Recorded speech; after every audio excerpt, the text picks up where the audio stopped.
Show on Twitch. Follow ESPN 1000 Chicago. Stream the show on the ESPN Chicago app and on FM 100.3 HD2 and on ESPN 1000 Chicago. Now, David Kaplan and Jonathan Hood. Good morning, everyone. Bring them out. Bring them out. Woo! Bring them out. Bring them out. Bring them out. Bring them out. Bring them out. Bring them out. Bring them out. Bring them out. To go. Let it cut and run through the ball, and who better than this guy? Get it into Boozer, back for Sar, ahead, Boozer, that ball deflected and stolen by Mullins. Caravan, 2 seconds, Mullins tosses it out. Ah! It's good! We're point 3! UConn goes in front!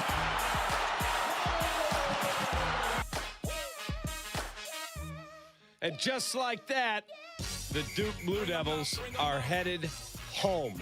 Good morning. Welcome in to the Kap J Hood Show on ESPN 1000 in the beautiful Jeff Dickerson Studios at the Board of Trade. I'm David Kaplan. We've got Jake. We've got Mario. And look who's in for Hoodie. Shay. What up? Is co-hosting with me today. 312-332-3776. We would love to hear your thoughts on the sports weekend, baseball, March Madness. Duke was a 98% lock to win. They had a 19-point lead, and just like that, a freshman from 40 feet ends their Final Four dream. Now, UConn flying high with that momentum will head to Indianapolis to take on the Fighting Illini. And I'm here to tell you this morning, Shay, Illinois will beat their ass. Illinois is a bad matchup for UConn. Save the tape if I'm wrong. Illinois will beat their ass. Good morning. Good morning. I agree with you. I thought Duke would have beaten their ass, and for 35 minutes, Duke did beat their ass. But I don't know what it is about Duke. What is it? They had never lost a game in their history when leading by 15 plus at halftime, except all 3 games they lost this year. Texas Tech, UConn, and North Carolina earlier in the year. All 3 of them blew the lead. That's what happens when you play with freshmen. Great freshmen. Awesome.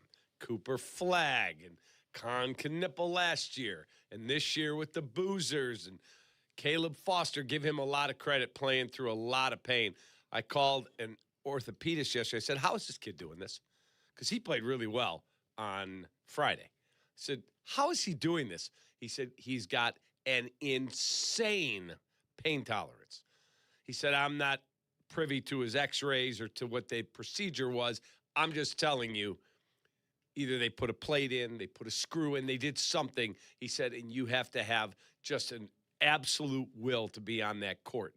But in the end, you've got to have a veteran leader, whether that's UConn having Caravan, who give him a ton of credit. He's their best shooter. He is the guy that you would think would take that shot in that spot. And guess what? As he's pulling up to take the shot to try to win the game, he sees Mullins flying up the court. He sees Boozer rolling toward him. He's like, that guy has a better look. That's an unselfish winning play. Yeah, it reminded me of Archie Diacono for Nova, giving the ball up to Chris Jenkins in the national title and he game. Stepped into a 3 and beat North Carolina. Mario's mad I'm bringing it up. But was that not reminiscent yesterday? A little bit?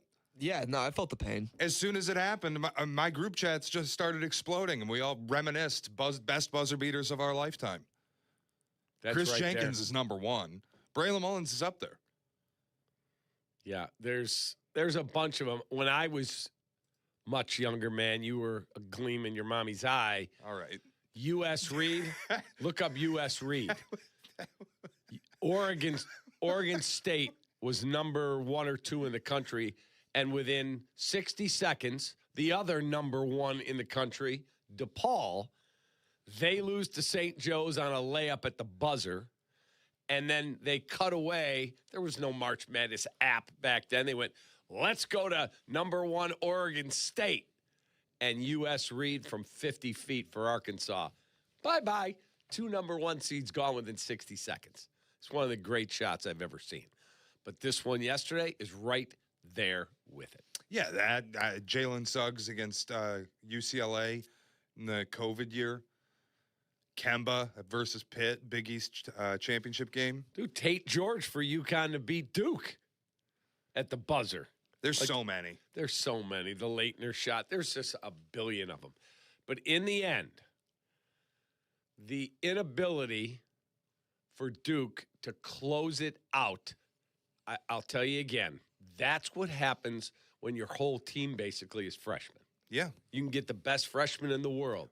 There is no substitute for experience. If you have real senior leadership on the floor, that ball gets stopped. You just secure it and stop. Correct. They did well initially breaking a press. I still can't figure out why they even bothered. Just hold the ball. You could, but he made the right pass. He hit Boozer in the middle of the court. That's how you break pressure. But you don't need to break pressure to score. You need to break pressure and then secure the ball. And if they come to you, they'll follow you, make the free throws. 2 free throws, game over. Raf said it perfect. You don't have to worry about a backcourt violation. UConn needs the ball back. They're down. Correct. I couldn't figure out why they were even trying. Just inbound the ball. I get you can get trapped. But even if you end up taking a backcourt, which you wouldn't, UConn's going to follow you at some point. So just hold the ball. Correct. It was bizarre. And like you said, non-freshmen would have probably understood the situation a little bit better. Correct. And not tried to aggressively break that press. No question about it. Or had 2 guys in the front court dancing around asking for the basketball while you got a double team on the guy holding it. Correct. This is John Scheyer, Duke coach, friend of mine. I've known John since he was in the 8th grade. Take a listen to John Scheyer on the final play. Hold it. What was going through your mind on that last possession? Well, yeah, we just have to secure it, right? I mean, we got it. They had a foul. I was ready for a timeout, and we just got to hold on. And, it's easy to look at that play. I look at every play that happened, especially in that second half. This is not about one play. It's about every play to put us in that position. And that's what you don't want to do. Where one play, something can happen. And so for me, look, it's going to be tough, but it's not going to be on one play. He's right. It is not just one play. It's the most magnified play, but it is not just one play. There were multiple turnovers where guys were melting down. That's what happens when you have all kids out there. It does. You could tell that's a well-coached team. You don't get the 35-2 or whatever they are if that dude can't coach. I love John Scheyer. 35-3 now. Yeah. But in the end, you got to have some veteran leadership. Maybe not the best player. Maybe not the guy you go, that guy's going top 10 in the draft. No. Somebody that's an extension of the coach that goes, settle down. Here's what's going to go on. Because the coach isn't out there. The players are. Yeah. Is there anything better in sports than Duke losing? See, I like Duke because I love John Scheyer. He's Yeah, a but friend of mine. that's different. Just put everything aside. I never hated Duke. I'm not Tyler Aki. I've always hated them. I did. I've never, they're not a rival. I have no real connection against them. It's like the Yankees. I just hate them. I don't hate the Yankees. It's born and bred for me. I just hate that team. My bracket, I had Duke in the title game. So I take a hit on one of the pools that I'm in, and I didn't care. I'm like, this is awesome. I love seeing them go down. I don't want them to win. I like watching the drama of what happened, but I don't hate Duke. First of all, I said Sheyer's a good friend of mine, as are his parents. Love them. Wonderful family. But I never, even when Coach K was the head coach, I never had an issue with them. I didn't. I never liked them. I think they're unlikable. They're it's a geek school, no disrespect, but it is. It's a smart kid's school. Yeah. Have you ever been there? No. It's awesome. It's a gorgeous campus. The arena's incredible. I mean, I've heard it's overrated, Cameron Indoor. It's not. There's no way. I've heard it's overrated. I've done it because it's small. Like you would think Which is great. It's intimate. It's what makes it It's so great. It's insane. I did a game there. Insane. That was many, many years ago. And I went to a game there 2 years ago, 3 years ago.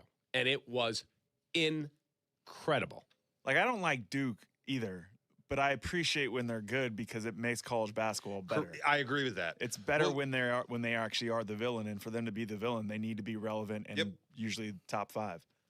I hate them because they're good in large part, I think. Like I hate the Yankees because they have 27 titles. Isn't that enough? I don't hate the Like Yankees. at a certain point.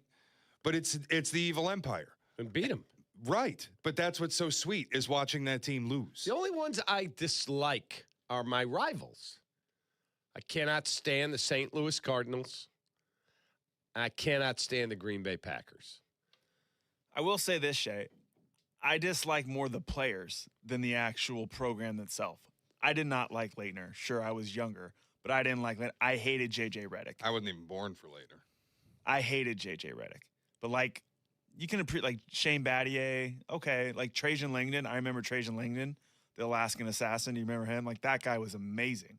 But, like, it's just one of those things where He's a GM in the NBA now. I believe so. I think he's the GM of the Cavs, isn't he? Yeah. Those Duke Carolina years, to me, in the 90s, were a little bit better than what they are now because those players were there longer. Yeah, college basketball's different now. As Izzo said last week, I'm trying to build a program or maintain a program that Pistons. he's built.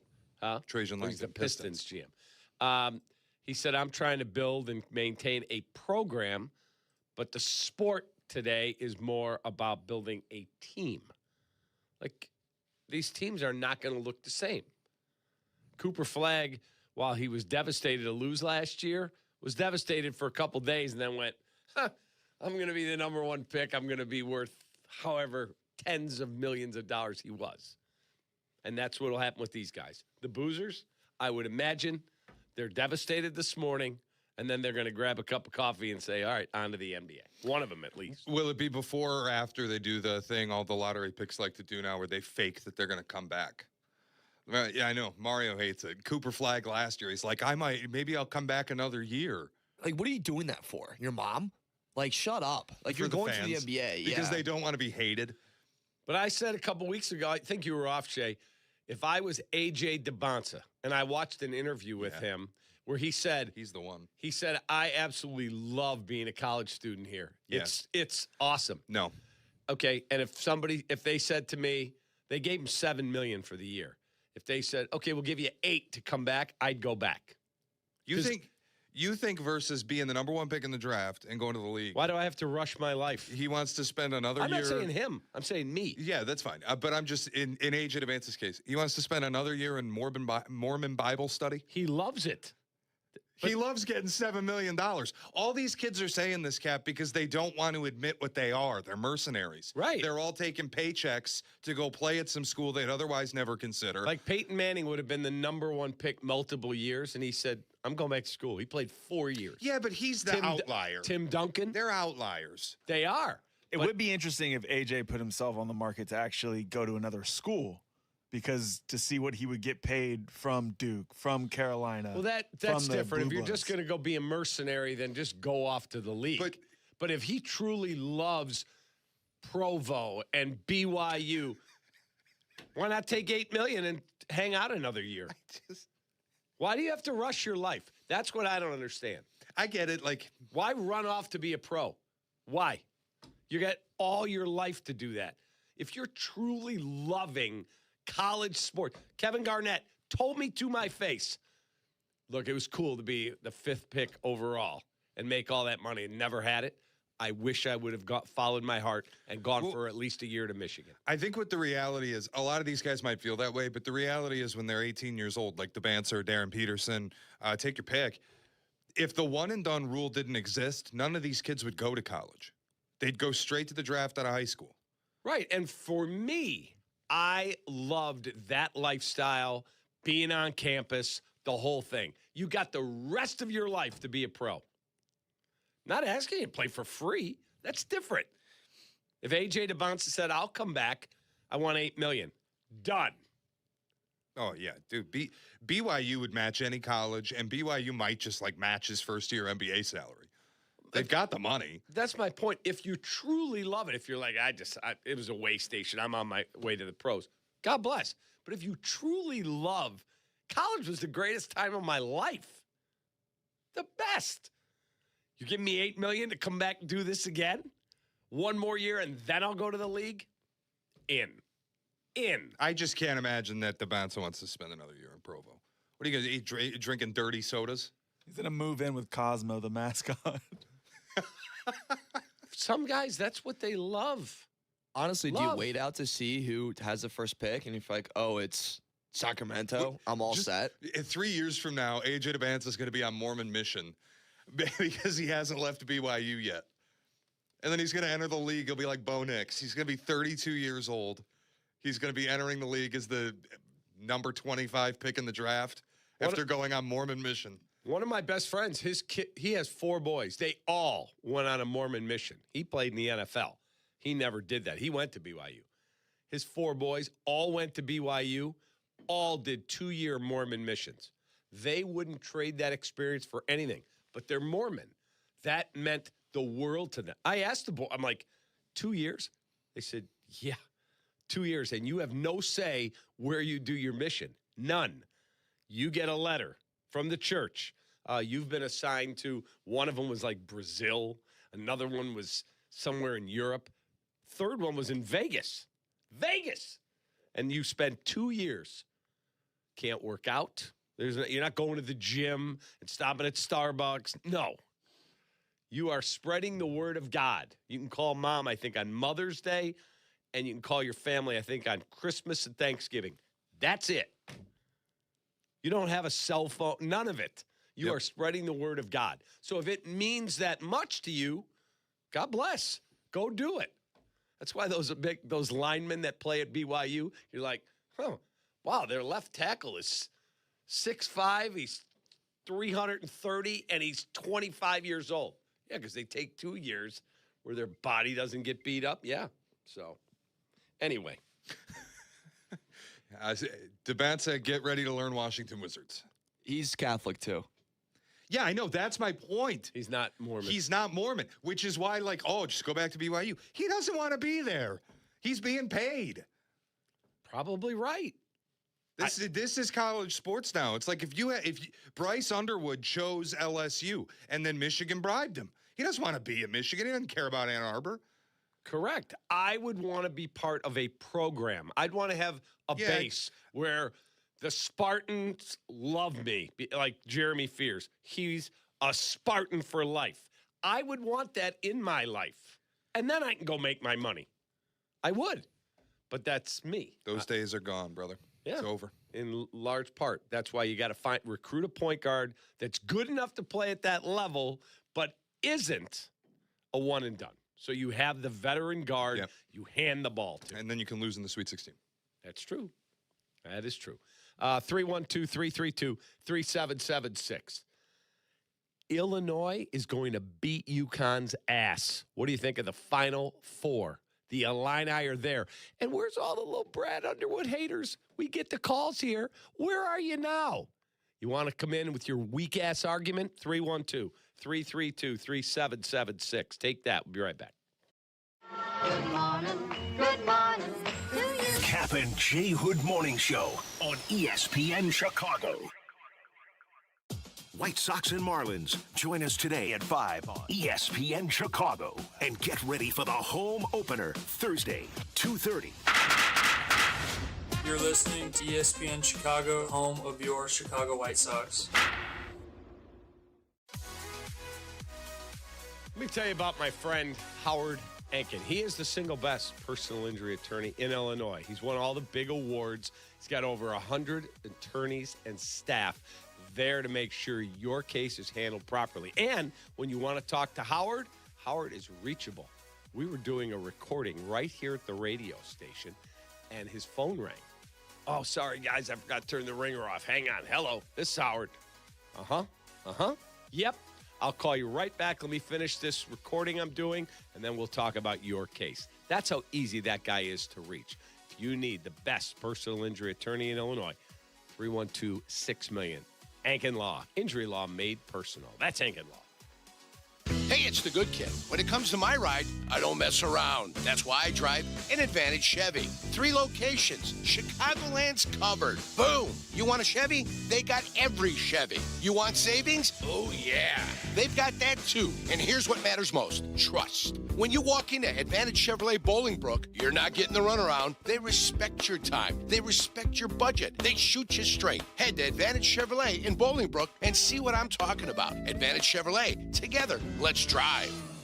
Evan Cohen here. Game day brings the excitement. Your stay should feel just as memorable. With Marriott Bonvoy, official hotel partner of the NCAA and U.S. Soccer, you're connected to a portfolio of brands designed for how you travel. Some offer complimentary breakfast, others give you room to spread out, space to stay productive, or extended stay comforts. So whether you're a traveling fan or part of the team, Marriott Bonvoy celebrates the moments that live on before and after the game. Marriott Bonvoy, where game day checks in.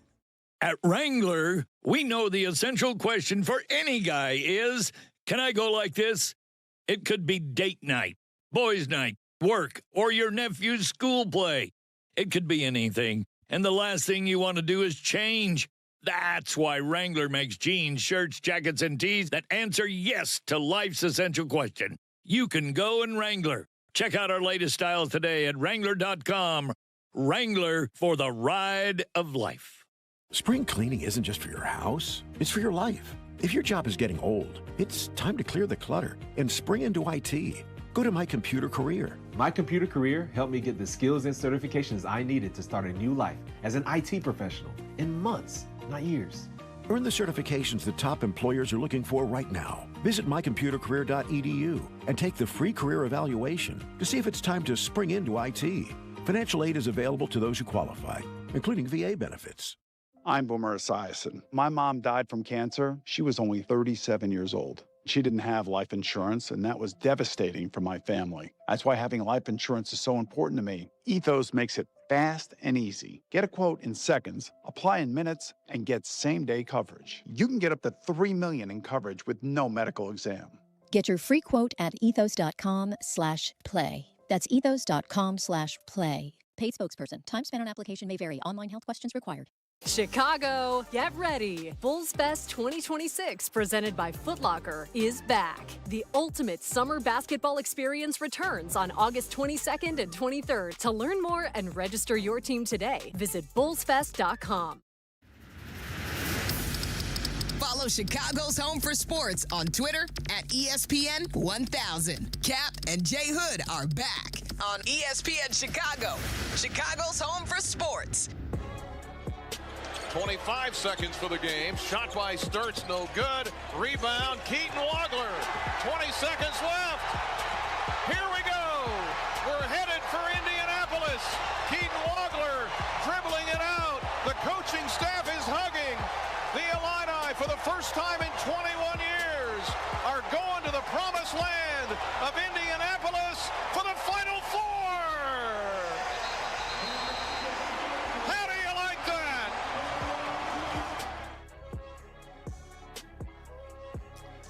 There is the Illini Network celebrating Illinois pounding Iowa down the stretch and heading to Indianapolis back to the Final Four for the first time since 2005 when they lost the national championship game to Carolina, 75-70 in a great, great matchup. Shay's in for Hoodie. I'm Kap. 312-332-3776. Illinois is going to beat UConn. I think it's a bad matchup for UConn. You can save this and bring it back next week if I'm wrong, but I believe their ability to shoot the ball, Stojakovic and guys like that. Mirkovic is a really talented cat. And then they've got guard play, like Boswell, that can make sure he keeps them organized. And I think Illinois is moving to the championship game against a team they'll be an underdog against, either Arizona or Michigan. That game is going to be two heavyweights. Arizona, Michigan? I can't wait. It's the highest thrill score in KenPom history. That game? Yeah. Did they already put the projection up? Yeah, it's like a 1 point either way. It doesn't matter. Just take your pick, flip a coin. I can't wait to watch it. I think it's going to be awesome. But yeah, I agree with you. I think, look, this is a bad matchup for UConn in a lot of ways, and Illinois is kind of a simple team. If they're going to get boards and they're going to hit their threes, nobody's going to beat them. They're going to win the national title. If they aren't going to make threes, then they'll be in trouble. Correct. The game plan against Houston was spectacular. I didn't think they had a game like that in them where they could play it basically in the 50s and still find a way to win leading with defense. Iowa was a little different. They got punched in the face by Bennett Sturts early, and he's a good player. Weathered the storm. He's really good. Yeah, really good player. And down the stretch, I thought talent won out. Illinois is just a better team than Iowa. I was very well coached. Ben McCollum, is he leaving to go to North Carolina? You talk about a meteoric rise. He goes from Northwest Missouri State, wins 4 titles, and goes from there to Drake 1 year, from there to Iowa, and then be in North Carolina. Like, he's basketball Signetti. Yep. That's exactly what he is. With a bunch of D2 guys who he's proven can play. I mean, D2 and then these Drake kids that are, obviously MVC, but lower conference college basketball, Division I, can play in the Big Ten. Yeah. Can play in the conference tournament, can play in the NCAA tournament. He's a really good coach. He's great. I think we're going to see a lot more of this in college sports. These coaches that maybe have been overlooked because they're in, the group of 5 or they're in Division II or wherever. Some of the best coaches I ever interacted with when I was coaching, some of the best are at the high school level.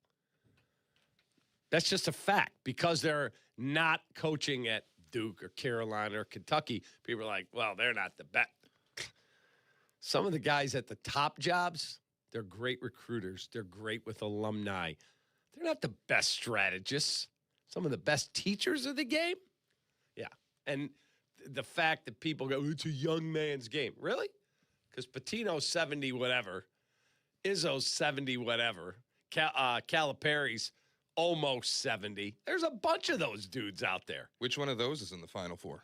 They've been to plenty of them, and they've had their teams playing this weekend. It's not a young man's game. It's a good coach's game. Yeah, 100%. You better be able to put a program together.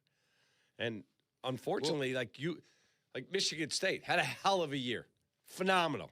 Guess what? They wake up today, they don't know if one of those guys will be back on their team. The thing I think is interesting with the coaches transfer or moving from Division II now also, like it used to be you'd have to take over a built roster, and those kids might not like you, they might not trust you, whatever. Now you can just bring your team with you. Correct. Which is like Ben McCollum was able to do that from Drake to Iowa, and all these kids can play. Like that is where I think it's a young man's game, less in the sense that you have to be young, but more that you have to be willing to adapt to new. And like I get for Izzo, you might lose some of your team. You also got to go get players. Like this whole transfer portal is an afterthought thing. You really can't do that anymore. You have to live in that world. You do. That's why you better have a university that's committed to spending money. These are pro teams now, man. It is. Love watching it, but it's not like when I was in it a billion years ago where I got reprimanded for buying a kid a winter coat who couldn't afford one. Guys are getting millions now. Millions. Sometimes the wealthiest guy on your roster makes more than the other than the head coach at those programs. Take all the assistants, all the ancillary personnel, add them all up. They don't come close to what some of the players make. Yeah, it's crazy. It's crazy. 312-332-3776. David is in Tampa. He joins us next. Hey, David, what's up, Sparky? Morning, Cap. Morning, Shay. How you doing? So crazy story. My wife and I, we both work night shift. We were at work on Friday night, and we noticed that the tickets were cheap because the game was in Houston, and we had beat Houston. And so we were like, you know what? Let's get off of work. We're going to buy flights from Tampa to Houston, buy tickets, get a one-night hotel room so we can be there when they hopefully cut down the nets. But we had to be back by this morning because we're getting on a cruise ship in like 3 hours. Oh, wow. Going on a cruise, get back Saturday, and we bought tickets last night. We're going to go straight from the cruise port, fly to the airport, go to the airport, fly to Indy so we can see the Illinois play in the Final Four. And your tie to Illinois is what? I went there for 6 years, got 2 degrees. Wow, I loved good my for time you. there so much. I was like, I'm not leaving. I'm getting another degree. So, and my wife is on board 100%. That is absolutely awesome. See, that's living life, man. That is living life. You cannot miss It really is. these moments because should we do it? I don't know. Let's think about it till tomorrow. And then you go on, you're like, oh, flights are now sold out. Tickets aren't available. Like, when you think about it, you got to do it. My biggest regret sports-wise, and I hope you have an awesome time, David. I hope you have a great trip, but enjoy the whole thing. These are those moments in your life you'll never forget. Take a lot of pictures. That's all I'll tell you. Will do. Have a great day. Yeah, good luck. Go Illini. My biggest regret, one of my fraternity brothers, 1980. I was driving this piece of crap 69 Chevy Nova. Well done. Yeah, I heard it. I didn't get myself in trouble. Well done. Green Chevy Nova that I ended up painting black with a buddy of mine. And I got it to college in Minnesota. I was working at the state fairgrounds. One of my jobs at the state fairgrounds ice arena, which was across the street and down the block, was I had to run the penalty box for high school hockey, which is huge up there. High school hockey is Illinois basketball, high school basketball times 100. And there's a hockey team practicing there. I'm watching them. U.S. Olympic team 1980. They practiced in Minnesota. Mm-hmm. They were at that arena, State Fairgrounds Arena. My buddy Mike Peterson says to me, dude, if they win this game over Czechoslovakia, let's get in your car, let's drive to Lake Placid and see them play the Russians. And then we thought about it. Well, I don't know, would the car make it all that way? Where are we getting tickets? I said we could sleep in the car. We ended up, he and I, the game wasn't on live TV.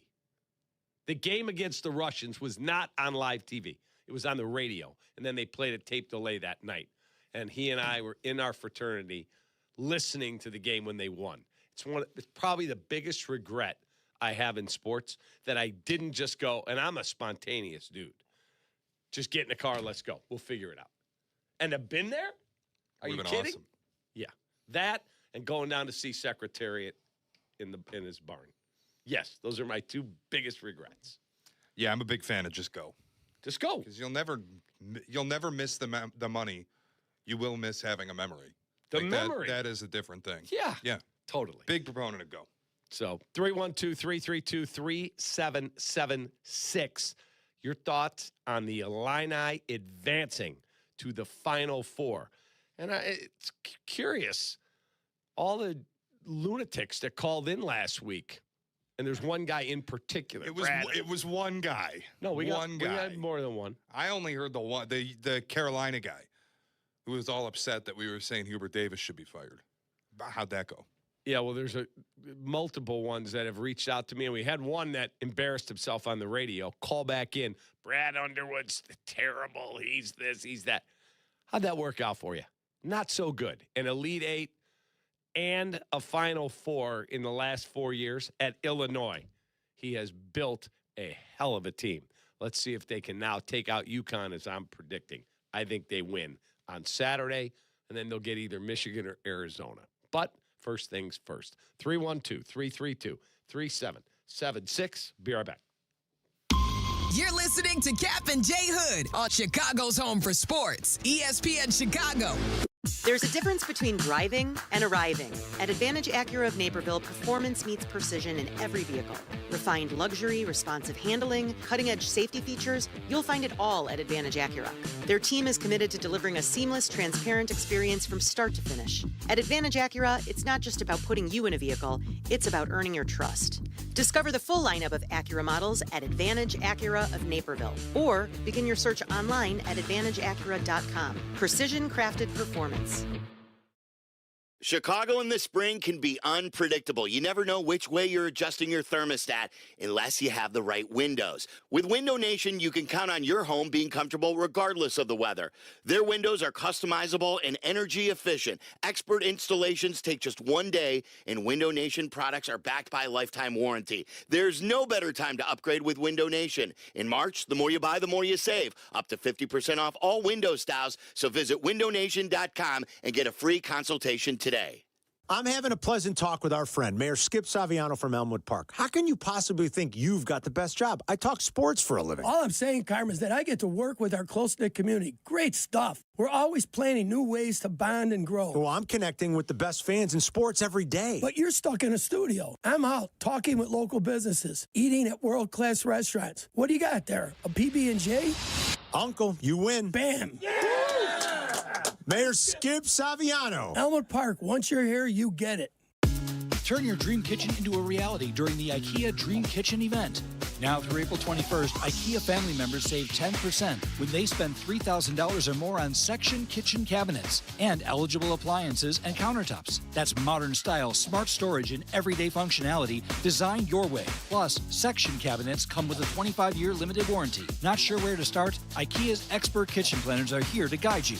Your dream kitchen is closer than you think. So visit IKEA Schaumburg or IKEA Bolingbrook today. Harry Douglas here. I don't wait for birthdays to celebrate. I grab Confetti Craze 5-Hour Energy. It tastes like rich vanilla birthday cake with buttery funfetti goodness. Seriously, it's unapologetically extra in the best way. And it's sugar-free, so I get all that cake flavor without the guilt. It's tiny, portable, and ready for whenever I need a quick boost. I keep one with me because you never know when you'll need a little party energy. The funfetti flavor is back on 5hourenergy.com or on Amazon. Crack open a Confetti Craze 5-Hour Energy shot today. Evan Cohen here. Did you know the average employer sorts through about 250 resumes for one job opening? That's a lot of time reviewing applications. Well, if you're hiring, here's good news. You can now review resumes and applications faster thanks to ZipRecruiter. With ZipRecruiter's new feature, qualified candidates who are very interested in your job show up at the top of your list. No wonder ZipRecruiter is the #1 rated hiring site based on G2. Try it for free at ZipRecruiter.com/USL. That's ZipRecruiter.com/USL. $2 million. The Verdoliak Law Group wins again for their clients. That's right. The Verdoliak Law Group recovered $2 million for a client who was injured due to negligent lighting. Hey, it's Jurko, and I'm telling you, if you're injured, make sure to call the Verdoliak Law Group. Let me tell you about True Green. Getting and maintaining a lawn you love is no small task. How do you think Shay's lawn looks so good? Nobody makes it easier than the pros at True Green. They do all the hard work to give you a lawn worthy of the PGA Tour.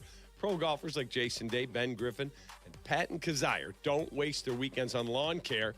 They trust True Green like Shay does. So stop sweating to get the results you've always wanted. Sign up now at TrueGreen.com. True Green, the official lawn care treatment provider of the PGA Tour. Follow Chicago's Home for Sports on Twitter at ESPN 1000. Kap and J Hood are back on ESPN Chicago, Chicago's Home for Sports.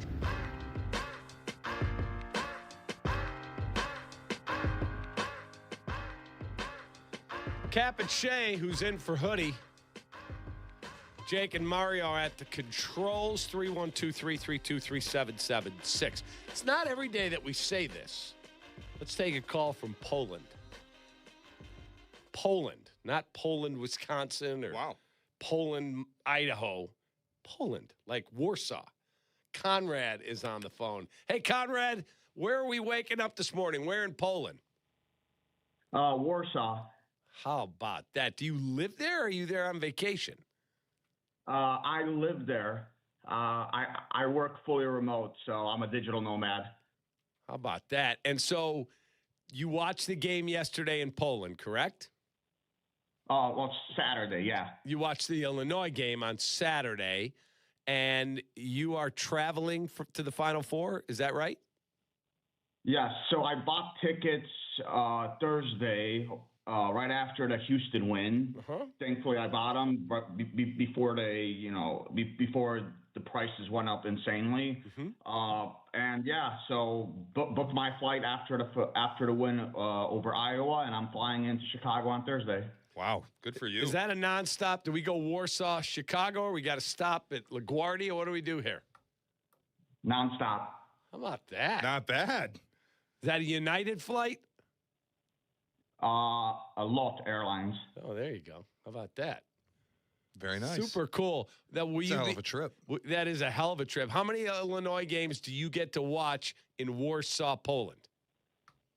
I mean, I avoid like the regular season. If they're playing in the middle of the night, I don't watch them because I'm not waking up at 2, 3 a.m. But afternoon games that start, like 12, 1 p.m. games that's in Chicago that start, I easily watch them because then I can catch the evening/night games. Did you go to school there? Yeah, graduated about 15 years ago.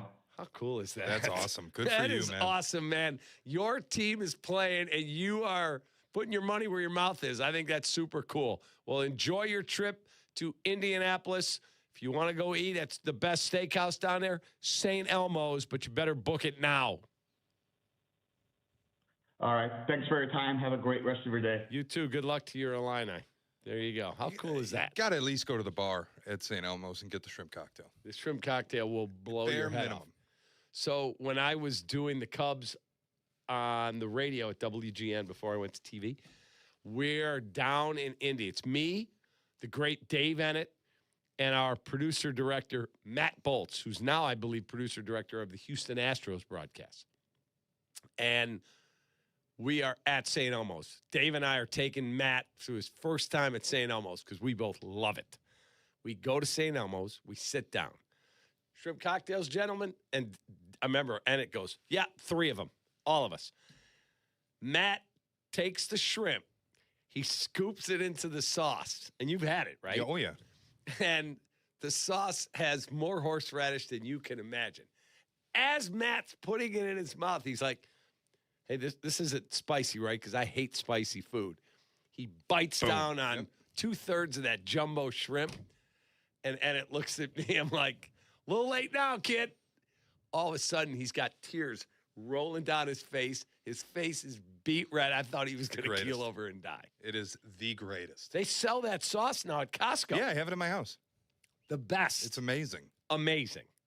And I love spicy, and I like stuff like that. There are bites you can get that are a little overwhelming almost. You know what I mean? The first one I ever had when we was with you, the first time I'd ever been there, and Albert Breer sat down. We got the. Oh, that's right. You were there with me. We got the big shrimp cocktail, and I had no idea what the sauce was, and I did the same thing. I loaded it up on the shrimp, took a bite, and I'm sitting there trying to hold tears in. Right. Because I'm like, this is so embarrassing. What an idiot.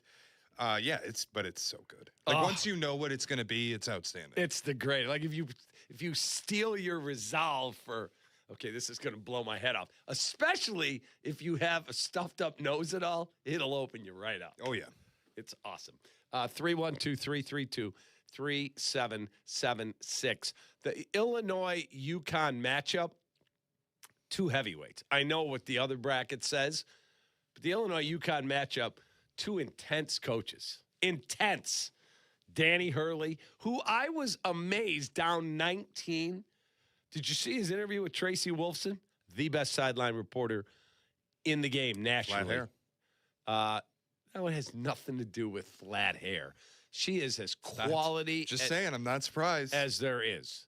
Locally, I think Taylor McGregor's awesome. I finally just met her. I never had met Taylor. It was at opening day, and I met Taylor McGregor. Super, super nice lady. But Tracy Wolfson is interviewing Dan Hurley. And Tracy Wolfson's got to be like 5'2". Because Danny's not that tall. Danny's probably 6 feet. Yeah.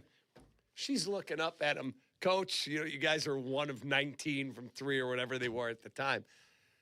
I know this dude. He's out of his mind. I love him. He's out of his mind. He was calm. He was calm. I couldn't believe it. I'm like, Said to my brother, I know they're getting killed, but that dude thinks they're coming back. Do you know he has never lost a game after the first round of the NCAA tournament? Undefeated.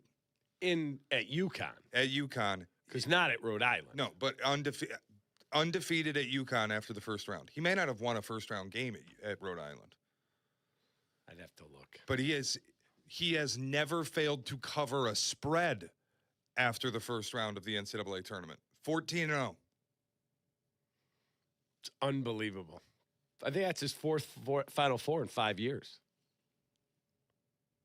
Pretty amazing. He's unbelievable. Yeah, he's an incredibly good basketball coach and a really good dude on top of it. But it is classic UConn that we're either going home in the first weekend or we're winning the national title. There is no in between. Right. And he's got size. He has perimeter shooting. He's got guys who are an extension of him that are just tough as nails. And I'm excited for the matchup. I really believe Illinois will beat them. I really do. Illinois' favored. Did that surprise you? No, not at all. Illinois 2.5. And Mario was telling me they should be favored. That the Duke-Illinois line was up in game. You could bet it. Duke-Illinois. Duke 3, right? Yeah, it was Duke 3. Sportsbook had it up already, thinking like UConn's done. How about that? I wonder what the odds were. Do you know how to get it? If you had live bet UConn down 19. I can look.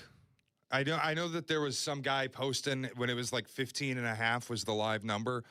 And he said, tell me that this isn't a free $1,500 on the ground. And he had $100,000 on Duke live money line. I don't know if he actually bet it, but that tweet went around after. Wait. He bet how much? 100. It was in the thing. I don't know if he actually bet it, but the picture was $100,000 to win $1,500. And he's like, hey, if you found $1,500 on the ground, you'd pick it up. Oh my God! Imagine he bet that. At halftime, UConn was plus 805. UConn was plus 805 at the half. How about that? I mean, unreal. Throw $100 on it. Yeah, but you never would. Like, it's always this. We always do this the morning after something like this happens. Oh, why didn't we just bet UConn live money line at halftime? You never would. They couldn't hit water from a boat. They were dead. You would never have been watching that game and gone, you know what? UConn, click. Ever. And now you kick yourself in the morning. What's the point? Okay, but how about at least betting the line? They had to be getting You know what I'll tell billion. you? There is free money out there. Because I bet the pregame, I had them plus 6.5. There is free money out there, though, in a situation not totally dissimilar to this, that people need to hear about. There's only a few games left. And it happened again last night. If the Chicago Blackhawks take a lead at any point in the game, bet their opponent. Just, they are going to lose, whether it's in overtime or regulation like it was last night. The Blackhawks took the lead in the third period, and within 30 seconds, New Jersey scored twice. Game over. Oh, wow. If they take a lead and you see plus money against the Blackhawks, bet it. You're going to win money. Well, that is free. I can't say I'm watching a lot of the Blackhawks these days, so text me, please. And go, hey. Hey, Blackhawks have a lead right now. Bet the other side. Sorry to bother you right now, but you need to go bet this. My buddy Jim just texted me. Down 13 in the second half, UConn was plus 1,000. Plus 1,000, and he bet it. How about that? $100 to win $1,000. Good for him. Jeez, that is unbelievable. Anyway, 312-332-3776. Both our baseball teams had a rough Sunday. The White Sox, even worse. They got swept away by the Brewers, who look like they're pretty good again. 312-332-3776. Shay's platform is next. Kap and J Hood. I'm proud of you fellas. You all kept your head on a swivel, and that's what you got to do when you find yourself in a vicious cockfight. Mornings on ESPN 1000, Chicago's home for sports. Hey, it's the good kid. When it comes to my ride, I don't mess around. That's why I drive an Advantage Chevy. 3 locations. Chicagoland's covered. Boom. You want a Chevy? They got every Chevy. You want savings? Oh, yeah. They've got that, too. And here's what matters most. Trust. When you walk into Advantage Chevrolet Bridgeview, you're not getting the runaround. They respect your time. They respect your budget. They shoot you straight. Head to Advantage Chevrolet in Bridgeview and see what I'm talking about. Advantage Chevrolet. Together, let's drive. Hey, it's Kap, and whether it's your home or your business, comfort isn't optional. When your heating or cooling system isn't working the way it should, you need a team you can trust, and that's why I recommend Automatic.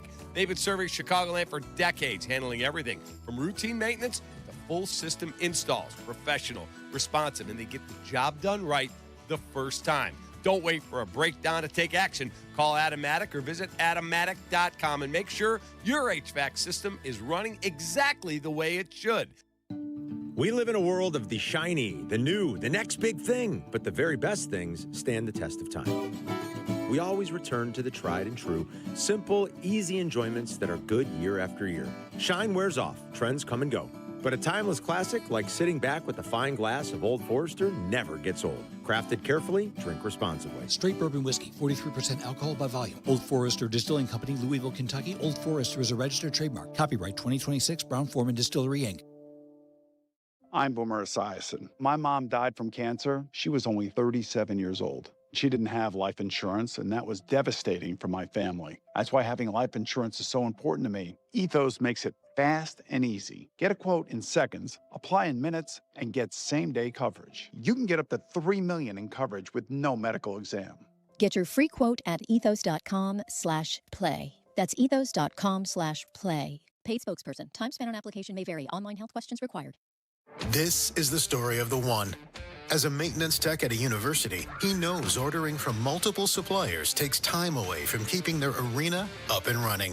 That's why he counts on Grainger to get everything he needs, from lighting and HVAC parts to plumbing supplies, all in one place. And with fast, dependable delivery, he's stocked and ready for the next tip-off. Call 1-800-GRAINGER, click Grainger.com, or just stop by. Grainger, for the ones who get it done. Medical bills piling up. Insurance is ghosting me after the accident. Who is it? Postman Law, injury and accident attorneys. We handle it all. Postman Law delivers peace of mind. Visit postmanlaw.com. Attorney advertising.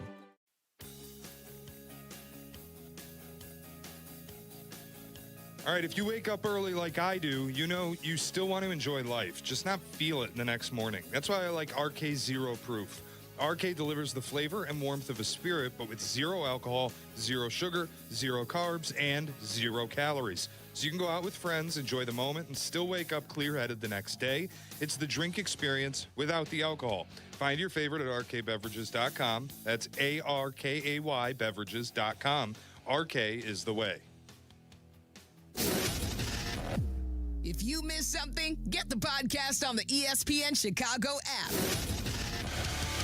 Kap and J Hood are back on Chicago's home for sports, ESPN Chicago.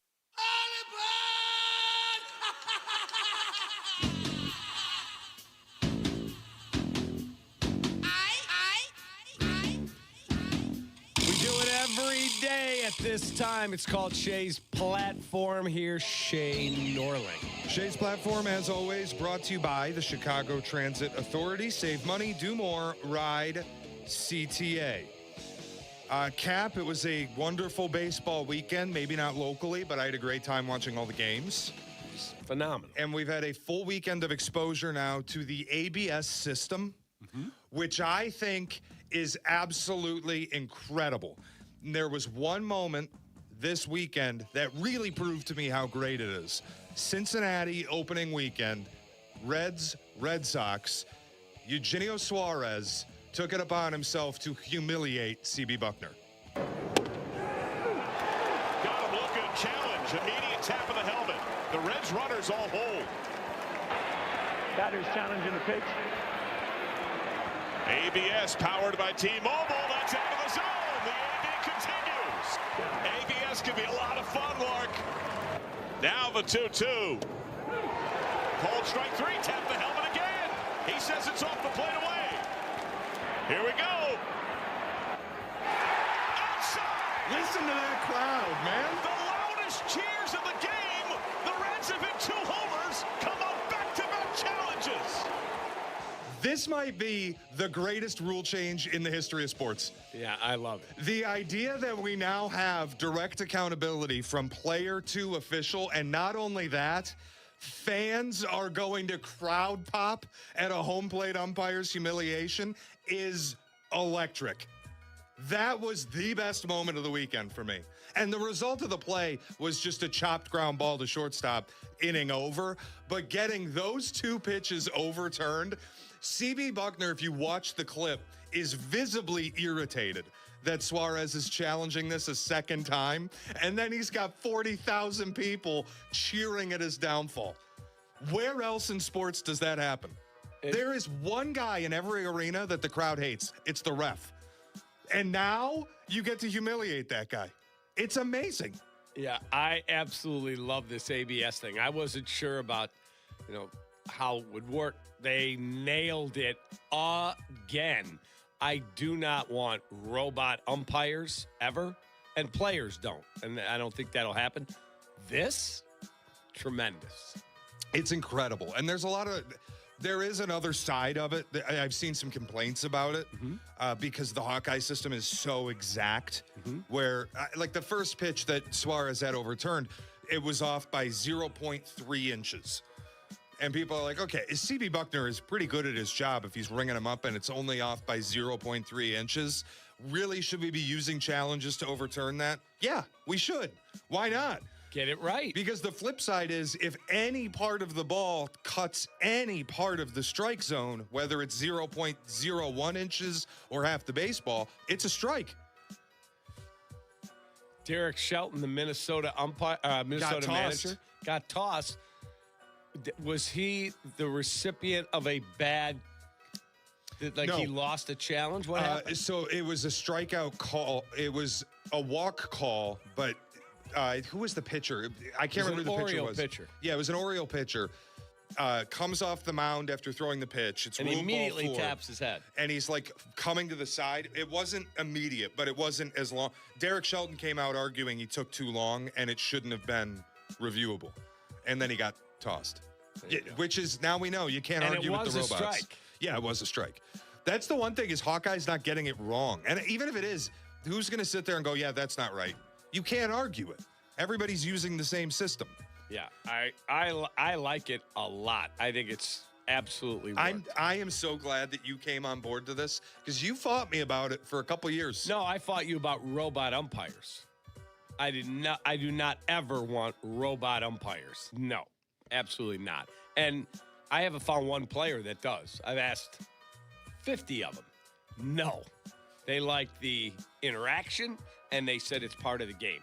The ABS, they've got it absolutely right. Now, Nico Horner on Thursday didn't challenge in the 7th inning with two men on and would have walked. Didn't challenge it, and then ended up hitting into a double play, hit a rocket up the middle. They had him played perfectly. Jesse went up to him on Saturday.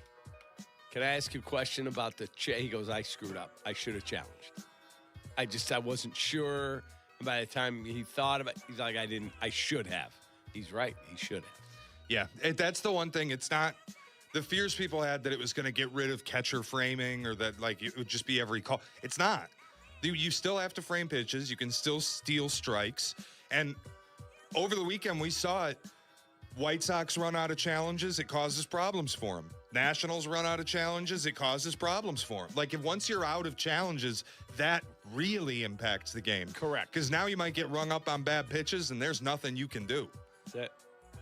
Especially better hope CB Buckner isn't the umpire on the game because he's going to miss. He had 6. Yeah, I just saw the umpire scorecard. He was negative 5.5% correct score, whatever that means. But basically, he had a horrible day behind the plate. He had a bad day. And Suarez took care of him. It's going to happen. All right, Chicago, it is baseball season, and whether you're a North Side or South Side fan, the CTA is the best way to get to the ballpark. 70 degrees today. If you're listening to the North Side, 70 degrees. Is there a better day, Cap, to go to the ballpark than a day when the temperature starts with a 7?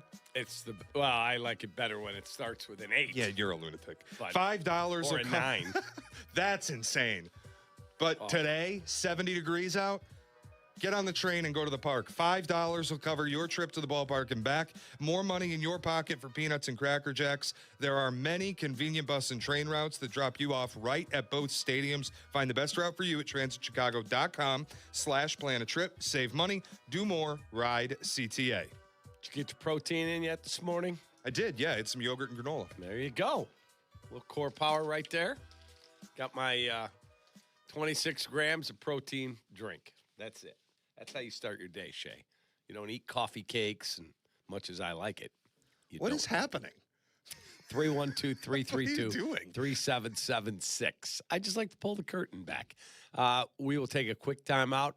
We are back in 2 minutes with baseball talk. This is Kap and J Hood on ESPN Chicago, Chicago's home for sports. ESPN's The Hot Hockey Show. Ready to rock the rinks with Chicago's best hockey knowledge. Brought to you by Chevy Drive Chicago.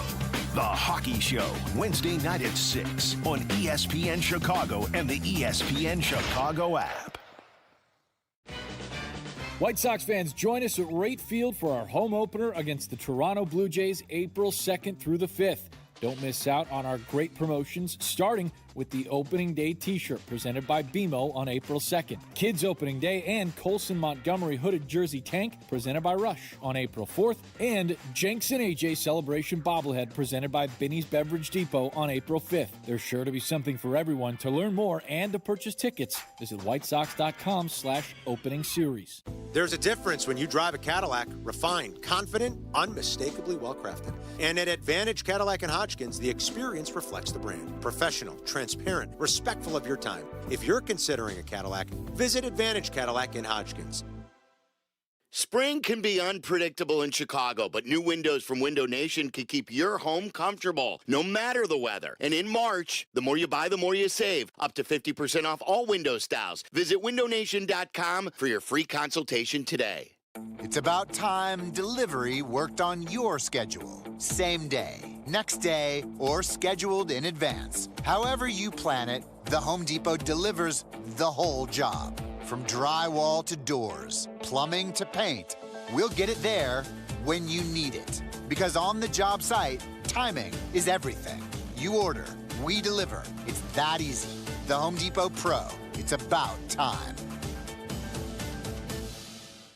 Harry Douglas here. I don't wait for birthdays to celebrate. I grab Confetti Craze 5-Hour Energy. It tastes like rich vanilla birthday cake with buttery funfetti goodness. Seriously, it's unapologetically extra in the best way. And it's sugar-free, so I get all that cake flavor without the guilt. It's tiny, portable, and ready for whenever I need a quick boost. I keep one with me because you never know when you'll need a little party energy. The Funfetti flavor is back on 5hourenergy.com or on Amazon. Crack open a Confetti Craze 5-Hour Energy shot today.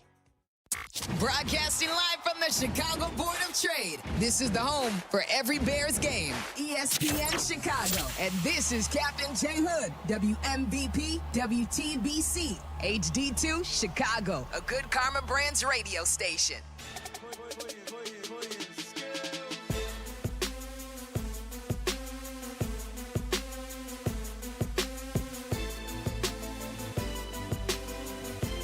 So while the Illini are readying their bus, fueling it up, and getting ready to go to Indy for the Final Four to take on UConn, and Arizona and Michigan will meet, our baseball teams mired in a little difficulty. I know it's early in the season. It's a marathon, not a sprint. Yeah, I don't like losing 2 of 3 at home to the Nationals, and if I'm a Sox fan, I don't like getting swept by the Brewers. Especially the way it happened yesterday, giving up 6 in the 8th. Horrible. And you bring in your closer. Horrible. To get a pinch-hitting Christian Yelich. And with 2 strikes on him. Grand slam. 3-run. 3-run, sorry. He hit it so high and so far. Like, as soon as it left his bat, I'm like, oh, God. It felt like they were going to get on the board because of Colson's grand slam early. Yeah. He hit the hell out of that ball. It had been a rough start for Colson Montgomery, but hitting the grand slam early and you take a huge lead, it feels like White Sox are finally going to get on the board. And then Murakami, for the 3rd straight day, another one, hits a home run. That is the fourth man in the history of the sport to have home runs in his first 3 days. But 3-2. Murakami back in right field. It goes at the wall. He gets it! Oh my goodness, he did it again! 3 games, 3 bombs for the Japanese sensation Murakami. That is John Schriff, and that's the CHSN call. The reason we played that is because I want to bring him up. Did you hear him say, wow, these Brewers are pretty good. They might be for real this season. I'm like, did you not watch last year? I saw he said it. They won 97 games. What are we talking about here, John? I was listening on the radio. Yeah, I when I'm in the car. That was my choice. Multiple runs to Costco yesterday. That's a discussion for another day. Wow, that place is unbelievable. But I'm listening in the car. But when I got home and I had it on TV, and I hear him say, well, this Brewers team's really good. They might be something to look at this year. I'm like, bro, they had the most wins in baseball last year. They got to the NLCS. What are we talking about here? It's not like, the Oakland A's have popped up from their slumber. Or the Sacramento A's. I think he called them a team to watch. Yes. They won 97 games. They got most of the team back. I'm going to be fair to him. They also lost their best pitcher. Okay. They lost one of their key infielders. They're not waking up in the start of the season as favorites to win the division. They don't have good odds to make the playoffs. But they're never favorites to win the division. All they do is keep winning the division. Like, it is the funniest team possible to be like, hey, keep an eye on them. All they do is win. They've won the division 3 straight years. There is no fun. It'd be like saying, I think the Dodgers might make a run. Right. But I don't know. At a certain point, doesn't it feel a little like piling on? We all get it. We know what it is. What am I going to do? They aren't the favorite to win the division. You might look at the standings, the odds. They lost Freddie Peralta. They traded Caleb Durbin. Nobody can figure out why. You kind of can just go, this team's not that good, but maybe they'll win it again. Like, I understand why you would say it. I didn't think it was a big deal. It is what it is. It caught my attention. He is what he is. It doesn't bother me I anymore. know Johnny's a nice guy. He is. I don't think he's going to be here long term. What's going to annoy people watching the White Sox this year is not John Schriffen. It's going to be this pitching, which is what we called out to start the year. Yeah, it's pretty bad, man. Yeah, that was a tough watch yesterday. Now, look, you've got Tanner McDougal, Noah Schultz, and Hagen Smith all will be here, I would think, at some point this season. So things will look different. But boy, oh boy, who is it tonight? Davis Martin, I think, is going tonight. Then I think it's Eric Fetty tomorrow. My brother's going to the game. He retired to Florida. He's like, oh, my favorite team, the Sox. He and his wife bought tickets. He's right behind the dugout, like first row. Nice. I said, you got first row tickets? That's got to be a fortune. He's like, $75, kid. $75 in Miami. And I said, oh, that's right. They're playing the Marlins in Miami. Yeah, you and Wendy, his wife. Worst ballpark in all of baseball. Will be the only ones there. Monday night in Miami. I'm surprised that they didn't pay him to take the tickets. Right. Hey, we need to look full on TV. Here's $20. Yeah. Sit behind the plate. There you go. You guys like to be in the camera shot? We need to make it look like there's people here. But the Sox are 0-3. They give up 6 in the 8th. And then on the other side of town, you look at the schedule, and that's why I always try to go game by game, one at a time. Not like, oh, Nationals and Angels, you ought to get off to a great start. Now you're 1-2. You look terrible on opening day. Matthew Boyd did not pitch well. Saturday, I thought, was one of those rare games, if you're going to gamble, you looked at it and went, Cade Horton against Miles Michaelis. Okay, all in. Yeah, I woke up and I texted Tyler before the show. I just said, Cubs are winning today. Like, there's no doubt in my mind. The Cubs are going to win today. And Michaelis didn't get battered like the Cubs did last year when they hit 6 homers off him. But the Nationals made errors. Yeah. The Cubs came up with some key hits. And then once they went to the bullpen, it was over. Ian Happ hit a 3-run homer. And he hit a home run for the second consecutive day yesterday. Bregman hit 2 yesterday. But against Jake Irvin, who led all of baseball, 38 home runs allowed last year. That was the worst. 38 home runs allowed. Jake Irvin, the Cubs got all 4 hits.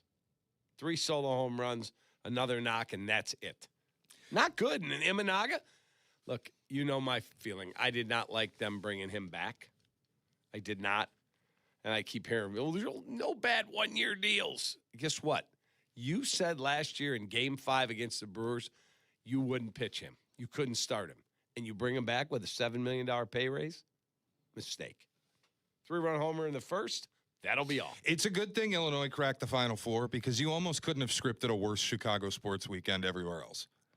Right. Scheyer's out. Sox get swept in horrific fashion on Sunday. And then the Cubs, I told you starting pitching was going to be my concern with them, at least until they get Steele back and we see what he is. And we'll see what Edward Cabrera is. He makes his debut at Wrigley today. Shota's not good. He's just not. Right. This isn't some anomaly anymore that he's just been bitten by the home run bug and he can't put a stop to it. No, I think he's probably been figured out. He has a pretty deceptive delivery, but he has no velo. And I have a feeling he was actually up almost 3 miles an hour from last year. He's at 94 yesterday. Yeah, that's bad. When you're up 3 miles per hour and you're only at 94 in 2026, there's no velo behind anything he throws. I have a feeling people have caught on to what he does to be deceptive in his delivery, and now you're playing T-ball, basically. The one thing I would tell you, and again, I'm not defending him. I'm just going to give you the fact, though. Go look at the pitch the guy hit out. Weimer, who I think was perfect for the weekend. Go look up Joey Weimer. Look at that pitch. It's not a strike. It is down near his ankles, and he golfed it out. I don't know how he got it. But again, you cannot give up a 3-run home run in the first, and then you get 4 hits all day against the Nationals. They're not good. No. They're terrible. But again, it's the first 3 games of the year. I'm not going to lose my mind about it. No. But I will say, I hope Edward Cabrera looks really, really good tonight. He better. Because Owen Casey is going crazy in Miami. Yeah, he hit a walk-off home run yesterday for the Marlins. I would like this, I'll say inauspicious because I don't want to say it's like horrible. I would like this start to stop. Let's just get to playing good baseball, and Owen Casey can relax a little bit. He looked good. Because he's going off. So if Edward Cabrera goes out and gets shelled, it's going to feel really bad tomorrow morning. Owen Casey, walk-off winner, and the day before, Luis Robert walk-off winner for the Met. Have you watched them much? He has looked good, Robert. He has. He might be the latest in the string of White Sox players that, like Gavin Sheets becomes an all-star in San Diego. Now you're going to Andrew Vaughn, what happened in Milwaukee. Now Luis Robert with the Mets. Yeah, unfortunate news for Andrew Vaughn. Broke the hamate bone in his hand. Just had surgery. He's out 4 to 6. Or he's having surgery today. Out 4 to 6 yesterday weeks. Morning, right? He was surgery yesterday morning. Yeah, he's out 4 to 6 weeks. And multiple players have said, I was reading the article this weekend, that when you get that, you lose your grip strength the rest of that season. You're not back as a power guy until the next year. So we'll see. Feel bad for Andrew Vaughn. Yeah, we'll see. Wouldn't want to lose my grip strength. I'll tell you that much. Oh, wow. 312-332-3776. How would I pick up my coffee cup? Got to use 2 hands. Watching this sports weekend. So my wife was in San Diego. Well done. Thursday, Friday, Saturday, Sunday. She got back late last night. And I'm at the airport at 11:15 last night picking her up. But the sports weekend, like, you know me, I don't like being alone. I like having her around. Yeah, that's true. It was magnificent. She got in the car, and her dad and his fiance, her mom passed many years ago, they're in the car. And she says, how was the weekend? And then her dad's fiance, Sandy, goes, yeah, you were all by yourself. Was that really rough? I'm like, it was glorious. She's like, that's not the answer you're supposed to give. I'm like, Mindy, we got married when I was 40. We've been together a long time. I got myself to 40. I'm not an invalid. Like she thinks you can't be alone. Dude, me and the dogs, I had multiple buddies of mine. Hey, you want to go to the casino and play blackjack? No. I got offered seats in a skybox for the NCAA games. You want to go to sit in the skybox? No. I was on the couch, me and my 3 dogs. Good for you. Cooked dinner. Other than going to Costco and the dry cleaner, never went anywhere. How many outgoing phone calls? Other than my brother? You called me once. I called you once. My brother I speak to 100 times a day. The thing about Kap is he can be alone and self-sufficient. You can't go without talking to people. If you're in the car by yourself, that phone is dialing. You're like a salesperson. It's like the Wolf of Wall Street. Pick up the phone and start 8 calls an hour. That's Correct. you. That's me. I'm a call guy. Yes, I am. You're a what? I don't know. A call. Oh, God. There's another one for the board. That might be a good place to stop. I am going to look when we go to break and see how many calls I made out. That's a great question. Wife gone, nobody around, my son's out of town. So how many calls did I make out other than my brother? Anyway, 312-332-3776. Shay's in for Hoodie. Baseball not so good the first weekend. Your thoughts? Be right back. It's Kap and J Hood on Chicago's home for sports, ESPN 1000. Watch the show on Twitch. If you could just go ahead and make sure you do that from now on, that would be great. Okay? Follow ESPN 1000 Chicago. 2 to 6 in 2026. Waddle, waddle. The longest running show in Chicago sports content history, Waddle and Silvy expand to a full 4 hours. Hear them weekdays 2 to 6 p.m. We are Chicago's home for sports, ESPN Chicago. Hey, it's Kap, and whether it's your home or your business, comfort isn't optional. When your heating or cooling system isn't working the way it should, you need a team you can trust, and that's why I recommend Automatic. They've been serving Chicagoland for decades, handling everything from routine maintenance to full system installs. Professional, responsive, and they get the job done right the first time. Don't wait for a breakdown to take action. Call Automatic or visit automatic.com and make sure your HVAC system is running exactly the way it should. Make the short drive and feel miles away in LaPorte County, Indiana. Feel the thrills of Lake Michigan. Reel in a trophy catch on a charter fishing trip. Or unwind on Washington Park Beach. Tackle rugged trails and soak in epic views at the Indiana Dunes National Park. Play a championship golf course. Or try your luck at Blue Chip Casino. Plus, there's the X Insurance Great Lakes Grand Prix in late July and early August. Stay your way in over 500 vacation homes, including beach walk vacation rentals. Make your summer plans now at visitmichigancitylaporte.com. Whiskey lovers, I've got the weekend for you. Guys, it's Carmen. We Whiskey Fest is back in beautiful Lake Geneva, Wisconsin, April 17th through the 19th. I'm talking 50-plus distilleries, over 150 pours, and an entire weekend of whiskey festivities. And I'll be back for year 3. See you at the Grand Tasting on Saturday, April 18th.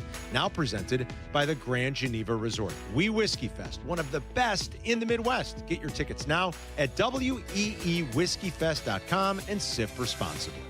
Hey, it's the good kid. When it comes to my ride, I don't mess around. That's why I drive an Advantage Chevy. 3 locations. Chicagoland's covered. Boom. You want a Chevy? They got every Chevy. You want savings? Oh, yeah. They've got that, too. And here's what matters most. Trust. When you walk into Advantage Chevrolet Bridgeview, you're not getting the runaround. They respect your time. They respect your budget. They shoot you straight. Head to Advantage Chevrolet in Bridgeview and see what I'm talking about. Advantage Chevrolet. Together, let's drive. It's about time delivery worked on your schedule. Same day, next day, or scheduled in advance. However you plan it, the Home Depot delivers the whole job. From drywall to doors, plumbing to paint, we'll get it there when you need it. Because on the job site, timing is everything. You order, we deliver. It's that easy. The Home Depot Pro. It's about time. If you love to travel, Capital One has a rewards credit card that's perfect for you. With the Capital One Venture X card, you earn unlimited double miles on everything you buy. Plus, you get premium benefits at a collection of luxury hotels when you book on Capital One Travel. And with Venture X, you get access to over 1,000 airport lounges worldwide. Open up a world of travel possibilities with the Capital One Venture X card. What's in your wallet? Terms apply. Lounge access is subject to change. See CapitalOne.com for details. Chicago, get ready. Bulls Fest 2026, presented by Foot Locker, is back. The ultimate summer basketball experience returns on August 22nd and 23rd. To learn more and register your team today, visit bullsfest.com. Good morning. Glad you're along for the Kap and J Hood experience on Chicago's Home for Sports, ESPN. Hello. Chicago. Good morning.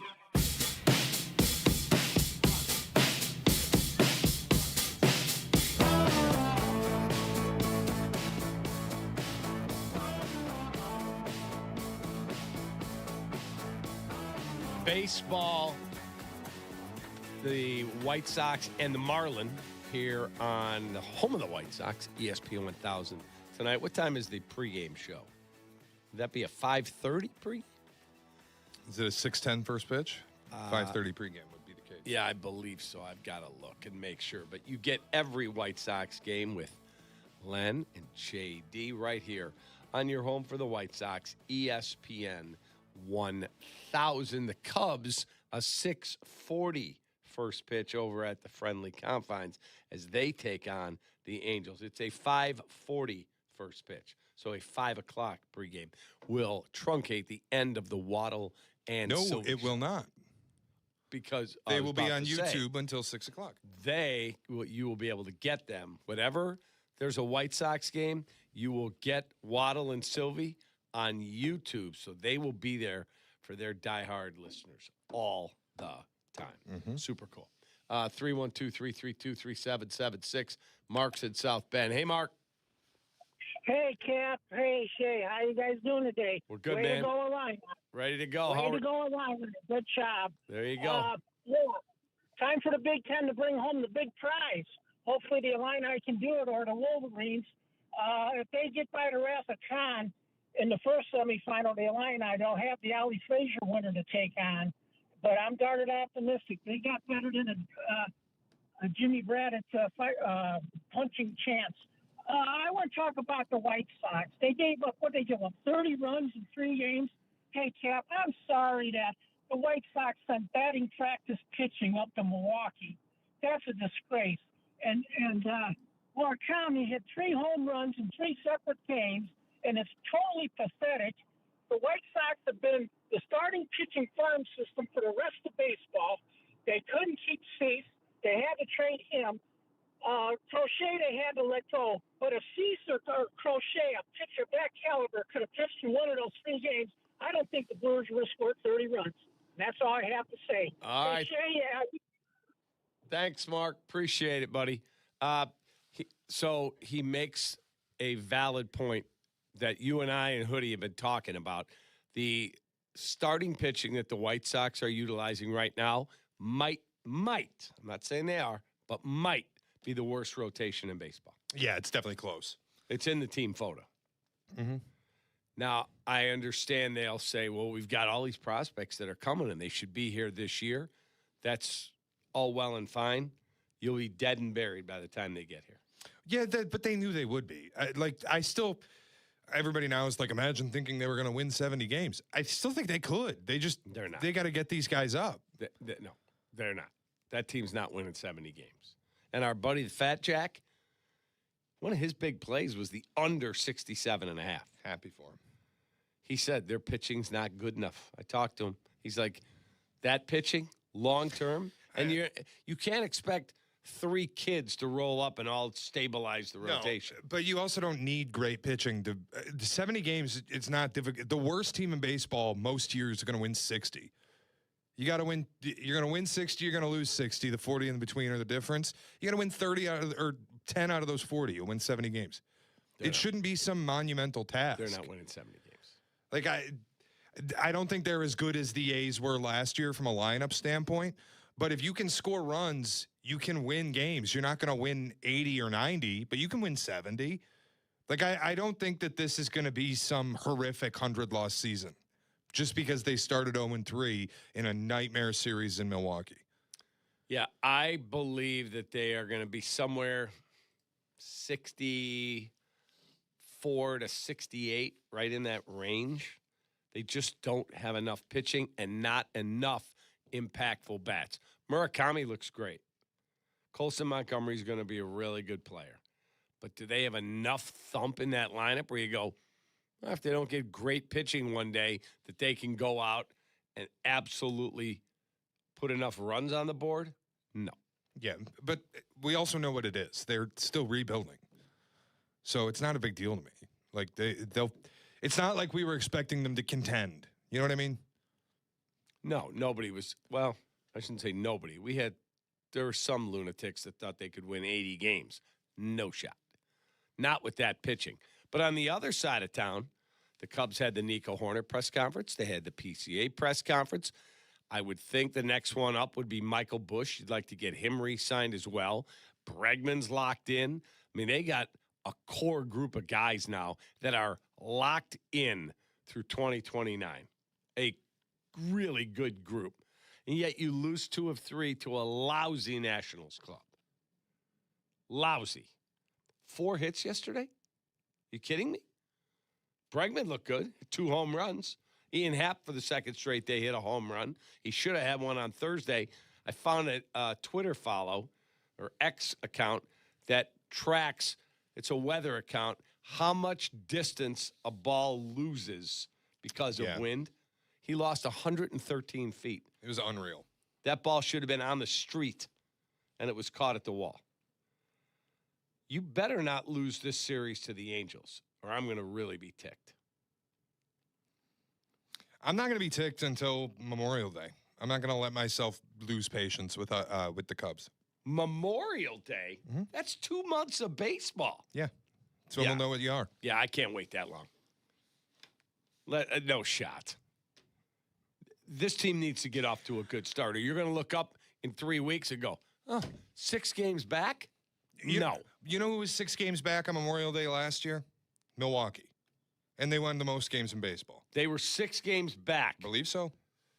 I'm going to look that up. Like I don't think that's correct. I've watched too much baseball in my life, man. I love this sport. It's the one I grew up playing. Like, I can't lose my mind over the first weekend of games in either direction. You start 3-0, great. You start 0-3, it is what it is. It's 3 of 162 games. I can't lose my mind about it. Now I'd like them to win this series against the Angels, and they have an opportunity because it's 2 bad teams. But it's not like it tells the story of the season this first week. And it's also part of this is I'm not really all that surprised because I had concerns going into the year about their pitching. I wasn't as confident as everyone else that they had fixed their problems. Wow, you're correct. The Brewer was 5.5 back of the Cub. I told you.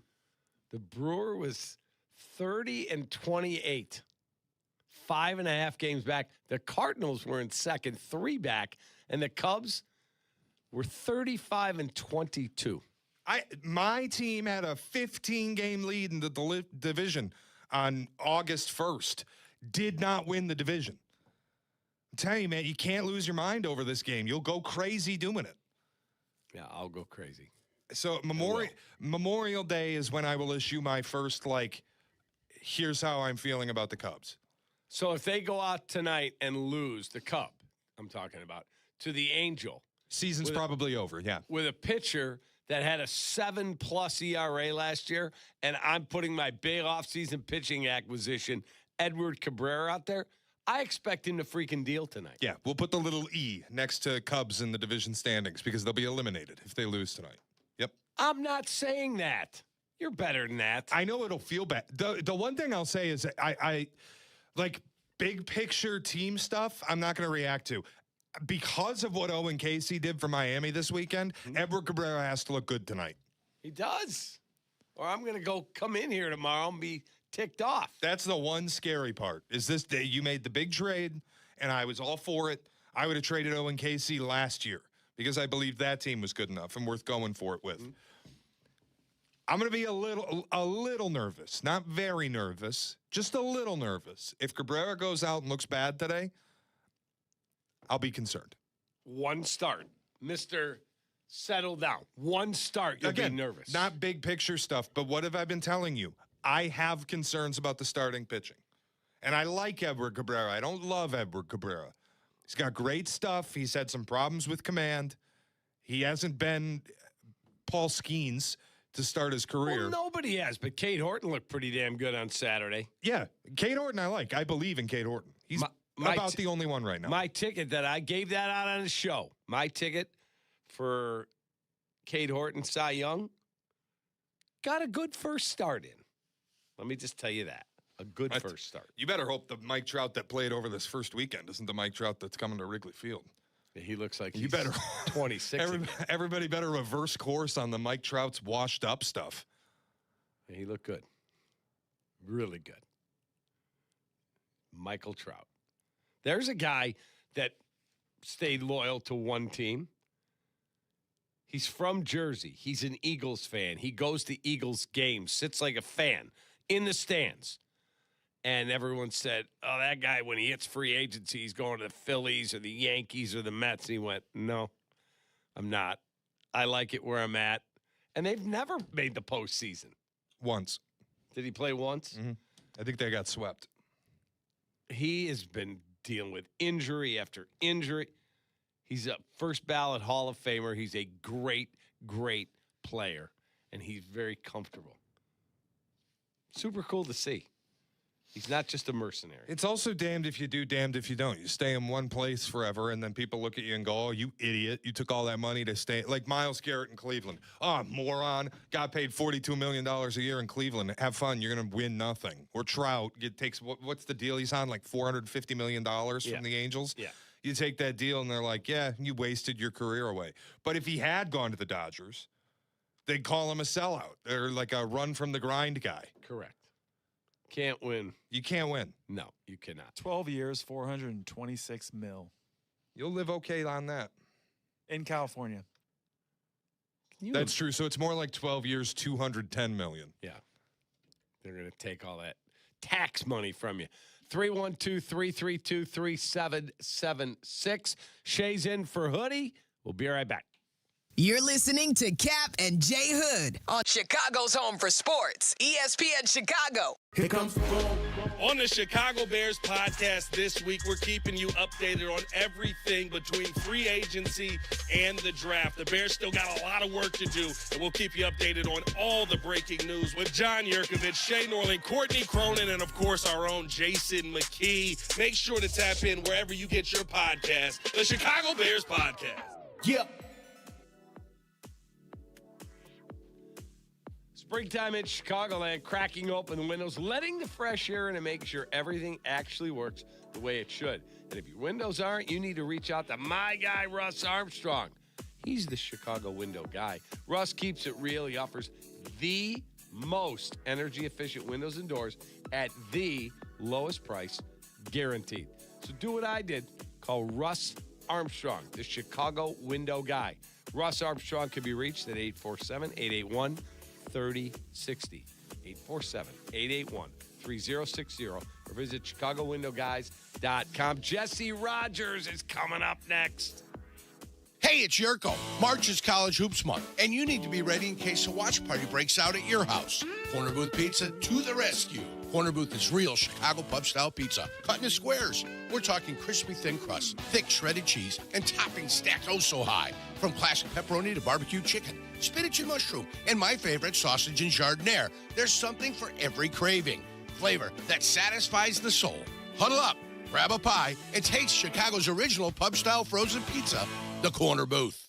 Has the excitement of betting turned into worry? Feeling overwhelmed every time you roll the dice? Problem gambling doesn't just affect your wallet. It can impact your health, relationships, and peace of mind. But there's hope.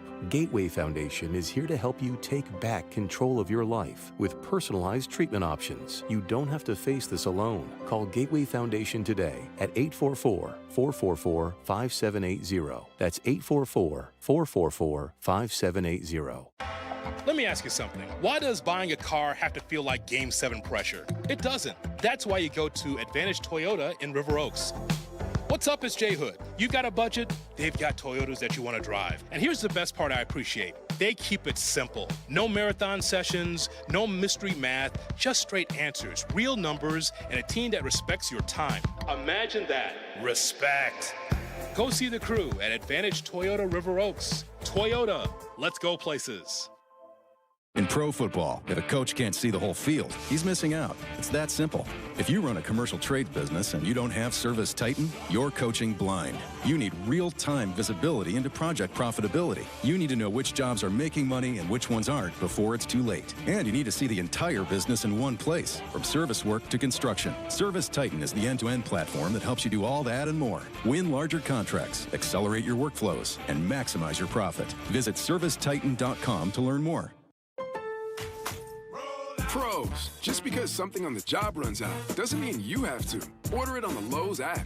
My Lowe's Pro Rewards members get free same-day delivery on eligible orders over $25. Get the fasteners, hardware, or tools you need to keep the job moving. Order by 2 p.m. and get eligible in-stock items delivered right to your job site by 8 p.m. Members get more at Lowe's. Loyalty program subject to terms and conditions. Subject to availability. Restrictions and terms at lowes.com/shipping terms. Subject to change.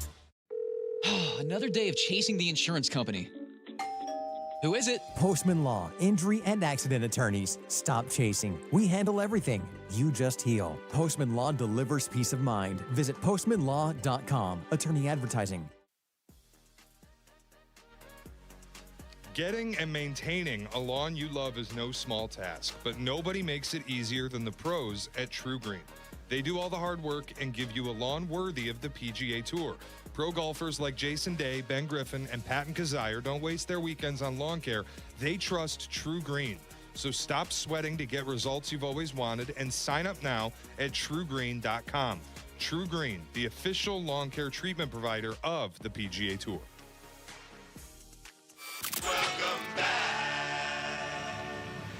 Welcome back to Kap and J Hood on Chicago's Home for Sports, ESPN Chicago.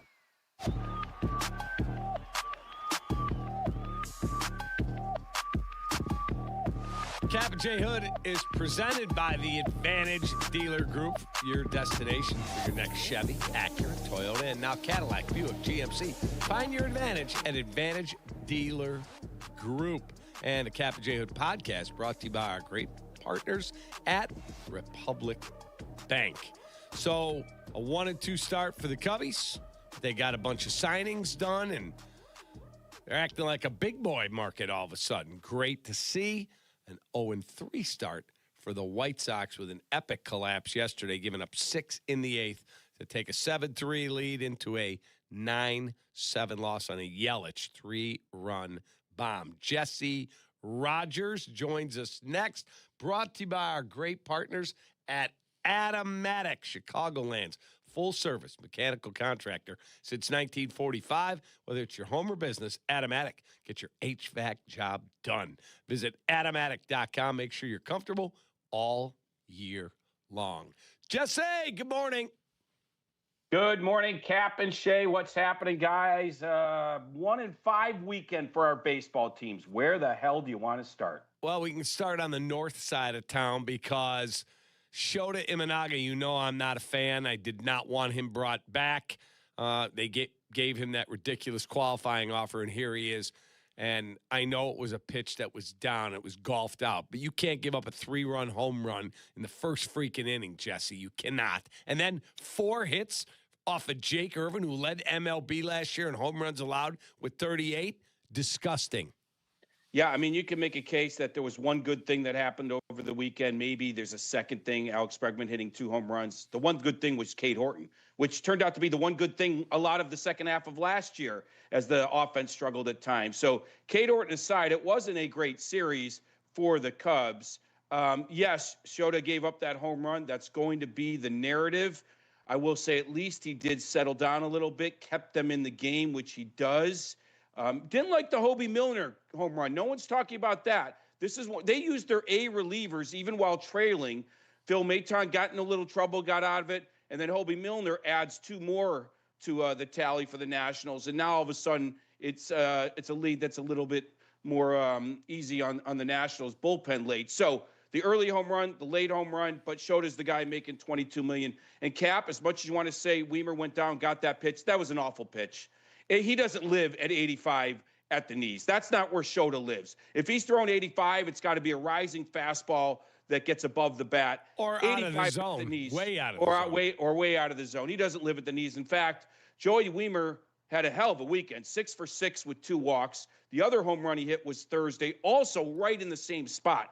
So I don't know if that's bad execution or a bad scouting report, but Joey Weimer was a one-man wrecking crew against the Cubs. But back to Scheyer. The key is the guys on base ahead of him. Gave up a single, then another bloop single. Okay, the bloop's not your fault, whatever. But you have to lock it down when there's 2 guys on.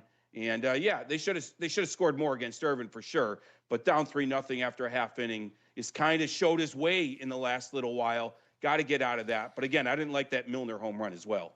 You're right about the Milner home run, but it's also just, this is what Scheyer is. Like, it feels like every time he's going to be on the mound, you better score at least 5 runs in support for him because he's going to get tagged. Whether it's bad pitch execution or, like you mentioned, maybe a bad game plan where they're just pitching Weimer wrong.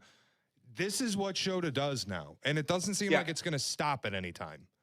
And Council has accepted that for now. The Cubs have accepted that. What they can't accept is the bad pitches with guys on base. I mean, if you're making a few bad pitches when nobody's on, and then you're making some bad pitches with guys on, what's left, right? So the whole idea of the solo home run still stands, but this is 3-run shots. I saw it in spring training as well, and we saw it late last year. So limiting the damage is great. Like I said, he continued on. He still had to grind through that outing, gave up 6-7 hits, which is a lot for him in a 5-inning stint. And the end of the day, it is the results. He only gave up 3, but it's just, like we said, it's when you attach the salary to it, it's a lot worse than Hobie Milner giving up a home run, right? He's not the $22 million man. So they've got depth there.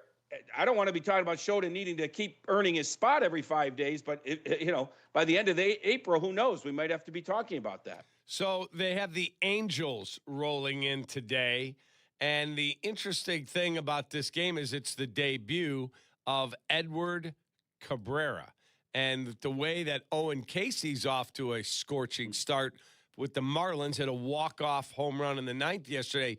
Edward Cabrera needs to pitch well. Yeah, this was a scouting situation. And what I'm getting at is, even though they play different positions, the Cubs absolutely felt like they could give up Casey for an arm like Cabrera. Obviously, that's why they did it. But it's like they didn't want to trade Moises, but they were willing to trade Casey. So it's self-scouting. They didn't think Casey was going to be all that, or at the very least, they thought Cabrera would be so much more valuable. So this is where we can compare. This was a baseball trade. 2 prospects, younger guys, traded for each other. Let's see what Cabrera does. Now, let's not compare him after 1 week, and I've got some tweets on that too, Shay. I mean, come on. I don't care if Casey has a big weekend and Cabrera stinks today. It's a season, and it's 30 starts, and it's 500 at-bats. We'll see. We'll see. But I like Casey. I like him. He's big. He's strong.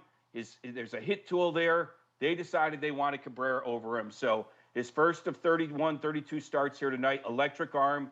Let's get off the schneid here. If you're the Cubs, you lost a home series to a team you know you're going to have a much better record than, but you didn't have a better record against them this weekend. I know you're getting on me about saying I would be concerned or like overreact if Edward Cabrera's not good today because of what Owen Casey did over the weekend. But Jess, to be fair, like I have been the guy all offseason saying I don't love this pitching as much as everyone else seems to, where it had felt like you brought up Hobie Milner. I never liked Hobie Milner as a signing. I didn't think Phil Maton. I get he had success last year. He's a spin doctor though. Like they don't have, outside of Palencia, they don't have a bullpen that's built like 2026 bullpens where it's all velo, electric fastballs. It feels like a lot of slower arms.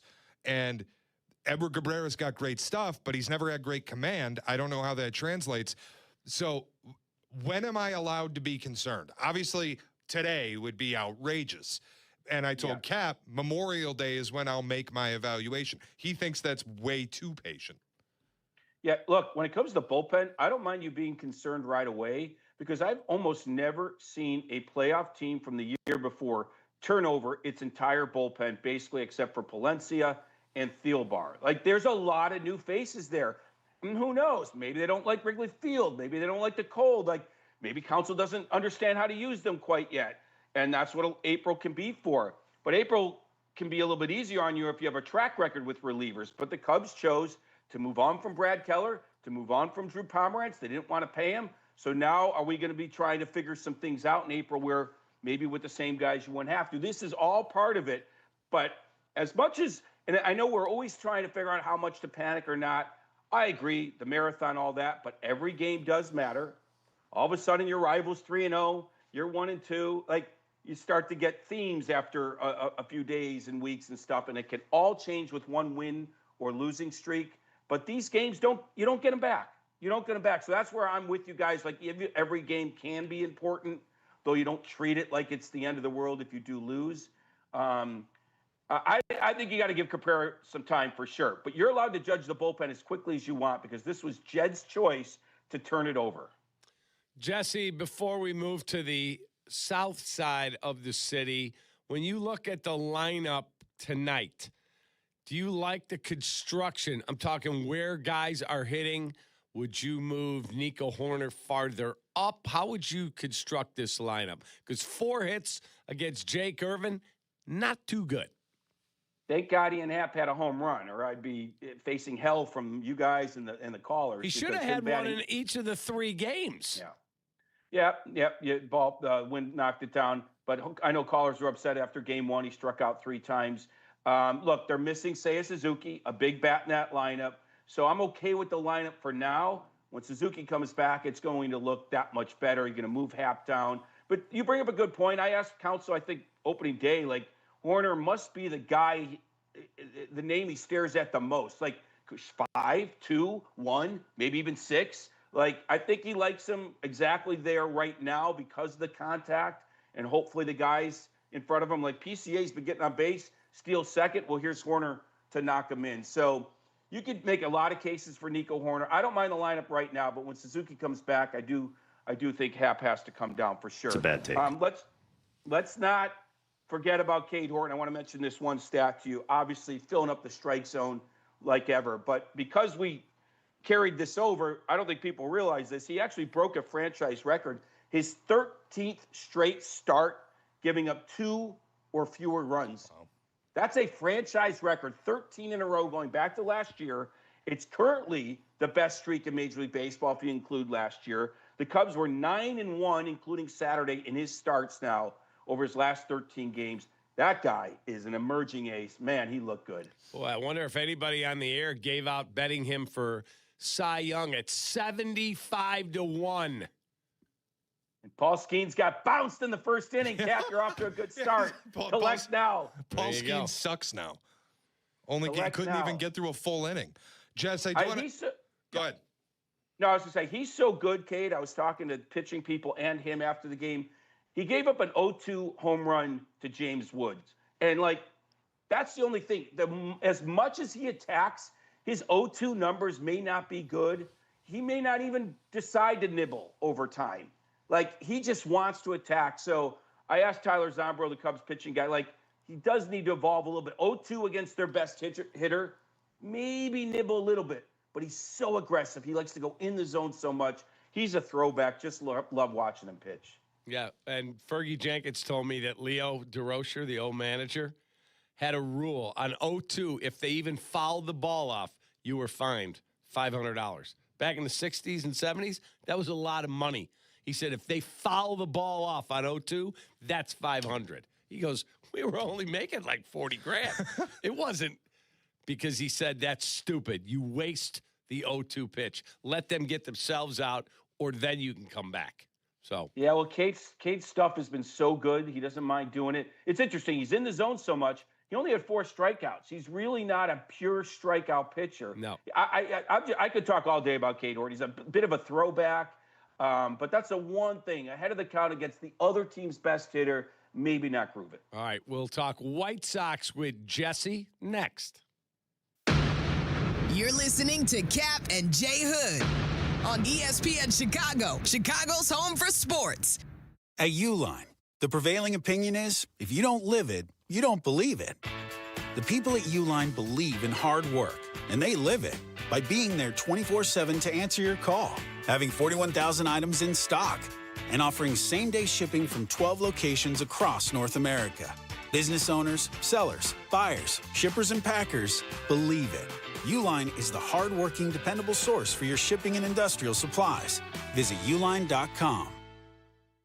Kap and J Hood here with Howard Ankian. Howard, it's really nice to work with a law firm who's there for you and has your back when you're injured. That's right, Hoodie. With Howard, it's personal. Thanks, guys. And well, after all, Ankin Law is injury law made personal. Auto, truck, rideshare, work injuries, and medical mistakes. If you've been injured, call Howard. I'm here to help. Call 312-6-million. Injury law made personal is Howard Ankin, our attorney on the Kap J Hood Show, weekday mornings on ESPN Chicago. Turn your tax refund into a new bathroom at Menards. Make this the year you check that project off the list. Upgrade your bathroom with Max. With more than 1,000 showers, bathtubs, and surrounds, you're sure to find exactly what you need to add luxury and style to your bathroom. Save big on our entire selection of Max bathroom products. Plus, check out our weekly flyer on Menards.com for all the great deals happening now. Save big money at Menards. Progressive presents ways to save money that aren't bundling your home and auto insurance with Progressive. I can't believe the deal we got on these seats for the game. Wow, they must be pretty high up here. I think my ears just popped. Yeah, here, put this on. Is that an oxygen mask? An official team oxygen mask. Well, I can kind of see the field. Good, your senses are still sharp. You're going to need them for phase 2 of the ascent. Don't save money by sitting in the nosebleeds. You could save hundreds by switching to Progressive. Get a quote at Progressive.com. Progressive Casualty Insurance Company, affiliates, and other insurers. Not available in all states or situations. It's Rich Eisen for Pella Windows and Doors. Sometimes teams take a timeout to regroup and call the right play. When it comes to your home, Pella Windows and Doors always has the winning game plan. They do it every day, and that's why your neighbors trust them. Visit Pella.com/Eisen today. Right now, Pella Windows and Doors of Greater Chicago and Northwest Indiana is offering 25% off windows and doors or 0% APR for 72 months. Some restrictions may apply. See store for details. Offer ends March 31st, 2026. When it comes to my ride, I don't mess around. Advantage Chevrolet. 3 locations, Chicagoland's covered. You want a Chevy? They've got it. You want savings? Oh, yeah. Most important, trust. No runaround. They shoot you straight. Advantage Chevrolet Hodgkins. Together, let's drive. If you missed something, get the podcast on the ESPN Chicago app. Kap and J Hood are back on Chicago's home for sports. ESPN Chicago. Jesse Rogers, national MLB reporter for ESPN and ESPN Chicago. Jesse Rogers, giving you updates on the White Sox, Cubs, and the latest Major League Baseball storylines. Jesse Rogers, from free agency to owners' meetings to spring training to opening day. Jesse Rogers covers it all season. It's Jesse Rogers with Kap and J Hood on ESPN Chicago. Go Jesse, go Jesse, go Jesse, go. Jesse, of course, always brought to you by our great partner at Atomatic, ATOmatic.com for the best HVAC company in the world. Jess, before we go to the White Sox, I did have to ask you, Nico had his press conference. He's locked in. The Cubs are acting like a big boy market team. Yeah, pretty cool.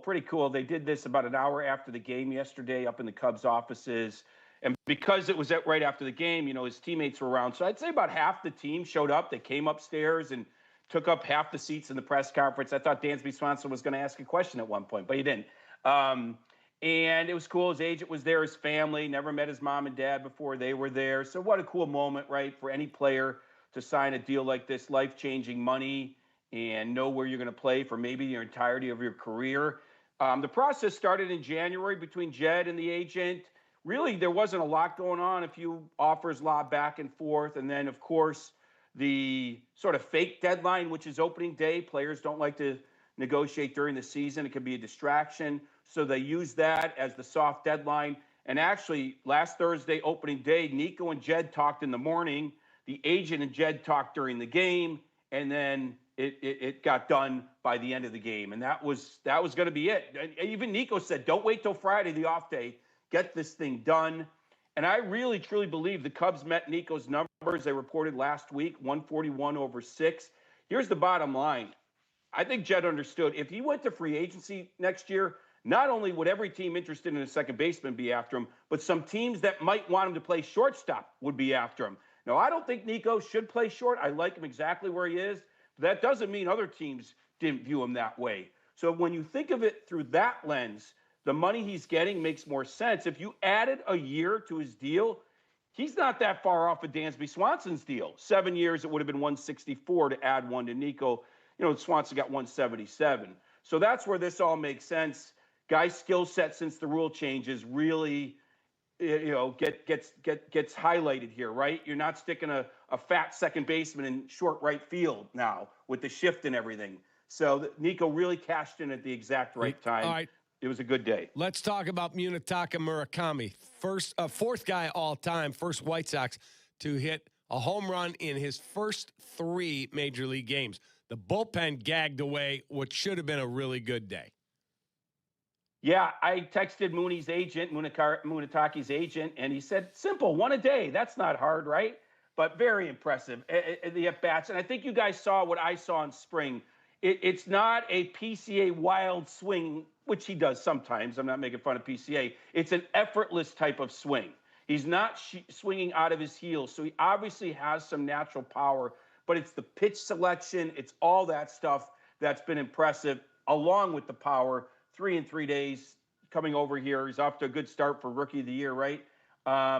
If this continues, I'm going to be starting to call some other teams, hey, do you have any regrets? Because obviously other teams could have had him with just a 3rd or 4th year on that contract. But so far, so good for Munetaki.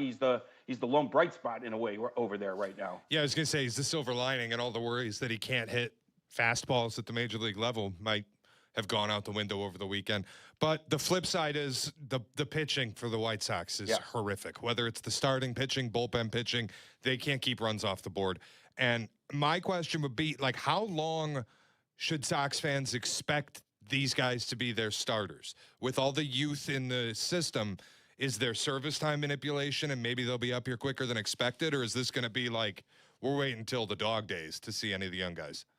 Yeah, I couldn't see anything before May. It's just, why would you give a guy a start into in April? Like, what does that really show what he has? Unless he's throwing perfect games down there. But a month worth and your guys are stinking it up, that's a different story. So I don't have inside information because I think it's really about what they do and how they show up, both at the major league level and in the minors, that will determine the date. But I couldn't imagine it's before May, giving all these guys a couple times through the rotation at the very least. What bothered me was the bullpen late, because they've done some work on that bullpen. And I mentioned this last year. We know there's nothing more demoralizing than giving up leads. But here is exactly what Tommy Pham said to me. You give up a lead, and now in the 9th inning where you might have some easier at-bats against B relievers, here comes McGill, the closer. When you were up 7-2, 7-3, you weren't going to face them. So in so many different ways, it's so demoralizing. And I'd like to know what other team on opening weekend tried to get a 4-out save from their closer. I really would like to know that. Opening weekend, but Chris Murphy, their setup guy, who I'm sure not many people know of, couldn't get out of the 8th. So here comes Sir Anthony Dominguez, and one of the greats that ever donned a Milwaukee uniform comes off the bench, and Christian Yelich, and he hits that grand slam, and now Dominguez doesn't even get to pitch the 9th. So that's as bothersome as anything I saw before that, because you had a 7-2 lead, and a blown lead like that reminds me of last year's team. Yeah, that was absolutely awful. All right, White Sox and Marlin tonight in South Florida. Cubs and Angel at Wrigley. Jesse, have a great day, man.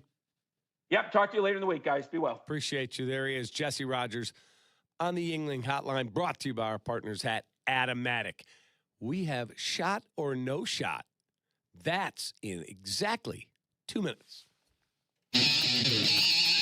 This is ESPN Chicago. Kap and J Hood on Chicago's home for sports. Most people think that an insurance company is only obligated to pay, at most, the full extent of the policy limit. And usually that's true. But at the Verdoliak Law Group, we've proven that's not always the case. Recently, we represented an elderly woman who was injured in an accident. She suffered significant injuries that dramatically diminished the quality of her life. This was clearly a case that was worth more than the insurance limit, but we knew that since she was elderly, the insurance company was going to play their delay game and stretch things out as long as possible. Knowing this, we gave the insurance company 30 days to pay the full policy limit and told them if they didn't pay within the 30 days, we'd never accept the full policy and would pursue more. Sure enough, they delayed another 14 months before offering to pay their full limit. But unlike most law firms, we didn't accept it. At this point, the insurance company was left a simple decision: voluntarily pay our client 3 times their policy limit or go to trial against the Verdoliak Law Group and risk paying far more. They chose to pay. If you want a law firm that's not going to let the insurance company dictate what you deserve, call the Verdoliak Law Group. Why does buying a car have to feel like Game 7 pressure? It doesn't. What's up, it's J Hood. At Advantage Toyota in River Oaks, it's simple. Real numbers, no mystery math, and a team that respects your time. Imagine that. Respect. Go see the crew at Advantage Toyota River Oaks. Toyota, let's go places. Need a haircut? With the Great Clips app, you can put your name on the list from anywhere and head to the salon when you're up next. Because getting a great haircut shouldn't mean putting your life on hold. Great Clips. It's gonna be great. Good Karma Brands is proud to be an equal opportunity employer, providing equal employment, development, and advancement opportunities to all teammates and applicants. To learn more about careers with us, please send an email to talentacquisition@goodkarmabrands.com. That's talentacquisition@goodkarmabrands.com. Broadcasting live from the Chicago Board of Trade. This is the home of the Chicago Bears, ESPN Chicago. And this is Captain J Hood, WMVP, WTBC, HD2, Chicago, a Good Karma Brands radio station. Checkmate 1-6, immediate suppression on target. That's why I say, hey man, nice shot. Shot or no shot with Kap J Hood on ESPN 1000 and the ESPN Chicago app. That's why I say, hey man, nice shot. Shot or no shot every day at 8, baby. Shay's on the other side of it. He gets to play shot or no shot rather than orchestrate it. Here's Mario. Good morning, fellas. How we doing? We're doing good, man. How are you? Good. It's good hat day. All the fellas in hats this morning. How about that? How about it? Good hats. And nobody wearing a stupid upside-down hat either. True. Yeah. Dumbest hat concept in America. Idiotic. It's a big trend. It's a bad trend. My guy. There's AI Jack. With an upside-down hat. No, he's wearing a rally cap. I'm talking the ones that say Sparty upside down. It's just idiotic. Why are you telling people how to hat? You can do whatever you want. He's telling people how to hat. I just would have been shocked if Jack had an upside-down hat. It would have been stunning. Yeah, I would have been floored. That would have been great. That would have been awesome. Yeah. He'd have had like a Horner upside down. That's his guy. Nico. All right. What do you got, Mario? All right. So, Brad Underwood now, as Illinois basketball coach, he has 2 Big Ten championships. He has a Elite Eight appearance, a Final Four appearance, 7 straight seasons of 20-plus regular season wins. I ask you guys this, shot or no shot, he is the best coach in Illinois basketball history. That's a shot. It's an absolute shot. Lou Henson had a great run, took the 89 Flying Illini to the Final Four, and a failed block out on a missed free throw allowed Michigan to get a stick back. They ended up winning the national championship that year over Seton Hall. But what Brad Underwood has done, that is an absolute shot. It's a shot for me. And I think a lot of it has to do with where Illinois was before Brad Underwood got there, because they weren't the program that they were in the early 2000s or the late 80s. And now they feel like they might be again. And you also have to give credit to Brad Underwood for being the guy that kind of just made going to the Balkans and finding 7-footers popular. Like, no, you don't have to like that he did it, but nobody else was. And where the sport is right now is kind of in a place where, like, you can do whatever you want. So respect. If you're going to go to Europe and find pro players and bring them into your program to play, good for you. You can do that. You're allowed to, so do it. But yeah, the success speaks for itself. He's absolutely the best coach that they've had. Look, if Bill Self had stayed, he would have been. He left. He went to Kansas, and he's been magnificent there. He's a Hall of Famer for a reason. Lou Henson had a great run. Great. What I'm watching this guy do is better. Well, but the big question is, now that the sport has changed so much, is Illinois, Signetti staying at Indiana. I don't think anybody would have said that could ever happen a couple of years ago. But the sport has changed where now you can just throw money at things, and Indiana's as good a job as any. Is Illinois that level of job that Brad Underwood would never leave, like Bill Self did? Yes. Look, the day Bill left, he and I are good friends. I mean, I've never hidden that fact. He called me the day before, bro, don't be mad at me, I'm leaving. I'm like, I'd never be mad at you. You're my friend. Like, I love that dude. And he said, my dream was to always have my office address be Fog Allen Fieldhouse. And Fog Allen Way, I think, is the street when you pull in. He was a graduate assistant there making no money. He said, that was my dream. I'm going home. I get it. I get it. Brad Underwood said this is his dream job. I love it. And as long as they're willing to pay him and give him the resources to do it, where's he running to? He's building a freaking powerhouse. Pretty good. Who wins the title first, him or Painter? Illinois. Brad Underwood. Fair. I think he does. Yeah, I don't know. Matt Painter, I just don't think is ever going to get it done. But like similar guys where it's a dream job. Wait. Why do you say that? He's a hell of a coach. It's just, I'm not saying he isn't, but it's incredibly difficult. He's had God knows how many shots at it, and it's starting to feel like he can't get over the hump. It's not that I gotta break you of this. Before I retire 20 years from now, I've got to break it. It's not he can't get over the hump. It's really freaking hard to win a national title. I just said that.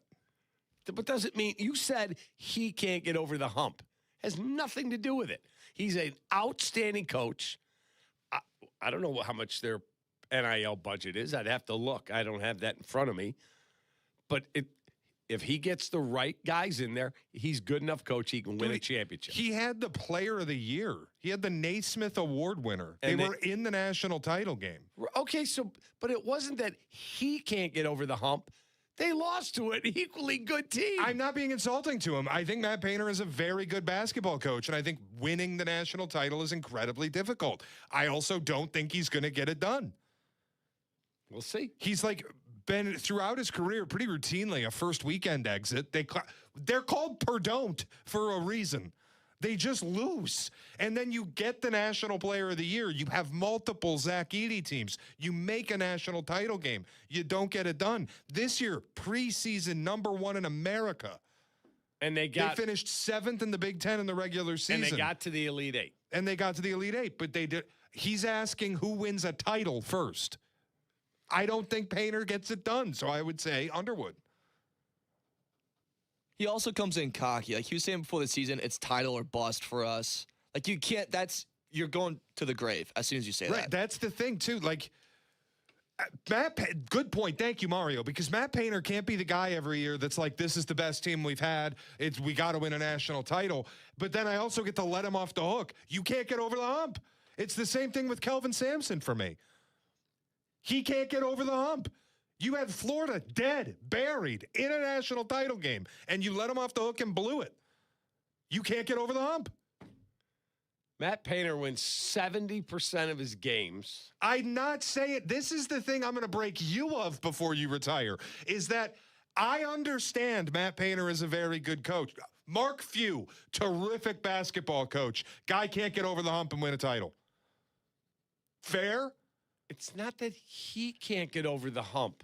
All this is Mario, he was a coach, so he's running defense for coaches. That's all it is. Matt Painter's won 3 Big Ten tournament titles.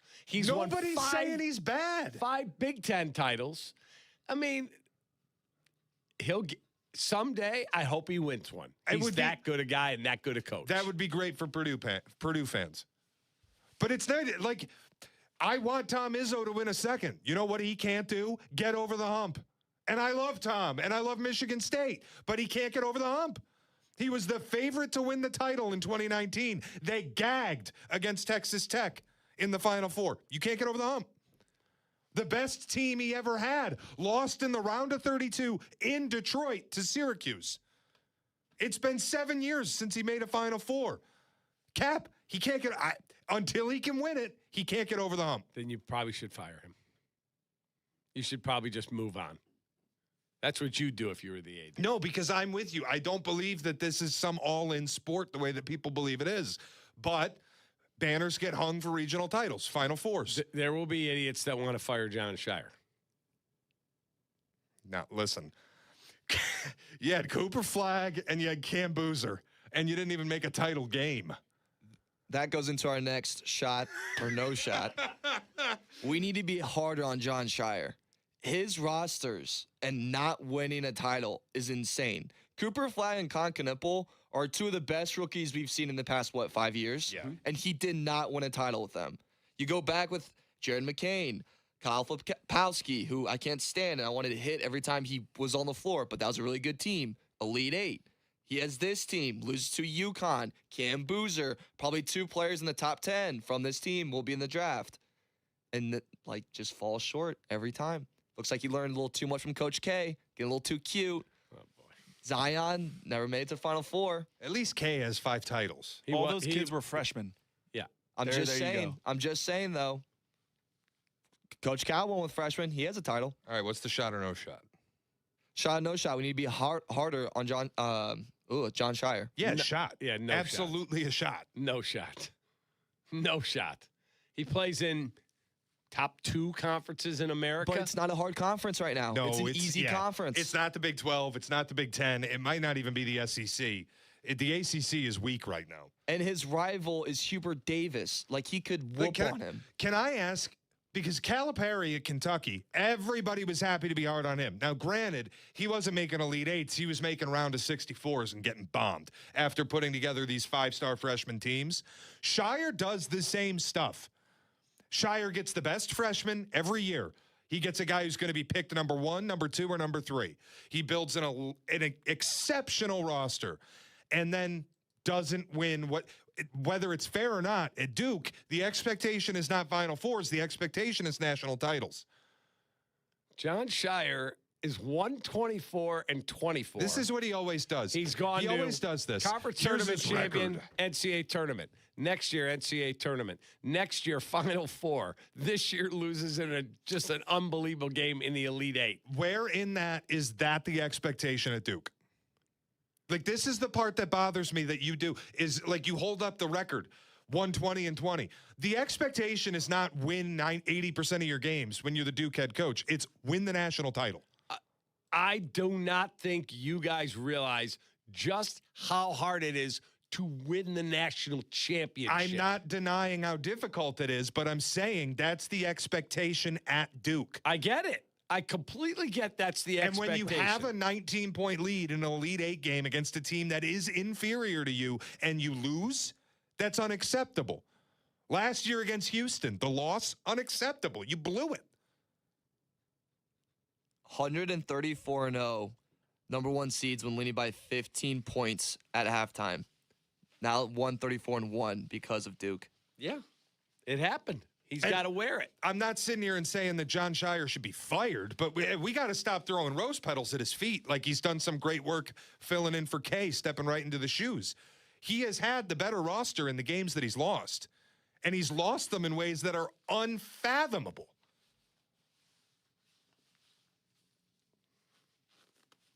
He's a very good coach. Nobody's saying get rid of him. Great recruiter. Terrific recruiter. But we also, as sports fans, you think Duke fans are thrilled with John Scheyer this morning? Well, they're mad because they lost, and I get that. But, my God, you realize Danny Hurley's a pretty damn good coach. He has a pretty damn good team. Because they lost in the fashion they lost?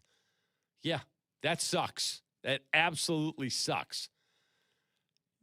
Just understand how many teams out there try to get the same players This dude connects with his kids. He gets players. He'll get there. He'll win his title. But, so you mentioned earlier, though, like you can't win with freshmen. You need older vets. You need older players. I think you need a veteran guard. I really believe that. So I agree with that. If you're Duke or you're, a booster or whatever, when are you going to have the conversation with them going, I love your recruiting. Let's focus on the transfer portal a little bit more. Let's adapt a little bit. Because the teams are getting beaten by are heavy in the portal. Yeah, and that's another thing, too. Like, you don't recruit guys and have them stay with the program and become seniors or whatever. Then buy seniors. What did Michigan do? They bought seniors. Mm-hmm. Yeah, Landenborg, the kid from UAB that they went and bought. Like, that's how you can supplement this. It's like you have all these freshmen on the floor who don't understand the situation. Well, go buy a senior this offseason. And then maybe next year you'll have somebody who can command that moment. Fair. But I'm just telling you. He's not getting fired. That dude is an outstanding I don't think nobody's coach. saying. I don't think he should be fired, but I think he needs to be, like Shay said, we need to be a little bit harder on him, not just praise him and act like he's a second coming of Jesus. You know that at the end of his 4th year, there were students that I think protested outside the president's home. They wanted Coach K fired. And then the next year, they got it rolling. It took time to build a culture the way the guys play and deal with. Coach K's intense. And that's not for everybody. You don't win with young kids. And there were people, you got to fire this guy. His record's terrible. It's Duke, blah, blah, blah. Yeah, how'd that work out? It's only the winningest coach of all time. Let's also be real. Duke was a dead program when K got there. I'm not sure that's correct. They went to the championship game right before him. Didn't they have 0 national titles when he took the job? Okay, national titles. They were in the final game. They lost to Kentucky. I'm pretty sure. It was my point is it was a much different Duke when Coach K took the job. Like the one thing people who were born when I was born don't understand unless you start looking at the history is Duke is, of Duke because of Coach K. This wasn't some big time historical program. Coach K built it up. Yeah. Scheyer has the misfortune of working in that shadow. Yeah. The coach he replaced, Bill Foster, left to go to South Carolina to get a bag of cash, finished his career at Northwestern, and then it went to Coach K. that sentence, say that again, left to go to South Carolina. They stole him for a big contract. If that happened in 2026, do you know how fast the phone would get disconnected in Raleigh if they called from South Carolina? Hey, John, we got a bag for you. Dial tone. Yeah, it was different back then. Where are you calling from? South Carolina. Click.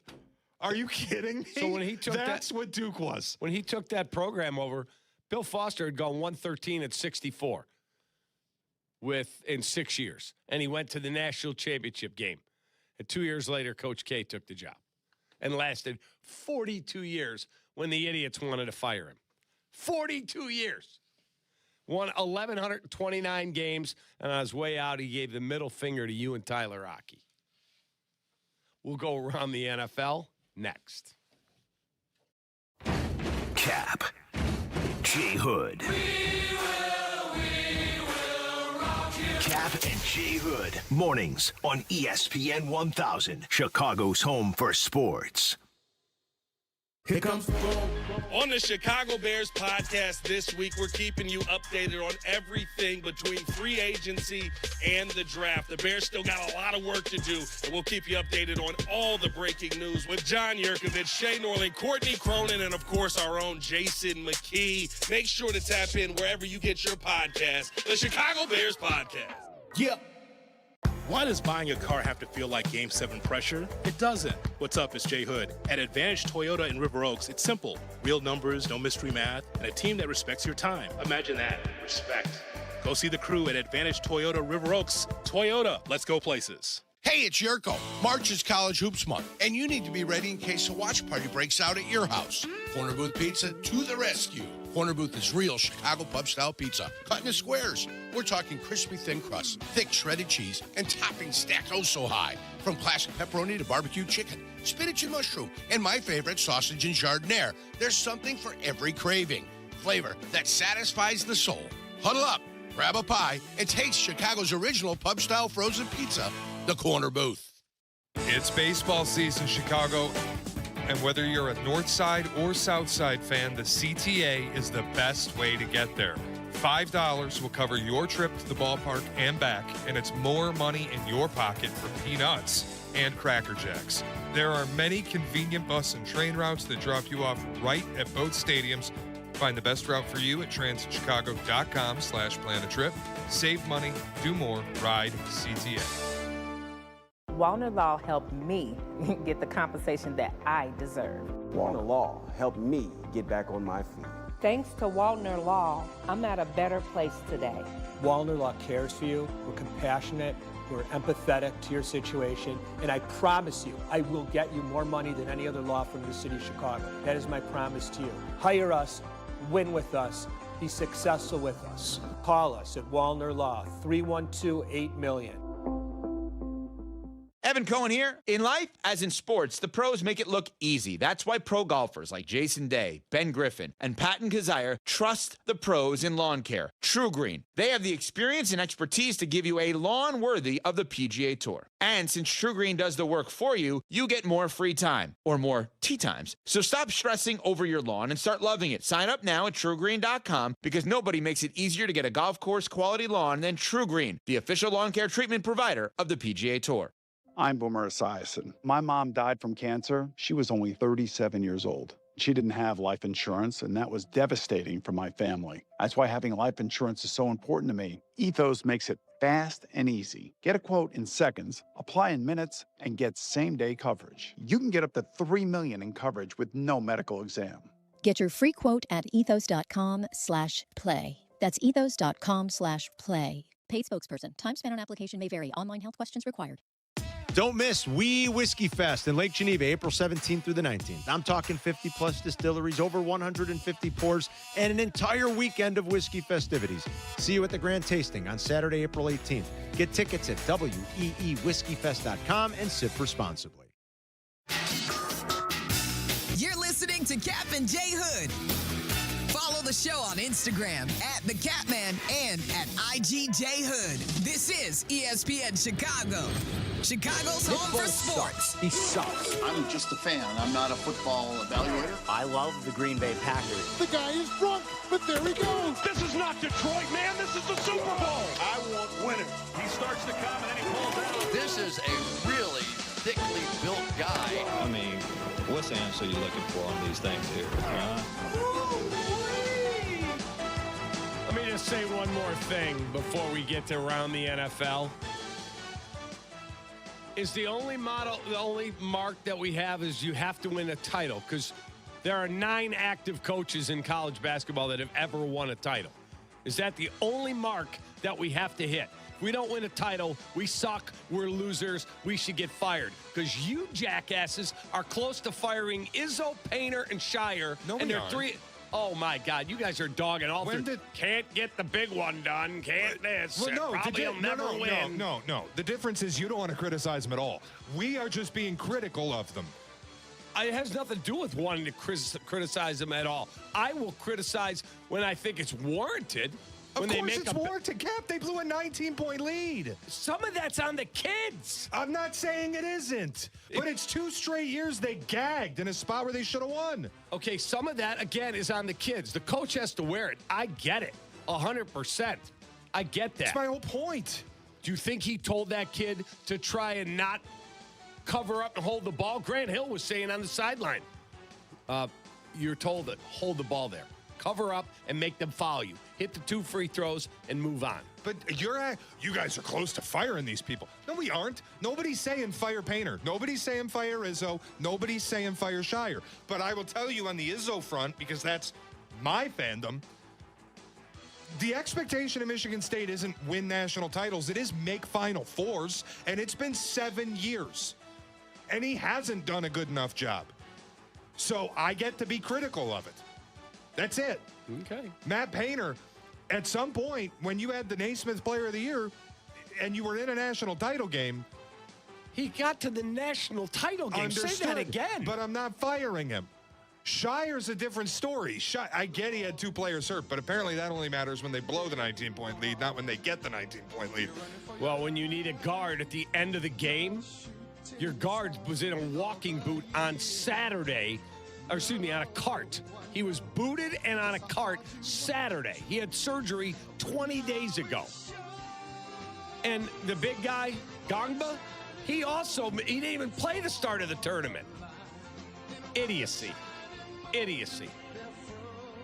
All right. Shot, Duke choked. All right, go ahead. Around the NFL. I'm not telling you that the whole group didn't choke. I'm not saying that. This Matt Painter will probably never be able to win the big one. That's just a dumbass comment. All right, Mario. All right, to the NFL we go. So, Field Yates reported that the Myles Garrett contract tweak does not mean a trade. Browns GM told him if we wanted to trade Myles, we would have needed to make a contract adjustment. So it doesn't have anything to do with that. Myles is a career Brown. He's one of the faces of our organization. I think we've been very clear, both past and present, in terms of our feelings. I understand all the questions. I'll be honest, I don't really want to waste a ton more breath on this topic. What do you guys think? Does this still mean there's a trade coming for Myles Garrett, or do you think Barry's just doubling down? I don't think they're trading him. I don't know if they're going to trade him or not. The cost is going to be extreme, but we wouldn't have needed to make a contract adjustment if we wanted to trade him. No, you would have, because nobody was going to trade for him with the cap hits that they would have been taking on. So this does make sense as far as making him a more tradable asset. Whether or not they will trade him, who knows? I have no idea. I think it makes sense because they're not going to win with him, and they can get a ton of capital back in a Myles Garrett trade. He's what, 30? Yeah. When does he turn? You're never going to have a better moment than breaking the sack record to trade Myles Garrett. When does he turn 31? Or is he 31? December 29th, he'll turn 31. December 29th, he turns 31. Look, would you give up 3 ones for him? Your next 3 ones. So here's the other interesting thing. Cleveland is also the team that I believe is lobbying the league to change the rules on draft pick trades. They want to be able to trade first-round picks for 5 years instead of for 3. Correct. So could you even get Myles Garrett for 3 first-round picks? I think are these two things operating in tandem?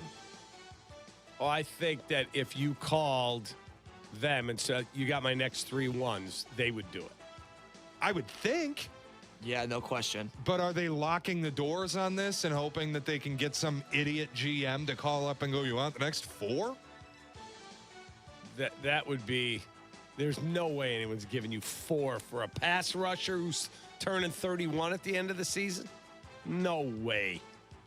I wouldn't think so, but listen, I've been shocked by trades If before. I was an owner and my GM came to me with that deal, I'd tell him, not only are we not doing that, you're an idiot for even calling. It might be a team that could be targeting them, or they could be targeting a team that doesn't have a first-round pick. That's true. That is a good in one point. of these 3 rounds. So, like the For 3 Colts, years. the Colts don't have a first-round pick this year or next year, I believe. Yeah, because of the corner. If they change this rule, then the Colts could also not have first-round picks in 28, 29, or 30. Yeah, I can't give up 3 years of number ones. I can't do it. Like, if you drop Myles Garrett on the Bears and you have no number ones going forward for 3 years, I don't think you're winning the Super Bowl just because of that move. Good. I wouldn't say you wouldn't. If it's a team expecting to draft in the 25 to 32, I'd do it. If you know you're going to be drafting that late. Well, you're taking on, though, a massive contract. I'm sure he'd want to extend. And so now you've got a massive financial commitment. I got to get Darnell Wright, Caleb Williams, Luther Burden, potentially Roma Dunze, Colston Loveland, all have to be re-signed. Yeah, but this is, by the time you're worrying about that, Montez Sweat's not going to be on your books anymore. Jalen Johnson's not going to be on your books anymore. So there's money coming off as well. And once you extend Garrett, or if you do something funky with his contract in the year that he has the $50 million cap hit, you're never going to see a $50 million cap hit. So you can still make all those things happen. Yeah, I don't think I would give up my 3 number ones. I don't think I would. I mean, look what the Rams did, though. Like, when they said screw all the picks. Like, they just are able to pay guys now. And so it did pretty well. Yeah. There will be a year that hurts where you have to just give up some money. Like, you're going to have to bite a bullet if the Bears were to do it. But I still, like, I don't buy what Barry's selling. We're not going to trade. If somebody calls you correct, you will move Myles Garrett. And they're more likely to call correct now because the money's more, it makes more sense. Buffalo would do it. You think they'd give up 3 ones? Buffalo? I could see it. They're pretty desperate. That GM's desperate. Yeah, what else are they going to do? Draft another horrible receiver? Yeah. Yeah, I'll be surprised if somebody gives them 3 ones. Oh, I'd be surprised, but I'd say I could see teams doing it. Yeah, I can't. 3? No, I can't see it. No way. But he's a hell of a player. There's worse guys to risk your future on. What else? All right, we have a lockout in the NFL. Yeah, the refs. The refs are in a lockout. NFL owners are alarmed by the state of negotiations with the NFL Referee Association. According to sources, NFL has offered a 6-year deal that will provide a 6.45% raise, but the refs do not want a shorter dead period to allow more training, including a requirement for low-performing officials to work spring football games, and by reducing the seniority-based approach for covering playoff games and replacing it with assignments based on performance. So essentially, the refs don't want to work harder. Yeah, what I read yesterday was that the NFL wants to make refs full-time and that the officiating union is not at all interested because from the NFL's perspective, the officials want more money and no difference in their working hours or what they are currently being asked to do, which I think is BS, to be honest, if that's the way that it's going. I've wanted full-time officials in the NFL, not out of some, like, labor love, where I'm like, oh, these guys don't get treated right. I want them to be better at their jobs. They should be training more. They should be watching film. They should be supported by the NFL and doing all of that. If they're not interested in doing that and they want more money, then I really am not on their side here.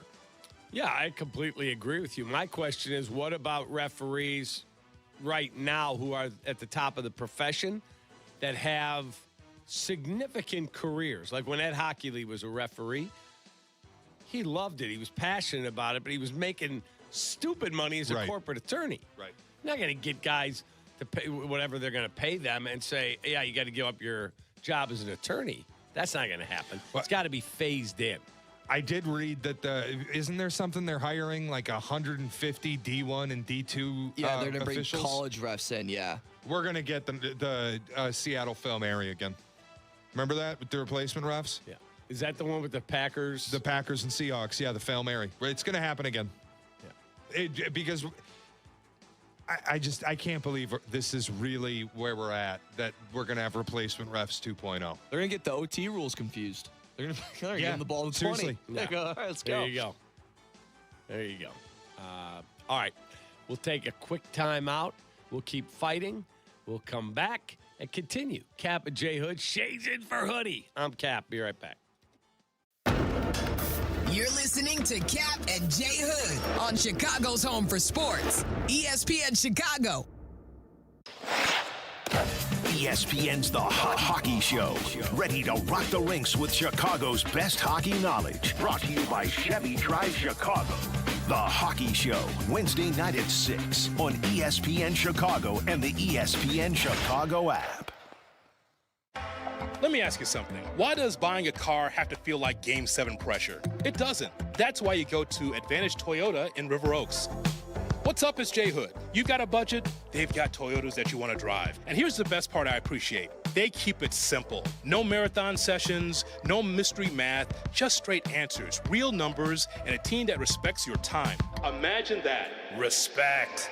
Go see the crew at Advantage Toyota River Oaks. Toyota, let's go places. Smart capital planning starts with the roof. M&M Commercial Roofing, powered by over 50 years of trusted craftsmanship from M&M Home Remodeling, helps Chicagoland properties and facilities plan, not just react. M&M Commercial Roofing starts with detailed inspections and clear reports, then guide you through options, repairs, recovery systems, coatings, replacements, or new construction. This is roofing built around your priorities, timeline, and long-term plan. Schedule a consultation with M&M Commercial Roofing and plan with confidence. Do you owe the IRS $10,000 or more in back taxes? Penalties and interest are piling up every single day. Wage garnishments and bank levies could hit any moment. If you've been avoiding it out of fear, you're not alone. But waiting only shrinks your options and ramps up the stress. The truth is, the IRS settles with taxpayers every day through legitimate programs, and many qualify to reduce what they owe, in some cases by up to 99%. That's why thousands turn to helpwithirsdebt.com. They've guided over 120,000 Americans, resolved more than $2.3 billion in tax debt, and back every case with their ironclad resolution guarantee. If there's no real path forward, you get a full refund, no fine print. They even randomly select one qualifying client each year and pay off their entire IRS balance. Terms apply. Don't let another day pass. Go to helpwithirsdebt.com right now. It's fast, easy, and confidential. Find out what's possible today. Helpwithirsdebt.com. Once again, that's helpwithirsdebt.com. Need a mulligan in your current banking relationship? Tee it high and let it fly with Republic Bank of Chicago's business banking solutions. Driving Chicago business for more than 60 years. Republic Bank of Chicago. Banking beyond expectations. Hey, it's Kap, and whether it's your home or your business, comfort isn't optional. When your heating or cooling system isn't working the way it should, you need a team you can trust, and that's why I recommend Automatic. They've been serving Chicagoland for decades, handling everything from routine maintenance to full system installs. Professional, responsive, and they get the job done right the first time. Don't wait for a breakdown to take action. Call Automatic or visit automatic.com and make sure your HVAC system is running exactly the way it should.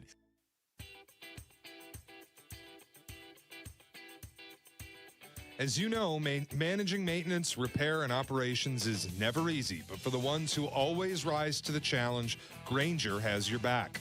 From professional grade products, you can count on fast, dependable delivery.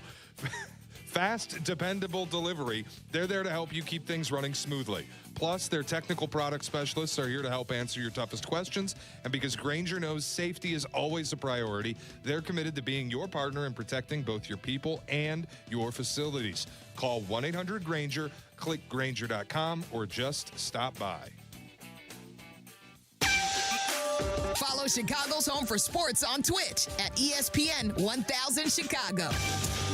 Kap and J Hood are back on Chicago's Home for Sports. ESPN Chicago.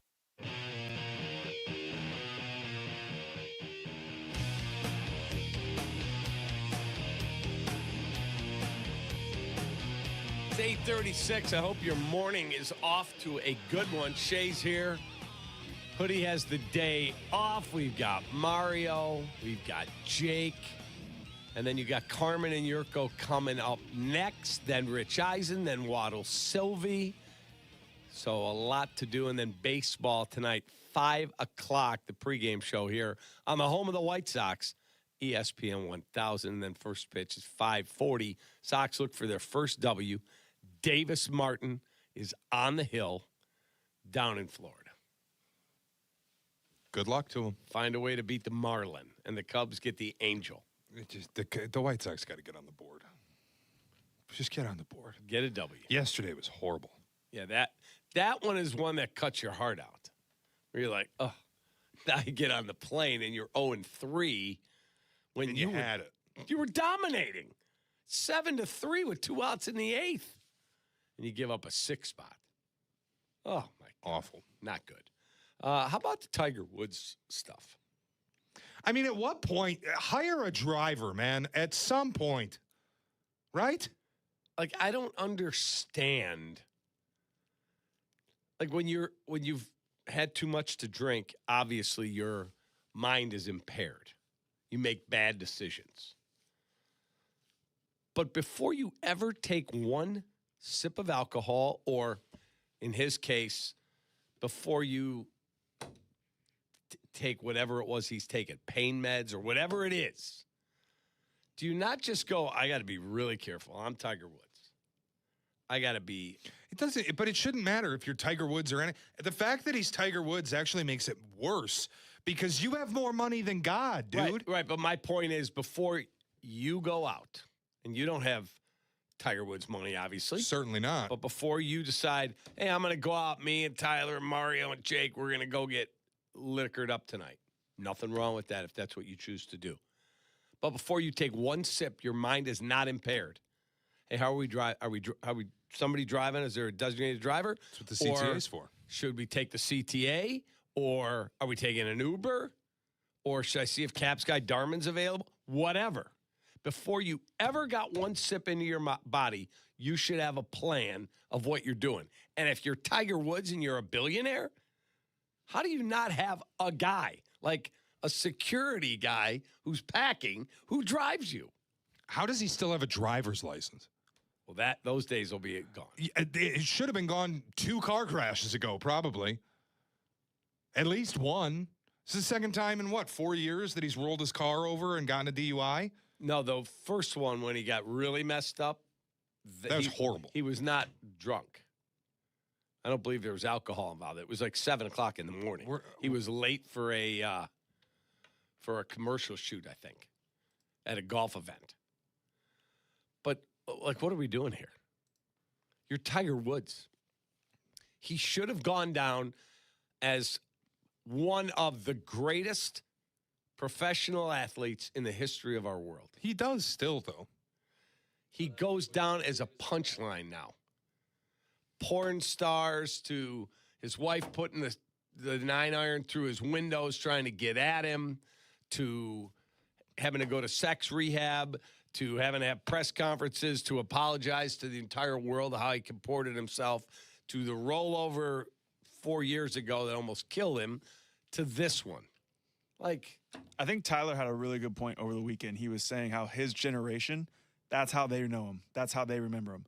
I grew up in the 90s and early 2000s. I was very fortunate to see from 97 on how dominant of a player he was. To me, he was like MJ. It's like what Brady was in the NFL. Those are the 3 GOATs. To me, if he was to play in the Masters before this incident, I would have to watch. That's how much I actually believed he can do it. Because I've seen it before. You would still watch. If he played in the Masters. I would watch, yeah. You would still watch. But even after this. Like this, the thing with Tiger Woods I've always found really odd. Most people, they have this much scandal, only become the scandal. Tiger Woods somehow is still both things.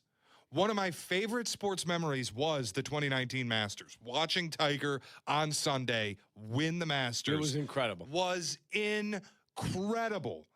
And I did grow up knowing him as the guy who was writing his phone number on the back of a Denny's receipt.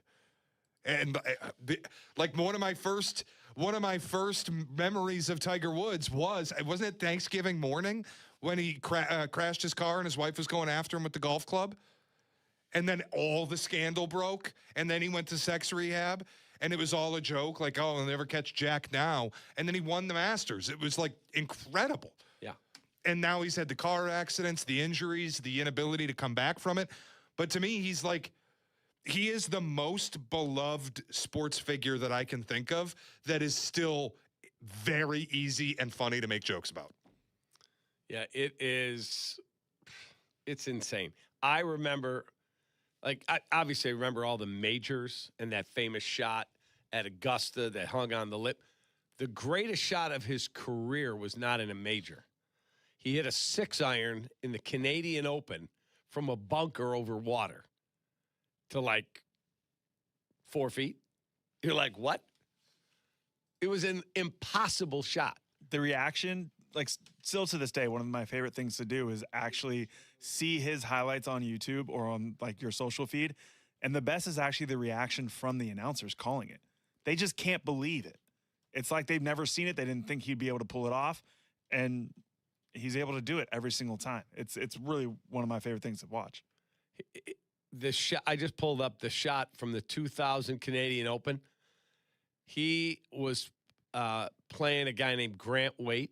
He held a 1-shot lead. Waite went for the par 5 and 2 and made it. He's sitting on the green in 2. Tiger's in a bunker. And he takes a 6-iron out from 216, carries it over the top of the flagstick, ends up making birdie on the hole. Game over. See you later. It's still the single greatest golf shot I have ever seen. Tiger hit a lot of shots, man. He did. A lot of shots. Took a lot of shots, made most of them. But the thing is, if God forbid he passed, he'd be known as an amazing golfer. He'd also be known as a maniac. Yeah, but like his legacy is not what. Like when you think of Jack Nicklaus, you think that's the greatest golfer of all time, or he's right there with Tiger. I understand Tiger doesn't have the majors. I would have to say Tiger is still the greatest of all time, but I get it. And also, like when that happens, we aren't going to do, well, Tiger Woods had a complicated legacy. It's not going to happen. No. He's one of the most iconic athletes ever. He is. He almost can just get away with stuff because he's so beloved. Yeah, not anymore. And now he's not going to have a license. He's probably never going to drive a car again, I would hope. Like, it's even if you do keep a license, dude, stop driving a car. But does he not have anyone in his life that can control him? Nobody? What, are you out of your mind? Who's going to tell him what to do? Are you out of your mind? Why? He was like 25 years old. He had $1 billion. Do you think anybody has ever said anything to Tiger Woods other than yes? Okay, but he's not that guy anymore. I know he's got all the money in the world. His girlfriend doesn't need the money. She comes from an insanely wealthy family. I mean, what family, Kap? So, and he's been with Lindsey Vonn. She doesn't need his money. She's a multimillionaire. He's had multiple wealthy women in his life. He's got all this money. You're telling me there's no one in his life? I'm telling you that. Yes. Like I guarantee you his agent has tried. This is maybe, but this is the thing. If you try, what happens if you try telling him don't do something and he goes, okay, you're fired, and hires a new agent? The agent's made plenty of money over the years. He'd be like, I don't need this stress in my life. I don't know if that's true, man. Like, this is what, I don't know. Maybe we just have a different belief of what wealth does to people. But I think when you have the amount that Tiger does, the people surrounding you are not people who are interested in saying no to you. I can't believe there's no one in his life that says no to him. I can't believe I'd that. imagine that there are, actually. It's just his first wife. People think, there you go. With the 9-iron. Yeah. Yeah. I think some people think they're above it all, and clearly it's him. He's one of them. I mean, it is literally. I'm going to hold the next joke. Like, it just breaks my heart that somebody is that lost in their life. Like, from the distance, you look and go, that dude's got it all. He's one of the greats of all time. He's beloved by his fans. He's got beautiful children. His one son his son is trying to become a professional golfer. Will he get there? I don't know. But in the end, he's got a football scholarship at Georgia now. You're funny. I liked it. Yeah, it's pretty good. Hilarious. He'll be funding the NIL over there. It just breaks my heart to see where he was to what he is. He's a joke. That's what he is. But I don't agree with that. I don't think he's a joke. I think he's obviously got some issues. Again, please stop driving a car. I think it's fun to joke about what he's done. Like, dude, come on. You're hitting on pancake waitresses. You're Tiger Woods. That's my point.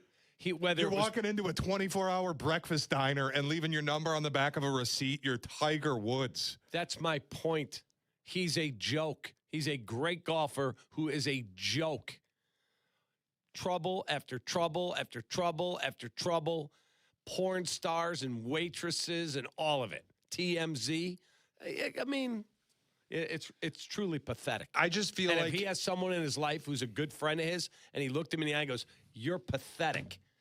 I want to help you. I want to get you help. But the way you're carrying your life, you are pathetic. I just feel like he's still beloved, and he'll never stop being beloved. The Nike commercials, the Sunday Red stuff, the way people are enamored anytime he gets on a golf course. Like, we all know what he is as a human being. Those are fans. Those are not people important to him in his life. I understand that. That's not what I'm saying. I'm saying public perception. I don't know anyone who's important to him in his life. I haven't talked to those people. Public perception to me, like you're saying, he's a joke. I don't think the people see him that way. I disagree. That's a great poll question. That's going to be my question of the day today on my Twitter. There you go. That's a great one. I'll give you the results tomorrow. All right, the classic Kap J Hood, Chicago Cut Steakhouse. Cut of the day is next. You're listening to Kap and J Hood, ESPN Chicago, Chicago's home for sports. White Sox and Marlins. Join us today at 5 on ESPN Chicago. And get ready for the home opener, Thursday, 2:30. You're listening to ESPN Chicago, home of your Chicago White Sox. Hey guys, it's Carmen. You know, when it comes to making a big decision, I believe in doing your homework and working with people you trust. That's exactly what you'll find at Advantage Buick GMC in Hodgkins. No pressure, no unnecessary noise, just clear communication and a process designed to make you comfortable every step of the way. That's important to me, and I think it'll matter to you too. So, if a Buick or GMC is on your radar, I encourage you to visit Advantage Buick GMC. We are professional grade. Feel the roar. Feel the shore. The X Insurance Great Lakes Grand Prix, July 27th through August 2nd in Michigan City, Indiana. Come out for high-speed offshore racing at Washington Park on the shores of Lake Michigan. Free entertainment for the whole family. Celebrate at the opening ceremony, boat parade, block party, kids' day, and free race viewing on the beach Saturday and Sunday. Take your stay up a notch. Tee off at the golf outing. Enjoy exclusive VIP experiences and raise a glass at the Brewfest. Tickets are on sale now. Race over to GreatLakesGrandPrix.com.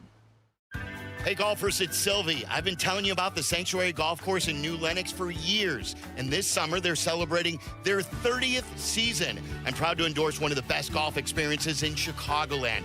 The Sanctuary features 18 holes of great golf with outstanding course conditions, plus a covered heated range with top tracer technology, so you can practice and play year-round. Check out golfsanctuary.com for the best rates and book your tee time today. That's golfsanctuary.com. When your life turns upside down after an accident, you need an advocate like Wallner Law. I'm John Wallner, and for over 50 years, Wallner Law has fought for people just like you, injured, overwhelmed, and searching for answers. We don't just take cases, we take care of people, and we win for you. From car crashes to workplace injuries, Wallner Law stands by your side every step of the way. So call us today, 312-8-MILLION, and win with Wallner. We all hear the radio ads about the IRS. They tell you to be afraid, to be scared, and they try to frighten you into calling. I'm not here to do that. Tax Relief Advocates is different. TRA is here to tell you that if you owe money to the IRS, whether it's $5,000, $50,000, or $500,000, we have a solution. It doesn't matter if you're sitting in your car, at work, or with your kids. No matter where you are, call now. 800-575-6759. Don't lose hope. TRA can eliminate or reduce what you owe to the IRS. Generous programs are now available that can give you a fresh start. Our passion is taxes and helping individuals fix their IRS problems. We have over 1,000 5-star reviews on Google and an A+ with the Better Business Bureau. You don't need to be afraid of the IRS any longer. End your tax nightmare today by visiting us online at TRA.com or call 800-575-6759. That's 800-575-6759. Tax Relief Advocates. Real solutions for real people. Prizes, flyaways, even cash money. You want it? We've got it. Find a list of all contests and official rules by visiting ESPNChicagoContests.com. That's ESPNChicagoContests.com.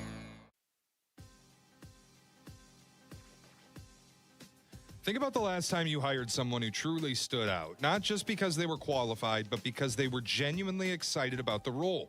They asked smart questions, wanted to learn more, made it clear they really wanted to join the team, and that kind of enthusiasm makes a difference. If you're hiring, you want a candidate who's passionate about your role, but you can't get that insight from a resume unless you post your job on ZipRecruiter. And now try it free at ZipRecruiter.com/USL. ZipRecruiter's powerful matching technology finds qualified candidates quickly, and ZipRecruiter has a new feature that shows you the most interested qualified candidates first so you can meet the people faster.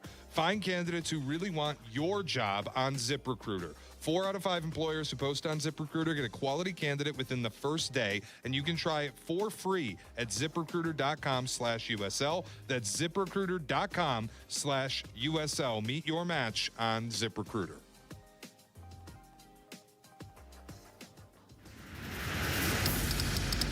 Follow Chicago's Home for Sports on Twitter at ESPN 1000. Kap and J Hood are back on ESPN Chicago, Chicago's Home for Sports.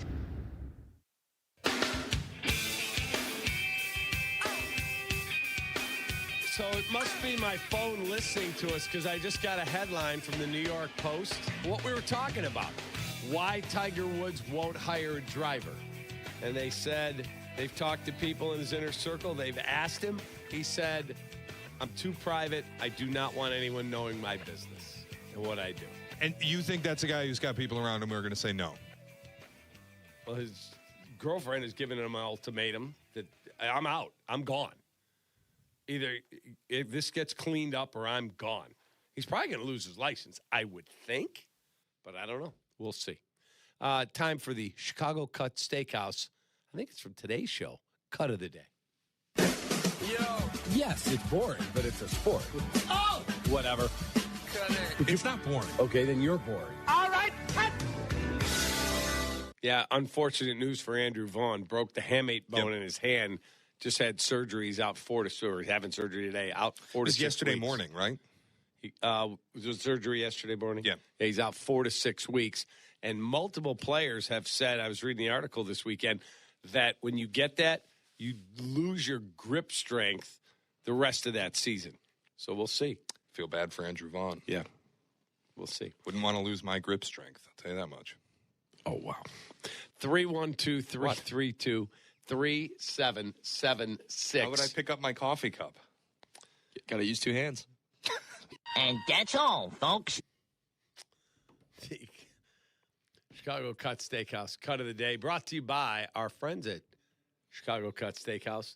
Weather's warming up. Patio will be open.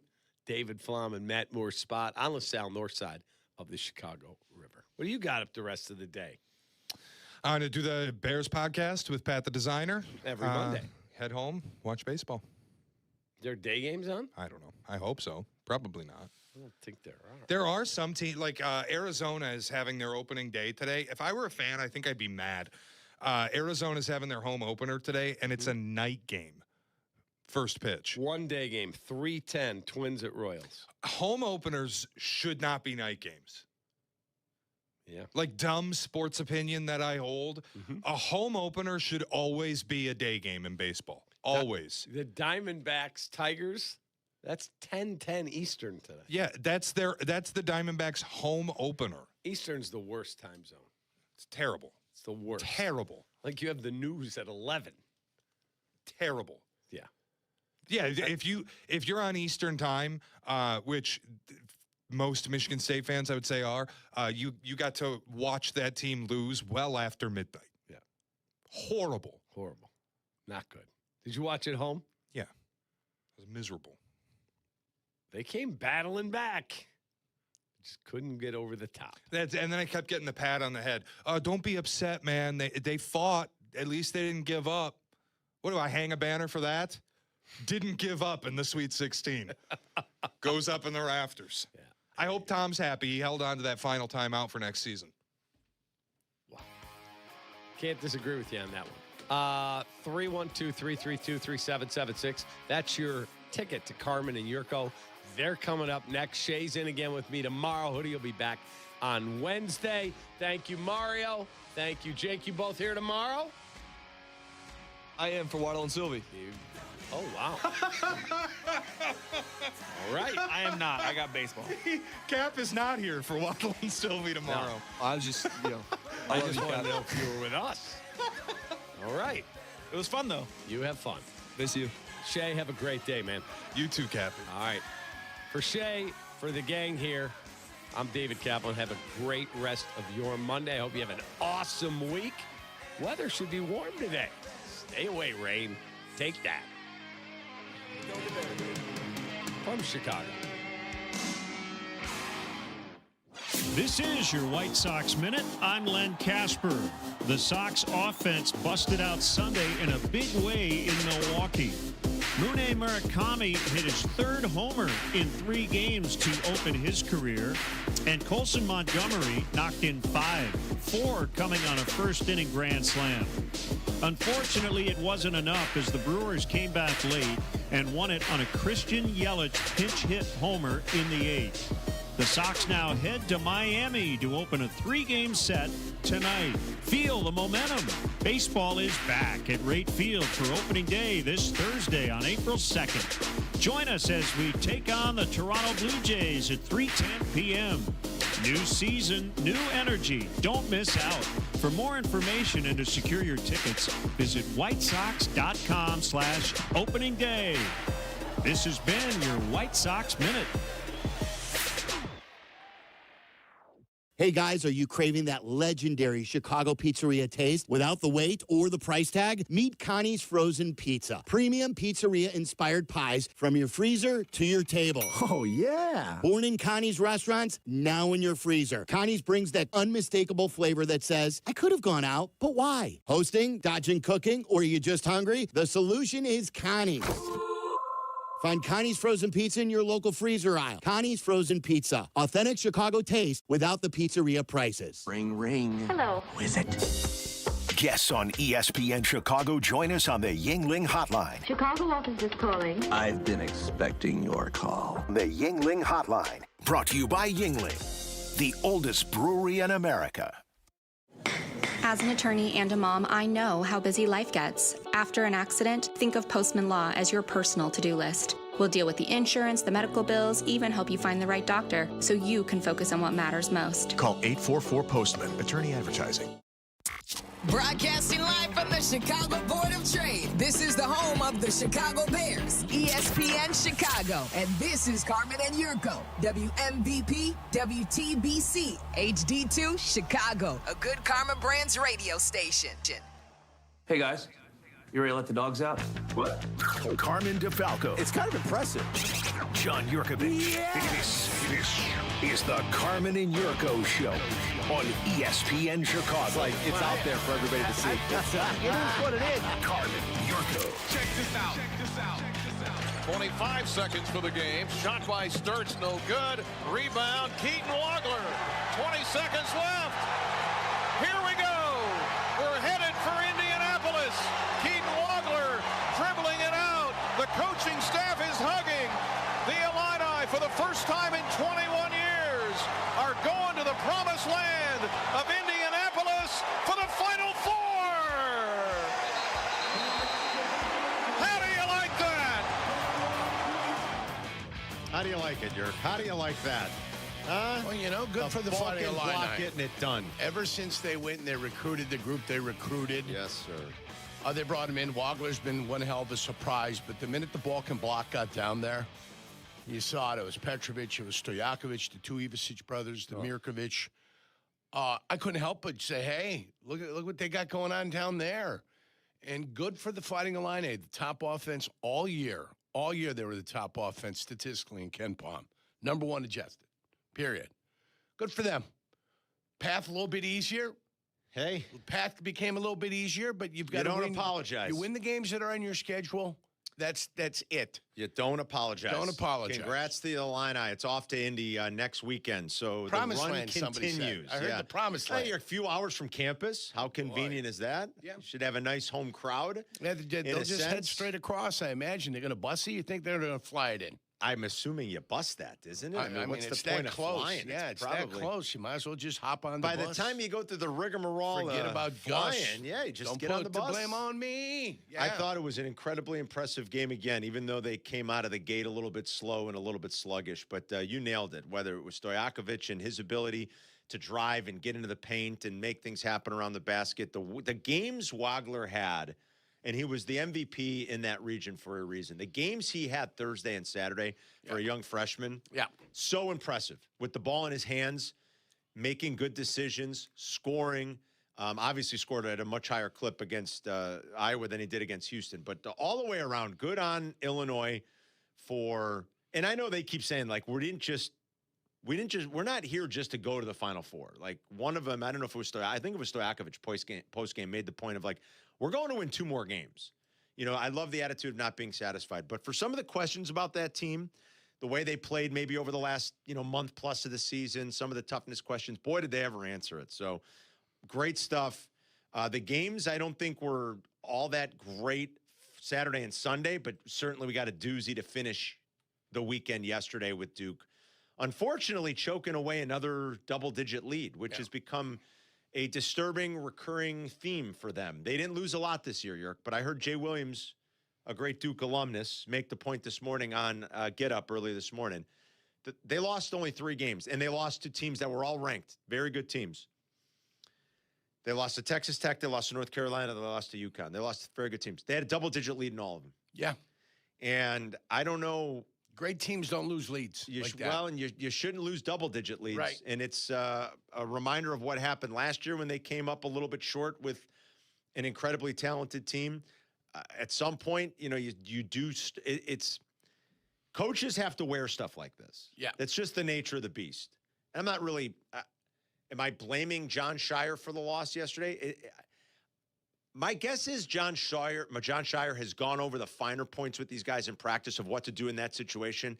And I don't know what the Boozer boys were doing. They're 80% free throw shooters. Yep. I'm not a player. I didn't play at that level. And I guess for Caden to say, well, I saw 2 guys wide open and I'm just trying to throw the ball into the front court. What are the coaching points there? And it sure seems that the coaching points there are you hold on to the ball, especially when you're an 80% free throw shooter. And you're in the double bonus, right? At that point, I believe they were in the double bonus. Yeah, I believe they were. Yes. Even if they weren't, there's 4 seconds left. No, but you're shooting 2 shots is the important thing. It's not a front end of a one-on-one. Right. You're not afraid of being fouled because you're not good at the line. Well, you're good at the line, and you've got 2 free throws. And I'll go off of what every coach that has watched it and reacted to it has said. The coaching point there is you hold on to the ball. So now coaches, again, have to wear this. Like Scheyer's got to wear it. Am I to believe that John Scheyer has never once drilled that with his guys? I refuse to believe that. I can't believe it. That John Scheyer and his coaching staff have never drilled those fine. Of course they're doing it. Of course they're talking about it. Of course they're running through these scenarios in practice. I think you saw it on John Scheyer's face when Caden Boozer tried to throw the ball into the front court. He's like, what are you doing? So he'll have to wear it.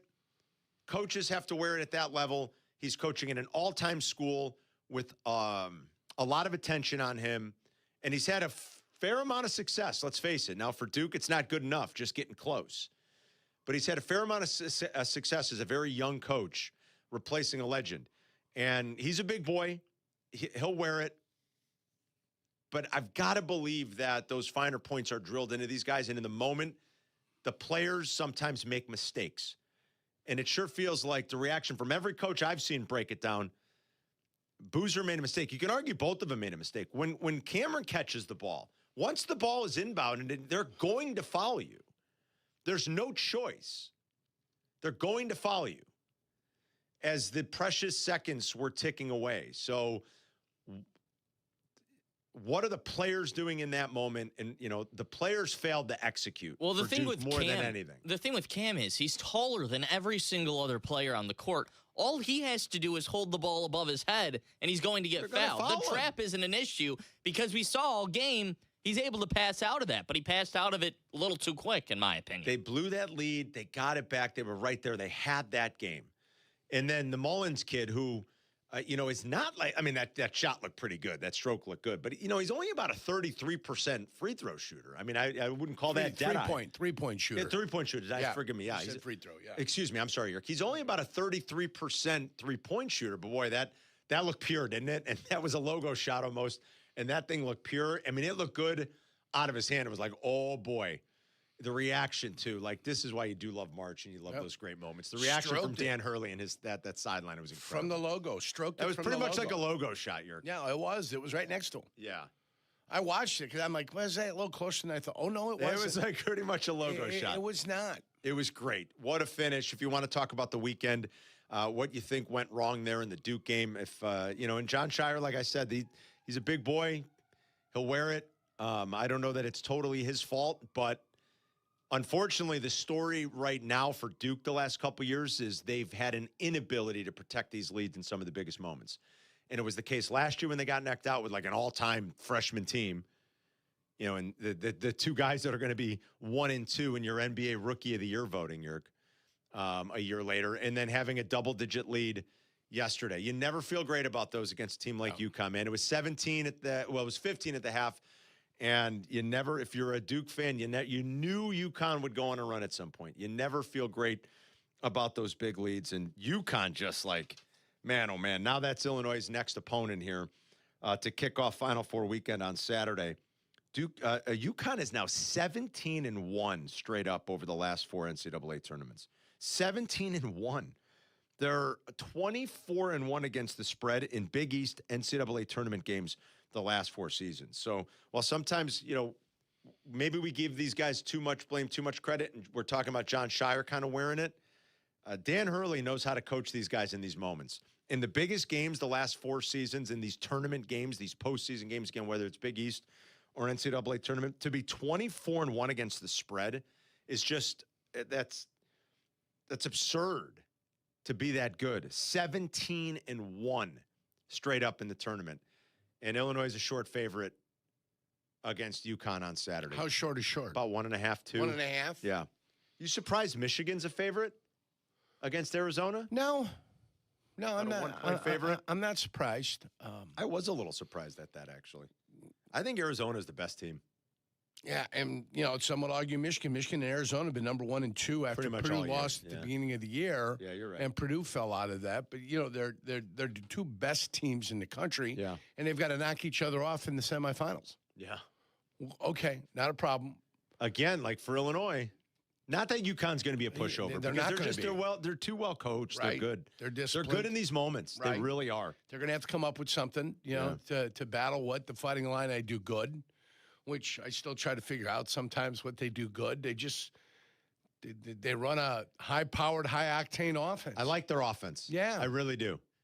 Because I don't know really what they're doing, but, you know, I look at it and say, what's the system? They're running high pick and rolls. They do, yeah. A lot of run-throughs instead of picks, you know. They've got a lot of guys who can get into the paint. Yeah. They've got multiple guys that can handle the ball and get into the paint. And I think that's important. Yeah. And I think it's good. And when they can hit the offensive glass, like they do all those things. They really are an impressive offense. Kevin's in Geneva. Let's talk about the end of the Duke game. What's going on, Kev? Yeah, I was watching it and I was thinking he's pulling an Eberflus as he's just sitting on that timeout. And the rule is too, the ball goes through the net on that second free throw. The guy can run the baseline. If you call your timeout right then to tell them exactly what you want them to do, he can still run the baseline. So it's not like you're putting him in a dead ball situation. And then after you don't call the timeout, you inbound the ball to Sarr. You see him pass it back to Boozer. Boozer passes it again. As soon as I see that, I'm calling timeout because it's like, what are you guys doing? We're not playing hot potato. We're holding the ball. So I love Scheyer. I'm a year behind him in high school, played against him. He's awesome. But that was bad, and it was too bad, too, because it follows last year's debacle when he also didn't call timeout to get the ball in bounds against Houston and their pressure. So just bad coaching, but I think he'll get better, and he'll get his championship here in the next couple of years. Maybe he'll learn from it. Kevin, good call, man. Thanks. Appreciate it. Yeah, maybe Kevin's right. Maybe in the moment where he realized his team, like, why are we moving the ball? Like, maybe that's where you use it. I mean, I don't necessarily blame him for not wanting. I always like the idea of trying to create a little bit of chaos and not allow the team to set up on defense. Like if I'm coaching, I've said this a lot, NBA, college, like late game situation, I like the idea of letting my team go. Like cause a little chaos. Don't let the other team huddle, make a plan, like kind of go. So I don't mind the inbound right away, but maybe he should have used it as the seconds were ticking away and he realized, like, whoa, my guys aren't handling this well. Like, we should be holding the ball. The minute Boozer touches that ball, he's an 80% free throw shooter. That ball, like Jack said, needs to be held on to. They're going to foul him. Get the ball up above your head. You're going to get fouled. And chances are you're going to walk away winning that game from there. So that's the unfortunate thing for Duke and what they're left trying to figure out. Like, okay, how do we better execute going forward? Because they're going to be back in this position again. Yes, they will. There's no doubt about it. He's going to be in this position again. Downtown Dean wants to talk about the end. What's up, Dean? Yeah, I completely agree with what that last guy was talking about. Like, not only did he mismanage that end of the game there, but with a couple minutes left in the game, You should not have had Mgamga in the game late. Like, when Karaman fouled him late, that scuffle call, that was intentional. That kid's a 66% free throw shooter. He's lucky. He made the front end of a 1-and-1. He's lucky he even sniffed that. So this is really like just a botched job. And I was telling Jack too, it's fine that you keep saying you're sure he's brought it up at some point, Carmen. I agree with you, but you gotta call that timeout and bring it up right then. Yeah. Boozer was scared. Like, I love that kid, but what percentage of these kids, guys, especially the bigs, do you think want to be on the line at the end of the game for the most important free throws of their life? Not necessarily taking the last shot, Carm. That's another story. Right. But going to the free throw line, they got to think about it. Yeah. That was on Boozer, but also Scheyer. Like, what a nightmare. Yeah, I'll talk to you guys later. The amount of money I've lost, honestly. Good call, Dino. He's living. Hey, listen, I needed Duke too to win the pool here. That's not going to happen now in all likelihood. I've dropped to third, and tears in his eyes. My team that I had winning it all is out, so I feel the pain. That's a good call, Dean. Thanks. And maybe that just even 80% free throw shooters. That's a big moment, and it's not like taking the last shot in rhythm. It's a pressure cooker. I know they call it a free throw. I know it's the free throw line. We know we've watched enough basketball. Sometimes it's anything but free. Yeah, some call it the charity stripe. Some call it the charity stripe. But we've all seen it. And, it can be a real pressure cooker in that moment with so much on the line that sometimes it can be anything but free. All right, you guys want to ring us up to keep talking about what we saw over the weekend? Feel free, man. And we're going to get into some of the baseball, too. Kind of disastrous. That's overblown, and especially in relation to, like, the Cubs dropping a series to the Nationals. Like, it's a 3-game series. The White Sox, like, give me a break. I mean, that's a brutal start to the season any way you slice it. It's 3 games for a team with virtually no expectations, but sweet Lord. We'll spend plenty of the morning talking about the baseball weekend that was. And our buddy AI Jack is faced with a decision tonight. He's already got a big baseball decision he's trying to make tonight. 4 games in. 3-1-2-3-3-2. 4 games in? 4 games in. Who's he cutting? He's not cutting anybody, but he's got a big decision to make. I know what he's going through right now. 3-1-2-3-3-2. ESPN is the number. Whether it's the baseball weekend, we'll get into some of that coming up here. We'll take more of your calls on Illinois' march to the Final Four. What went wrong for Duke at the end, and where are you putting more of the blame? Players not executing. Is it Scheyer?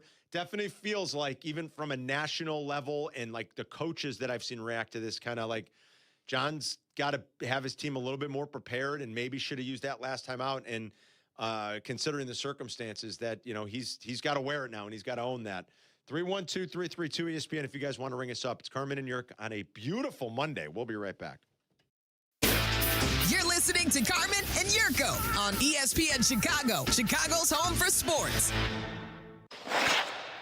ESPN's The Hockey Show. Ready to rock the rinks with Chicago's best hockey knowledge. Brought to you by Chevy Drive Chicago. The Hockey Show, Wednesday night at 6 on ESPN Chicago and the ESPN Chicago app. Make unforgettable memories with LaPorte County, Indiana's biggest summer events. Experience the adrenaline of the X-Insurance Great Lakes Grand Prix, July 27th through August 2nd. Enjoy the tradition of the LaPorte County Fair, July 11th through 18th. Marvel at the artistry of the Singing Sands Sand Sculpting Festival, July 17th through 19th. And delight in the abundant summer family fun at LaPorte Lake Fest, July 24th through 26th. Make a short drive and feel miles away. Make plans to make your summer bigger and better at visitmichigancitylaporte.com. Howard, you know I love hockey, especially this season. But in addition to the fast pace, line changes, and physical intensity, there's something very satisfying about the ice itself, especially after the Zamboni makes a pass and leaves a shiny, flawless sheet. Well, Cap, when I see a sheet of ice, my mind immediately goes to car spinning out, rear-end collisions, and slip and fall accidents. Slip and fall? You know who to call. My guy, Howard Aiken, 312-6-million. Howard is our lawyer on the Kap J Hood Show, weekday mornings on ESPN Chicago. One good shot can change the trajectory of your career. Seize your moment and train for a future with potential at ETI School of Skilled Trades. In as little as 7 months, you can get started in welding or HVAC with hands-on training and the skills employers are looking for. We offer day and evening classes to fit your schedule. Take your shot. Visit eticampus.edu or call 888-830-7678 to learn more. ETI, it's your future. Own it. Smalls here. What if you could enjoy the flavor of a cocktail without the alcohol? Meet RK Zero Proof, a pioneer in the alcohol-free spirits category that delivers bold taste and a warming sensation, but with zero alcohol, zero sugar, zero carbs, and zero calories. So you can celebrate with friends, unwind after a long day, and wake up tomorrow feeling great. It's all the ritual of a drink without the regret. Discover RK at rkbeverages.com. That's ARKAY beverages.com. RK, the spirit without the alcohol. Empower. After wanting one for years, Kevin is finally enjoying his new hot tub. This is the life. He worked with Empower to help him get good at money, so now he can be a little bad. Oh, no, not my phone. Oh, Kevin. Kevin's phone may be in hot water, but his finances aren't. Invest well, live a little. Start today at empower.com.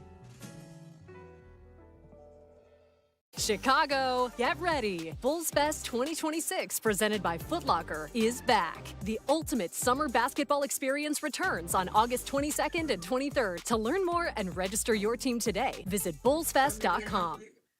His finances aren't. Invest well. All right, fellas, what's going on there? I don't know what the hell is happening there, but Carm, let's settle this. When buying a car, what are people really looking for? I think they're looking for confidence, Yerk. You want to know you're in good hands. You're not going to get the old runaround. That's right. That's why we go to the Advantage Dealer Group. Chevy, Toyota, Acura, Cadillac, Buick, GMC. Take your pick. Yeah, no matter the badge, the experience is always the same. Professional, honest, and respectful. Hold on now. My Advantage Chevy crew, they might bring just a little extra juice. Not so fast. Cadillac, Buick, GMC, and Hodgkins. We call that quiet confidence. Quiet, not my style. Look, we can argue brands all day. But you can't argue service, kid. Find your advantage at Advantage Dealer Group. You're listening to Carmen and Jurko. Listen to us now, live on the ESPN Chicago app. Chicago's home for sports. ESPN Chicago. Seconds to go. Got to cut and run through the ball. They'll do better than this guy. Get it into Boozer, back for Saar, ahead, Boozer, that ball deflected and stolen by Mullins. Caravan, 2 seconds, Mullins tosses it up. Oh! It's good! With .3, UConn goes in front. Unbelievable finish to the weekend yesterday, late in the day. It's Carmen and York. Hope everyone's having a great Monday. Hope you had a great weekend. Beautiful today. We'll get into the changing weather here and how it might affect our live show later in the week and how it might affect opening day on the south side. But enjoy the next 24 hours or so because it sure is nice. Did you guys see the video of Raftery? Did you see CBS released the video? Raftery looked like he was going to pass out. It's in Grand Hill, right? They were next to each other. Like Raftery's I can't speak, excuse me, facial expression and reaction to it. Yeah. It looked like he was going to, that's it. He's seen it all. Right. He didn't know what to do. He didn't know what to do. He did a Grand Hill. It was incredible. They were both quiet. Hurley's reaction, amazing. You feel for, I don't know. He even stared down the official. Nobody likes Duke fans. He even stared down the official.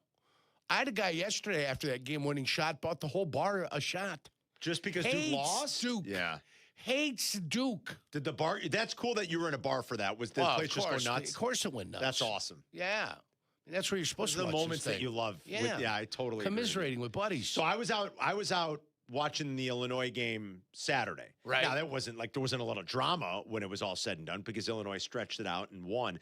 But it was fun to be like in a packed place.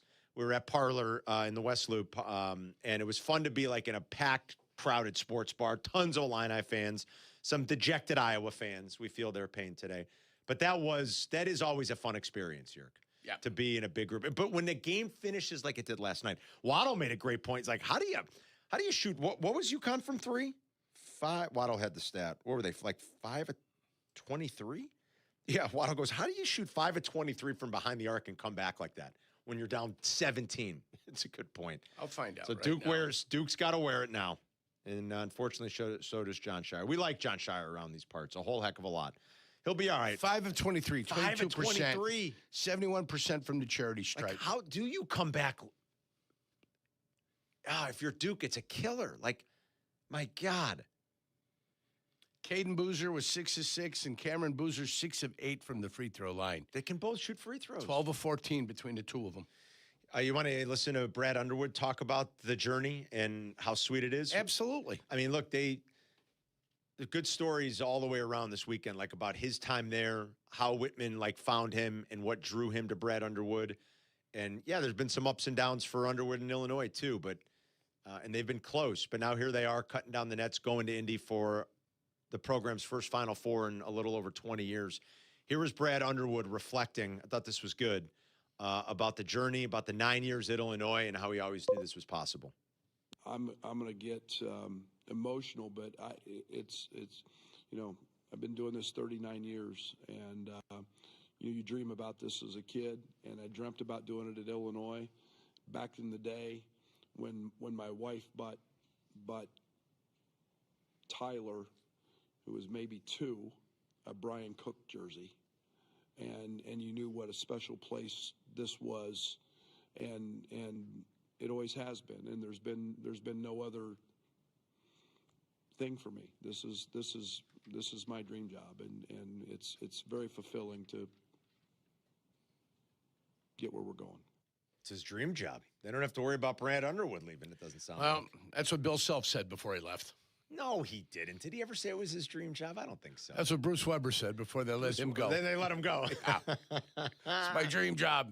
Now I'm at Manhattan, Kansas. This is my dream job.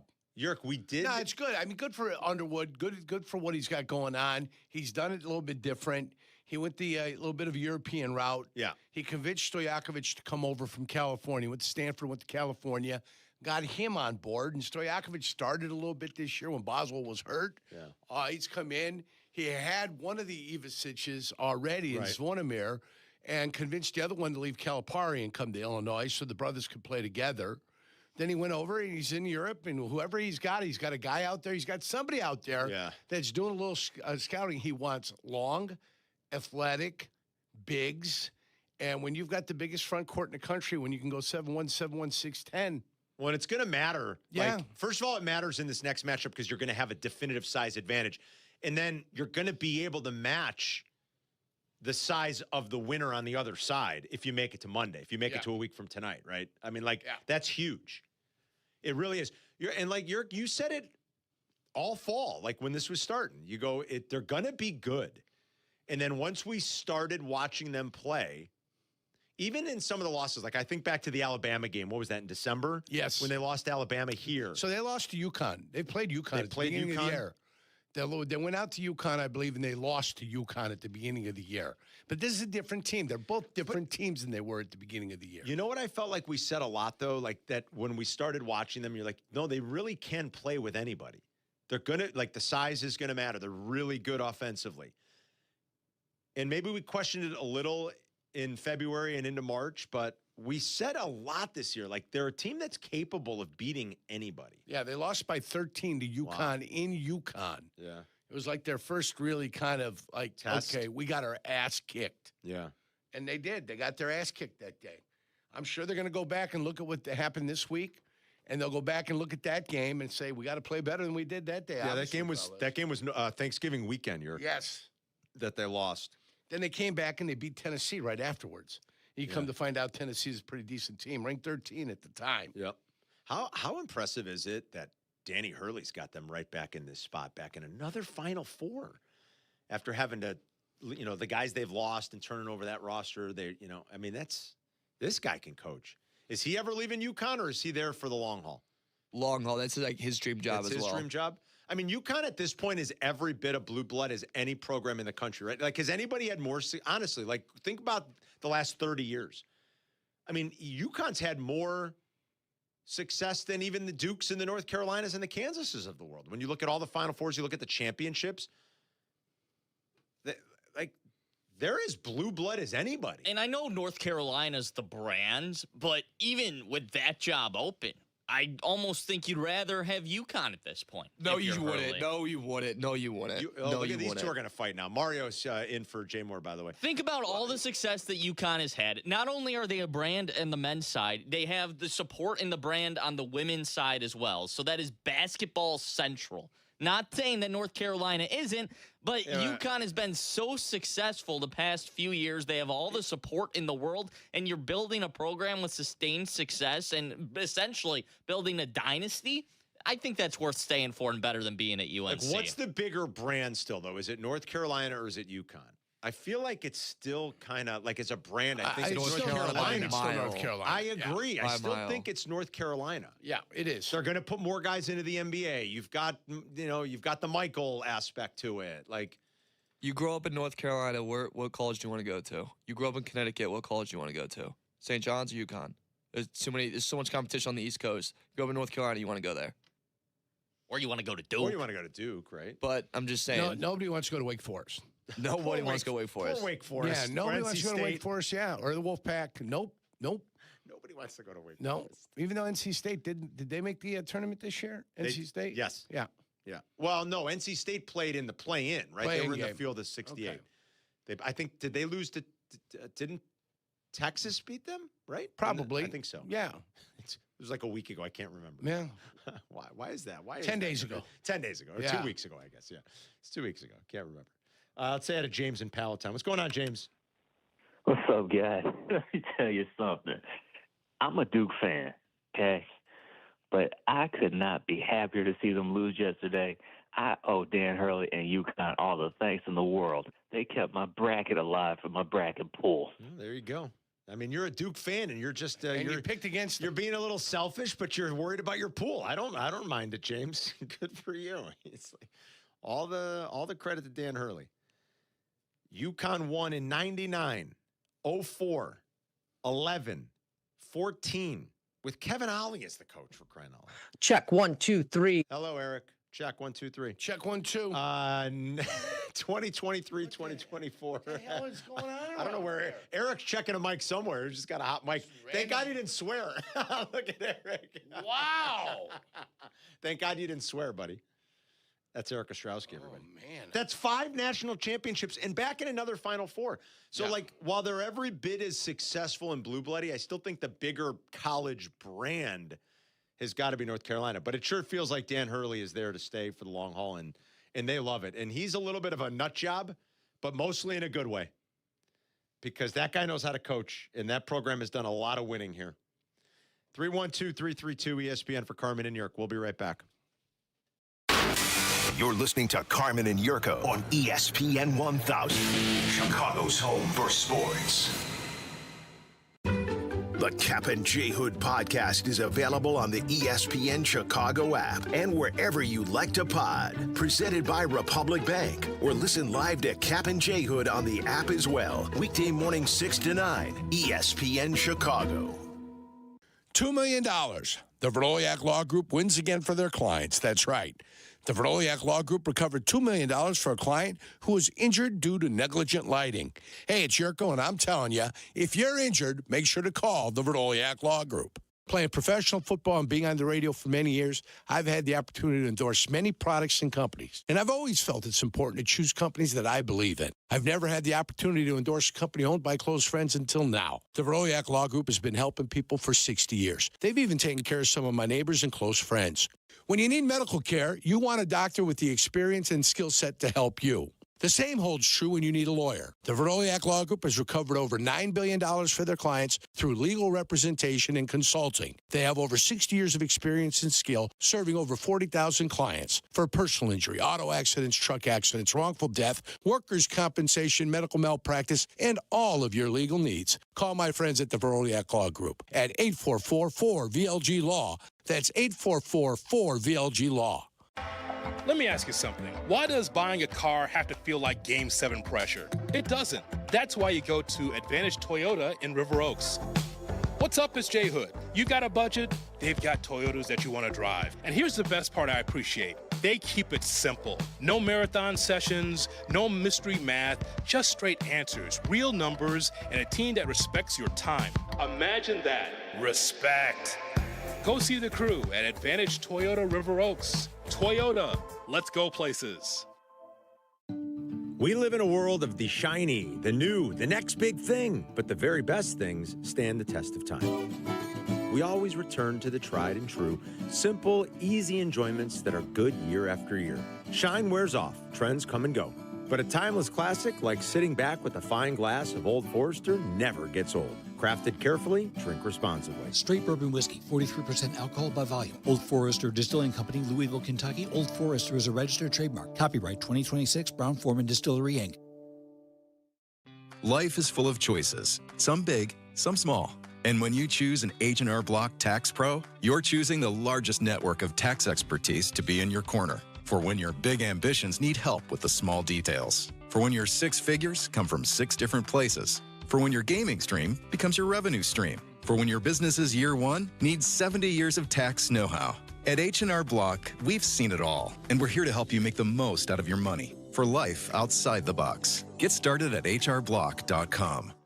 Get into the Hyundai Getaway Sales Event and get away with a deal so right, it almost feels wrong. Because right now, you can get great deals on our most popular models, including our adventure-ready SUVs like the Hyundai Santa Fe or Santa Fe Hybrid and the Tucson or Tucson Hybrid. Plus, there's our bold and stylish Elantra, loaded with the latest tech. Or go all-electric with the Ioniq 5 or Ioniq 9. So get down to your local Hyundai dealer and get away with a deal you'll love during the Hyundai Getaway Sales Event. Visit HyundaiUSA.com for details. Is your HVAC cranking, but your home's still uncomfortable? Window Nation keeps your home comfortable no matter the weather. In March, the more you buy, the more you save. Up to 50% off all window styles. Visit windownation.com to schedule your free consultation today. You're listening to Carmen and Jurko. If you missed something, get the podcast on the ESPN Chicago app. This is Chicago's home for sports, ESPN Chicago. Final Four in Indy all set, and a couple of Big Ten teams have advanced and made it. You also got UConn and Arizona. It's a pretty good group. Illinois and UConn will kick off the action on Saturday.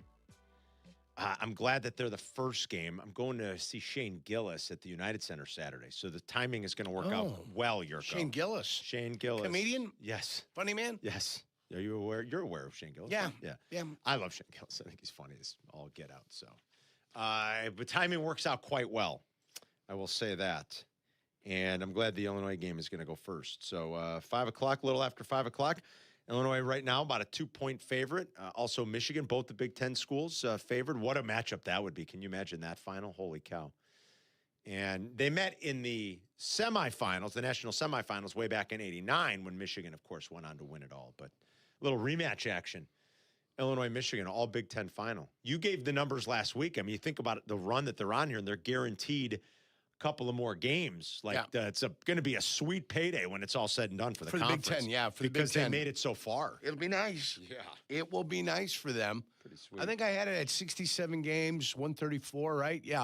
134. Yeah. They'll probably have close, if they can both get to the finals, to 30 shares of that 100. Shares. Yeah, that's pretty good chunk of change. That's pretty awesome. Yeah. You'll take that. Any day. Well, I mean, if the two favorites win out now, we're going to have an all Big Ten championship game. You're going to guarantee yourself, we're talking about.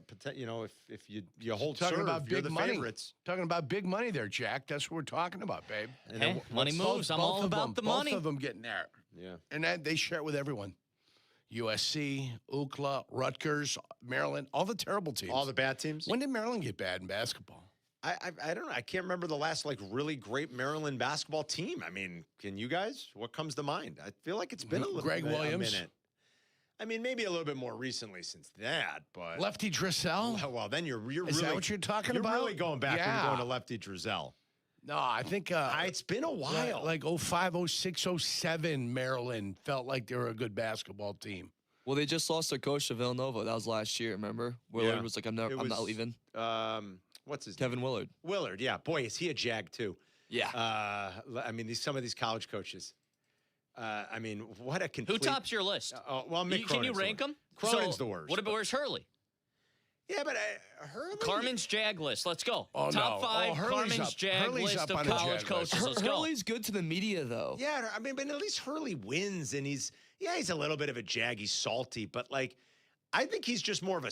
I don't know. I don't feel like Mick Cronin's talking down to people constantly. Just a complete tool.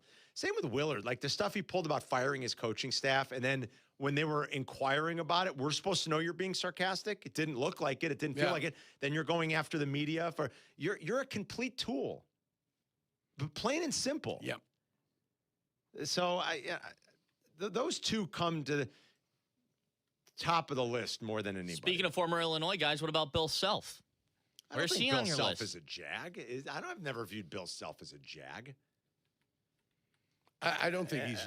I mean, he left Illinois. I think some of these he was guys smart to leave Illinois to go to Kansas. Oh yeah, that was his. He wanted to be there. I mean, think about what he's accomplished there. There are some guys that might rub you the wrong way too. There are some guys that are maybe overly acerbic when you don't really have to be. Maybe Hurley's in that camp. I don't know, Izzo sometimes, but I don't know. There's some very unlikable ones, and the what's his name? The guy who just went back to LSU. That guy, Will Wade. Yeah, I mean, come on. Some of them are just awful. Any coach that's crying about nil and crying about the changes in basketball is off-putting to me. I'm with you. This is now the system. I'm with you. You had it. You guys screwed it up. Coaches, athletic directors, school presidents, NCAA, you screwed it up. They took you to court and you lost because you were rigging the system. Yeah. Now the pendulum has swung the other way. These are the rules. There are no rules. Play. And quit crying. Quit crying. I don't want to hear the crying. If the guys that didn't like the nil, you know what they did? They retired. Saban looked at it and said, I don't like it because now everybody can pay their players, not just me. Tony Bennett and so at he got Virginia. the hell out. Tony Bennett at Virginia. Right. I'm out. I don't want to do it anymore. He quit. I'm if with you don't here. like it, quit. Leave. There's assistants around the country that will take your job. And there are coaches, old school coaches, that have evolved to figuring out, like, what's the sweet spot for them. Patino has kind of found his rhythm with this, right? He's got an idea of how he wants to do it going forward. Right. So is Calipari. He's still going to kind of, I'm going to bring in young guys. But he's still going to cry.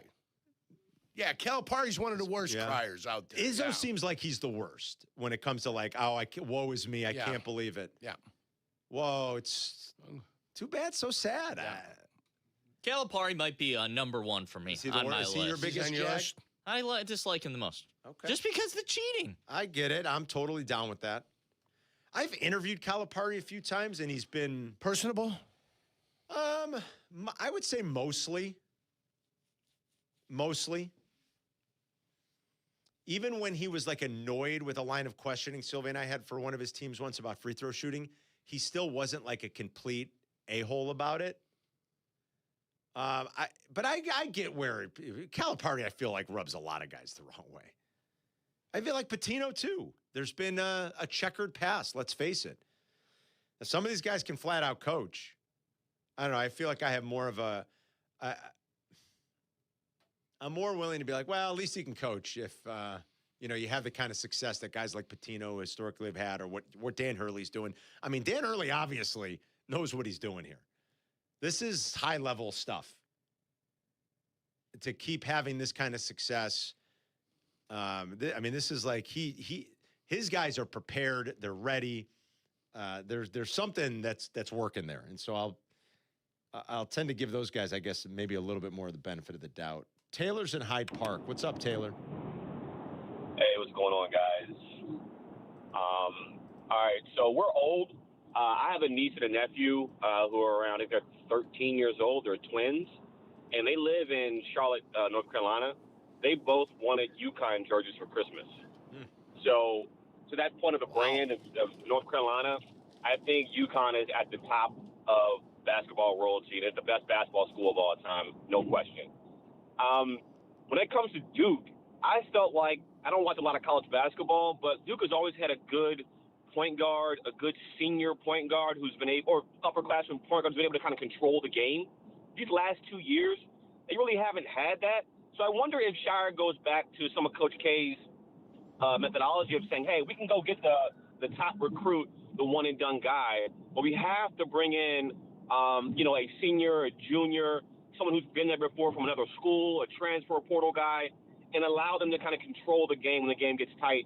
Because it seems like the freshmen just don't know what to do during these trying times. And so I would like John Scheyer to go back to say, hey, look, let's kind of use that Coach K method and get an upperclassman as a ball handler in there when times get tight. Thanks. So those are kind of my thoughts. Thanks, Taylor. Yeah, you think Scheyer will ever attack this the way a guy like Patino has? I can't see it. I mean, Duke's going to be, it's too popular of a destination for the best of the best.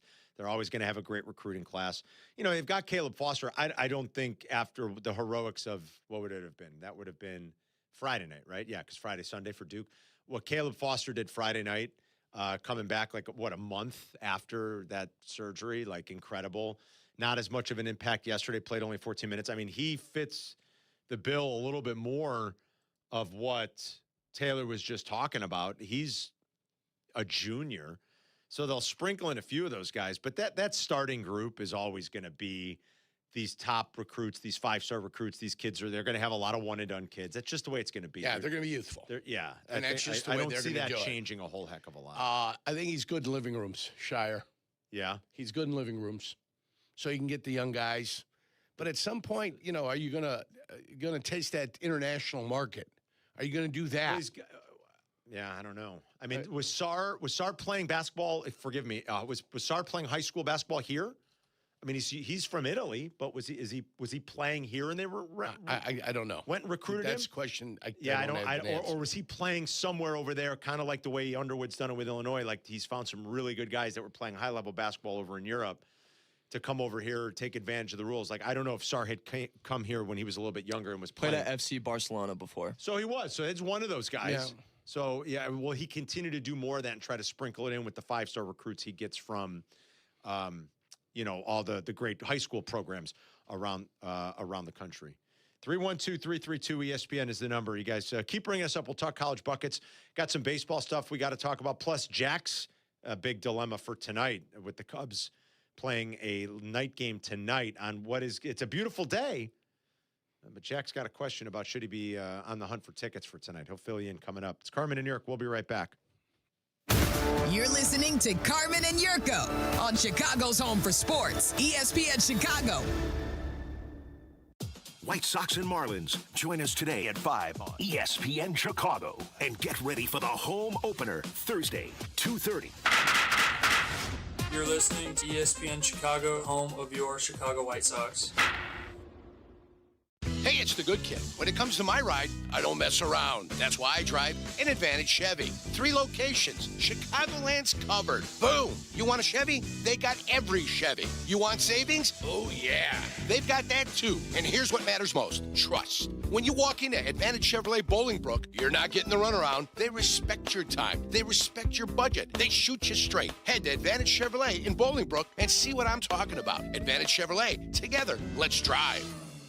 Postman Law has delivered more than $3 billion in verdicts and settlements for injured clients. When you're hurt, insurance companies have teams of lawyers working against you. You need a team that knows how to fight back and win.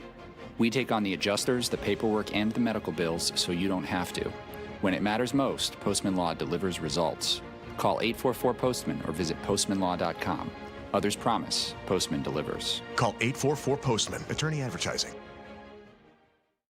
Hey golfers, it's Silvy. I've been telling you about the Sanctuary Golf Course in New Lenox for years, and this summer they're celebrating their 30th season. I'm proud to endorse one of the best golf experiences in Chicagoland. The Sanctuary features 18 holes of great golf with outstanding course conditions, plus a covered heated range with top tracer technology, so you can practice and play year-round. Check out golfsanctuary.com for the best rates and book your tee time today. That's golfsanctuary.com.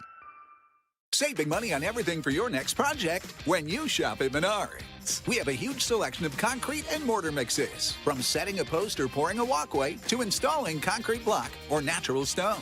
We've got the mix you need in stock today. View our entire selection of concrete mixes and supplies in store and on Menards.com.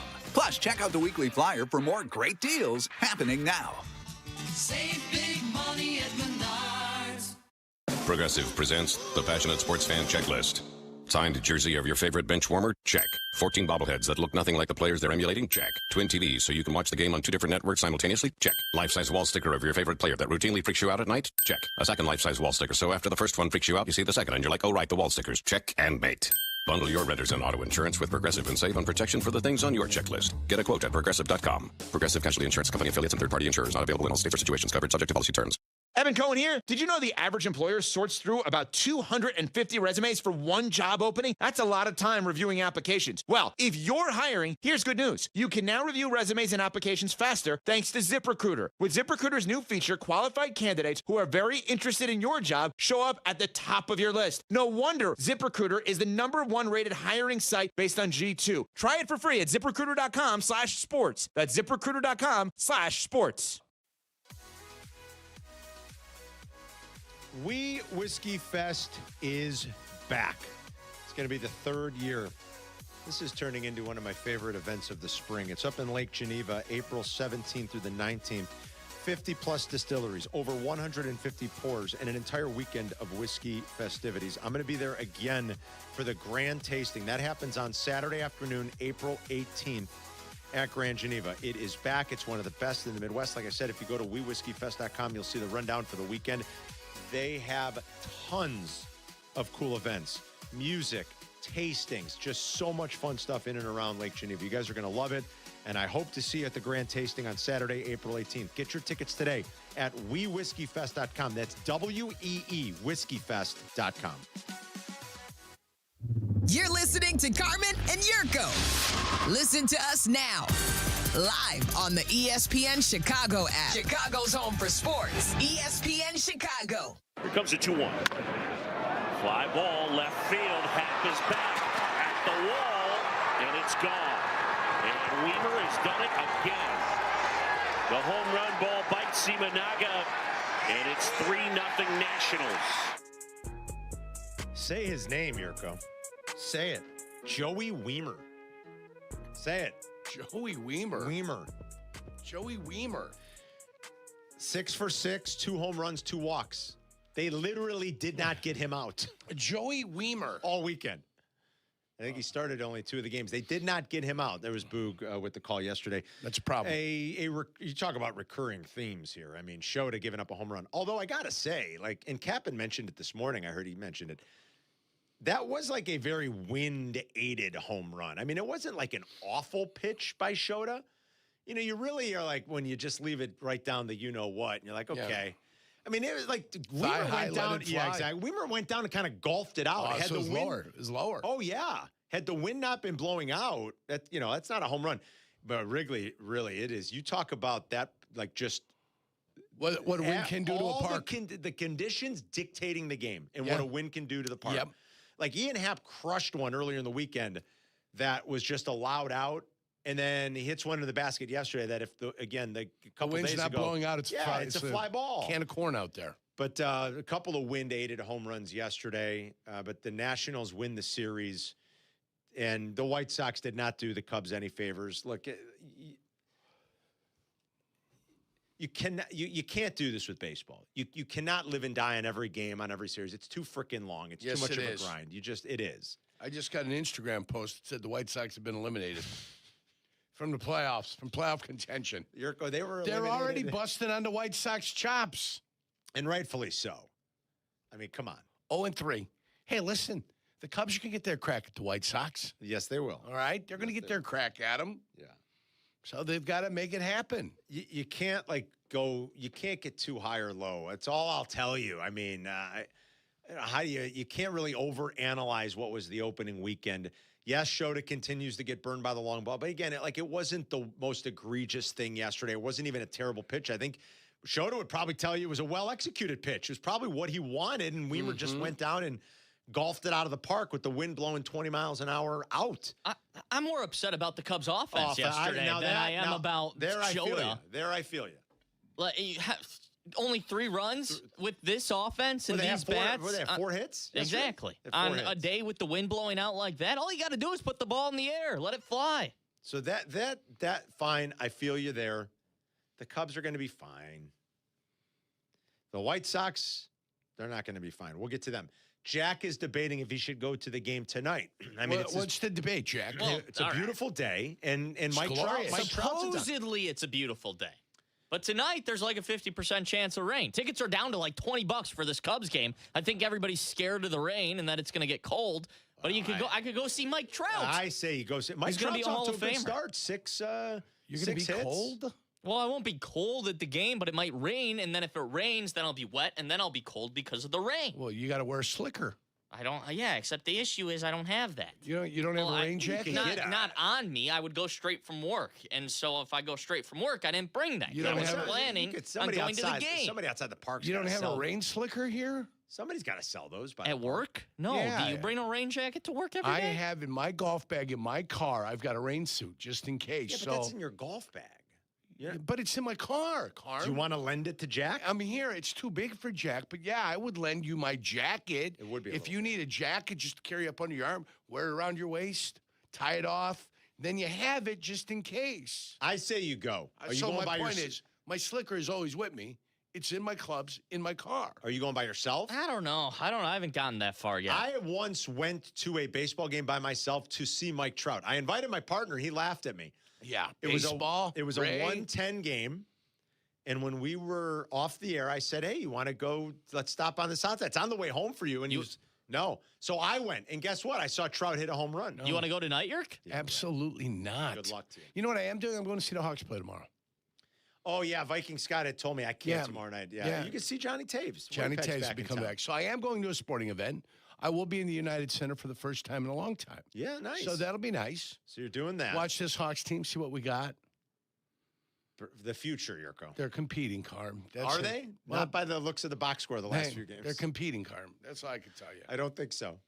Well, not competing well, but they are in competition. I heard Pat Boyle and Barstool Chief last week on the hockey show, which happens every Wednesday here on ESPN Chicago. How despondent are they? They were talking about how could they be like last year? Could next year, could they be last year's version of Montreal? Where Montreal out of nowhere kind of popped in a bunch of these young guys that are like really, really good now, and we see how good they are now. Could the Hawks, you see what I'm saying? Could the Hawks next year be last year's Montreal? I said, sure. I hope, because at some point you can't just keep stockpiling draft picks and finishing the season with 68 points. I like this.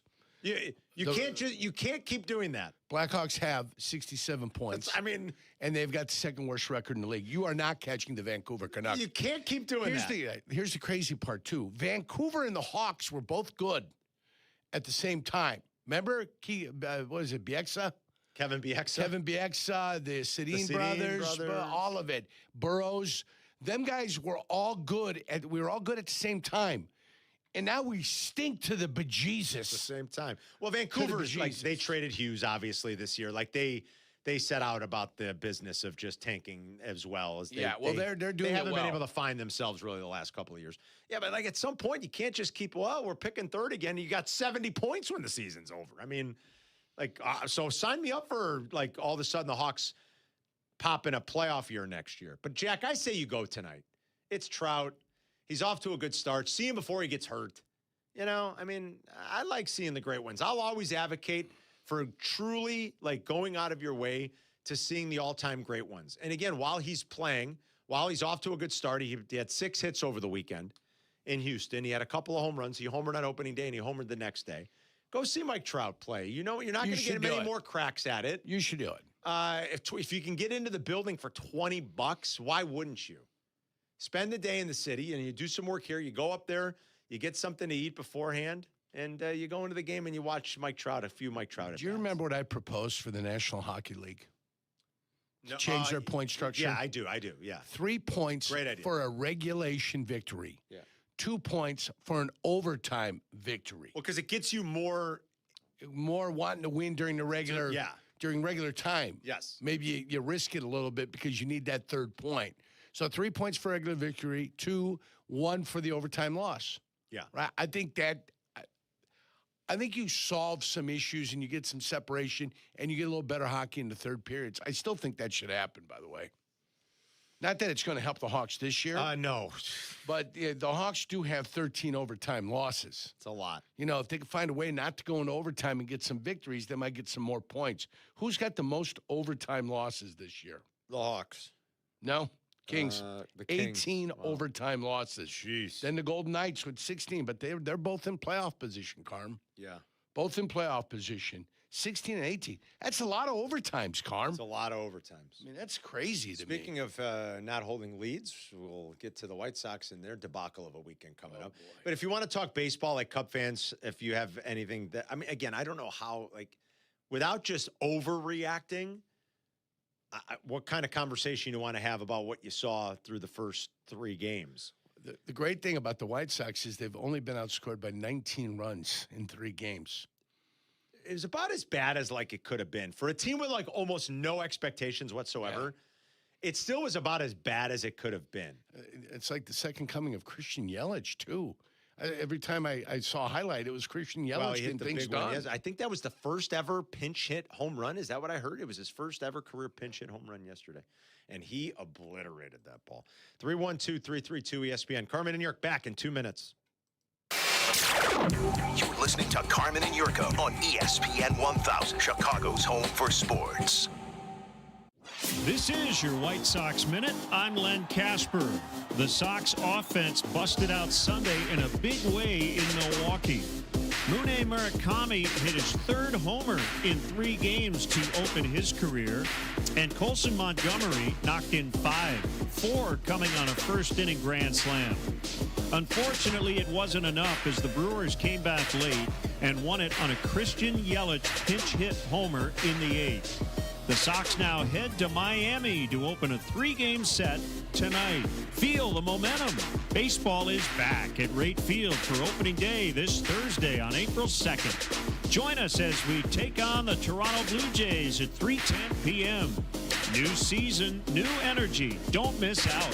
For more information and to secure your tickets, visit whitesox.com/opening day. This has been your White Sox Minute.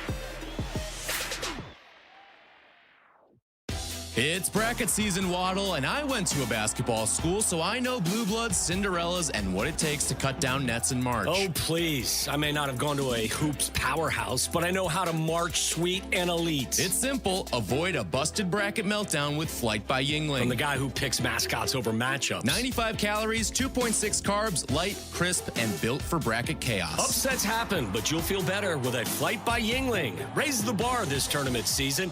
DG Yingling and Son, Pottsville, PA. Enjoy responsibly. When it comes to my ride, I don't mess around. Advantage Chevrolet. 3 locations, Chicagoland's covered. You want a Chevy? They've got it. You want savings? Oh, yeah. Most important, trust. No runaround. They shoot you straight. Advantage Chevrolet Bridgeview. Together, let's drive. Hey, this is Chauncey. For 25 years, I've been your host of Chauncey's Great Outdoors. Clever name, huh? I came up with it, and I stand by it. Chauncey's Great Outdoors, Saturday morning from 6 to 7 on ESPN Chicago. Broadcasting live from the Chicago Board of Trade. This is the home of the Chicago Bears, ESPN Chicago. And this is Carmen and Jurko, WMVP, WTBC, HD2, Chicago, a good Karma Brands radio station. On a swing and a high fly ball out into deep right center field, and it will go! 2 games in, 2 home runs. Mune Murakami gets the Sox on the board. The 3-2 pitch to Murakami, and there's a swing and a towering fly ball out into right. Way back there, and it is a home run! Frelick with a leaping attempt, and he just couldn't get it. Glenn Casper, right here on your home for White Sox baseball. Other than Mooney and a grand slam off of the bat of Colson Montgomery, it was a pretty awful weekend for the White Sox. I mean, they had 0 offense virtually the first couple of days. They kicked the ball around on Saturday, and then yesterday they jump out to a 5-run lead and you can't hold it. The bullpen just collapsed, which was a recurring theme most of last year. But Mune Murakami, excuse me. It's going to take me a while to get the name. He's trending. It's a mouthful. He's trending to something special. You talk about 3 true outcome guy. 3 hits, Jurko. All of them home runs. 4 walks, 4 strikeouts. I mean, that's a line that would make Joey Gallo proud, right? That is fantastic. The former strikeout king? That'll make Jim Thome proud. That is the definition of your true 3 outcome guy. 3 hits over the weekend, all 3 home runs, 4 walks, 4 strikeouts. But the biggest takeaway through 3 games, you want to talk about overreacting, 3-game samples in baseball. That's the definition. He did not look overmatched. He did not. First of all, I don't get all the questions about the velo. I don't watch what happens in the Japanese baseball league, so I have no idea. I mean, I've just read the things that people have said about him, and I've never heard of like a power hitter struggling with velo before, but I guess the question was like, can he handle the velo in the big leagues? If you're questioning if a power hitter can handle velo in the big leagues, that's odd to me. Call me crazy. I've never heard that before. I don't know if he can handle the velo. Guy who hit 300 home runs can't handle velo. Normally, they can't handle the breaking stuff. The breaking stuff. They're not disciplined enough. Right. They're like, I've never heard of a power hitter struggling with velo ever. They expand the plate, that kind of thing. Never heard of that. So I don't know where that's coming from. If that's truly the case or not, I have no idea. We'll see as the season goes on. I sure hope that's not the case, that he can't handle velo. But he showed you that he had an idea at the plate, for sure. He didn't swing at a ton of bad stuff. I mean, he was working counts and drawing walks. He was intentionally walked, I think, once. I think of those 4, I think one was an intentional walk. So the at-bats were good and professional, and the power. I mean, you see the power. He's got like that effortless power for sure. So we'll see how this. Like, they didn't have to challenge him a lot though this weekend. Let's remember that. They were up huge in 2 of the games. Right. You know, the home run he hit on opening day, they were up, 14-1? They don't mind. So here comes a strike down the middle. Red. Here comes dead red. Yeah, they were already down 4 runs when he hit the home run on Saturday. They were down 4-0. Just trying to get out of the game at that point. Yeah, so like they weren't really having to challenge him yet. We'll see what it looks like when it's a different story and they're in games and how teams are going to pitch him and challenge him. We'll see what the plate discipline's like. Can he get himself in favorable counts where he does get fastballs to do damage with? And if guys make mistakes, can he do damage? We will see. Way too early to tell, but a great start for Mooney for sure. Can I have an overreaction? Sure. Yeah, do whatever you like. The White Sox will have 2 guys this year, after watching this weekend. It confirmed it for me. White Sox will have 2 guys this year with over 35 home runs. And a dude with 40. That's not. Wait, they're going to have 3. No, so you're saying a guy with 40 and a guy with over 35. And you're talking about. I think Murakami's going to hit over 40 home runs this year, maybe 45, and I think Colson's going to get to over 35. You might be getting ahead of yourself a little. Can we just? I know it's 3 home runs, but can we just wait and see a little bit? It's not just 3 home runs. He also hit 56 home runs in a season over in Japan. He definitely has power. I mean, it is easy power. Not difficult. No. Yeah. I mean, that he definitely has. He made a really nice defensive play on Saturday, too. For as much as they kicked it around, he made their one web gem on Saturday, taking away extra bases on a play behind the bag. Now, he doesn't, and I don't think he's like the most fleet of foot, and there won't be, not going to have a ton of range maybe over there. Not that you need that out of a slugging first baseman, but can you do like the little things well enough? Can you pick it over there a little bit? He did make a nice diving play, taking away extra bases behind the bag on Saturday. That was the best thing for the White Sox. Otherwise, it was a complete disaster. Game 3, you're asking your closer to get a 4-out save with the 5-run lead, mind you, because your bullpen is so bad. I know we were out. Jurko and I were we were high. Over aggressive. Let's face it, we were high. Well, I mean, not like smoking anything high. No, just our guesses may have been a little bit high. We might have been high on the euphoria of baseball coming back. Certainly me. With this pitching staff, this team's going to have a tough time getting. But they will have some help coming later on in the year. Yeah, they will have some help coming later on in the year. But this pitching staff, getting to 70 is probably going to be tough. Probably going to be tough. Difficult. You can't. I mean, you can't with the staff like this. You just can't. They don't. There's nothing. I mean, they're only a -19 and 3 games in. And I'm trying to be positive. Good luck to you. Yeah. But I mean, it couldn't have gone any worse because you literally got run out of the building the first 2. You had virtually no offense. You were sloppy defensively.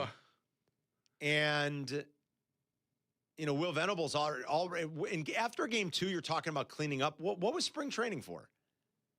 You're already talking about cleaning things up and what you have to do to get better. And then you jump out yesterday, like, okay, good response, took advantage of a wild start that was the kid they got in the Freddie Peralta trade. He was the centerpiece in the Peralta trade. Really erratic, really wild. You capitalized. Your shortstop hit a slam. You're up early. You're up 4-0. You're up 7-2, excuse me. And like you can't close that game out. Like that's bad. The only. And I hate that Will Venables already got to talk about like we got to clean stuff up. Like clean stuff up. You spent all spring cleaning stuff up. Yeah. The only more like head scratching comment from a manager from the weekend might have been the Giants. Might have been what's his name? How do you say it? Is it Tony Vitello or is it Vitello? Vitello. The kid, the young guy. He's not a kid, but I mean like the guy they hired from Vanderbilt. Did you see the response from his own players already? See, that's a bad sign when the players are already like questioning what the manager's saying on the opening weekend. That's bad because he said something about like the emotions of the weekend. They got shut out in their first 2 games. They got swept by the Yankees. And then like one of their players had to come out and be like, we're big leaguers. We can handle wins and losses. That's not good. When the college manager is already like trying to send messages to the team and one of the big leaguers is like, yeah, we know how to handle the ups and downs. We've been here. It's a long season. We're pros. Yeah. It's a long season. It's a long year. But game 2 and you're cleaning stuff up. What did you do in spring training? Why are you cleaning stuff up after game 2? Because it obviously hasn't gone the right way. I guess. God. The White Sox are in Miami to continue the opening week road trip here. Miami swept Colorado, which is not hard to do at this point. Richard's in Brookfield. What's going on, Richard? Hey, morning, guys. Morning, buddy. Hey, both of you have children, so I really need your help here. I got a quagmire here. Son number 1 went to UConn. Son number 2 went to Arizona. Wow. If they end up in the final, what do I do? Punt. Are they like both diehard fans of their school's basketball team too, or are they kind of more nonchalant about it? Or are they like totally in love with their basketball programs? No, they love the programs. They love the school. They're great alumni. Oh, boy. I think you get a jersey split down the middle. Cut in half? Half one and of those? half, yeah. I think half and half, and you run with it. How about that? Richard's got that. You got to pull over on, and then of one team, and you got a hat of the other. If you're the Suns, do you watch the game together? I don't know. Well, I don't think. Yeah, I think if you're a family and you usually watch that type of thing together, then you wouldn't change anything just because your squads are in there. Yeah, absolutely. I think I might. Would you want to be distant? I don't know. My sisters went to Boston College. I went to Missouri. Neither of them are ever going to sniff a national championship, but if somehow they did in the same year, I don't know that I'd be watching the game together. You're so sure they're not going to sniff a national championship. Are you sure you will ever sniff a national championship? Has Boston College ever won a national championship in anything? Hockey, I bet. Oh, hockey. Their hockey team's really good. Frozen Four?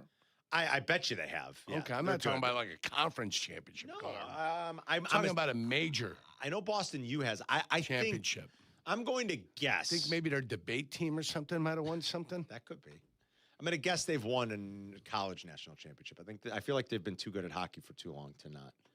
But football and basketball, probably not. Did they just hire Bill Murray's son? Is that right? The basketball team hired Bill Murray's son. They did. Yeah. Who's just happened?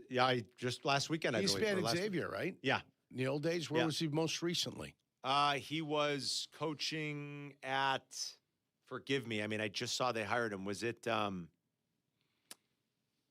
don't remember. I've got to double check. I just saw they hired him to be their new head coach. Okay. He was at UConn. He was an assistant coach at UConn. That's right. Yeah, he was at UConn. Is he finishing out the string with them or no? Did he bolt? He's finishing out. He was with them last night. He's like the lead is like right under Hurley. It's a big loss for them. Yeah. Well, yeah, I would figure he's got to be if he's getting the head job at Boston College. Yeah. What a story. Bill Murray's kid. Isn't that crazy? Yeah. Decided he wanted to coach. That's fantastic. He's found his niche. Caveman's in Vernon Hills. What's up, Caveman? Caveman. Hey, guys. How you doing? Good, man. How are you? What's up? Good. Thanks for taking my call. Hey, talking about the White Sox, I'm curious to how you guys grade the GM's role, Chris Getz. The White Sox didn't have a 100-loss season 2 years in a row until recently, and it looks like this year is going to be 4 straight years of a 100-loss season. Might be. I kind of feel like he should be out, but I don't know why people aren't talking about that as much. What do you guys think? Thanks, kid, man. I feel like people aren't talking about it because they've set upon this course of action and you knew it was going to be awful for a little while. I mean, I don't know what kind of grade I would give Getz. It can't be very good, although I do think they've made some good decisions in terms of like the people he's brought into this organization. I think he's actually made a few smart choices. And this is year 4. Yeah. The return that, he may have ended up, we don't know any of these things yet, though, you guys. I mean, I'm very hopeful that at least we're going to look back and say, well, they traded Garrett Crochet, which was, in my opinion, stupid. But at least, like, I'm hoping 5 years from now you'll say, well, oh, yeah, you thought it was stupid, Carm, but look at Kyle Teal and look at Braden Montgomery. But we don't know that that's the way it's going to work out. For a little while, it looked like it might work out with Moncada, and it never did. No. It never did.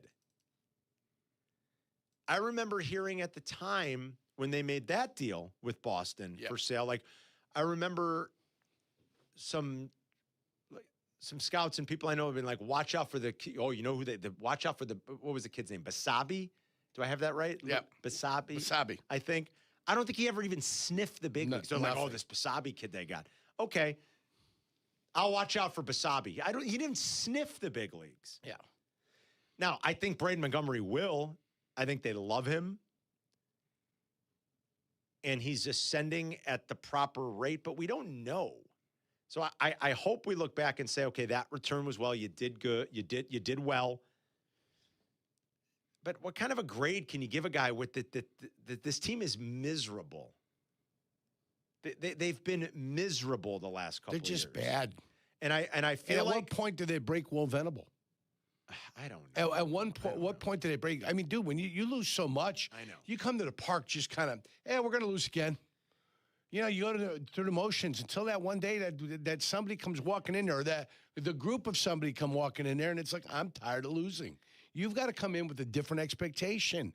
And when shit starts going bad, now it's just like, okay, well, we stink, and let's just see if I can get my hits, and it's less team baseball, and it's more individual accomplishment. Well, that was certainly the case 2 years ago. Yeah. I mean, you basically had just guys holding on like, hey, I'm getting a big league check. I don't give one iota about a win, a loss. Doesn't matter one bit. I'm clinging to a big league career. I'm getting paid. But Grafal was clueless and lost. Yeah. So I like he did have a lot to clean up in the short time that he's been on the job. I think it's hard to totally give a fair evaluation just yet. I hope some of these trades and some of the acquisitions like pay dividends in the future, but you don't really know yet. But I think the best thing he's done are some of the outside voices that he's brought in to try to aid in changing the ideas that existed within that franchise about how winning baseball teams should be built. So I think there are some smart people that they haven't generally had in baseball ops, like helping. And I hope it gets better, but it's tough, man. And it is tough for Venable when there are just no good options, when the pitching options are such that you feel like you're very rarely you're not going to win a lot when those are your options. And they're going to stink. Like, we knew they were still going to stink. We were getting ahead of ourselves. We're like, oh, could they win 75 You're games? excited, like, Carm. They're going to stink. But you're excited. You're looking at best case scenarios. That's what you're looking at. Hey, that said, I'll be there for opening day. I'll go to 10 games this year. The ballpark's a great place to see a game. I'll largely go for matchup-specific things, like when other great teams roll into town. And I'll go see those teams play. I'm going to be in the neighborhood. Yeah, you'll be in the neighborhood. I'll be in the neighborhood for a couple games. So as of now, never at the game, but in the neighborhood for the games. Thursday is the opener. Now, they've got the off day built in for Friday. And we might need it because it sounds like, boy, things are really going to take a turn for the worse here in the next couple of days. But as of now, we're live at Cork and Carry at the park, just north of the ballpark with Yingling and the Advantage Dealer Group for another live opening remote on the south side. So come by and see us if you're going to opening day. It's going to be us from 9 to noon, and then it's going to be Tyler and Jack on from noon until 2 into Meller's pregame for the home opener against the reigning AL champs, as the Blue Jays will be in town for the first weekend of the year. And who knows? That might get shifted to Friday. We'll see. But as of now, opening day is on Thursday, and we will be live at the park. 312-332-3776 is the number. Talk baseball with us. We'll be right back. You're listening to Carmen and Jurko On Chicago's home for sports, ESPN Chicago.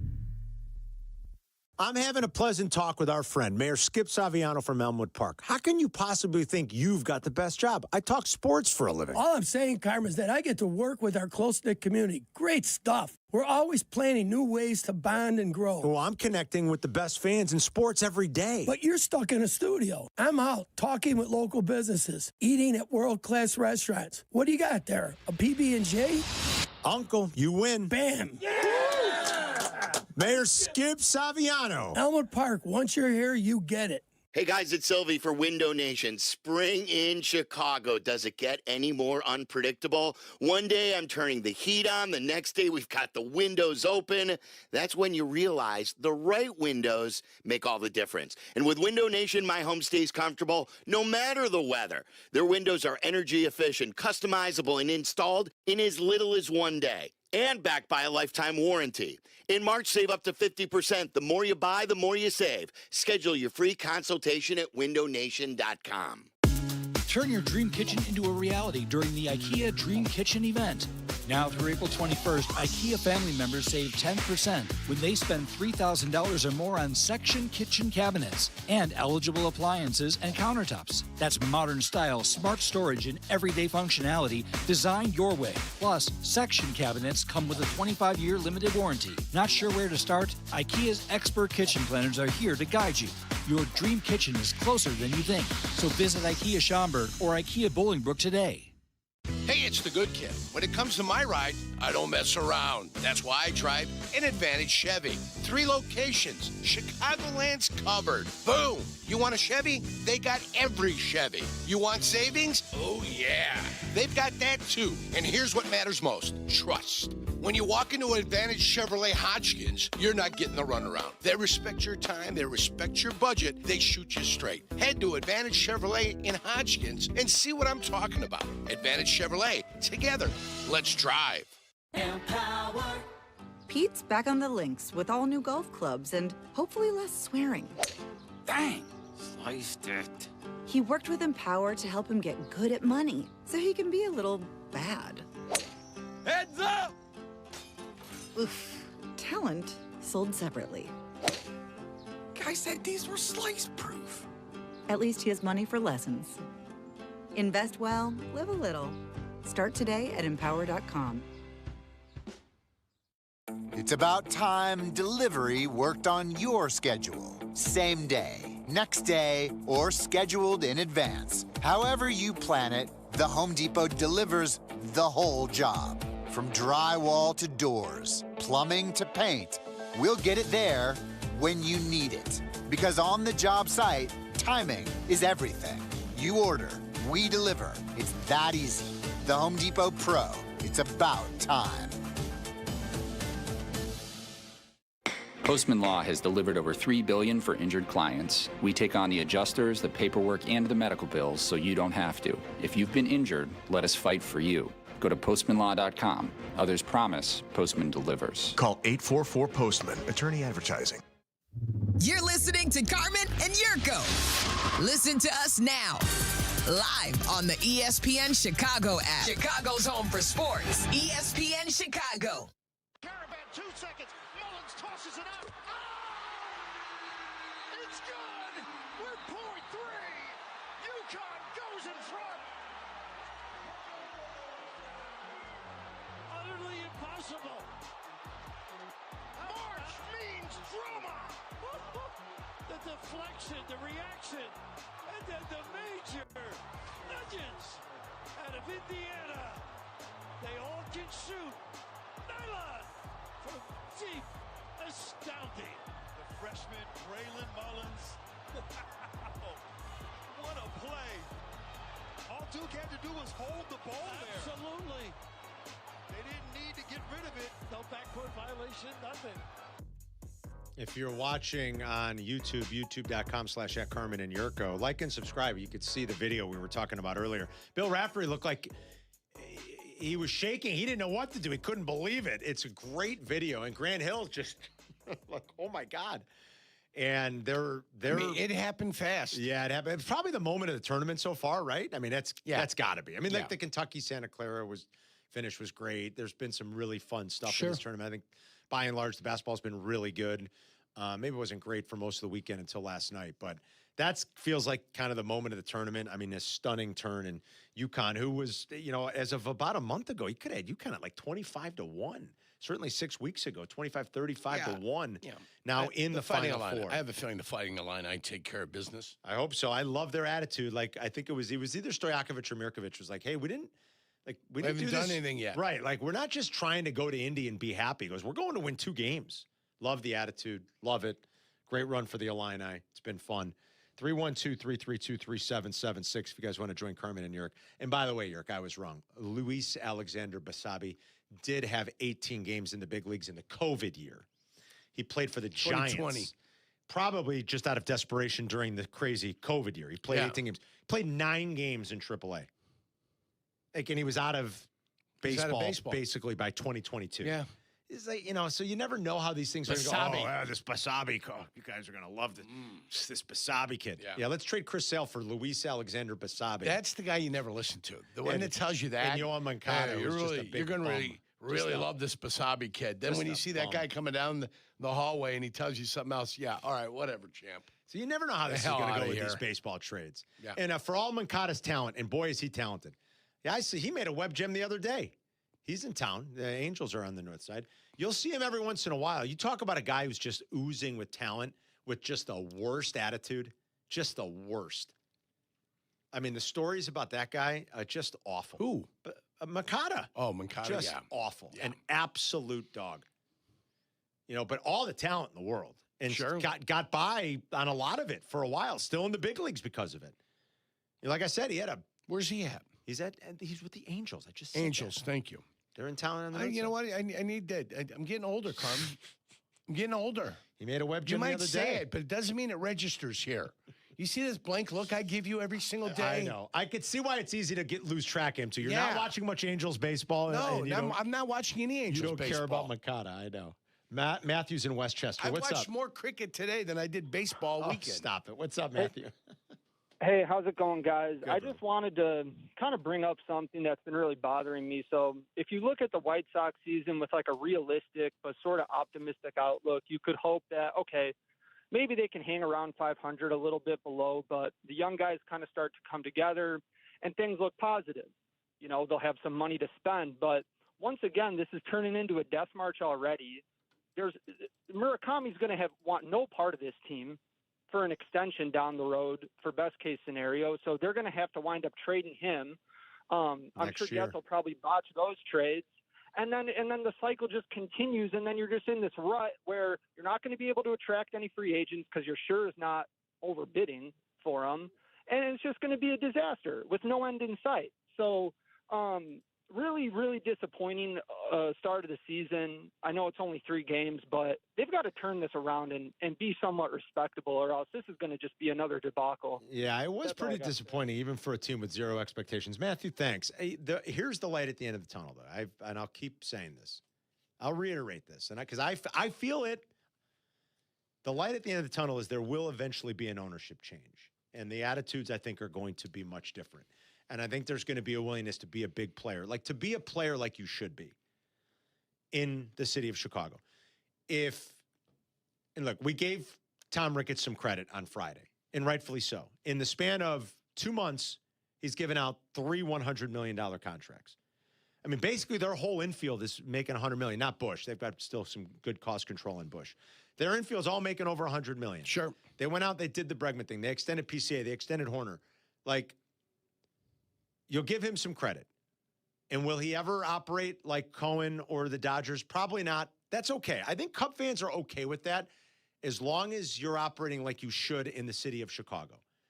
If you're telling me you're not going to really be Dodgers, Mets, Yankees, okay.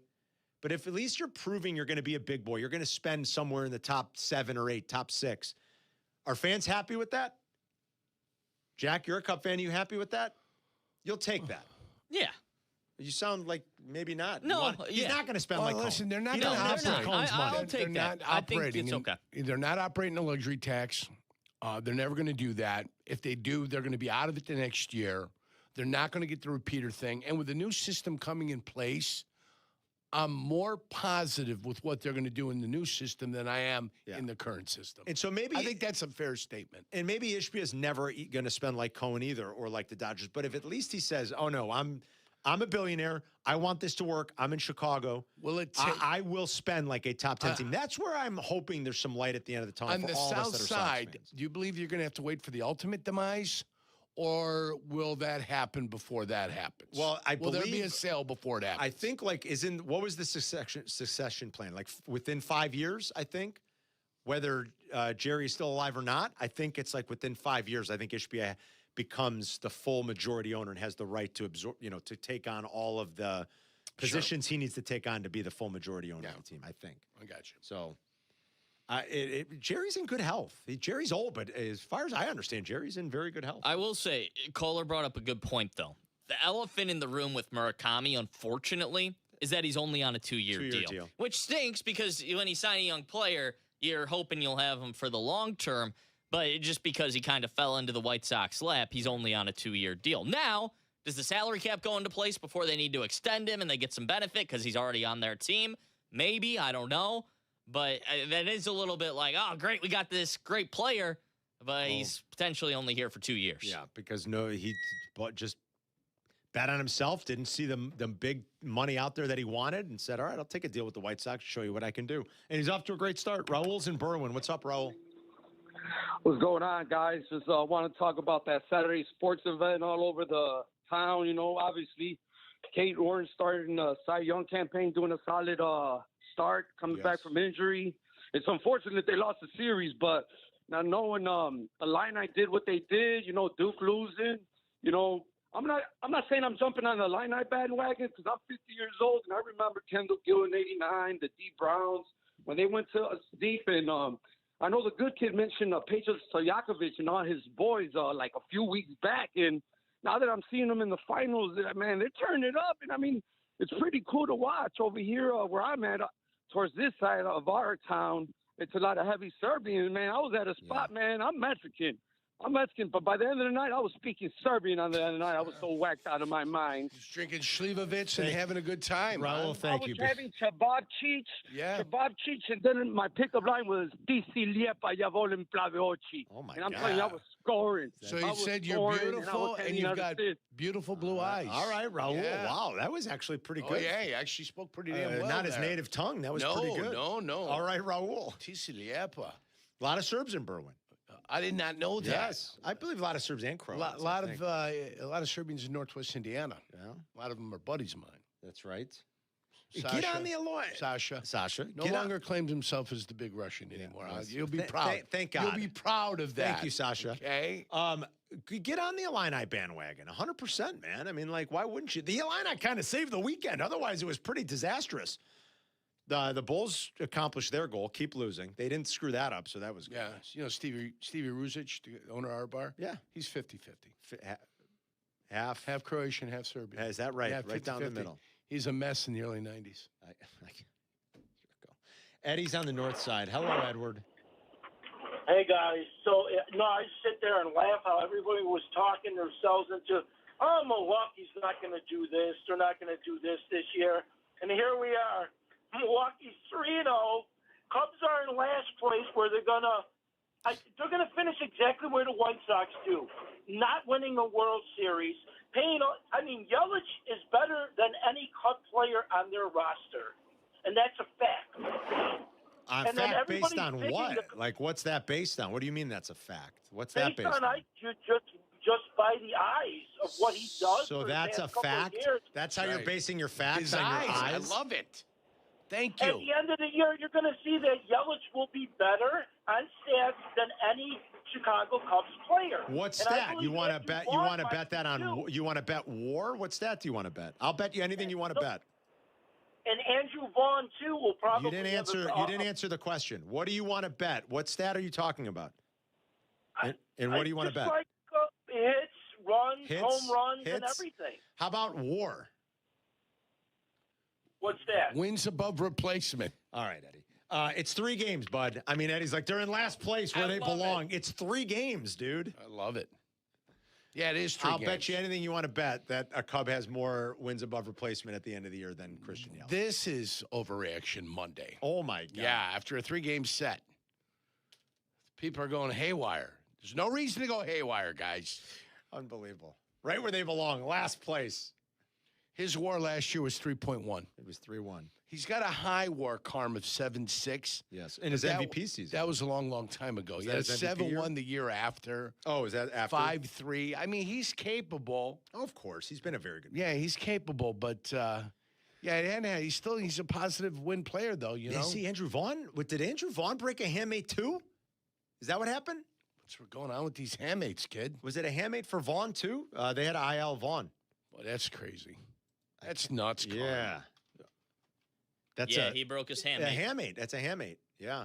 Well, that's what happens, high and tight, and if it hits you on the wrist, it seems like that little bone, all those little bones you've always talked about, like in the wrist, Carm. The lunate, and then scaphoid, the hamate. The guys that break these handmates, it usually takes a while for the power to come back. Like we've seen it come back, but it usually takes like a full season. Sure. For it to come back, they get sapped of. What you definitely don't want is to have the distal end of the ulna really kind of. That's you from get that Caddyshack, smashed up. Isn't it? That could be a fractured ulna. Is that what he says? Is that what he says? That could be a fractured ulna. I think that's what the doctor does say. Dr. Beeper. I'm afraid you forfeit. Yeah. Dr. Beeper.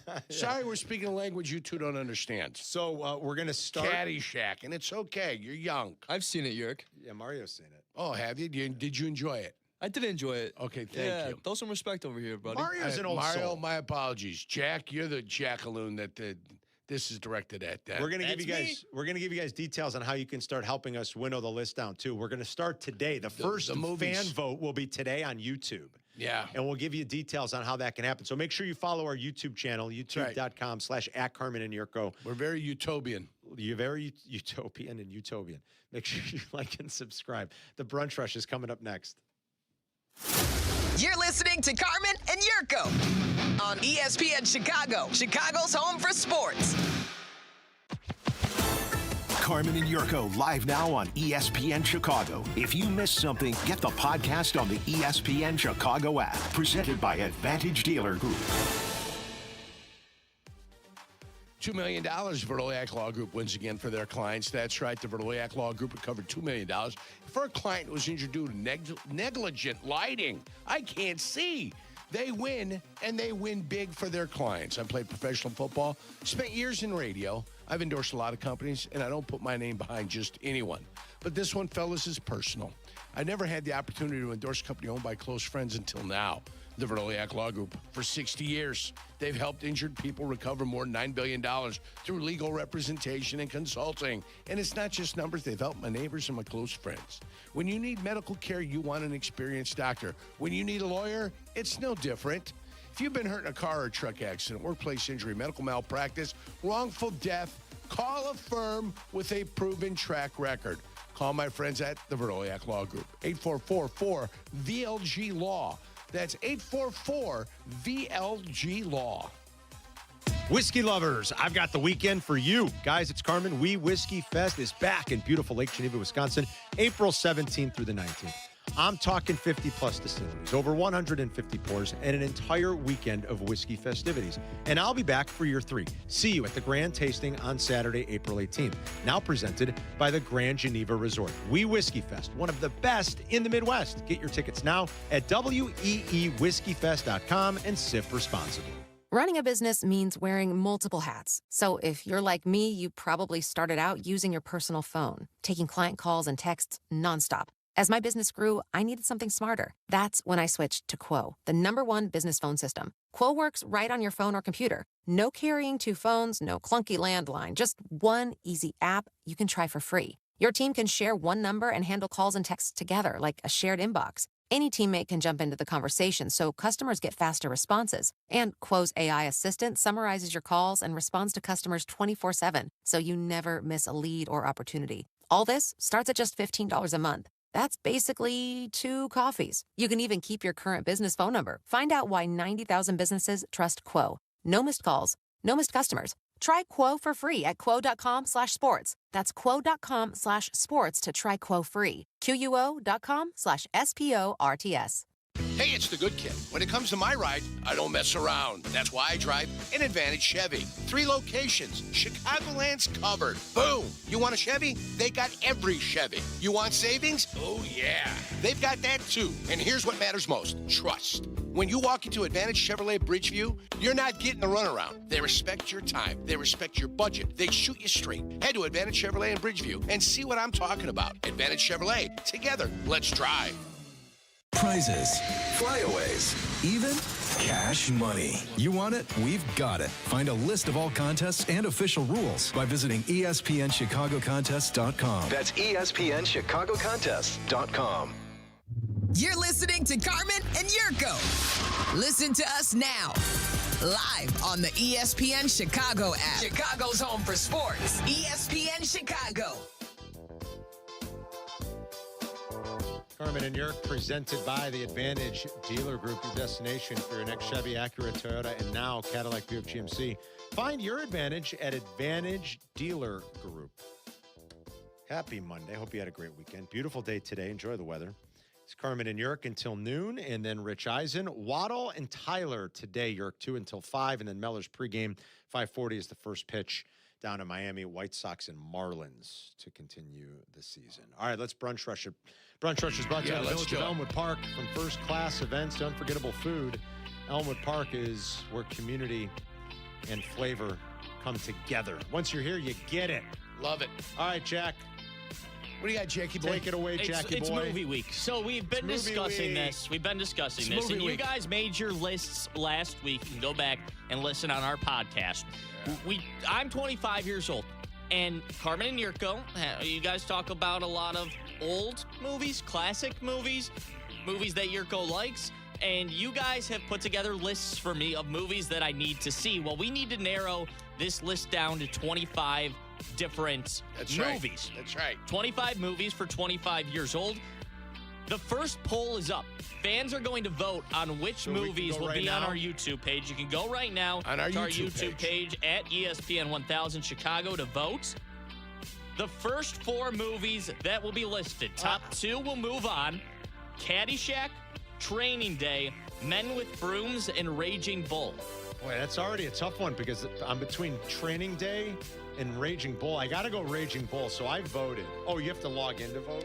Yeah, you got to log in to vote, Carm. Oh, here, I'll do it on my phone then. Yeah, do it on your phone. Can you vote? Like if I go on the app, you can same thing? Same thing, all on YouTube app, yeah. All right, It'll be right there. Just watch the live stream. Because it's already logged in. Yeah, I mean, so listen, like and subscribe when you're at our YouTube page. He's put Men with Brooms up against 3 juggernauts. Yeah, it's tough. 3 juggernauts. The poll's been up for 4 minutes. Do you know how many votes Men with Brooms has, Jurko? I'm voting maybe 5 to 10. 0 votes. 0% of the votes. Well, I implore our audience that's listening now to trust the good kid. Trust Johnny Handsome. It's the best curling movie that's ever been made. It stands on its own right there. It's the best curling movie ever made. That somebody get on there. I implore them to get some votes in there for my guy, Men with Brooms. So there will be multiple different groups throughout the week. And to put it out there, everybody on the show has a save. So you can save a movie that gets eliminated. If you want to use it this early and go with Men with Brooms, that's up to you. I'd like to sit and wait for a while and take a look at it and then go back and save what movie I want. Because there might be something more egregious than Men with Brooms. And I told you, you put it up against 3 monsters. 3 absolute icons. Caddyshack, Training Day, I love. I love Training Day is awesome.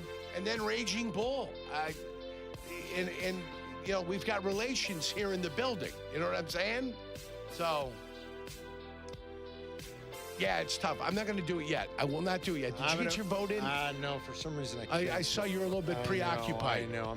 I'm trying to go. No, but there might be one I need to save a little further. Bull. And it's 44 total movies, right? That we're gonna siphon it down. That's correct. I have a list of 44 from our show the other day that we're throwing out on air, and we will siphon it down to 25. So it's going to be 11 rounds of 4. If you want to add more movies, feel free to shoot us a tweet or something like that, and we will continue to add more movies to our list. Something on Instagram, whatever. Yeah. However you want to communicate with us, we are multifaceted. I feel like Raging Bull's winning one he should see. So it's a tough Well, one. two pass, right? Training it's not days. one. Top two make it, Jake. Top two go through. Top two So go through. Caddyshack, Training Day, Men with Brooms, and Raging Bull. What's the current training day? Currently, Training Day has 49% of the vote. Caddyshack has 33% of the vote. And Raging Bull has 14% of the vote. See, I wonder if a lot of our listeners haven't seen Raging Bull because it's older. Raging Bull is clearly the best movie. And then that might be Carmen's save. Men with Brooms is I'm at not 4%. Somebody we got finally some voted. votes. There you go. A few people voted for it. Yeah. I will not golden plunger Raging Bull. I mean, I think it's great. He should watch it. But maybe he does that You're years gonna down the save it? line. Oh, yeah, I'm saving my golden plunger just in case. Yeah, I'm going to save mine, too. I call it the golden plunger, not the golden buzzer. It's Yeah. the golden plunger. We're going to get it right here. We're going to golden plunge it. Kind of like the old Scrabble TV show. Hands on yours. Hands on your plunger. I actually came out with an idea today for Jack. You did? A little sound for when we do this thing. Oh, yeah, and I like that idea. It's good. Yeah. That's what I'm here all right, for. So vote. Jack. And then tomorrow, they're going to be coming more fast and furious. Like tomorrow and the rest of the week, the poll's going to be changing a lot through the morning. So make sure you hop on YouTube, youtube.com/@Carmen and Jurko. Like and subscribe. And when you go to the page, the box will pop up where you can go ahead and vote. All right, Jack. What else? Tracy Wolfson had some very funny sideline reports after the game this week. This is the first one on Illinois. I get all the itches mixed up. This is who's the young guy? I think this was David Mirkovic.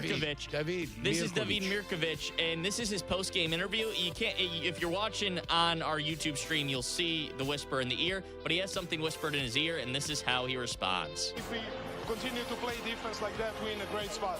What did he just whisper to you? I can't tell you. Oh, come on! Secret. I won't tell anyone. No, I can't. Secret. You know it was something dirty. Oh, yeah. The best. Yeah. I like Ivasic was like rubbing his hair. They're all getting It was fluffy with hilarious. Yeah. And then how about Tracy Wolfson saying, "Oh, I won't tell anybody on TV." Wow. He says it on TV. Well, then everybody's gonna know. And then there was another funny one. I don't know if you guys noticed this. How about Hurley after the game talking about his pin? He was going crazy because somehow he lost his pin. Let me bring you in. That's okay. We'll get you a new pin. We'll get you a new pin. I know you're so superstitious, but how about this one? Somebody stole my pin. Somebody stole my pin. Nobody stole it. I think in the euphoria, it probably just popped off of his lapel. Does he always have it on his lapel? I guess that's where it would make sense And it to just be. popped off. Yeah, and but somebody stole it. Somebody stole my pin. Hurley's a weirdo, isn't he? But he can coach, man. Holy cow. I love it. She's like, we'll get you a new pin, coach. Just focus. Settle down, champ. Focus right now. We need you to talk about your team. About your team, and it's thrilling comeback victory. Fabulous. What a win for you. That's a great win. Oh, Duke. What else you got for killing us, me, Jack? Duke. You're killing me. The NFL is set to begin hiring replacement referees. Have you guys seen this story? The union. It's a negotiating ploy. Yeah. Hey, I mean, as a union man, Jurko. Yeah.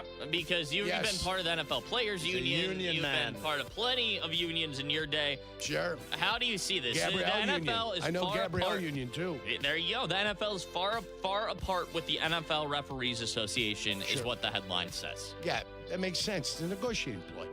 Yeah. That's all this is. If I'm the NFL, if I'm the Referees Association, I'd give them 200 names. Say, here you go, best college officials in the country. Here you go.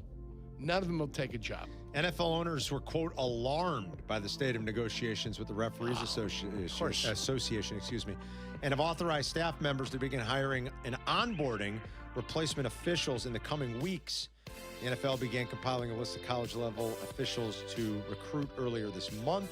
Owners are expected this week to approve a sweeping set of replay enhancements to support replacement officials in preseason and regular season games. A league source said that training of the new replacement officials will begin May 1st, 1 month. According to a source, once that happens, quote, the opportunity to reach an agreement with our current union becomes a bigger challenge just from simple economics, close quote. Lies. Yeah, it feels very negotiating ploy-ish. That's for right exactly now. what it is. Yeah. It's lies. But that's the NFL, the juggernaut. They feel That's like they can push around who they want to. That's right. Make them full-time officials and pay them a full salary. Are we sure those officials want that? It doesn't make a difference. If that's what the NFL wants, do it. That's what the NFL needs to tell all the candidates when they come in. This is a full-time job. All these guys are Don Hakes. What was Don Hakes? He was a dean of students at Thornton National North High School. That's what he did. Wow. Kenny Baker. I knew him in Charleston, Illinois. He had another job. He had a full-time job. Most of them, yeah. What did he do on the weekends? He went during the fall and he refereed games. That's what he did. That's the way it works. If you want it to be a full-time job, well, you're going to lose these guys that make real money as lawyers and such, you know? Sure. You're going to lose those guys, but Yeah. you'll get other guys. But the question is, will you have the best of the best? Will you? I mean, what you're telling me now is that you've got the best of the best. That's what we've heard. You're telling And me now. Last time they used replacement officials, it was a little clunky. It was clunky. That was the Fail Mary. Remember that one? Yeah. It was clunky. So do you have the best officials or don't you? Because you've been BSing us for a long time that the officials that do NFL games are the best of the best. So let me know. Let me know what's going on. The one thing that I found interesting in this, and this is reported on ESPN, this is what the league says the refs are pushing back on, is the league wants to reduce the seniority-based approach to covering playoff games and make that based on performance. Yet, but the referees are supposedly pushing back on that. Of course, they don't want it based on their performance, right? Well, who decides? Why would they? But who decides? Well, probably the NFL. Well, that's your problem. They don't trust the NFL. Oh, they don't trust the NFL to Neither do do the the grading? players trust the NFL. And owners don't trust each other. The NFL is not some happy, hey, look at all of us and look how rich we are. Oh, no. There's a lot of... After 11... There's a lot of problems sometimes. Speaking of in how the you're NFL. graded, after 11, we should talk about ABS through the first weekend, too. 'Cause ABS? Yes, not IBS, ABS, the ABS system. Anything else, Jack? No, that's it. That's the Brunch Rush. Caddyshack and Training Day are running away with this. Wow. Raging Bull needs some support. Well, so listen, if you're a Raging Bull fan, hop on the YouTube. My guess is a lot of, especially younger listeners, that probably have no idea what Raging Bull is, so that's okay. Is men with brooms at least at 10% now? No, 6%. It's climbing.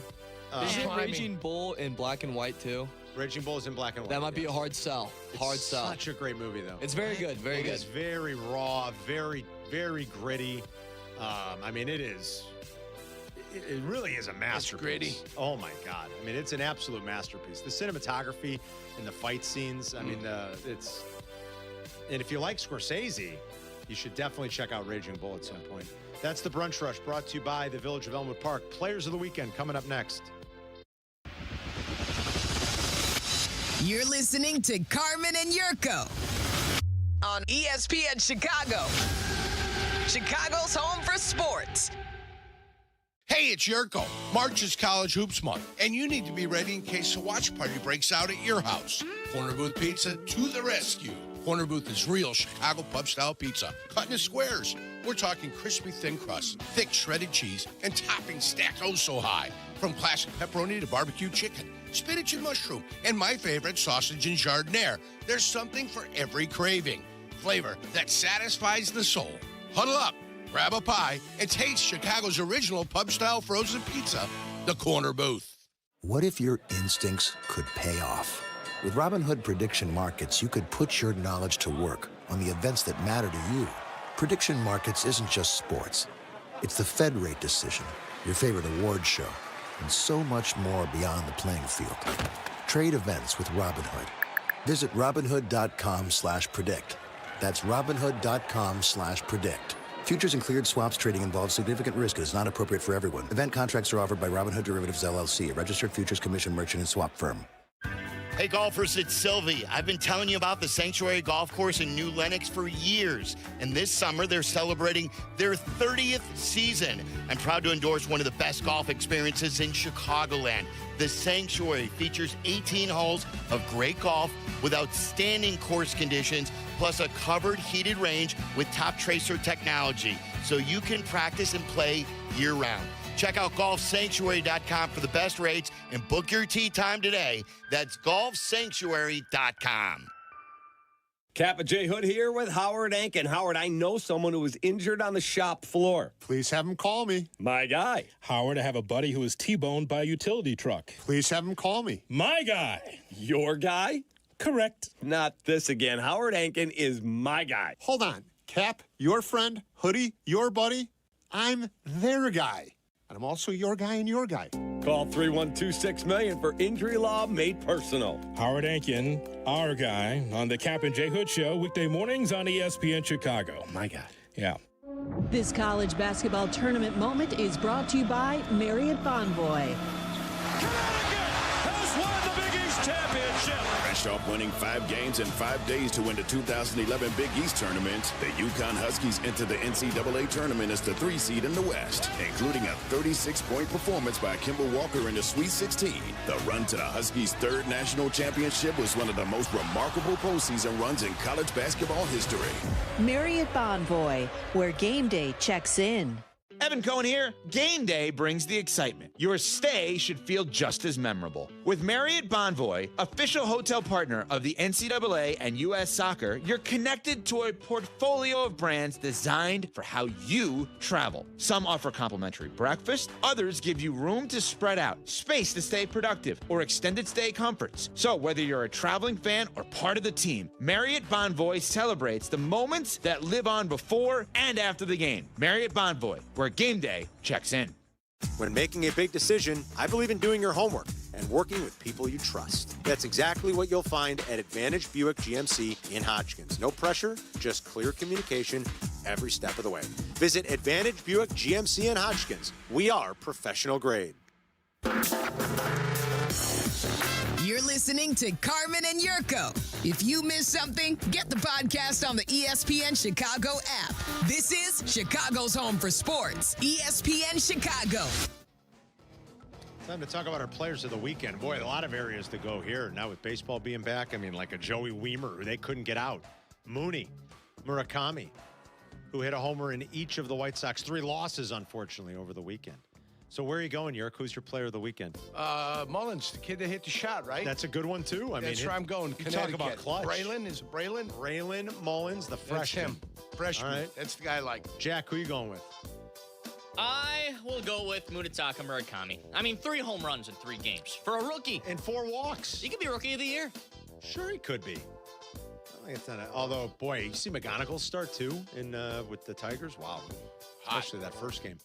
All right, we got a Mooney. We got a Braylon Mullins. Mario, who are you going with? Little off the beaten path. Alexa Grasso, big KO win over Macy Barber, stays in the title contention. Scariest knockout I've ever seen. Kind of scared me a little bit, but shout out to her. You're speaking French, but all right. Listen, it's UFC. That's UFC. That's what Mario's going with. I will go off the board a little bit, too. I'm not going to go baseball. I'm not going to go anybody from the tournament. Although you could easily go with a Keaton Wagler. Easily. Sure you can. You could easily go with Chase DeLauder, the rookie in Cleveland. He hit 4 home runs, Yerk. He just made his big league debut on Thursday. Wow. 4 home runs already. But you know who I'm going with? You want to know what I thought the story of the weekend in sports was? How about Gary Woodland winning on the PGA Tour for the first time in 7 years? He had brain surgery 2 years ago. Yes, he did. And he's talked about how difficult the comeback has been, not just physically, but emotionally and mentally.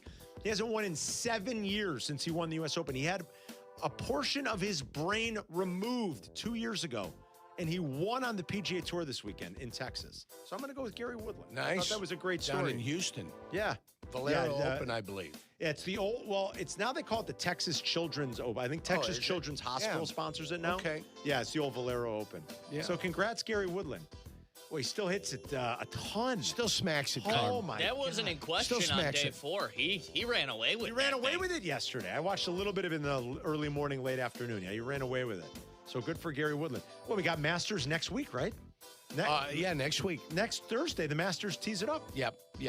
I mean, how after great Easter. is that? After Easter. Yes. Easter Sunday is this week. We got Good Friday this Friday, don't we? Yes, we we gonna do. go do the Stations of the Cross? I usually do, Carm, but I kneel on pencils for it.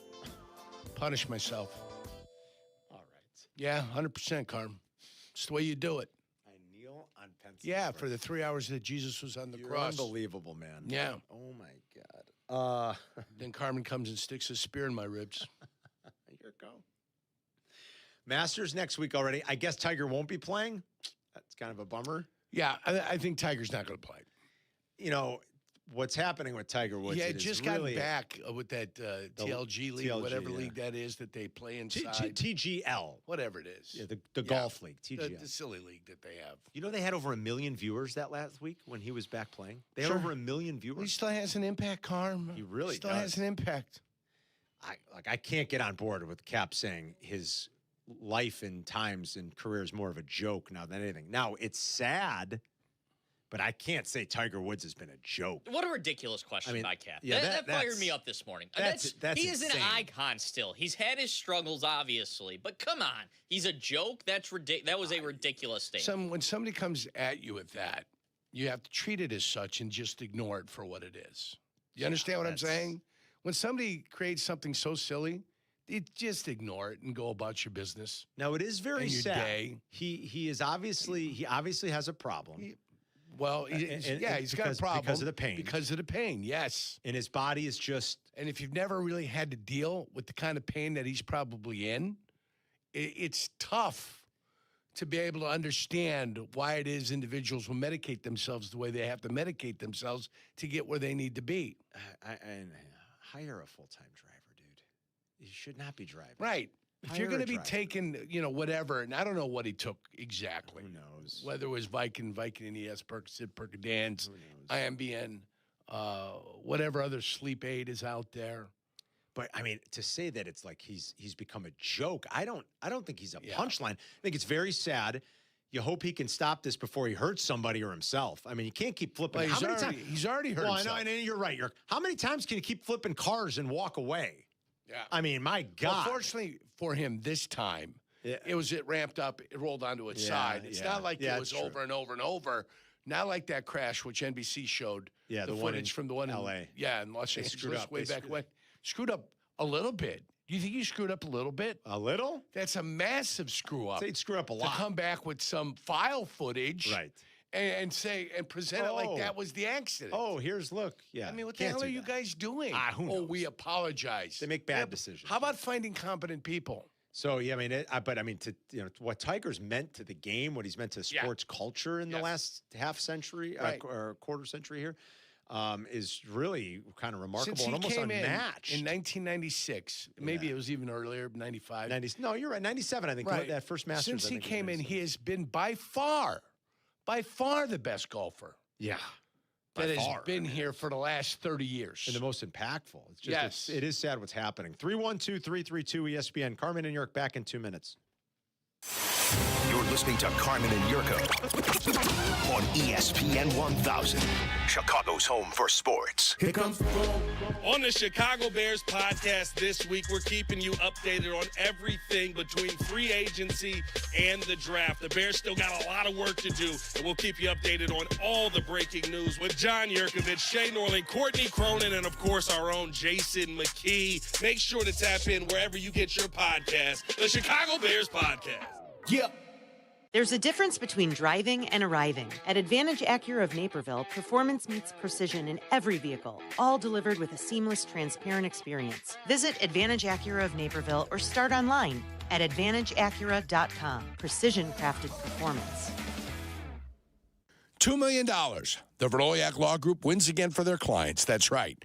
The Verdoliak Law Group recovered $2 million for a client who was injured due to negligent lighting. Hey, it's Yurko, and I'm telling you, if you're injured, make sure to call the Verdoliak Law Group.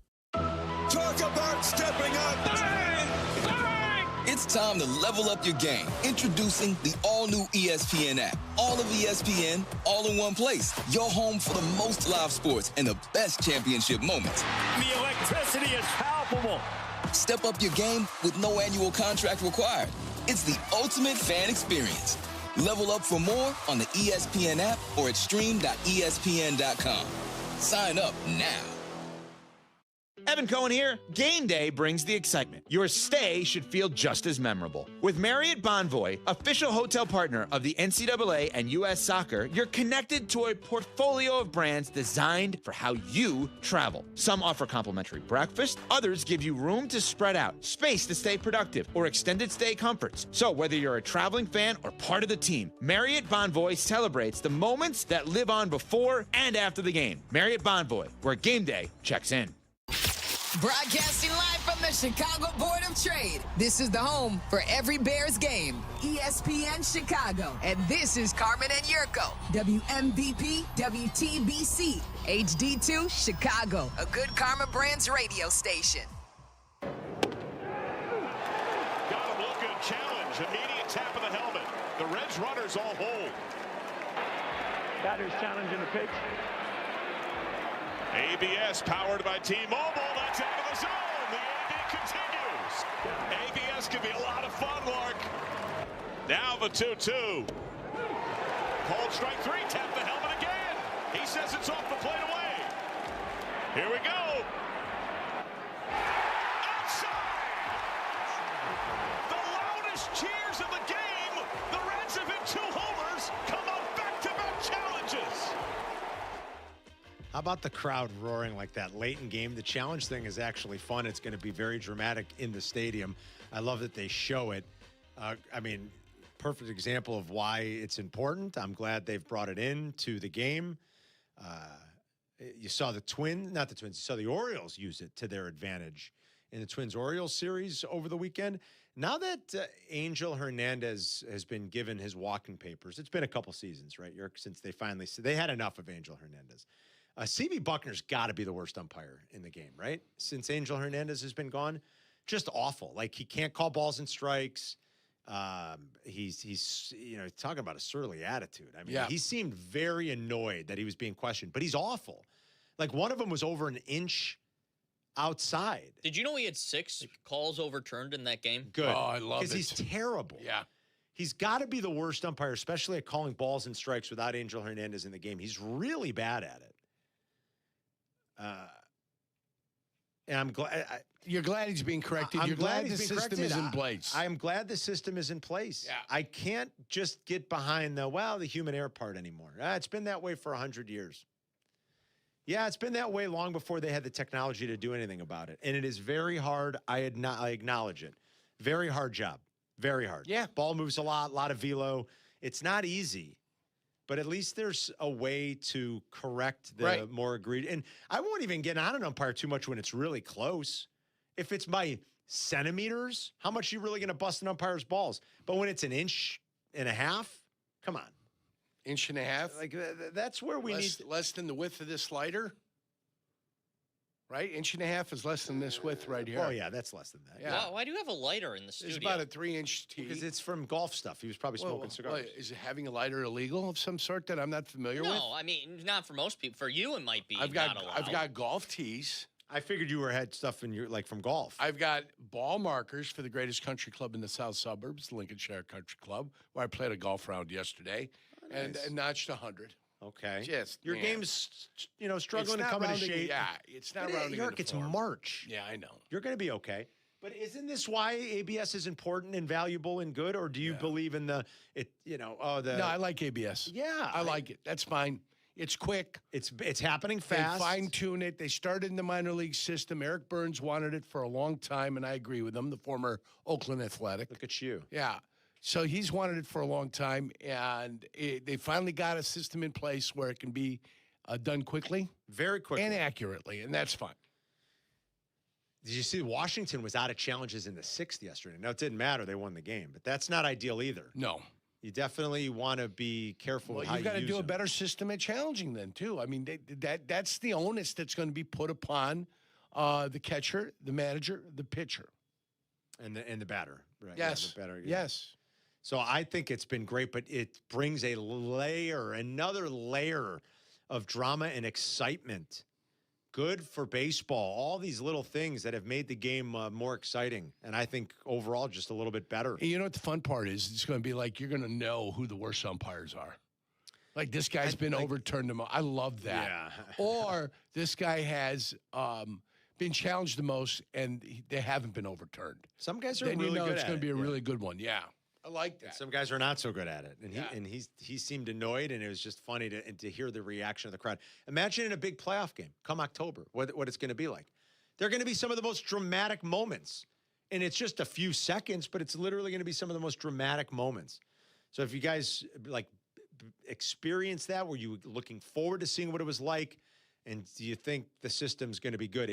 I can't wait to experience it in the stadium. I'm being serious. Like in a big moment in the stadium to see what that's like. 312-332-3776. Congrats to the Illini, back in the Final Four for the first time in over 20 years. What a run for Keaton Waddle over the weekend. He was MVP, rightfully so. I thought, his line might have not looked gaudy in the Houston game, but we talked about it Friday morning when we were on the air. I thought he was really terrific in that Houston game, and I think they needed every bit of him, his ball handling ability, the decision-making, and all the aggressive blitzing they were doing of him in the pick-and-roll situations. I thought he was really good again against Iowa. Congrats to the Illini, storming back after being down double digits early. The Duke finish,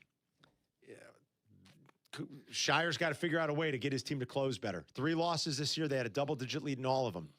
And you think about these exits the last couple of years in the tournament, they've had double-digit leads in these games, and they found a way to give it back. That said, they still had the lead, and something went terribly wrong. Whether Scheyer should have called that timeout when he realized his team wasn't executing down the stretch, not even down the stretch, that last possession. Why they weren't just holding the ball, letting UConn foul them and send them to the line. The Boozer boys are 80% free throw shooters.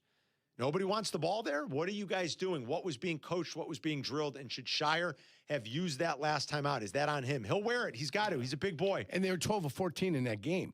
Yeah. The 2 Boozer boys. So where did the breakdown happen? Yeah, the breakdown happened with time crunch, high-pressure situation, decision-making went south. That's where it happens. It's crunch time. You should be calm.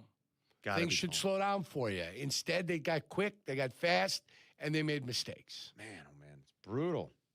Brutal way for Duke to get bounced after having that big lead. Let's say hi to Matt in Batavia. He's with Carmen and Jurko on ESPN Chicago. What's up, Matt? Hey, gentlemen. Hey, just a couple of thoughts on the ABS system. My brother and I have had a lot of conversations about, how they would show the box on the TV and we would get all jacked up and bad calls because we can see the box, right? Mm-hmm. So in the beginning, we were like, okay, yeah, we're cool with the ABS. But now that I've read more about it and I've experienced it, I hate it. I hate it, and this is why. Because the box that they're using for ABS is a 2-dimensional box over the center of the plate. And now they're figuring out the strike zone top to bottom from, it's like 23.652% of the guy's height at the bottom and 53 point whatever percent at the top. How is the umpire supposed to know that? This is. Oh, Matt, what happened? Your phone broke up there, buddy. You still there? All the time, forever. And Matt, we're losing you. He's going through a no-go zone. Yeah, cell hell there for Matt. I'm sorry. Right when he was getting to the meat of his point, too. Yeah, we started losing him.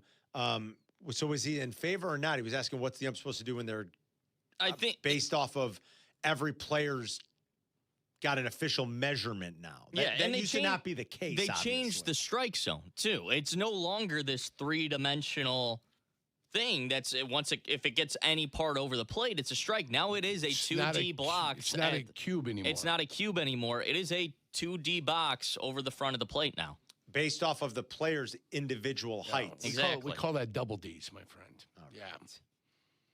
So is that even harder on the umps? Oh, it's a change. So what they've been calling for all their careers is now different. Look, like they are still like 90%. You know who this would have killed? Greg Maddux. It would have been, the guys who really nibbled on the corners. The guy that nibbled on the corners, lived on the black. Yeah. He lived outside the black, and he had the reputation where he could. Sure. Yeah, this would have been a problem for him. This would have affected him. That's a good point. It's true. He got the benefit of doubt. He had the great reputation. He had that little, that backdoor kind of 2-seamer, 4-seamer where it just came back over part of the plate, just enough where you got to catch it that could frame it, and they're calling it strikes. Yeah. And it seemed like once they started calling that, then he'd go a couple inches out further, and they'd still call it a damn strike because the action was coming back. That's true. Randy's in Seattle. Let's talk about the UConn Duke game. What's up, Randy? Morning, boys. Morning, bud. Morning. So, the two happiest places on earth after that Duke UConn game: Storrs, Connecticut, and Chapel Hill, North Carolina. Yes. Easily. The two happiest places. Your comment on Maddox just now? Yeah. Not just Maddox. Smoltz and Glavine, too. If you remember back, they used to have an overview of the home plate where you could see down to the plate and ball. Sure. Crossing the plate. All three of those guys benefited by pitches 2 and 3 inches off the black. Yeah. It was amazing. I feel like three guys in Glavine. baseball who didn't need that. I feel like Glavine maybe even more than all of them, even more than Maddox. Like Glavine. Probably he had a bigger breaker. Yeah. No, that's a good point, Randy. Thanks, buddy. Appreciate it. I mean, God, that staff is so good. Everything they had was so good. Then they got Mike Hampton in. That was later, one year, yeah. Later on, yeah. But they did get Mike Hampton in after Hampton had a year out in Colorado, and he didn't want to stay in Colorado. Did they pay? Were they the ones that gave that big deal to Hampton? Was it the Mets? I can't remember. It's been so long. Like who? Remember? It's like which team broke the bank for him? It was one of the first really big pitching contracts in the early part of the century, wasn't it? As contracts started going up, I feel like I'll find out right now. I can't remember if it was the Mets or Atlanta. The blast from the past, Mike Hampton, man. That's what I do. I mean, come on. I was about to drop an F-bomb, and I'm glad I didn't. These computers drive me nuts. Do we have a percentage through the first weekend? I'm sure we do. Where's going to be the best place to find that data, I wonder? All right, Carm, the Rockies gave him $19 million over the 2 years that he was there. Then Atlanta paid him big-time money, Yeah, 13, 14, 15, 14, 14, 15, and he finished up with Houston for $2 million. There you go.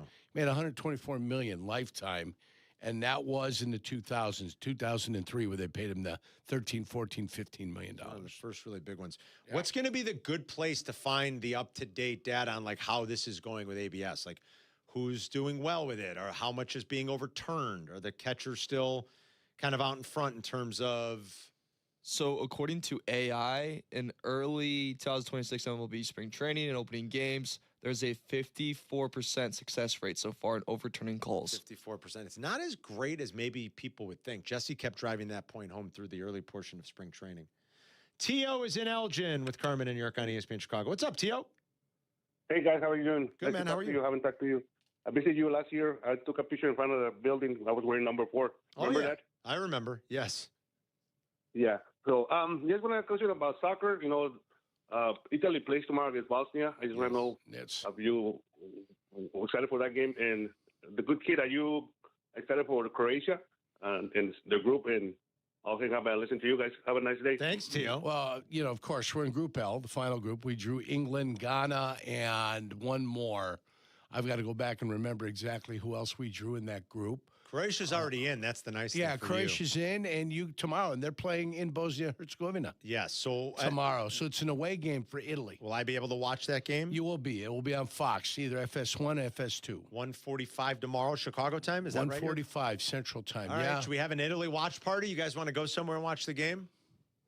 Anybody? Olive Garden. Funny guy. Smart ass over here. No Olive Garden. We've done where do that. You want to go? We've done that. Should we go somewhere and watch? You're going home. You're going to go home. I know. I should be watching. I've got discussions and meetings here tomorrow. Oh, very good. Post noon. I got you, Carm. A little bit later. Italian? Mario's half Italian, right? Yeah, let's go. Just the good half. What are you guys thinking about going? Any good someplace Italian close to you, or do you want to watch it down here? I know of a social club. I know on a social club at about 24th I was gonna say, and Princeton. 24th and Princeton. I know the same one, I think. Yeah. They got a little Italian social club. Should we go down like Old Little Italy? Should we go? I've got a little, there's an Ella's Italian eatery right by me. It's kind of like sports bar. You go in, they give you an espresso, and they just keep pouring sugar in there. How many scoops? They just keep pouring sugar in there. Doing like from The Freshman. That's a movie we should have put on the list. That's a fun movie. That's a fun movie. The vote closed. The 2 movies advancing will be Caddyshack and Training Day. So those movies have made the list? They have made the list. Wow, that's surprising. They're in. They've locked their bids. Their bids are in. That's a little surprising. Are we doing another 4-pack today? We got a lot of movies tomorrow. What are we doing? I was planning on tomorrow. If you guys really want to push it to today. No, tomorrow. But we're going to let the people know there's a 30-minute window to get these votes in, it seems. A 60-minute window. As much as I love Caddyshack, I wasn't thinking that Caddyshack was going to take up one of these spots. It's in, Carm. I don't know how I feel about that. It doesn't matter how you feel about it. You can't take one out. No. You can only put one in. Well, you have one lifeline. Yeah. No. The vote stands. The vote stands. It's not Georgia, okay? The voting is done. It stands. All right. So wait, so you're saying when you golden buzzer, is only to add it's only one. to add? You got a movie, I got a movie, Jack's got a movie, and Jay Moore's got a movie. Does Mario have one? He's helping. Yeah. Or no? Do we have to keep it with the four? I don't mind if Mario can get one. That doesn't bother me. Like, do Mario and Jake get one? Because they're helping out while Jay Moore's gone. Jay Moore's back on Wednesday. I do not have a problem with that. If Mario wants to feel like he's got a piece of this thing, he'd like some ownership in this thing, he can also get the golden plunger. I mean, like, I love both of those movies. Don't get me wrong. I really do. They're both very rewatchable. I mean, certainly Caddyshack. Like Training Day, I love, but I did not think they would take up a spot in 25. I mean, there's so many classics I want Jack to watch and to see and appreciate. Training Day is awfully good, though, man. For you to have this much emotion on the first day. I'm a little surprised. I think you need to let this thing play out and see if there's really a movie that you're going to want to save. Raging Bull might be a movie that you want to save. No, I don't think so. Maybe. I love Raging Bull, but all right. That's okay. I'm not going to save Men with Brooms. No. That's going to be a punishment for you one day. Yeah. So every day you'll be able to vote on the YouTube channel. Yes. You go to youtube.com, ESPN 1000, the Carmen and Jurko page. Like and subscribe while you're there for us. So and you two guys, movies have moved in. It'll start rotating throughout the course of the day. We'll have more votes tomorrow. Like every hour, you'll have a chance to vote and help us pick this list for Jack. It's Carmen and Jurko. We'll be right back. You're listening to Carmen and Jurko on ESPN Chicago, Chicago's home for sports. Another hospital bill from the accident and another letter from the insurance company. Did you call them? 3 times this week. I keep getting transferred. Nobody will tell me anything. Who is it? Postman Law, injury and accident attorneys. Put down the bills, hang up the phone. We'll handle the insurance company, help you find the right doctors, and be your one call for answers. Injured in an accident? Postman Law delivers peace of mind. Call 844-POSTMAN or visit postmanlaw.com. No fee unless we win. Attorney advertising. For over 50 years, M&M Home Remodeling has helped Chicagoland homeowners protect and improve their homes with expert craftsmanship, honest service, and industry-leading warranties, earning the Better Business Bureau Torch Award for business ethics twice. From durable roofing to beautiful siding and energy-efficient windows, M&M delivers quality you can trust with clear communication, dependable results, and peace of mind every step of the way. When it comes to your home, trust the company Chicagoland has relied on for over 50 years. Call M&M Home Remodeling today. Make the short drive and feel miles away in LaPorte County, Indiana. Feel the thrills of Lake Michigan. Reel in a trophy catch on a charter fishing trip. Or unwind on Washington Park Beach. Tackle rugged trails and soak in epic views at the Indiana Dunes National Park. Play a championship golf course. Or try your luck at Blue Chip Casino. Plus, there's the X Insurance Great Lakes Grand Prix in late July and early August. Stay your way in over 500 vacation homes, including beach walk vacation rentals. Make your summer plans now at visitmichigancitylaporte.com. We live in a world of the shiny, the new, the next big thing, but the very best things stand the test of time. We always return to the tried and true, simple, easy enjoyments that are good year after year. Shine wears off, trends come and go. But a timeless classic like sitting back with a fine glass of Old Forester never gets old. Crafted carefully, drink responsibly. Straight bourbon whiskey, 43% alcohol by volume. Old Forester Distilling Company, Louisville, Kentucky. Old Forester is a registered trademark. Copyright 2026, Brown-Forman Distillery, Inc. Harry Douglas here. Game day brings the excitement. Your stay should feel just as memorable. With Marriott Bonvoy, official hotel partner of the NCAA and U.S. Soccer, you're connected to a portfolio of brands designed for how you travel. Some offer complimentary breakfast, others give you room to spread out, space to stay productive, or extended stay comforts. So whether you're a traveling fan or part of the team, Marriott Bonvoy celebrates the moments that live on before and after the game. Marriott Bonvoy, where game day checks in. Evan Cohen here. In life, as in sports, the pros make it look easy. That's why pro golfers like Jason Day, Ben Griffin, and Patton Kazire trust the pros in lawn care. True Green. They have the experience and expertise to give you a lawn worthy of the PGA Tour. And since True Green does the work for you, you get more free time, or more tee times. So stop stressing over your lawn and start loving it. Sign up now at TrueGreen.com because nobody makes it easier to get a golf course quality lawn than True Green, the official lawn care treatment provider of the PGA Tour. Nature is calling. No, not that way. Fishing, hunting, hiking, nature. Chauncey's Great Outdoors, Saturday mornings from 6 to 7 and available on demand on the ESPN Chicago app. You're listening to Carmen and Jurko. Listen to us now, live on the ESPN Chicago app. Chicago's home for sports. ESPN Chicago. Hope everyone had a nice weekend. Carmen and Jurko until noon, and then it is Rich Eisen, Waddle, and Silvy get you home on this Monday. Tyler is in for Silvy, so it's Waddle and Tyler. Tyler's birthday weekend.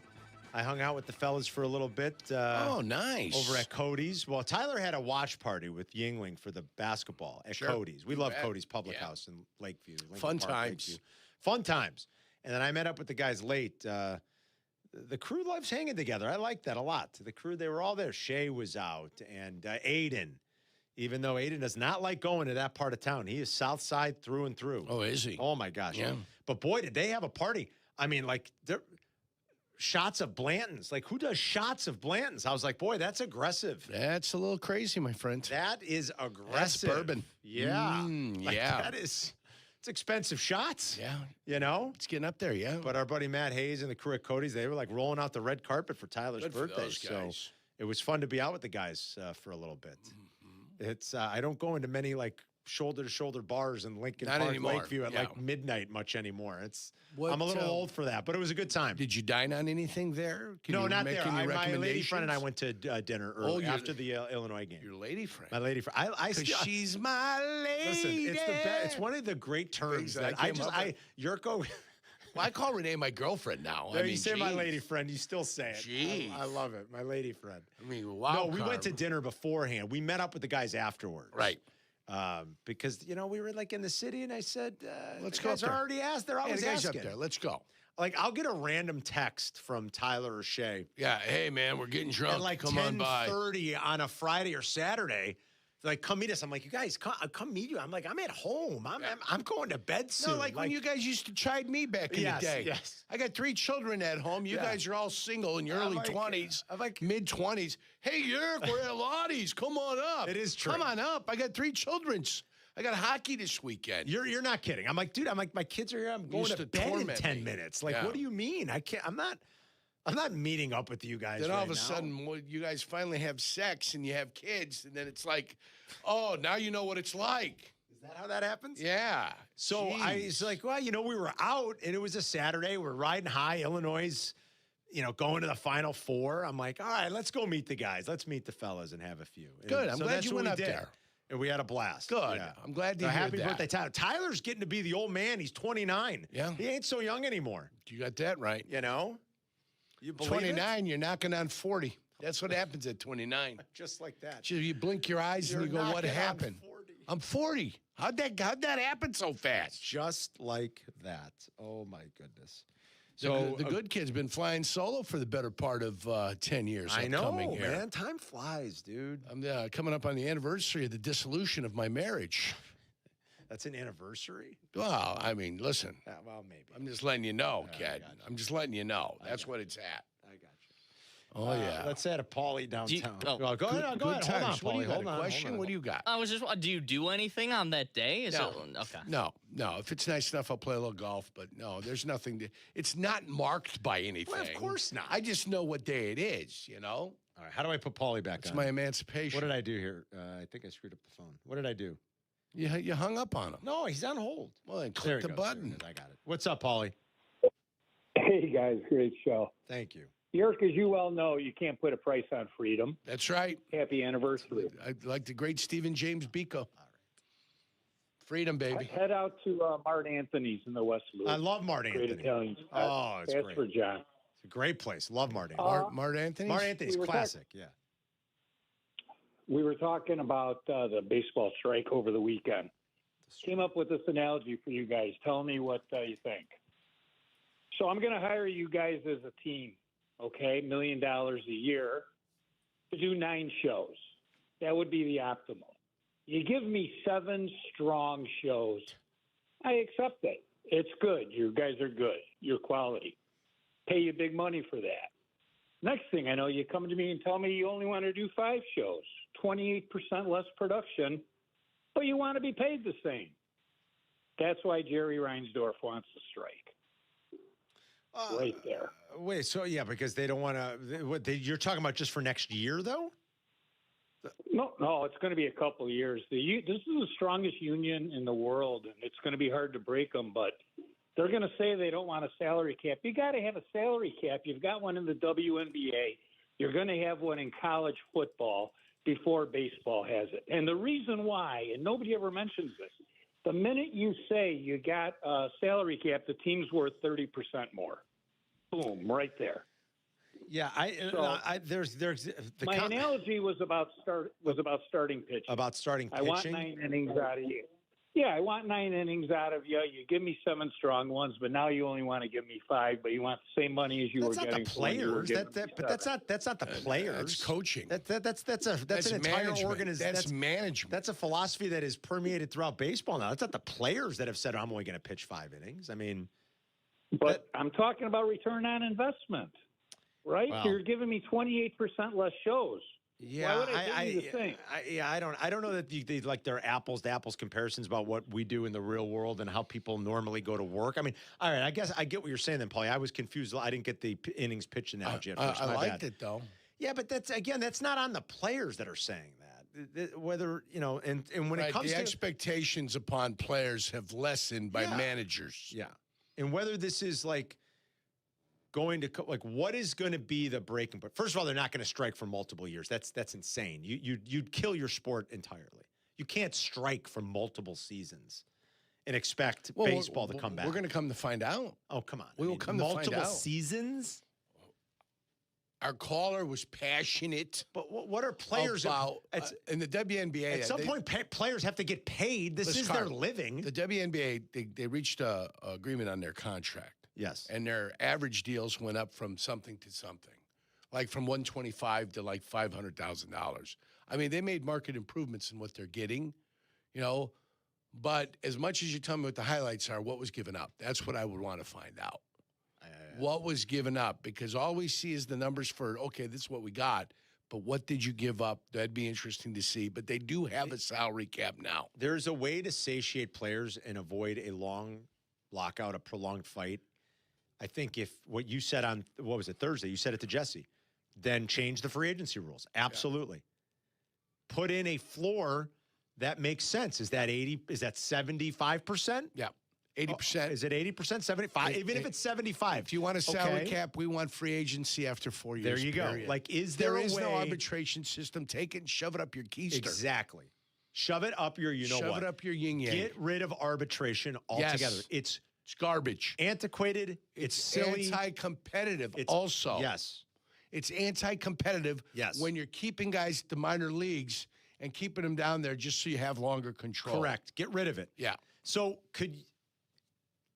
that's how you're going to have to attack this if you're on the owner side and you desperately want a salary cap. And all these other leagues are basically operating with one. Can you make it work even with your strong union? I think there's a way. There's going to have to be for the these reason players. It works in the NFL.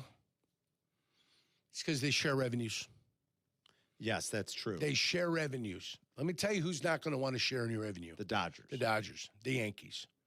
Why are we going to share revenues? The NBA with shares the revenue, right? Well, I mean, the NBA shares their revenue in their big television contracts. Right. Not on their local stuff. No, not on the local. Yeah, not on their local stuff. See, that's why the NFL is perfect, because there is no local television revenue. Well, that's why right now it's perfect. It has vaulted from 180-some million to 303 this year since like 2018.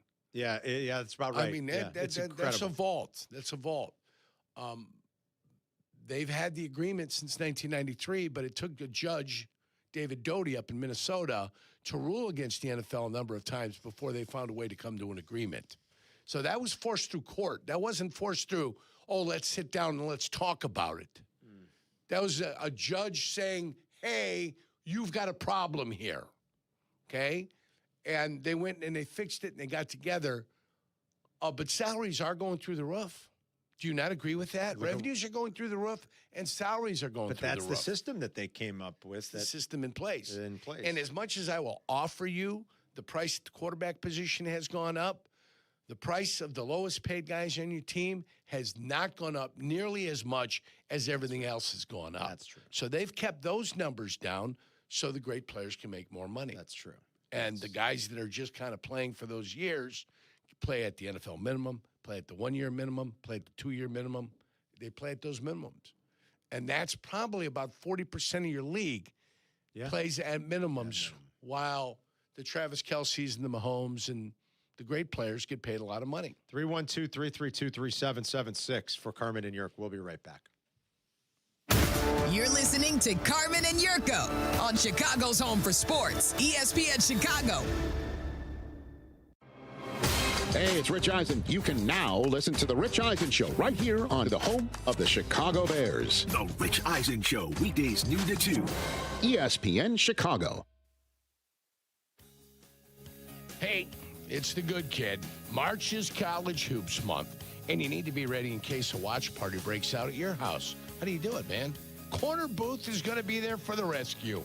Corner Booth is real Chicago pub-style pizza.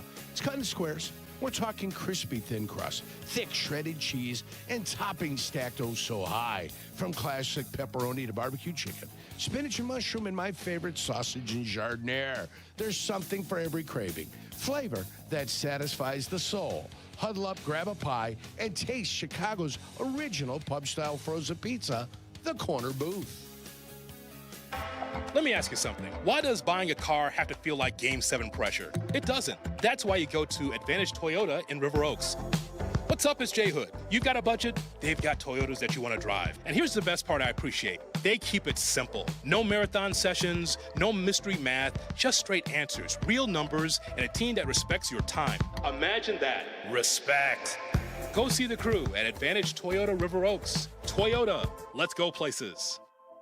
Wallner Law helped me get the compensation that I deserve. Wallner Law helped me get back on my feet. Thanks to Wallner Law, I'm at a better place today. Wallner Law cares for you. We're compassionate.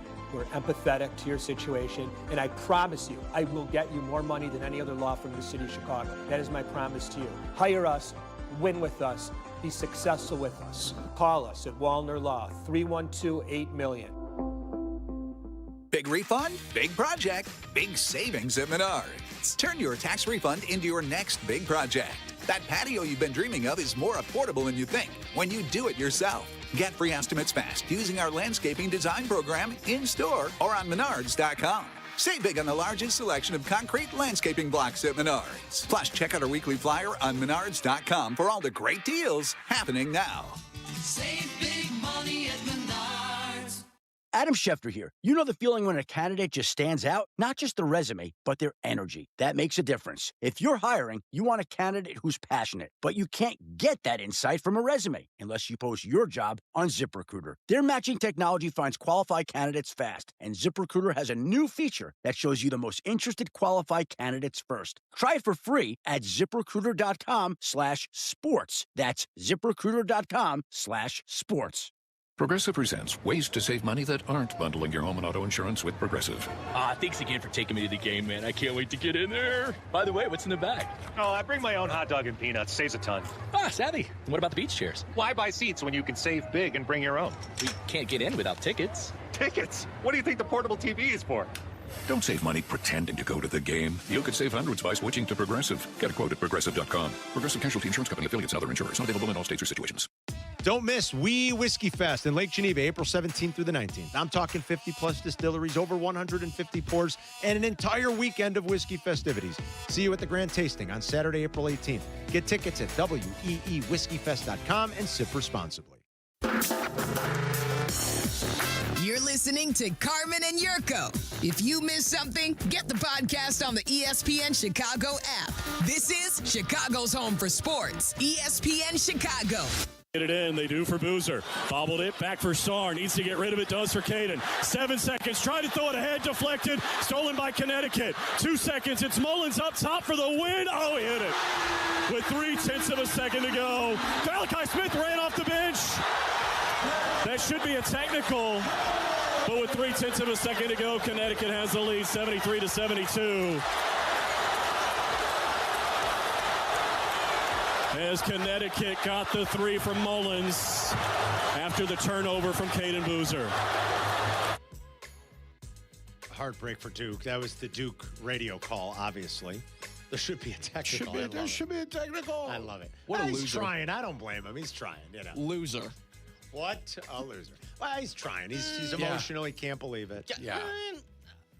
It's one of my it's one of my pet peeves of the sport is that does happen where the entire bench jumps onto the floor while the play is still live technically until there's a timeout, and it happens often at these end of game situations. What if the team wanted to go quick? What if Duke wanted to go quick? They didn't. But what if they wanted to go quick and inbound the ball and run a play the real ref quick? probably wouldn't give him the ball.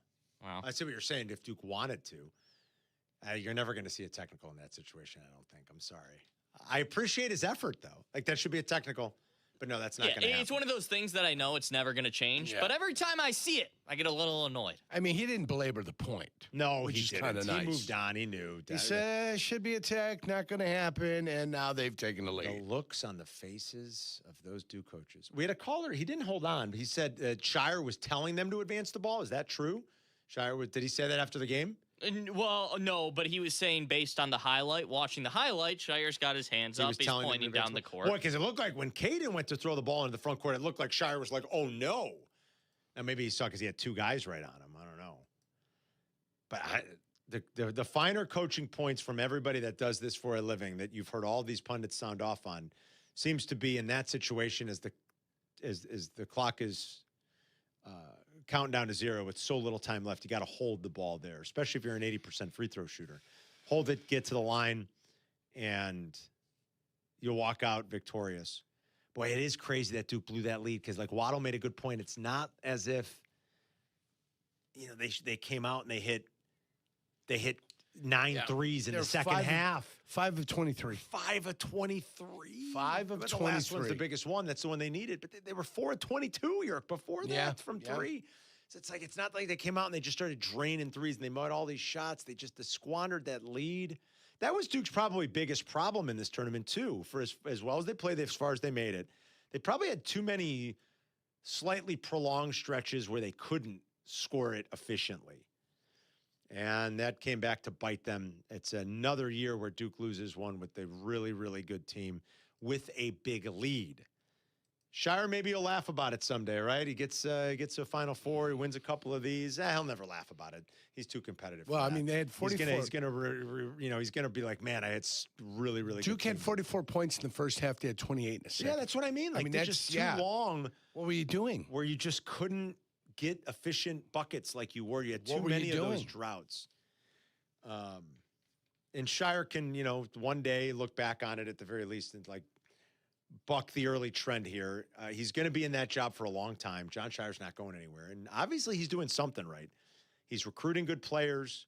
They're winning a lot. They've been in position the last couple of years to be successful, but just not being able to close the deal in like some of these biggest moments. But that was the game of the weekend. It was the finish of the tournament so far. The Illini and UConn will be first from Indy on Saturday. Illinois is about a 2-point favorite, and then Michigan, Arizona in the nightcap. We'll have plenty of breakdown as the week goes on. And I want your thoughts as we get closer, as you analyze this, York. That Arizona-Michigan game is going to be something. I think those are the 2 best teams. Yes, I do believe it. And they've got big men against big men in the middle. Yeah. So it'll be fun. It'll be a fun game. Yeah. We'll see if they wear each other down. That way, when Illinois beats Connecticut, Illinois got a leg up next Monday night after Easter. Yes. I love it. That takes us where, Carm? Into the Masters. Takes us straight into the Masters. I got an interesting Masters nugget for you. What? 11 of the last 13 Masters champions have come from a group that is at least 1.7 is their strokes gained from tee to green. From tee to green, 1.7 or better strokes gained from tee to green.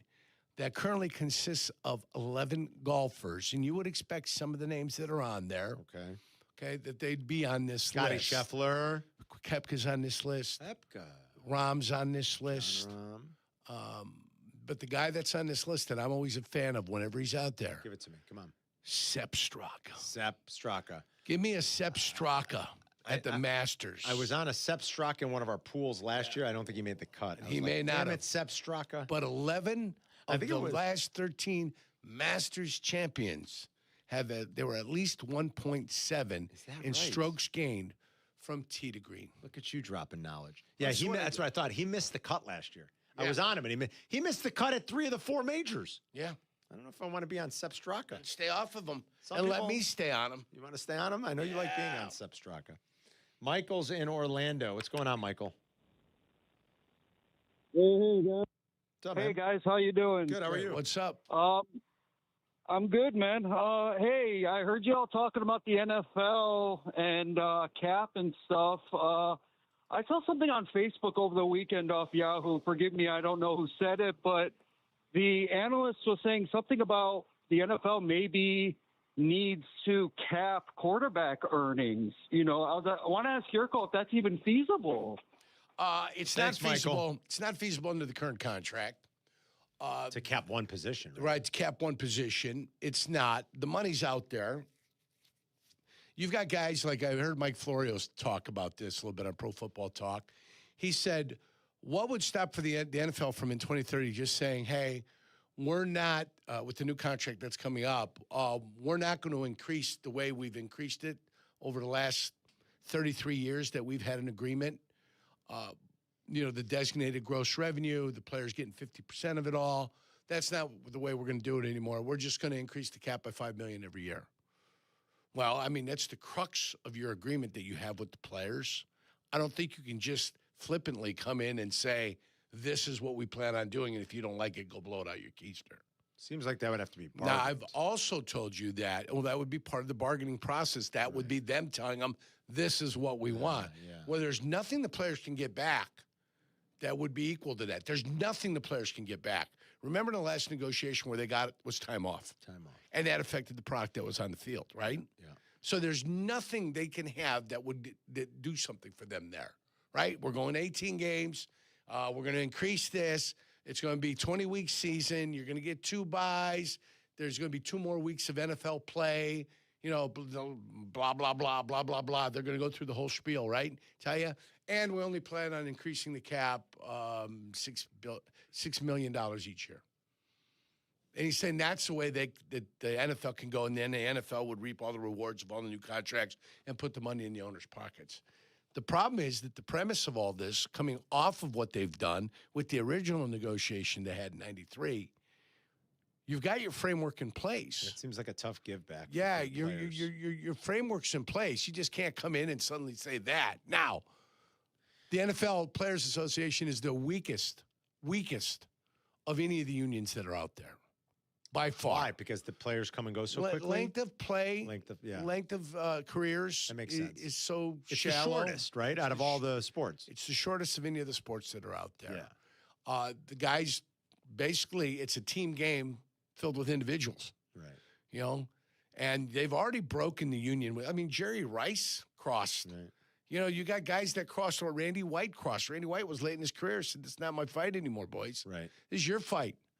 Okay, my fight happened years ago. That's when I was fighting for my future. My football future is now. The money I'm going to make with me is the most I've ever made, and it's now. It's got to be now, right? This is not a fight. That has happened everywhere in the NFL, where guys across the picket line. Some teams were a little bit more intact. Others got more guys crossed than anybody else. They've seen it. They know. Can the players hold together? All it takes is one person to crack and everything comes down. Sure. One domino goes down and the rest of them go down. That's happened in the NFL.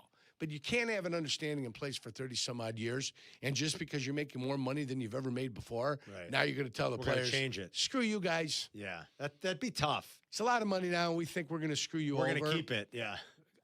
Then you might have some animosity. I would think. And then you might have some problems. Replacement officials suck. Replacement players suck. Of course. Who watches the XFL? Nobody. What is it called now? Now it's called the UFL. Whatever it is. United Football League. Who watches it? Nobody, Carm. It was on for like 7 minutes on Saturday on one of my TVs, and I wouldn't say I was watching it. You're right. I saw Mike Napoli being interviewed, but yeah, listen, he owns one of those teams. I like now. the kids are getting a little. They're getting some action. They're getting some play. Maybe a couple of those kids will make it, but nobody cares about it. It wouldn't be the same. Yeah, it's not the same. It's not the same with replacement players. It's not the same. And the only people that could do any difference would be the fans that wouldn't show up and fans not watching. That's the only thing that players got to base anything on, is the hope that they won't watch. That's it. That your league would crumble without them. Right. Right. Yes, that's what they're hoping for. And if you remember back then, boy, there the fans were not caring. Why? Because the owners put themselves and the players in such a bad negative position about being greedy and being this and that they lost the PR award in the word go. And then every idea and thought the players came up with was just a cheesy idea. You want to do something, go someplace and give away free autographs. Go someplace and have a flag football tournament with kids. But to go out there and just think that,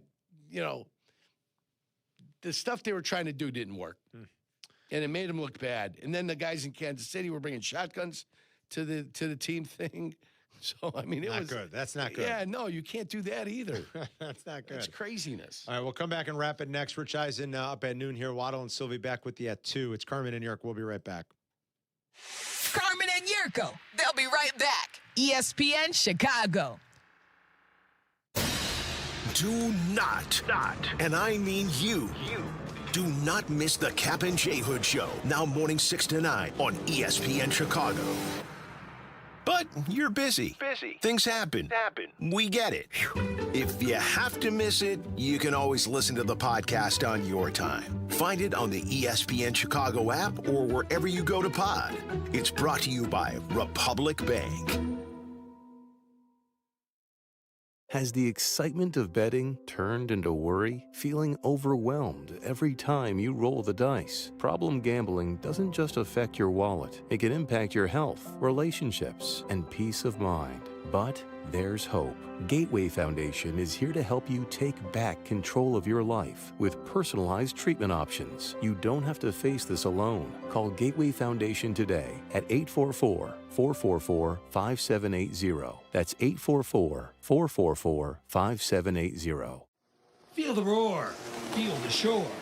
The X Insurance Great Lakes Grand Prix, July 27th through August 2nd in Michigan City, Indiana. Come out for high-speed offshore racing at Washington Park on the shores of Lake Michigan. Free entertainment for the whole family. Celebrate at the opening ceremony, boat parade, block party, kids' day, and free race viewing on the beach Saturday and Sunday. Take your stay up a notch. Tee off at the golf outing. Enjoy exclusive VIP experiences and raise a glass at the Brewfest. Tickets are on sale now. Race over to GreatLakesGrandPrix.com. For over 50 years, M&M Home Remodeling has delivered expert craftsmanship, honest service, and the industry's best warranties across Chicagoland, earning the Better Business Bureau Torch Award for business ethics twice. Now, the trusted name in home remodeling also powers M&M Commercial Roofing. From leak repairs to full roof replacements, your business gets the same quality, transparency, and long-term protection you expect from M&M. Protect your property. Call M&M Home Remodeling and M&M Commercial Roofing. Your peace of mind is guaranteed. At Costa Ivoni, we get you. What do you mean, we get you? You're a Chicagoan, right? I am. You know about all the things that make this city what it is, right? Of course. And when you meet a fellow Chicagoan, there's that connection. It's a pride of being part of the greatest city. Nobody's going to tell you you're the second city or the third coast. All right, already. I get you. No, it's we get you. This is Courtney Cronin, and my friends Anthony Iavoni and Julio Costa are ready to fight for you, Chicago. 708-4million. Costa Ivoni, your trusted local personal injury lawyers. We get you. Harry Douglas here. Let me ask you something. What if you can enjoy the taste of a cocktail, the warmth of a spirit, and still stay fully in control? That's RK Zero Proof, a pioneer in the alcohol-free spirits category. RK delivers bold flavor and a real warming sensation with zero alcohol, zero sugar, zero carbs, and 0 calories. Perfect for nights out, social gatherings, or anytime you want the experience of a drink without sacrificing tomorrow. Check it out at rkbeverages.com. That's ARKAY beverages.com. RK, all the flavor, none of the alcohol. I'm Boomer Esiason. My mom died from cancer. She was only 37 years old. She didn't have life insurance, and that was devastating for my family. That's why having life insurance is so important to me. Ethos makes it Fast and easy. Get a quote in seconds, apply in minutes, and get same-day coverage. You can get up to $3 million in coverage with no medical exam. Get your free quote at ethos.com/play. That's ethos.com/play. Paid spokesperson. Time spent on application may vary. Online health questions required. When it comes to my ride, I don't mess around. Advantage Chevrolet. 3 locations. Chicagoland's covered. You want a Chevy? They've got it. You want savings? Oh, yeah. Most important, trust. No runaround. They shoot you straight. Advantage Chevrolet Bolingbrook. Together, let's drive. You're listening to Carmen and Jurko. Listen to us now. Live on the ESPN Chicago app. Chicago's home for sports. ESPN Chicago. NFL owner meetings happening out in Arizona. Courtney Cronin's going to join us from there tomorrow. See if there's any news coming out. She talked to Ben Johnson for a little while, and apparently they were they. Did Ben Johnson talk about Braxton Jones adding weight, Jack? That's what happened. Yeah, but it's mentioned. Courtney has a long tweet out right now with all of her observations from Ben Johnson's media day breakfast 30-minute session. She said. And, yeah, they said Braxton Jones put on some weight and some strength. He's up to 310 pounds and looked, quote, yoked. You look yoked, okay. Yoked. He did get pushed around a lot. He was very Yoked susceptible to the bejesus. To the bull rush. Has he developed his Howard Ballard ass yet? No, I don't know. That was not mentioned. Okay, that's what we would need, right? The Bubba Paris keister. The big old Bubba Paris keister. Is he got any more knee bend? Or is he still going to be bending at the waist, which is a problem for an offensive lineman? That's how you get pushed around, right? Well, that's how you get out of position. And that's how you get beat like a drum. Your feet break down. Yeah, and then you got to be able to sit in the chair. You're getting bull rush. You're getting over the top. You got to be able to sit in the chair. That's right. Sit in the chair. You climb the guy. The guy climbs, and then you kind of stall him. You stall him before he gets to the quarterback and tries to kill him. Any big rules changes stuff we're going to get this week out of owners' meetings? It doesn't seem like there's anything major that I've seen. Because there's they're no done tush with push, banning right? the tush push. They said, never mind. Don't care about that anymore. I thought for sure. I just had something fly into my eye. Something's in my contact. You got a bug? What do you have? I don't know. Was it a flea? Was No, it it's a probably tick? just like an eyelash. Was it a tick? I hope it's not a tick. We're in No, the I think city. it's I don't just think like there's very many ticks. If you got dogs, you've got ticks. You've got to be careful now. Interesting. All right. Okay. Dogs go to the park. What do you think the park, what do you think the park got over there? Yeah. Chilling. You ever see the animals at night? There's what's running through here? Got bobcats. You got coyotes. You got all types of stuff. Are there bobcats Oh, in the city? yeah. Well, not in the Downtown. city. We're but- downtown now, so there wouldn't be bobcats. No. There's been a bobcat running through Chicago Oh, sometimes. yeah. I bet you through the Yeah. Grant Park from time to time. I bet Sure. you there's some bobcats. Every once in a while, you see a coyote in the city. Oh, yeah. It happens. You got that right. You see the fox out a lot. Fox by me. on the run. Coyote, fox. You see them a lot. When you Bobcats out in the suburbs. Chicago. Yeah, but like the tush push, I thought for sure after week 2 last year they were going to go, we got to get rid of this. This is insane. Yeah, but There's they did it. 5,000 bobcats in the state of Illinois. Most of them they- are in They rural. got a good count on that? Yeah, most of them are in rural areas. And though rare, there have been sightings of bobcats in the Chicago area. Sure. So I wouldn't mess with one. I wouldn't mess with one either. They're not as big as like a mountain lion. That they got in California. They Please. drag you into the woods. Yeah, that's They'll eat you, Carmen. I don't want that. That doesn't sound like fun. No. All right, Jack, are you going to go see Trout tonight? There's I no don't rain, by the way. know. It's not going to rain. Is it not going to rain? It's not going to rain. Then this seems like a no-brainer. I think you should go. It's going to have to happen. You got any buddies that you could ask? I mean, yeah, I got Ask Tyler. friends. I bet you Tyler would go. He's on the air until 6 with Oh, Waddle. Mario's right here. Mario? Mario, do you live in the I city? actually have a date tonight, so I can't. Oh, sweet. Mario, where are you taking her, Mario? It's like an Al Capone's old bar they used to go to or something like that. Nice. Here in Chicago someplace? Here in Chicago Don't someplace. tell us here. where. Sylvia will send a spy or something. You like Be the careful. Monday night date, huh? It's just easy. Just the way it worked out? Yeah, just the way it worked out. All right, Mario. Good I'm for a romantic, Mario. Carm. What's that? I'm a romantic. You're a romantic? Is this a girl you've been dating actively for a number of years or a number of months? Is this the same girl Or as is this a Valentine's newbie? Day? That's the important one. Yeah, this is the Hail Mary shot. Wait, is that the one from Valentine's Day? Yeah, All the right. Hail Mary shot Valentine's Day. All right. So What happened on Valentine's Day? You can refresh my memory. The Hail Mary. What? Yeah, it was like a Hail Mary shot. Are you free?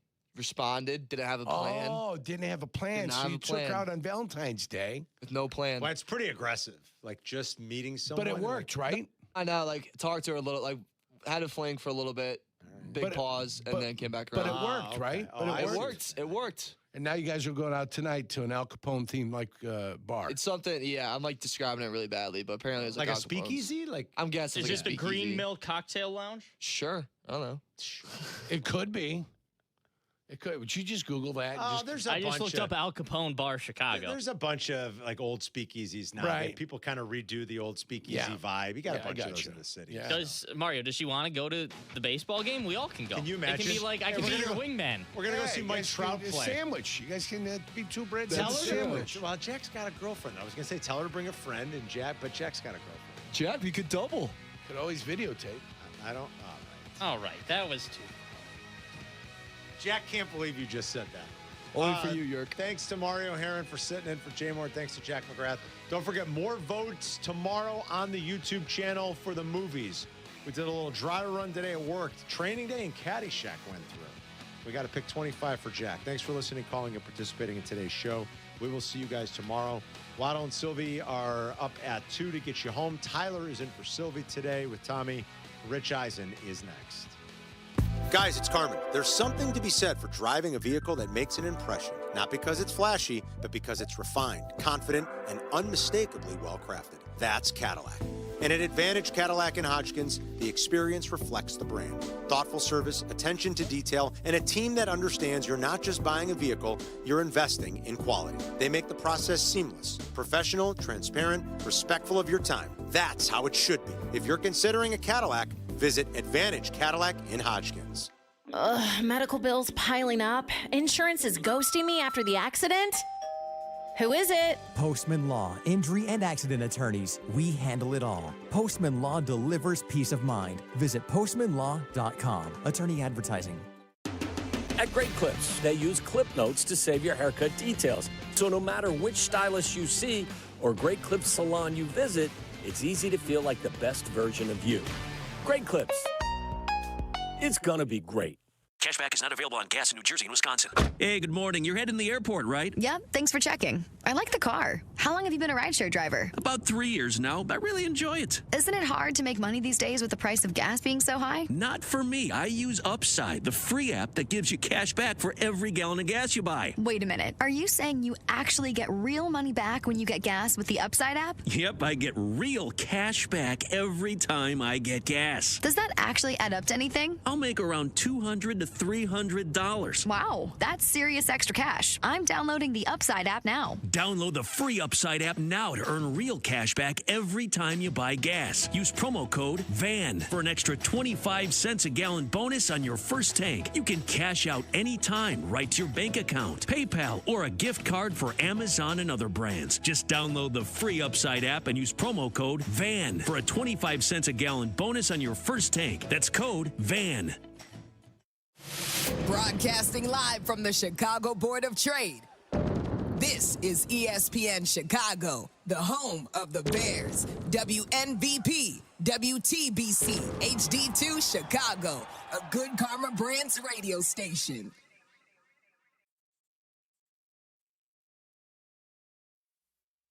This is the Rich Eisen Show. Hey, everybody. Can't get enough of the Rich Eisen Show? You're in luck. You can find us everywhere. Watch us weekdays on Disney Plus from noon to 3 Eastern. Miss the show? We've got a podcast so you can listen anytime. But here's the best part. Our YouTube channel. Subscribe at youtube.com/Rich Eisen Show and you'll never miss a moment. Now, on with the show. There are so many games that come down to the final shot.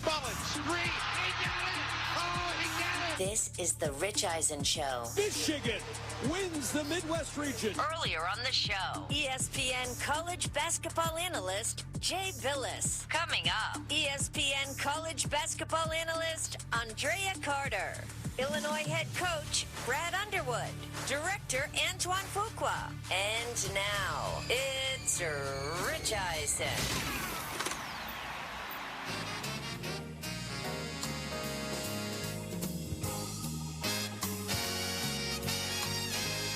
everybody. Hour number 2, the Rich Eisen Show is on the air. We talked to Jay Billis in hour number 1, the great director Antoine Fuqua, who has got a movie, Michael, on Michael Jackson coming up later this month. He's on in studio hour number 3 of this program. Brad Underwood, who's fighting Illini, has moved on to take on UConn. What a game that was against Duke. A rough day for Duke. Losing that way against UConn on the men's side of things. On the women's side of things, they look to seem to have UCLA's number yesterday in the Elite Eight contest in Sacramento, but UCLA pushed the pedal to the metal in the second half to join UConn in half of the women's Final Four that will be decided tonight. Fort Worth, Texas, the site of Michigan taking on Texas at 7 Eastern time, and then South Carolina and TCU in the Sacramento region. That's going to be on ESPN tonight.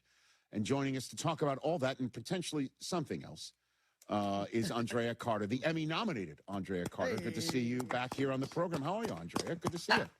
I am great. You know, when I was asked if I wanted to come on the show, I was like, maybe not. But then I realized I'm not someone that ducks smoke. I'm not going to duck smoke. We had a little bet, and so here I am. We did.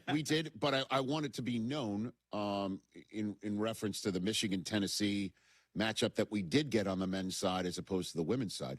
I invited you before the game even tipped off, so it could have been me. It could have been me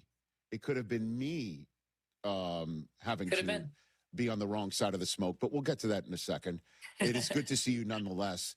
Thank you. What did we learn from the UConn and UCLA victories that we saw over the weekend?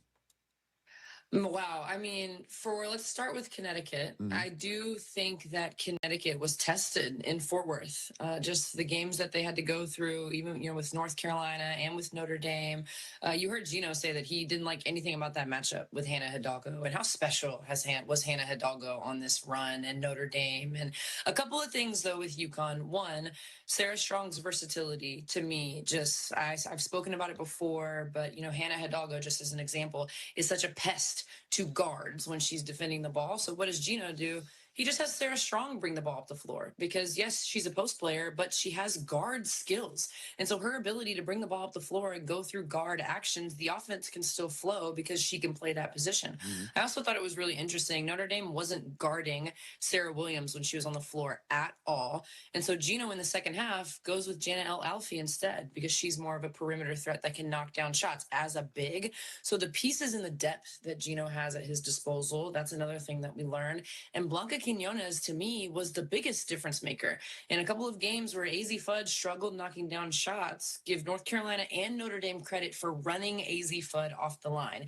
Yes, she could hit mid-range jump shots, but her three-pointers are what kills opponents. They run her off the line. She had a quiet day. And Blanca Quinones comes in off the bench and is huge for UConn. So to me, we learned a lot about Sarah Strong's versatility and also UConn's depth and the players and pieces that Gino can sort of plug and play as he figures things out. I loved what he said post-game about this being his 25th Final Four, but it's the first for a few of his players, right? He's like, this is 25 for me, but this is the first for Kaylee Heckel. This is the first for Blanca Quinones, which I just think is really special. So that's what I learned about UConn. Hats off to Hannah Hidalgo. What an incredible season. Hats off to Duke for fighting against UCLA. And like you said, having their number for the majority of that game. But with UCLA, the impact and the toll it takes on a team to defend Lauren Betts, like to try and front, to try and push her out, it wears you down. Lauren Betts' presence, she's more mobile this season, but to me, her presence on the floor wears opponents down. Maybe they can keep her at bay for a first half, but then once her team locked in and was figuring out ways to get her the ball, the moment to me that I loved in that game was, I believe it was Charlize Ledger-Walker. It's a sideline out of bounds. Lauren Betts is posted up on the block, and it's a lob pass from the sideline to Lauren Betts on the inside. And it was at that point I was like, they just have no answer for Betts. So yeah, I think Betts' impact Sarah Strong's versatility, Gino's depth, and give UCLA credit. Like, that was a game where Duke had nothing to lose. All of the pressure was on UCLA. They could have folded under the pressure that Duke was putting on them, and instead they got the win. So I was impressed by both teams. Yeah, that inbounds play, Andrea. My wife coaches my daughter in a league here in Los Angeles, and my daughter is a great inbouncer of the basketball, and one of her teammates is a left-handed, tall young lady, and my wife made a note of trying to install that very play that you're referring to. That because that was great, and they Corey Close came with a ton of different ways to utilize Betts in that second half, and free her up and get UCLA to the Final Four here. And so, the one thing though that a lot of people are talking about regarding UConn and Gino from the weekend is what he had to say before the game against Notre Dame, after that Elite Eight contest had been set up, talking about the way the tournament is set up. And I'd love to play some of this sound for you and get your reaction, because he was talking about the poor three-point shooting that he had seen over the two previous nights in the women's game, and then talked about the why. Know what time our shoot-around was yesterday? 6 o'clock in the morning, 6:20, I think, for half an hour.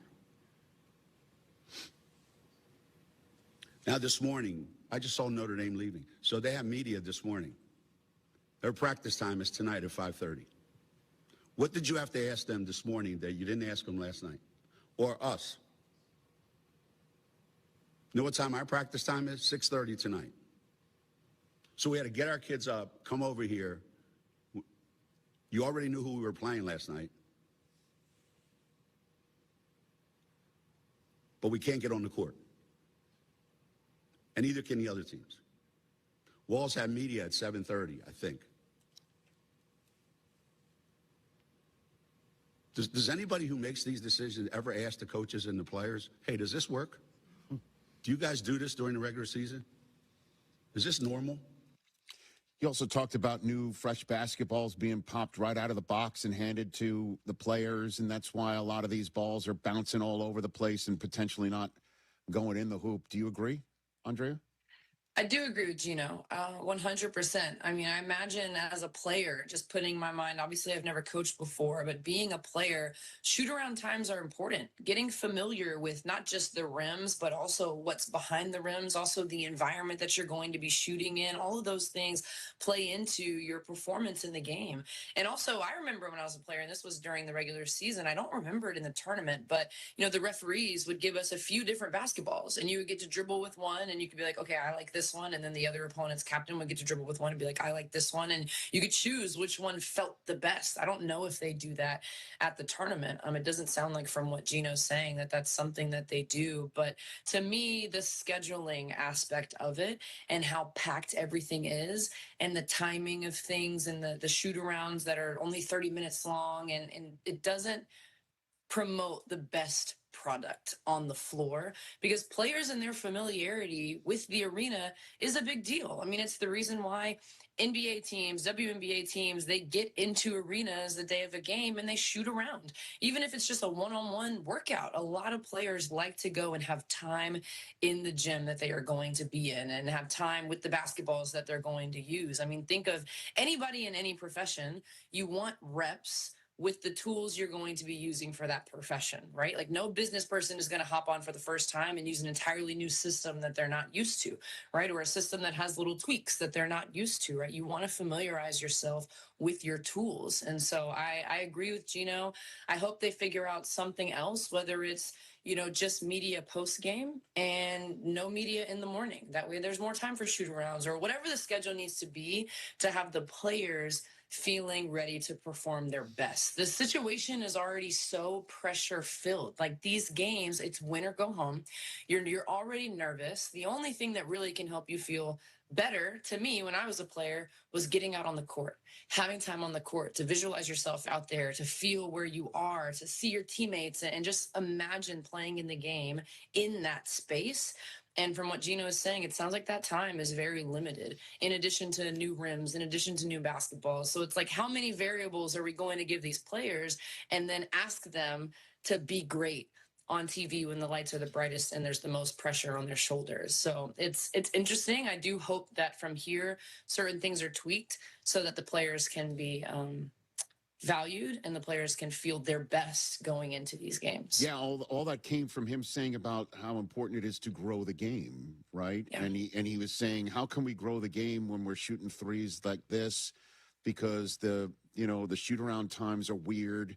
And I understand the concept of more media could be helpful in terms of growing the game. But do you think someone's going to listen? I mean, as you point out, his numbers are ridiculous. Like 25th Final Four. It's nuts, that somebody of his stature feels the need to utilize his media time to get someone's attention that should already be, locked in on something like this, right?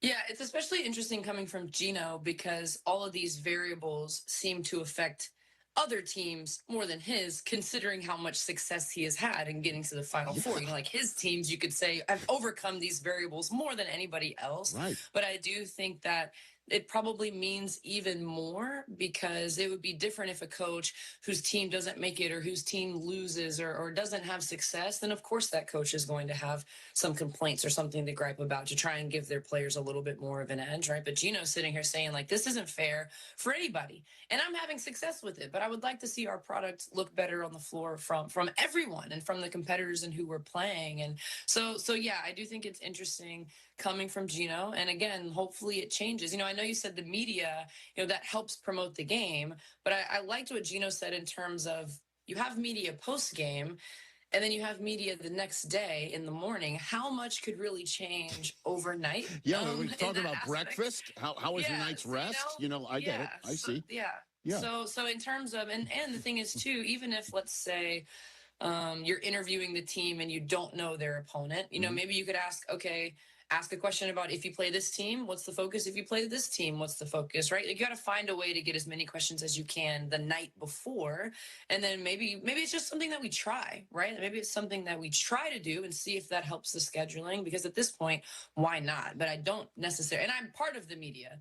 I don't necessarily see the importance of media session at night and a media session in the morning. I mean, you're getting these kids up after they just played and they're late and they need rest and they need sleep to ask them more questions that you probably could have asked them the night before.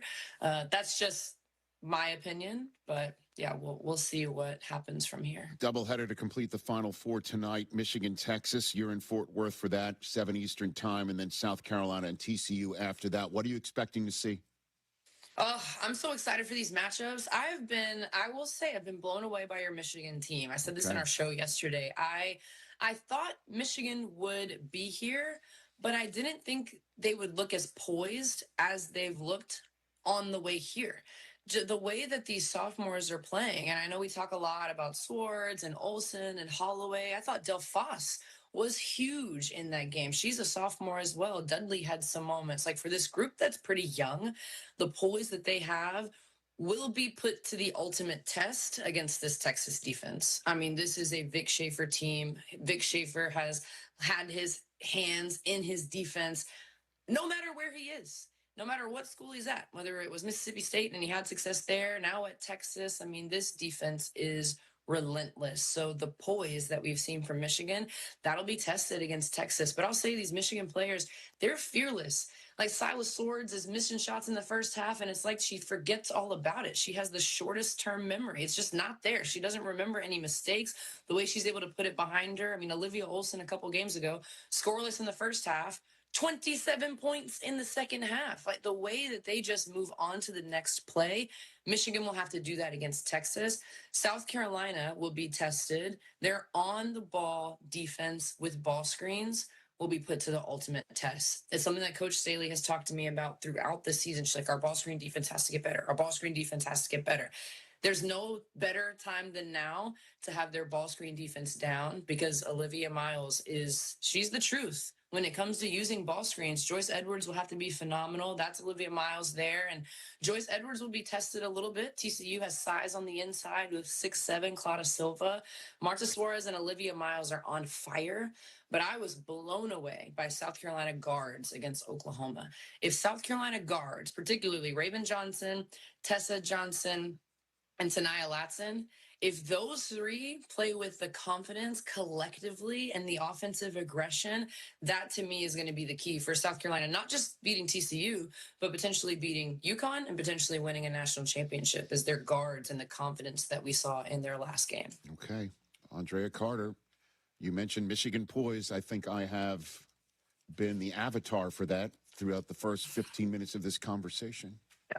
Yeah, you have. Previously on the Rich Eisen Show, Andrea Carter, you were on this program on behalf of Reese's, and we had this exchange about a possibility of Michigan taking on Tennessee in both the men's and women's NCAA tournament. Hit it. If your bracket busts for Reese's, you get Reese's, and you also get to sing Rocky Top for me. So there we go. Oh, okay. So what do you? So you have to sing the victors and Reese's for me, right? Is that what you're going That to do? song. There we go. Okay, I like it. This is for both the men and women. Is that what you're saying? Correct. Okay. Yeah. Let's do it. I look forward to the next time you're on the show, which is probably on Monday. What it looks Start like. researching the lyrics for Rocky Top. I'll send them to you, actually. All right. So, sure enough, our alma maters faced each other in the Elite Eight on the men's side of things. I have here the Reese's, okay? Because again, I'm trying to do you right here, Andrea. Here we go. Yeah. Do you have the floor since there was a big win yesterday? I couldn't tell you a single word of this fight song. You know what? Let me just look. What's the Michigan fight song even called? Does it have a name? Boy, it's called The Victors. The Victors. Yes. Victors. The Victor. Here we go. Okay, The give me a Victors. second here. I don't even know the tune. Let me look up the. I'll take a dramatic reading, Andrea. That's fine. A dramatic reading's good enough. Does I'll it take start with hail? It's Is that what's happening? It does. Hail to the victors. It's called Hail. Hail to the victors. Go for it. Hail to the victors valiant. Hail to the conquering heroes. Hail, hail to Michigan, the leaders and the best. Hail. Did I get? Am I on the right tune? Keep going. Hail. Hail to the victors valiant. Hail to the conquering heroes. Hail, hail to Michigan, the champions of the West. Does it just That's good repeat enough. itself? Yeah. It gets a little repetitive there, but that's good enough. That's good enough. Yeah. There's no other lyrics. Well, it's not a Biggie song. Yeah, I mean, it doesn't. There are some other lyrics, but the bottom Rocky line Top is at least has like verse 1, chorus, verse 2. Like for as victorious of a organization that Michigan is, this is pretty subpar. Well, no, or we call it short work, like Michigan made of Tennessee on Sunday. Andrea, could be that as well. Rich walked into that one. Sorry. Salt in the wounds. And just like that, Andrea's last day on the Rich Eisen show was Come on. This is called friendly. This is what we do. No, this is great. This is great. I will see you next season. Matter of fact, how's baseball? How's softball? We can run this back no matter what sport it is. Tennessee's an everything school, in case you were wondering. Understood. Speaking of everything school, if Michigan takes care of Texas tonight, that's men's and women's, just like UConn. But UConn does not have a team in the Frozen Four in the NCAA tournament like Michigan does. So we're on a roll. We're like butter, as Stuart. I'll see you come baseball, softball. We'll run this back all the time, and I'll actually look up the song. I was so confident in Tennessee, I didn't even look up the song. Last minute Googling by Andrea Carter, the Emmy-nominated analyst that we will be seeing tonight. I look forward. I'll be watching tonight. Thank you. You bet. That's Andrea Carter right here on the Rich Eisen Show. Kind enough to join us. Let's take a quick break because Brad Underwood is going to be zooming in right here. I don't know the lyrics to the Illini. Let's look it up. That's next. This is the Rich Eisen Show.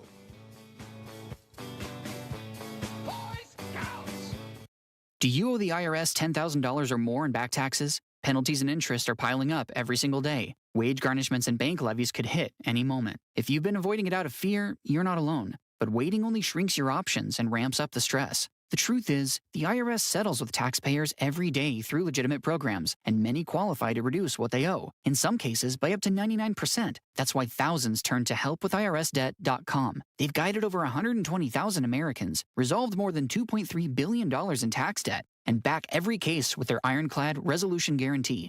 If there's no real path forward, you get a full refund, no fine print. They even randomly select one qualifying client each year and pay off their entire IRS balance. Terms apply. Don't let another day pass. Go to helpwithirsdebt.com right now. It's fast, easy, and confidential. Find out what's possible today. Helpwithirsdebt.com.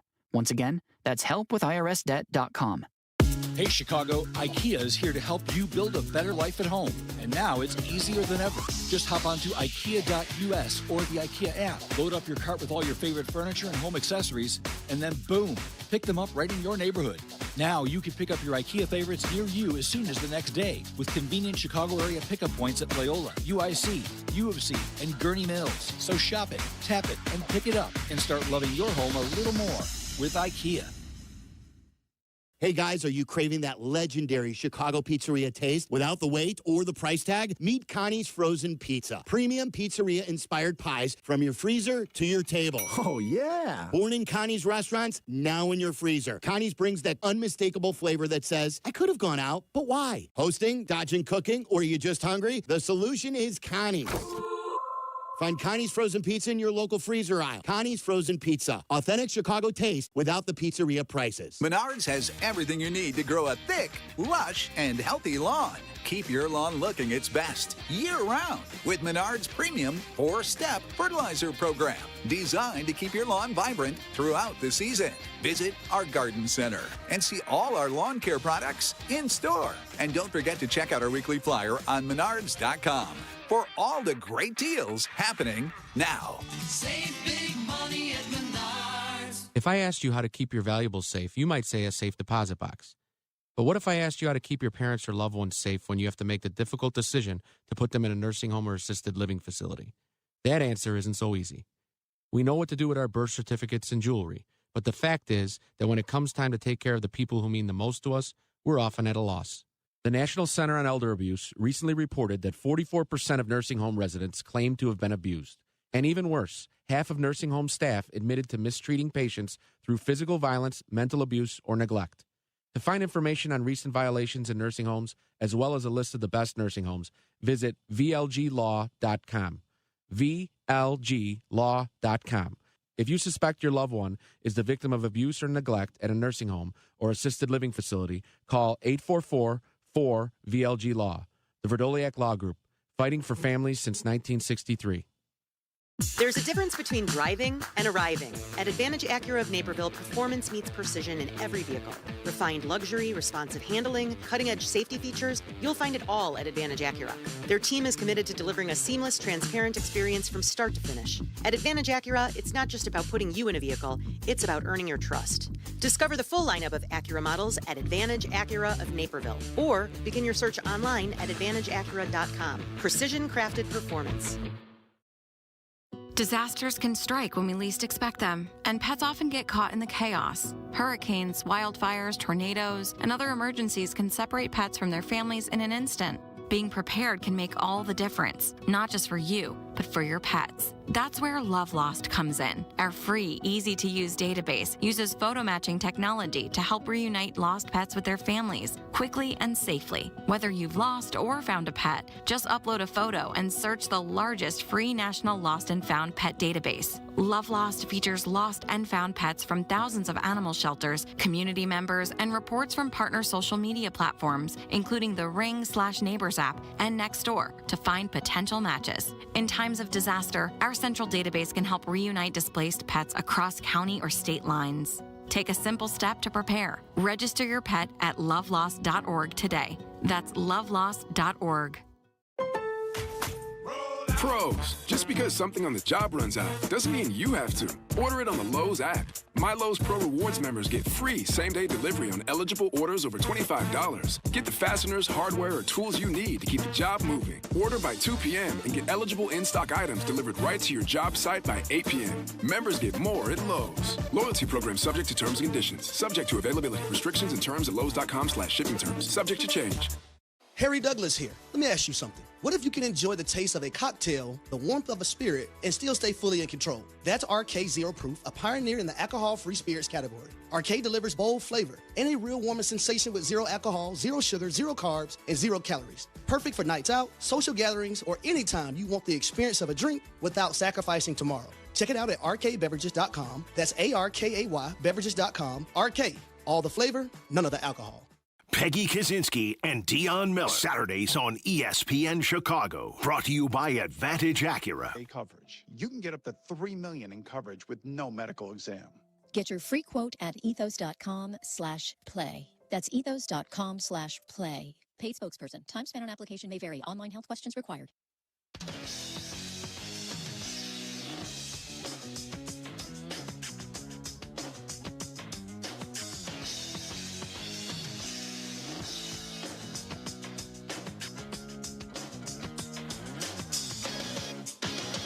At the end of the day, I said it helped my kids. They became very worldly. They had to learn to make new friends in every spot. And to this day, they've got friends literally in every spot. So it worked out great. But my wife deserves most of the credit. She raised our kids. What's her name? Susan. Susan. Brad Underwood here on the Rich Eisen Show, the worst half of the Underwood family after the Illini makes the Final Four here. And you're just talking about your journey. Community colleges too, right? I mean, junior colleges, universities, all over the map for you. Yeah, I grew up in Kansas, and junior college basketball was a big deal in Kansas. Sure. And I played there in junior college for a year. I was fortunate, played in the national championship game at Independence Community College, and then had an opportunity to go coach in that league. And that was back when qualifiers and non-qualifiers had to go to junior college. We had great talent. But I was a 24-year-old who got a head coaching job in Dodge City, Kansas, and thought I knew everything and found out I didn't know anything. And when it came to coaching and, making $25,000, I'm the audio visual coordinator as well, and that meant I inventoried all the VCRs on campus, but it was it was what you did, and you didn't even blink. And I cut my teeth in junior college basketball. I say this all the time. One of the best jobs I've had was Daytona Beach Community College. The only day it was a bad day was payday. But we raised our kids. We went to the beach on weekends and had a lot of fun in every stop. So I guess it makes sense that somebody that's as well-traveled as you would be recruiting people from Croatia, Serbia, Greece, right? I mean, you're Mr. Frequent Flyer, it looks like right now, huh? Let's not put any boundaries on where good players are. And NIL obviously helped change some of that, but they fit us. I love coaching those guys. They're extremely skilled. They're very, very competitive. And then there's just an unbelievable edge to those guys that they play with. They're excited to be here. They're excited to be in the States. They know how to have fun. We've got a lot of big personalities on this team that are Balkans, and it's been a joy to have them. A lot of fun to coach them. What's it like going into the living room of Peja Stojakovic, Brad? You're in awe. Right? I mean, the guy comes on his visit and with Andre, and he steps on the court and hasn't touched a ball and just nails 13 straight from the corner. Come on. Come on. And you're really? Really? And yeah, it's a joke. And I mean, he just nobody does that. And, but I had great admiration for him. And I spent some time in Belgrade this summer doing a clinic, and you don't realize how big he is over there. He's the Michael Jordan of that part of the world and European basketball, and his success is early, but just a great human being. He's done an incredible job of letting Andre be Andre and not Peja's son. And I've got great respect for him for that. And they're different players. And They've got a great family, and his wife is wonderful and supportive, and it's just been awesome. I was going to say, Brad, Brad Underwood, Illini coach right here, Fighting Illini coach here on the Rich Eisen Show, watching and seeing him in the stands and just looking like he could give me a few minutes right now. You're telling me he made 13 from the corner. Yeah, he just walks in the gym cold and unreal. And I think he's more worried about where his next tennis match is going to be, and if he's just laid back and the guy's career ended a little premature because of injury, but you just don't walk into a gym and haven't touched a ball in a while and just make 13 in a row, and I think 10 of them didn't even hit the rim. So it's he's got a gift, that's for sure. Well, so does his son. And then, another player of note for you, interesting that you say you're from Kansas, and Keaton Wagler, found by your son, if I'm not mistaken. Jay Billis was telling this story about the kid, let me get this right, from Shawnee Mission Northwest in Shawnee, Kansas, which is probably not a large population. Can you tell me this story? Yeah, it's a suburb of Kansas City, and he played for an AAU coach that Victor Williams, who played at Oklahoma State and had gotten to know. I spent a lot of time in that area, obviously, and it was kind of it's not a shoe company AAU team, and kind of off the beaten path, so to speak. But we started watching film on this kid, and he's winning a state championship. He's Mr. Basketball as a junior. And, you see the obvious. He can really shoot it. He's can pass it. And my son goes to see him and just falls in love with him. We signed him, and I had not seen him play in person. So we go to see him play. The night before in a tournament, he had like 36. And the night I go to see him, he has 2. And I walked out of the gym, and I was all smiles, and I called Tyler, and I said, we just found an absolute gem. And the team they played was a high-profile prep school team, and they trapped him and blitzed him. They had 5 high major players on their team, and he never forced it. He never tried to be selfish or got out of character. He just made every right play. And there's tremendous maturity in what he did that night, and I just fell in love with him. And then here we are, a year later, and he's MVP of the South region. Unbelievable! What a story. Brad Underwood here on the Rich Eisen Show, and of course, you're scouting your next opponent since you were the first through. Tell me how you watched the end of UConn Duke, Coach. I missed it. Well, let me rephrase it. You might be the only one in America. What? Yeah, so I'm doing my SIDs to blame. Okay. I got to throw Derek Burson under the bus. Okay. All right. He's got me doing Zooms, media Zooms. Yeah, sure. Okay. And so I'm doing Zooms, and I don't have the game on. Now, I'm doing the Zooms, and meanwhile, my staff would kind of poke their head in, and it would be Duke, thumbs up, and so I'm not watching it. And then on top of that, we got a young man on campus, a recruit on campus as well. So I literally get done, and I walk down to meet the recruit, and everybody's just freaking out. And then I see all the highlights. And so, yeah, it's I can honestly say I was not watching. Okay. So when you saw it, what's your takeaway from it? Epic. The first thing I thought of seriously was Christian Laettner. Mm-hmm. I said that's in the same category.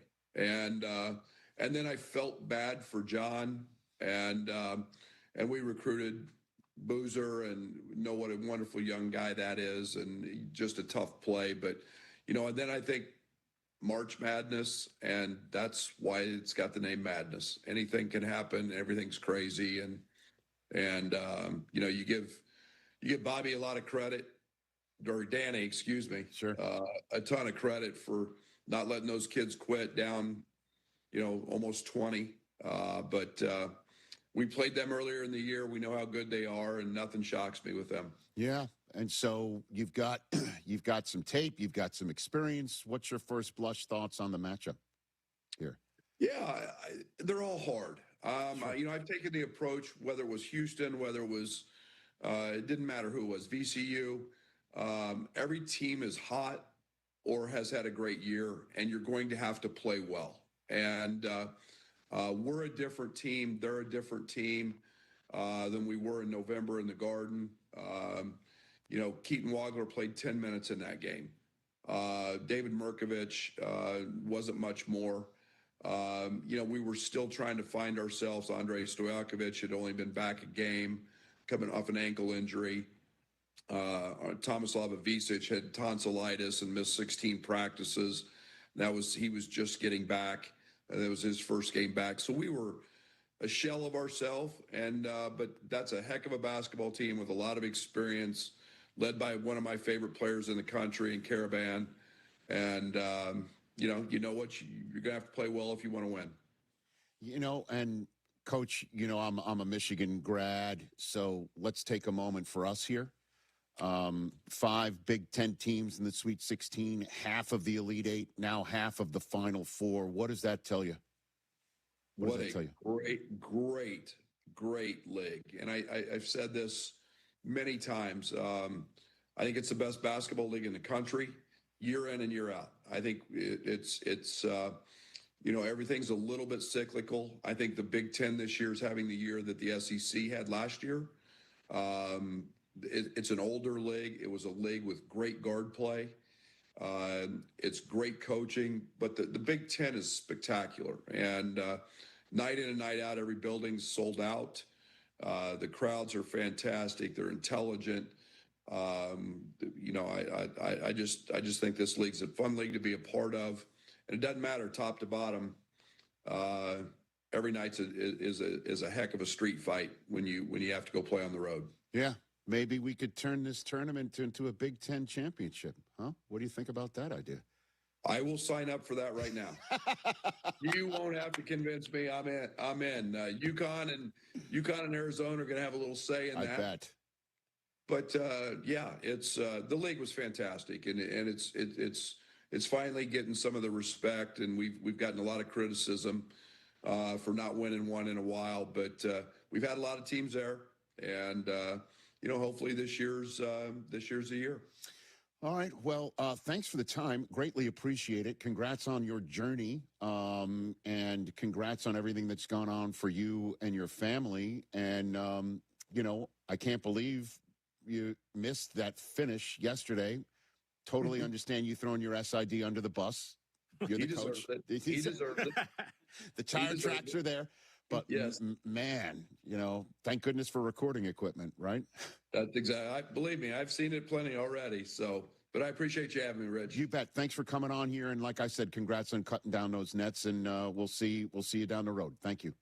Thanks, Rich. You bet. That's Brad Underwood, everybody, right here on the Rich Eisen Show, holding up that South Regional Championship trophy right there. And then he goes home, and he's got to recruit. He's got to do media. Who else missed that final moments? Not many other humans. That's crazy. I know. Where were you? Where were you? Were you home? Outside. We were hanging out in the hot tub, and nice. Hot tub television. Master Holy crap. Damn. Drop a bomb on him. Look at you. I don't know. Where were you? On the couch, just stressing. I bet. Woke up the neighbors with the scream. Oh yeah, I said some stuff that I can't say on Disney. Really? Couldn't believe it. Yeah, I could hear as soon as I said it after that 3-1, and I heard my upstairs neighbor literally run to her balcony door. Like, what happened out there? I wasn't. What'd you say earlier? You got in my ear because Billis was like, you wondered what the win possibility. Oh yeah. Billis was like, I wondered what the win probability was. Right. And so ESPN has it on the GameCast page. Right. With 6 seconds left. Yeah. Right before Caden Boozer turned it over. Unreal. It was 10% win probability for Connecticut, or on the turnover. I would think that's even high. Maybe it was right as he turned it over. That's the lowest point of the game for UConn. That sounds a little high. I thought to myself, this thing's over. Yeah. I thought to myself, this thing is over. So as the second half started, 70-66 with 51 seconds to go, and the possession not going, UConn's way. I thought that thing was a wrap. At the start of the second half, it was 3.4% when the score was 44-29. Damn. I texted TJ and Adam. They had got it to 5 at 67-62. Yes. I'm like, you guys nervous? Then they made it a 2-point game. Well, then they immediately got an N1 after that. Right. And TJ did respond with a nah. Adam said, yeah, immediately. I held on, and I was like, nah, I shouldn't have sent that. I shouldn't. As soon as It's your fault. As soon as I sent no or nah, Nah. You were like, nah. And I can see you saying it too. You're like, nah. Mm-hmm. Immediate N1 to cut it to 2. Well, what a game. You know my 3 words for that, right?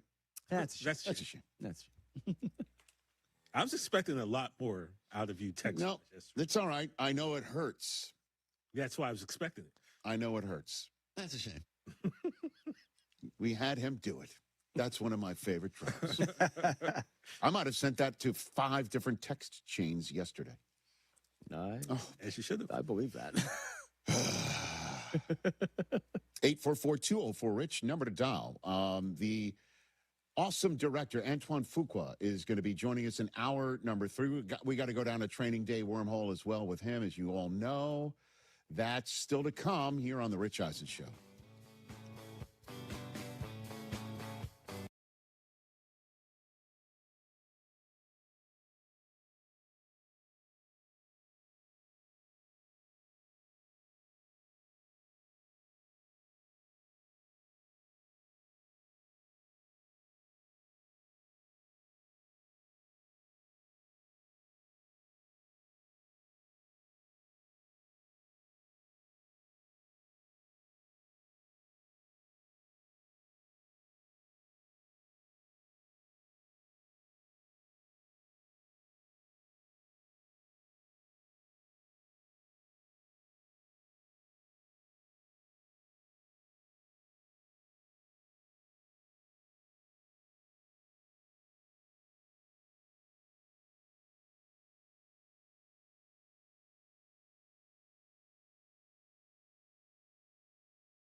Look at the rosters he's had since then, all world NBA talent. And they don't get to the place that you think they're supposed to get. Unsportsmanlike. Weekday mornings starting at 6 Eastern on ESPN Radio and on ESPN2.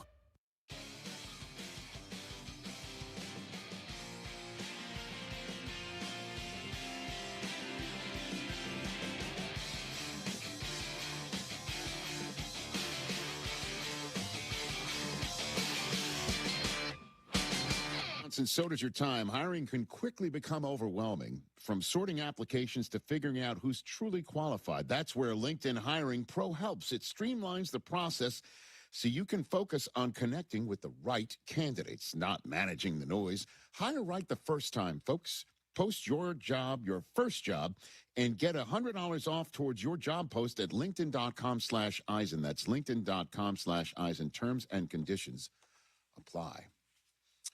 So, you know what I like the most around here?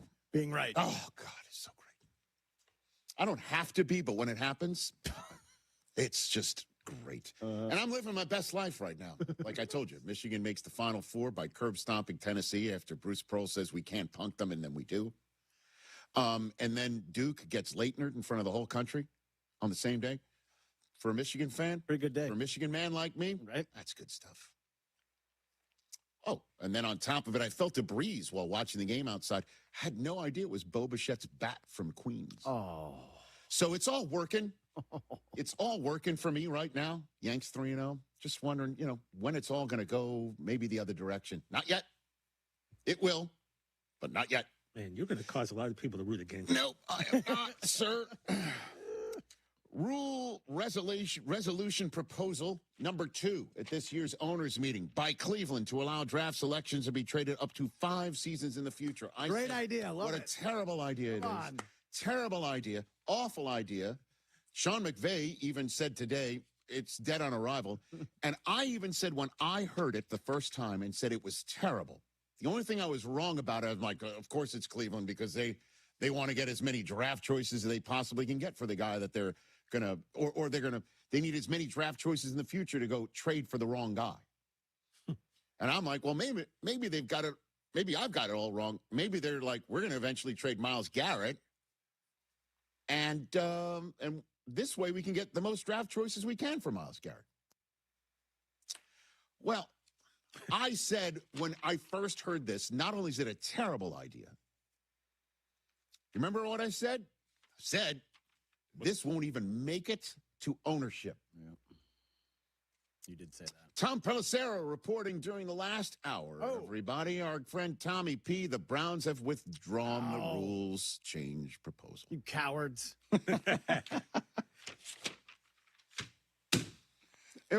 It's not even making it to ownership. But nice try. Gave us something to talk about for a week plus. Yeah. That's what happens. What if they bring this back, but you can't trade first or second round picks? You can trade 3rd through 7th 5 years out. Okay. What if they amend it a little bit? You want teams to save them. We want to save them from themselves, yeah? So let's do this. Let's save them from themselves. Oh, yeah. Oh, I got a 6th round pick 4 years from now. Isn't that great? What do you mean? They do that all the time. Please. They swap 7th rounders. It means nothing. Or it's all working just fine. It's okay. It's fine. We don't have to change it. As for the trading of Myles Garrett, Andrew Berry, the general manager, who I imagine was the brainchild of this rule proposal, says just because they amended his contract does not mean they are trading Myles Garrett, Brown for life. I think you guys know, like standard practice, I don't comment on player contracts. I guess probably the easiest thing to say is if we wanted to trade Myles, we wouldn't have need to make a contract adjustment. So it doesn't have anything to do with that. Why did you do it? So again, I don't comment on player contracts. I understand the question and the interest, but it's just something that we've always felt not to comment on player contracts or contract management strategy. But so can you state unequivocally that you're not trading Myles Garrett? I'd say this, Mary Kay. Myles is a career Brown. He is one of the faces of our organization. I think we've been very clear, both past and present, in terms of our feelings of that. So I understand all the questions. I'll be honest, I don't really want to waste a ton more breath on the topic. Yeah. Sure. But You feel like you guys are in a good spot with Miles? We do. Yeah. That was higher register. No. We're in a good spot. I don't know. Listen. Why would they trade Myles Garrett? To get out from paying him. Unless they can afford him. It's not like that they're cap hamstrung. They're not. So why would they trade him? They don't have to. Unless somebody calls them up and offers them as many draft choices as they now legally can, which is the same as it ever was. Which is why he's not saying, yeah, we're not trading him. He's a career Brown. It's like he flipped over his football card and started saying, oh, yeah, he's been on the Browns his entire career. Oh, yeah, he's the leader in sacks. Oh, yeah, sure. We love him. Sure. He's a beloved Brown, like he flipped over his football card. He's 6'7" and Yeah. He was the first overall selection. He was born in Texas. You know? Where's why would they don't have to 95? They don't have to trade this superhero. Look at him. It's absurd. His arms don't even look real. Honestly. He makes Aaron Donald look like Gumby, damn it. So, seriously, I know that. Oh, he's like a supersized Donald. It's crazy. Yeah. But they don't have to do it. They don't have to do it. And so, and his answer was the reason why we redid his contract, to push a bonus later on, shouldn't be read into that as that they're clearing the decks to trade him, because we could trade him without doing that. I know that. But yet you'd have to pay him the roster bonus. So if you're going to trade somebody, why would you be a few million in the kitty for it? Whatever. He doesn't want to waste breath on it, then we won't either. But the one thing we don't have to waste our breath on anymore is one of the worst rules proposals, resolutions I've seen in a long time. I want to write this down because I think... A long time. This thing is gone. You're gonna see you later. This, I think. See you later. 5 first-round draft choices. 30th. Could you imagine? Yes, there are some quarterbacks that are worth that. No. I'm going to write this down. Nobody's worth 5 first-round. Let's trade for a kid right now who's in high school. Yeah. In a draft that we have no idea where the draft choice is going to land or just how deep it is as a draft. Let's do that. Class of 31. Absurd. Positively absurd. Antoine Fuqua is coming up.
By BMO.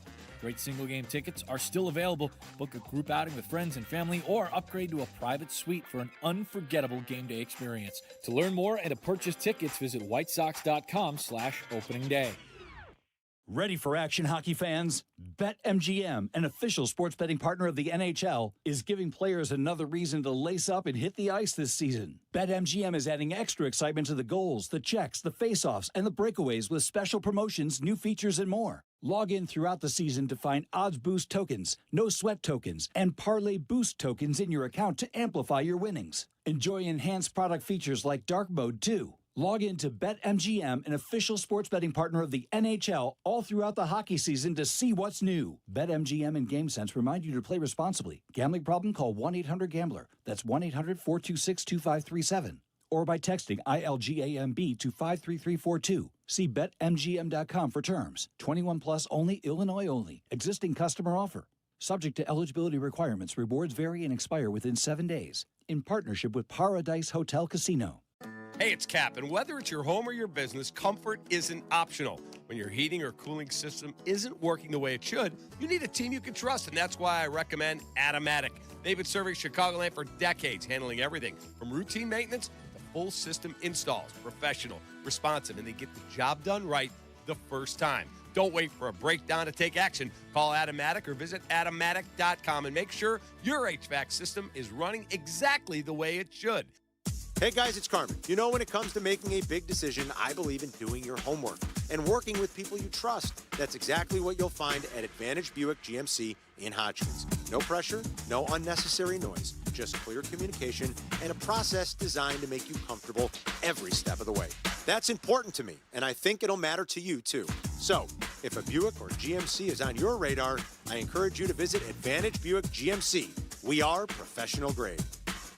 Everyone deserves access to quality health, but for half the world's population, essential health services are out of reach. At AmeriCares, we know access to quality health saves and improves lives. With good health, people can attend school, be productive at work, care for their families, and contribute to strong communities. That's why we envision pathways to health and opportunity for all. We care. It's our call to action. It's in our history. It's in our name, AmeriCares. AmeriCares about disaster survivors, about free medical aid, what doctors need, our communities, our neighbors, our families. AmeriCares about good health. For a better world. Learn more at americares.org/goodhealth. Together, we can build pathways to health. americares.org/goodhealth. Join us. This is ESPN Chicago, WNVP, WTBC, HD2 Chicago, a good Karma Brands radio station. Injured, and it's backfiring on them when it comes to all NBA teams being up for the MVP award. Check out more from Freddie and Harry weekdays at 3 Eastern on ESPN Radio and the ESPN app.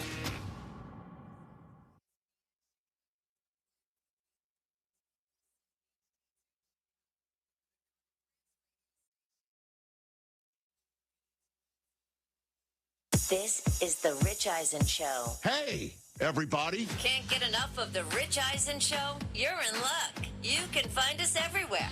Watch us weekdays on Disney Plus from noon to 3 Eastern.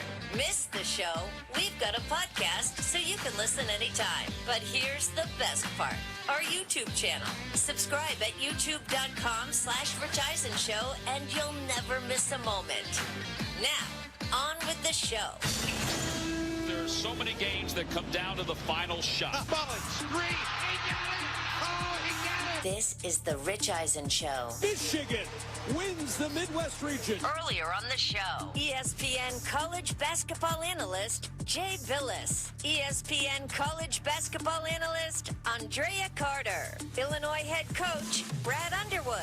Coming up, director Antoine Fuqua. And now, it's Rich Eisen.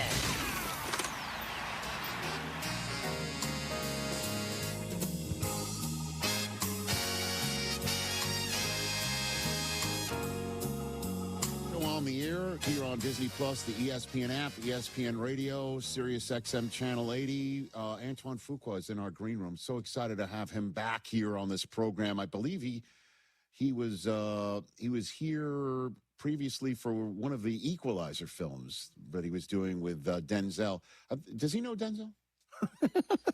So he's going to be joining us in advance of his new film, Michael, which is about Michael Jackson, his rise to prominence, all the way through to his life and career in 1988.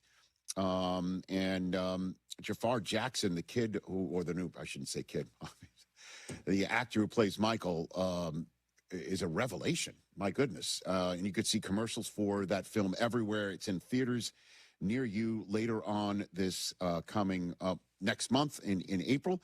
And I believe this is Antoine's first interview on shows like this for the film. So we're honored that he will be here shortly out here for you to hopefully enjoy the conversation. That's up to me, I guess, is to ask him the right questions. We've been talking nonstop about the UConn-Duke game. I gave my 2 cents on it. Jay Billis joined in hour number 1. Brad Underwood, the head coach of Illinois, joined us in hour 2. I asked him, you're scouting. You're wondering who your next opponent is going to be. It's either UConn or Duke. How did you take in that game? He said he didn't see the end of it. That he was doing Zoom interviews. That's crazy. So if you missed any of that conversation, youtube.com/Rich Eisen Show is our YouTube channel. And also there's our podcast version of the show. There's our Disney Plus page. As soon as this show's over, you can watch all 3 hours whenever you want. And we discussed earlier about how it happened, how it all went down. One thing we haven't discussed that I kind of want to hit before we get to Overreaction Monday, on a Monday, is all of the calls. You see the calls coming in, the UConn call, the Duke call, the CBS call. You see, the reaction of Raftery and Grant Hill sort of knocked off their equilibrium sitting down. Yeah, big time. The Duke basketball call, I believe the announcer for Duke was talking about how one of the players for UConn was on the court. That should be a technical, which was a nice try. Funny. But some of the video that you see of this moment in the aftermath, there was a technical foul that could have been called on UConn. Yeah. And I don't know, Dan Hurley went up to an official who was making his way to the scorer's table, I believe, to check on the time. As you know, they added 1/10 of a second onto it. I don't know what it was. If it was playful, it looked like it was playful. But he made contact with an official. Did you see this? No. Where he goes up, the official's walking over, and Hurley stands in front of him and basically puts his forehead onto the forehead of the referee and just like moves his head around playfully. And walked away. What a beautiful psycho.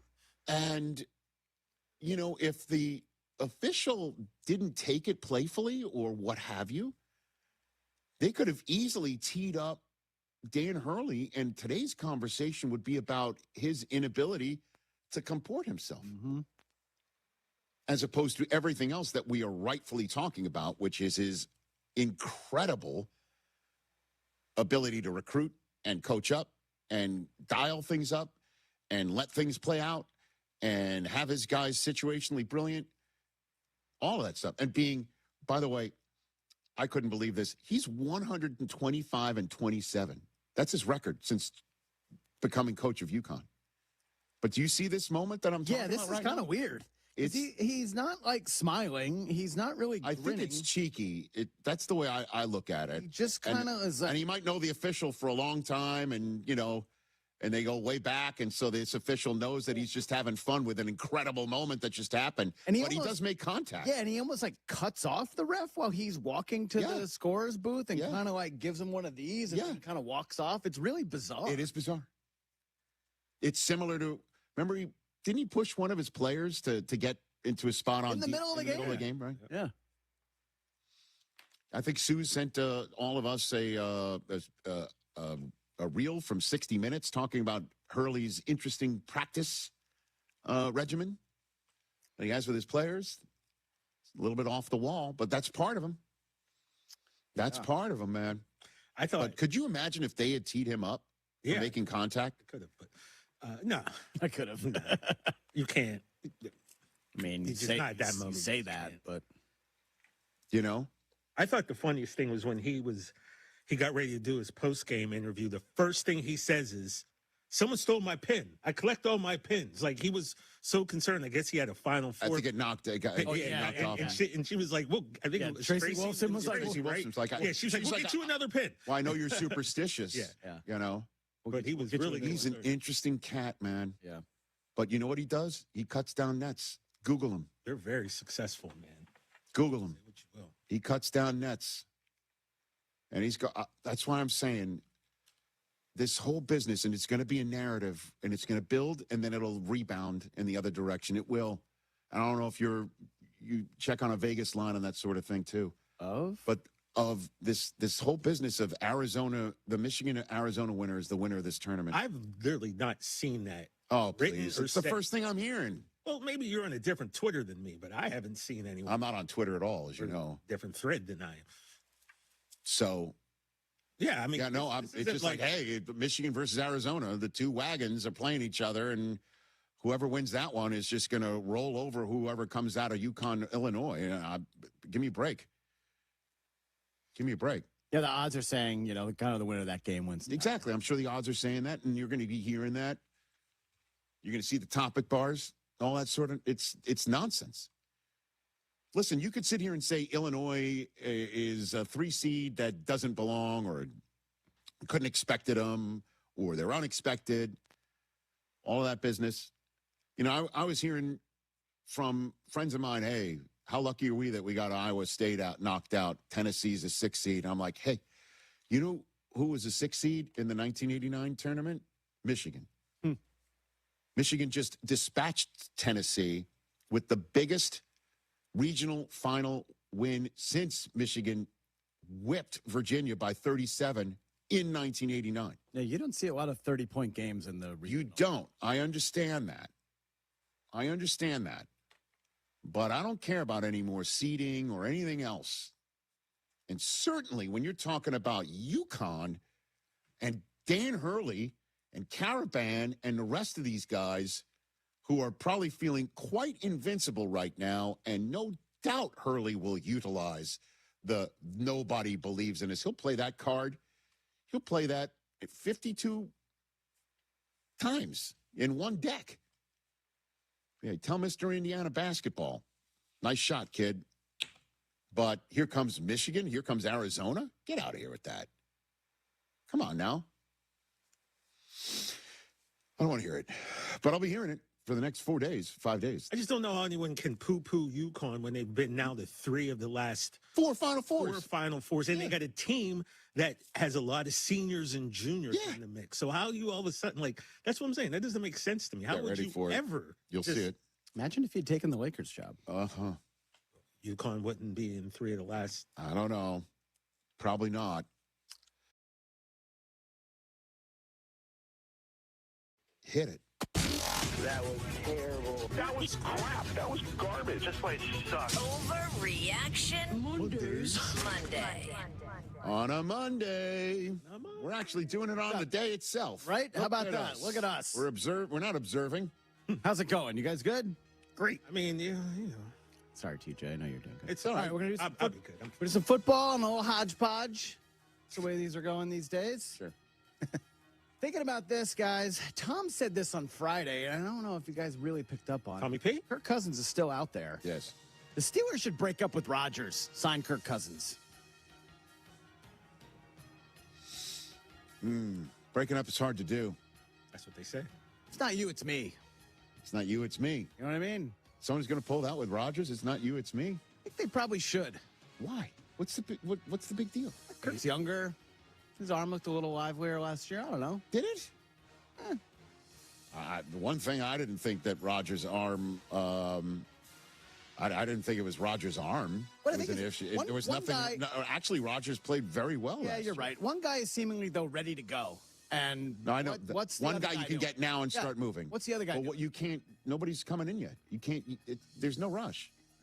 There's no rush. We could be throwing. We could be working out. We could be doing stuff. Would you rather, if you're McCarthy, have a guy who you've known for 20 years and knows your system as well as he does, who knows the team as well as he does because he was there last year, and knows the building and the organization, or you want to start from scratch? Aren't they kind of the same guy? No, they're not. And you know that too. Really? Yeah, you know that too. Come on. As you know, I'm doing my power rankings on Wednesday of the 10 best players of the NFL Network era, as the NFL Network's era being owned by the NFL is over Tuesday night. I'm thinking of putting Rodgers on that list. Interesting. Rodgers is entire career has been with the NFL Network's existence. TJ, we should come up with our own list and see if it matches Rich. Okay. This is an overreaction. All right. What else? You know, I don't really care what Andrew Barry says or the Browns say. We are officially on Myles Garrett trade watch. Okay.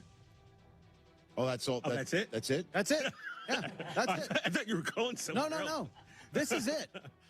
He can hire, register, and he can, say all this other crap. He's Brown for life. Yeah. Until he's not. You know what that all sounded like? I'm not going to be the Alabama head coach. And guess who was the Alabama head coach a week later? He's the Kalen DeBoer of general managing? Is that what you're saying? Nick Saban. Oh, I see. Saban was the Dolphins coach I'm not going to Alabama, and then he did. This guy's getting traded. Get ready.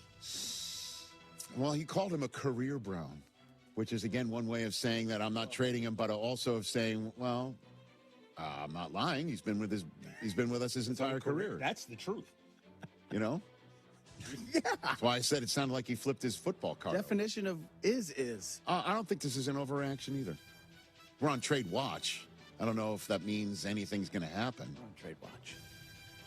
Well, we have to have some type of watch to make it even more interesting. 3 ones, right? The maximum number of ones you could get for him?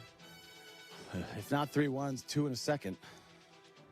You know like what I mean? 2 for sure, obviously. 2 for sure. Yeah, two is one thing's for certain. 2's a starter. 2 things for sure. And a player, maybe, as well? 2 ones, a 2 and a player? I mean, 3 and a player? Yeah, I would want to get all of that. Man, you better trade him. Send him to Dallas. Forget a different conference, like different planet. Trade him to the UFL. Trade him to the UFL. I wouldn't want to see him again. For like 12 guys? Yeah, sure. Like a whole roster? Yeah. The Jupiter. Yeah. The Jupiter Giants. You know what I mean? Have signed. Trade him to the TGL. And free tickets to any rock movie ever. Future rock films. They should trade him to the WWE and have him ready for Mania. Right. Yeah. WrestleMania. Whatever you could do to get him out of the get NFL compensation. This is great. But send him to a different league. Yeah. So what do we trade? Like Seth, Braun Breaker? Oh, to get Myles Garrett, you're going to have to give up. They're going to want someone young. They're going to want like Javon Evans because he's young. Okay. And then they're probably going to try to get Roman Reigns. You need someone to sell tickets. Yeah. So and then maybe Cody Rhodes. Cody, Roman, and Javon Evans. This is all viable. And a spot in the Street Fighter movie? Viable content. Kyle. I'm on watch, that's for sure. Would the Yankees give up Aaron Judge? I don't want to do that. That's great. Maybe. Yeah. What else, Chris? You know, I'm going to get the hype trade going for these guys. Okay. I think that Caleb's going to be up there for MVP, and the Bears are going to have the highest scoring offense in the league. The Bears. You got Khalif Raymond saying, I'd want to leave the Lions, who have traditionally been one of the best offenses. I know, I'm seeing that too. And says, no, I want to go to the Bears to play topic. With Ben Johnson. This is a great last Monday of March topic right now. That's going to set the league on fire this year. It's still Chicago where, What does that mean? Wow, that was so dismissive. No, where it could be 10 degrees. And there's no offense. That's what I'm saying. There's a reason why the Bears have been struggling to find, 1A wide receivers who can have 1,600-yard seasons, Chris. Well, it's not because the Bears... issue. Well, it's that, too. Put it all together, and those issues are gone, my dude, man. That's part of the reason why if I'm the Bears and I could build something indoors... If I could build something indoors and keep it on the spot where it currently is in Chicago, sold. Roof on that. And then this is the perfect coach a million times over with the perfect quarterback a million times over. I'm not saying it's because it's Chicago. It doesn't happen. It hasn't happened in Chicago for a reason because it gets freaking cold there, man. You think Indiana will give them a dome? Indiana will give them whatever they want. So I'll just call that an overreaction for that alone. It's just... can they get 60, 70-degree weather for most of their home games? Can we get that? Let's front load the home game. It does get bitterly cold inside. That's what I'm saying, which means 30, 40-point games usually don't happen like that. What else, Chris? All right, a couple hoops ones, and then we'll get out of it. Why would I ever slag on Chicago? It's one of my favorite cities in the United States. Yeah, I was going to say. I love Chicago. No, come on now. I'm watching. Waddle and Silvy will never have me back on. And the Wiener Circle would curse me out. Well, they do that anyway. Oh, yeah, you're getting I'm watching you and Adam's boys kind of blow it yesterday, right? And it got me thinking about last year, and it got me thinking about... There's no overreaction possible here for Duke right now. Since Coach K left... Oh, this is great. John Scheyer should be on the hot seat. Like, what are we doing? All right, now that's stupid. This guy can't. I mean, come on.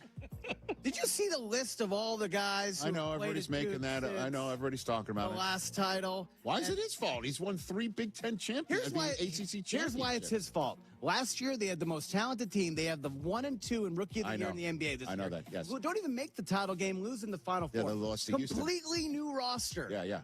Number 1 team, number 1 seed going into the tournament. They look great this year. Blowing 19-point game. Didn't look good really in any of their tournament games. Right. One common denominator. Hot seat. The head coach. Get out of here. Seat's hot. He should stay there because I'm sick and tired of everybody firing. Duke should call Jay Wright. He's not going anywhere. Please give me a break. You don't think North Carolina's already attempted to do that? I just don't. I'll put 2 things. He doesn't deserve this. That's number 1. Number 2, I don't need another school trying to poach Dusty May. Okay? I don't need it.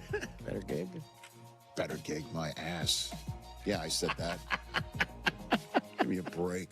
What's a better gig than in the Big Ten right now, being the king of the Big Ten right now? It might not be in a week.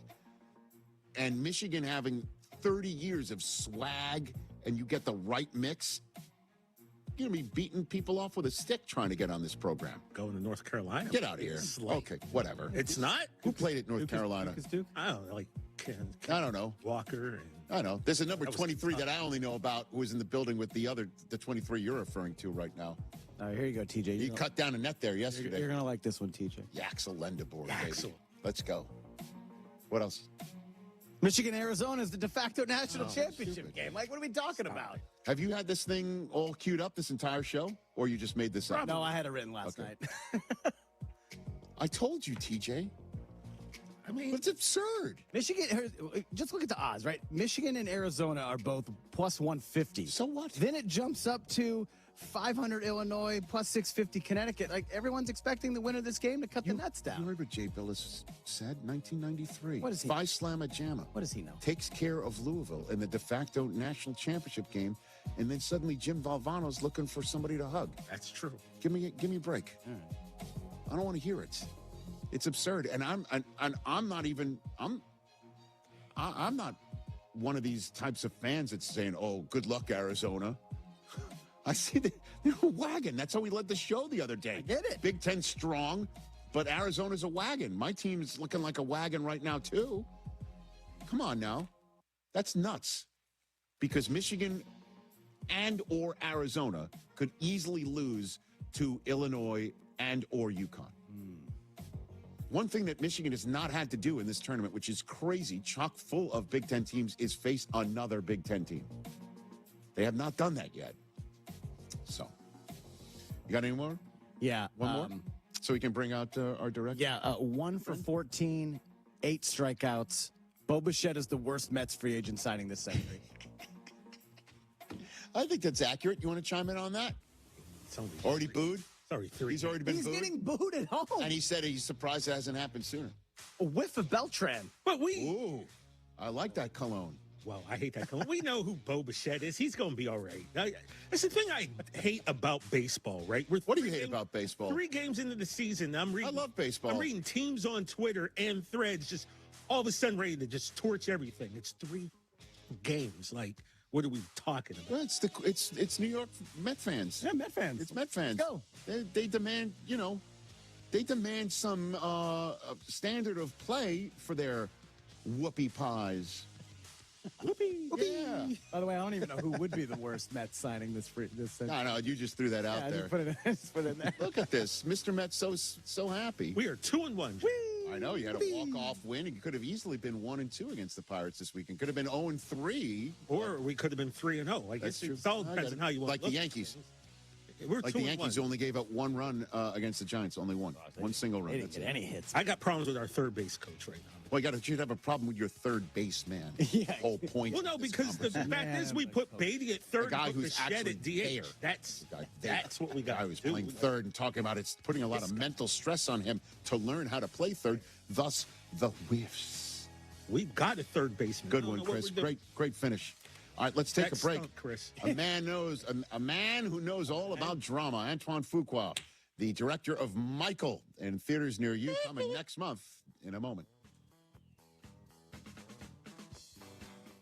Evan Cohen here. You know the feeling when a candidate just stands out. Not just their resume, but their energy. They're eager, engaged, and you know they want the role. That makes a difference. If you're hiring, you want a candidate who's passionate, but you can't get that insight from a resume unless you post your job on ZipRecruiter. Their matching technology finds qualified candidates fast, and ZipRecruiter has a new feature that shows you the most interested qualified candidates first. Try it for free at ZipRecruiter.com/sports. That's ZipRecruiter.com/sports.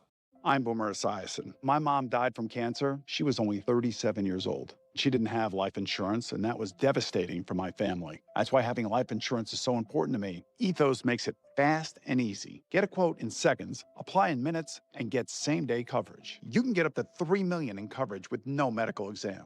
Get your free quote at ethos.com/play. That's ethos.com/play. Paid spokesperson. Time spent on application may vary. Online health questions required.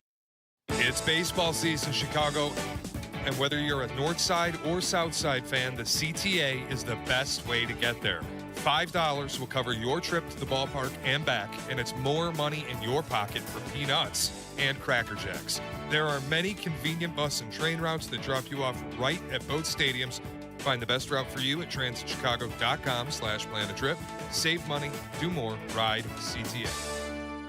Hey, it's Dionne Miller, and if you're in the market or even think you should be in the market for new windows, you need to call Russ Armstrong, the Chicago window guy. For over 30 years, Russ has done things differently. He offers the most energy-efficient windows and doors at the lowest price, and they come with a lifetime guarantee. And when you call Chicago window guys like I did, you get to deal directly with Russ, and you will not be sorry. So call Chicago window guys today at 847-881-3060 or check them out for yourself at ChicagoWindowGuys.com. ChicagoWindowGuys.com. Has the excitement of betting turned into worry? Feeling overwhelmed every time you roll the dice? Problem gambling doesn't just affect your wallet. It can impact your health, relationships, and peace of mind. But there's hope. Gateway Foundation is here to help you take back control of your life with personalized treatment options. You don't have to face this alone. Call Gateway Foundation today at 844-444-5780. That's 844-444-5780.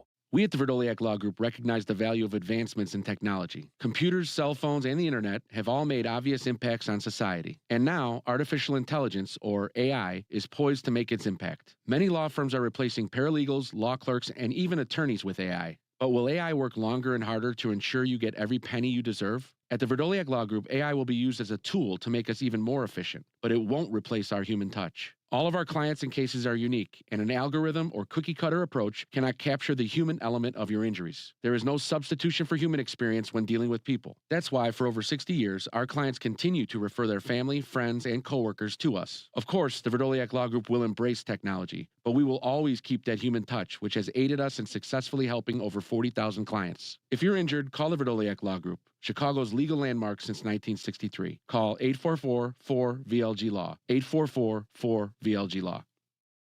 Think one type of pepperoni is enough? Think again. Lou Malnati's new Triple Pep Pizza goes all in with 3 premium styles of pepperoni stacked for maximum flavor. You get crispy cuffed pepperoni, smoky pepperoni strips, and classic pepperoni slices, all working together on every bite. It is fully loaded and unapologetically bold. Order it deep dish or thin crust and enjoy it your way. Dine in, carry out, or even ship it nationwide. Lou Malnati's Triple Pepperoni. Order today at LouMalnati's.com. Hey, Lisa, how are you? It's been so long. Are you back for good? What's going on? Hey, good to see you. Yes, I'm back for good and just trying to get my life back together.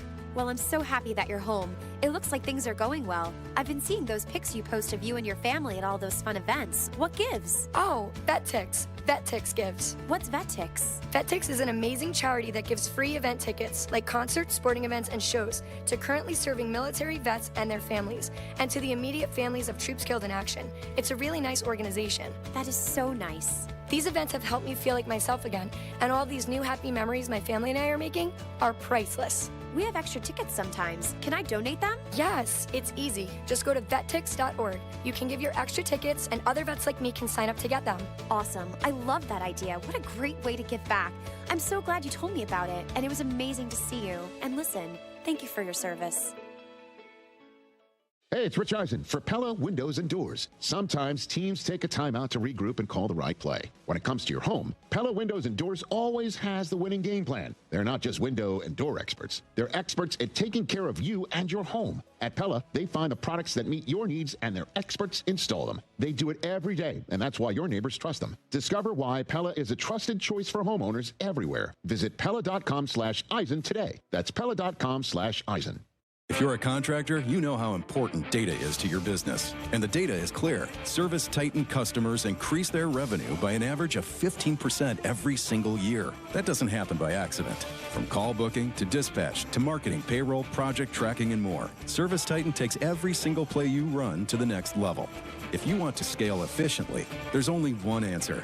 Visit ServiceTitan.com to learn more. That's ServiceTitan.com. Carmen and Jurko, now 9 a.m. to noon, weekdays on the home of the Bears, ESPN Chicago. Get a quote in seconds, apply in minutes, and get same-day coverage. You can get up to $3 million in coverage with no medical exam.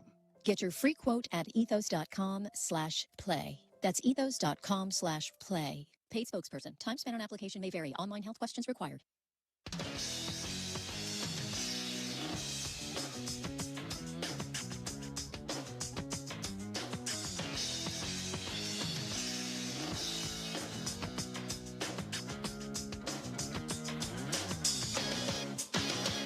Side Antoine Fuqua is here. We just saw a trailer from Michael. It's awesome, man. Thank you, man. Congratulations. And what do you think of when you're watching your trailer back right now? You must have spent a ton of time on that, obviously. Yeah, 2 years and 1 month. Oh, wow. 2 years and 1 month. It was a journey, but I just had so much fun making this movie, man. Well, I bet. And you could see just from, the lush scenes and scenery that you put on the screen right there. Start of the Jackson 5, right up to the early parts of his solo career, right? That's right. Pretty much. Beginning of the Bad Tour where he really took off and became a solo artist. What intrigued you about wanting, because again, you have your choice here. So what intrigued you about wanting to do this, Antoine? Michael. I mean, Michael just... He transcends, any artist I've ever experienced in my life. Mm-hmm. And did you ever meet him? No, I was supposed to meet Michael on Remember the Times. Okay, but I was doing a commercial at the Times, and John Singleton wound up doing it. Okay, so it was just some calls back and forth. But I never got to sit down with Michael. Okay, but Michael's so eccentric and so different. I mean, he shaped my career as well because I watched Michael not let himself get put in a box as an artist. He was the first black artist on MTV.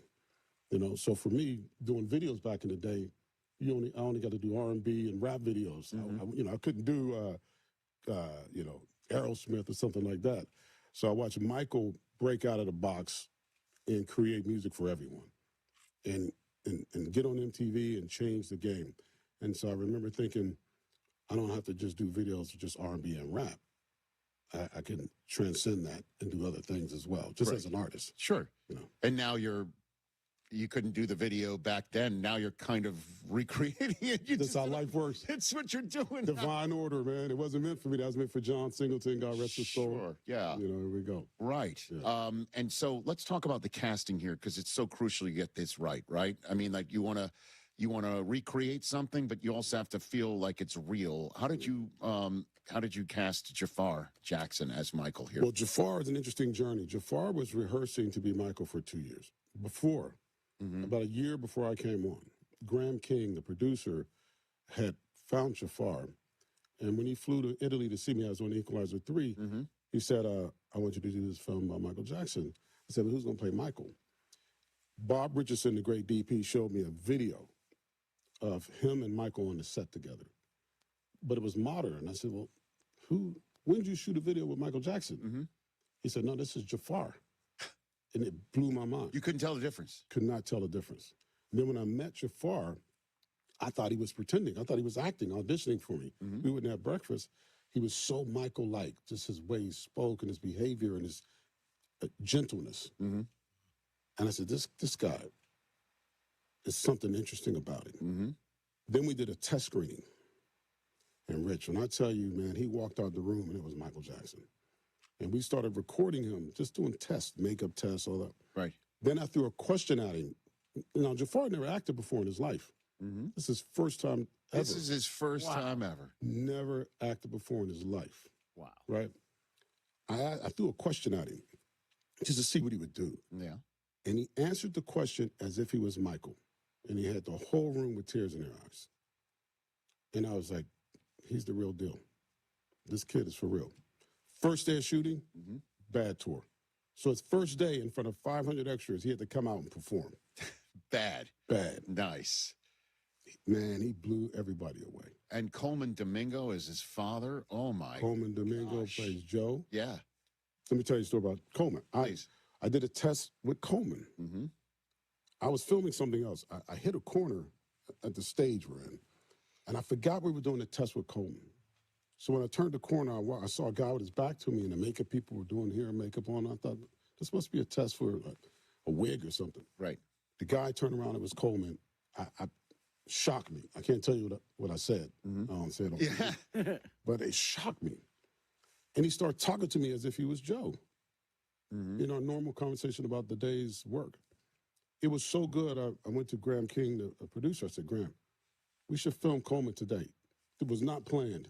So when he's on the stage, you'll see in the movie when Michael's performing the final tour with his brothers, that shot of Coleman, all that performance, was the first day I saw Coleman in hair and makeup as Joe. It was so good, I said, I'm putting him in the movie right now. Today. Right now. Today. And that's what's going to show up on the screen.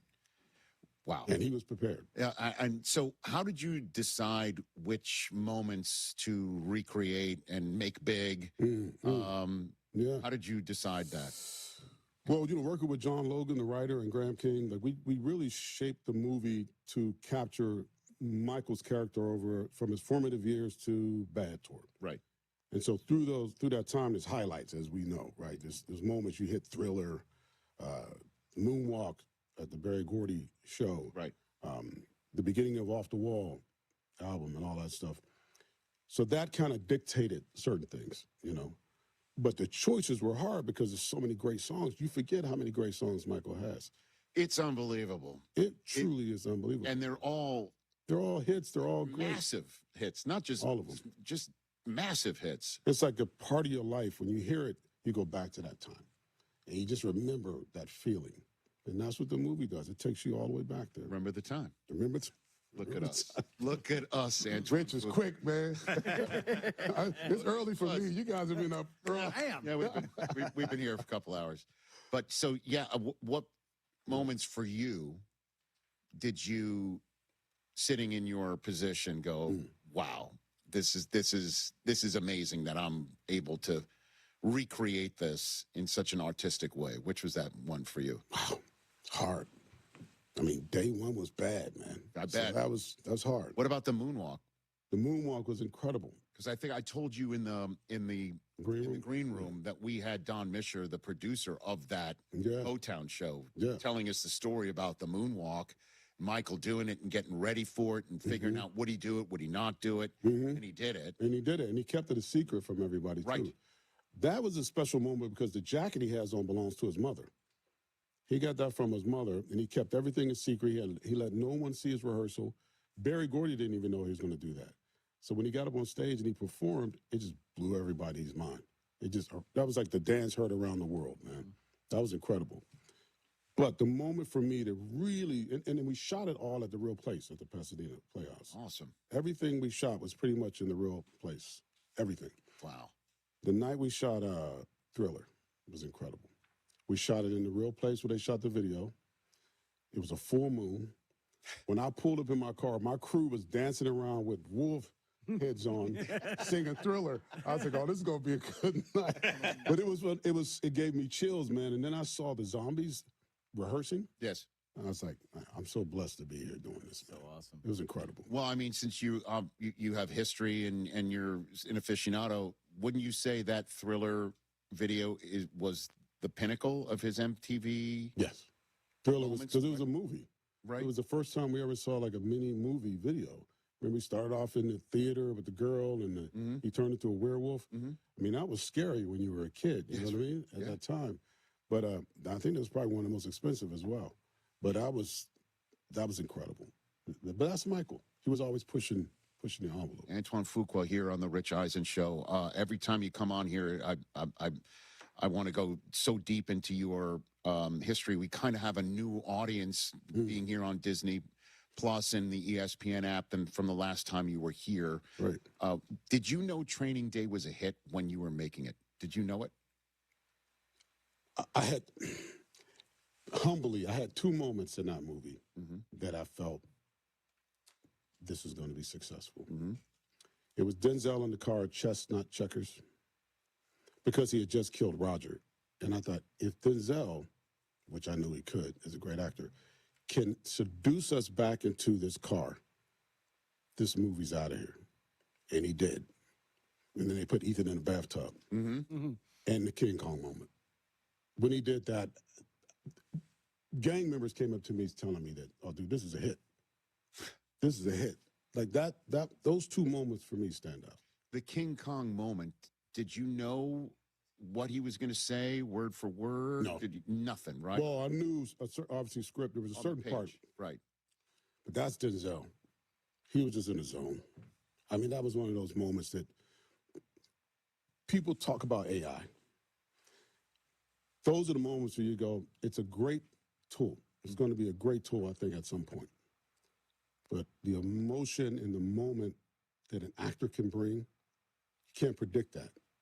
That's something that's just inside of Denzel. And when that came out, I was just like, I hope I got it. Check the gate. I just turned to my operator who was like shaking like this because, you know, it was anamorphic, man. So at that time, you know, like shooting anamorphic at night, it had to be sharp, focused. And I looked over at the guy and he was just shaking. And I was like, please tell me you got that. Because that was the take. That was it. There was no other take. You didn't have Denzel do another take, right? No. That was it. That was it. I mean, how do you tell an actor like that that wasn't good enough? I don't know. Some directors like to do. Yeah, good luck with that.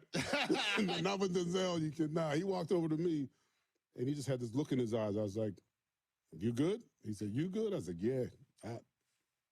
I don't know what else to tell you.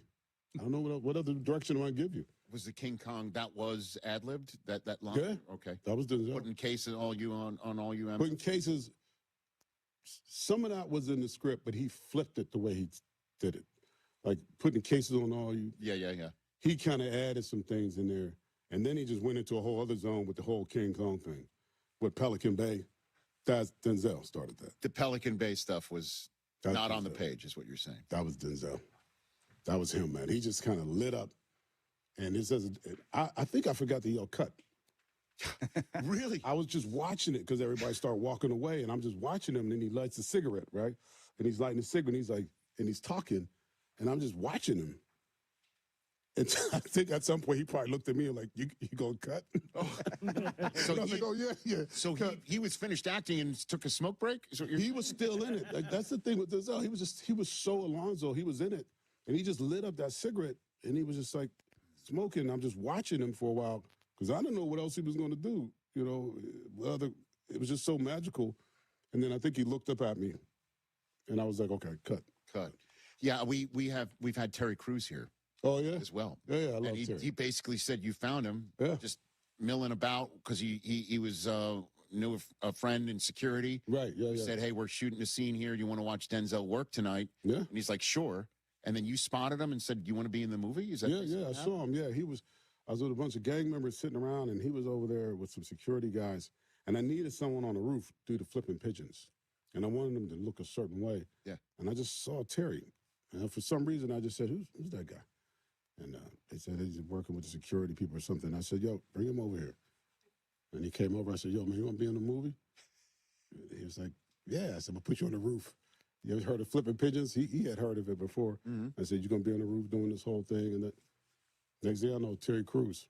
Boom. He's all over the place. By the way, boom, Terry Crews. Look at him now.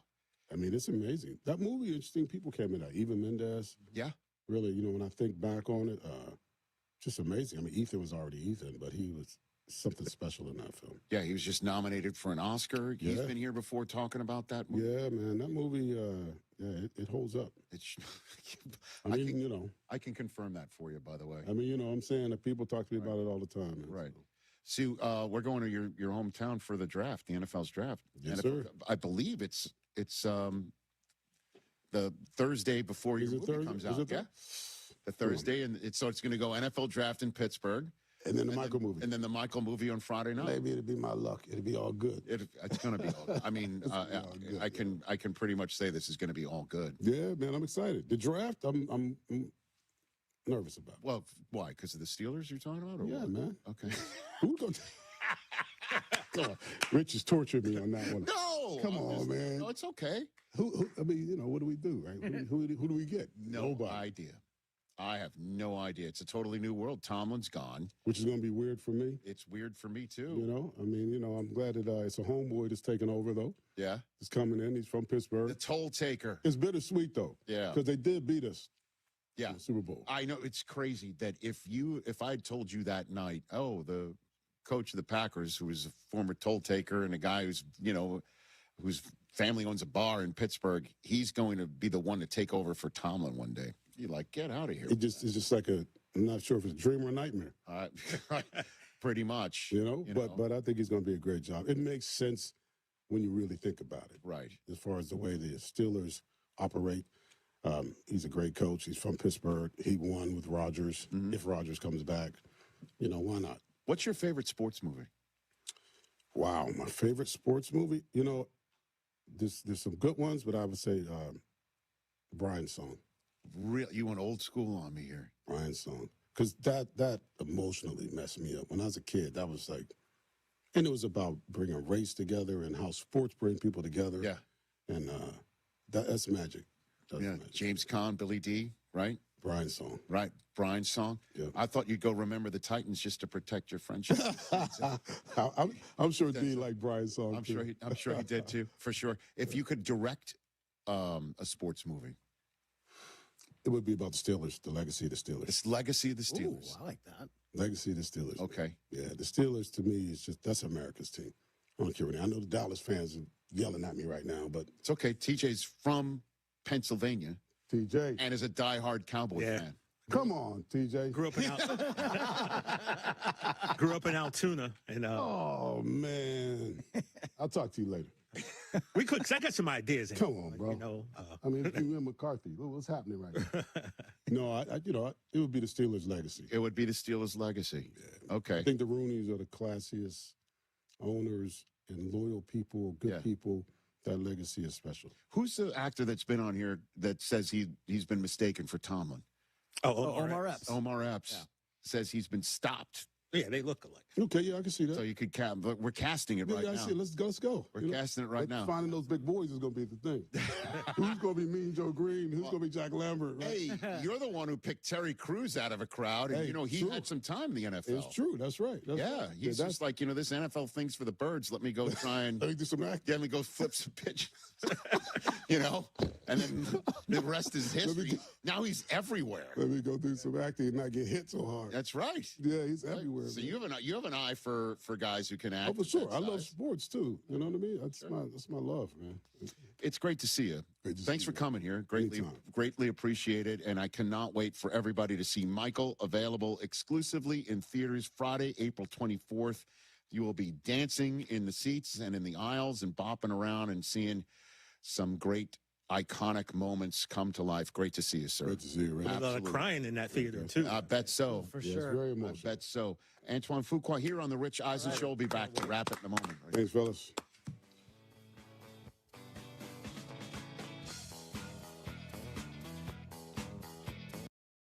Smalls here. Life is full of choices, some big, some small. And when you choose an H&R Block Tax Pro, you're choosing the largest network of tax expertise to be in your corner. For when your big ambitions need help with the small details. For when your six figures come from 6 different places. For when your gaming stream becomes your revenue stream. For when your business's year one needs 70 years of tax know-how. At H&R Block, they've seen it all. And they're here to help you make the most out of your money for life outside the box.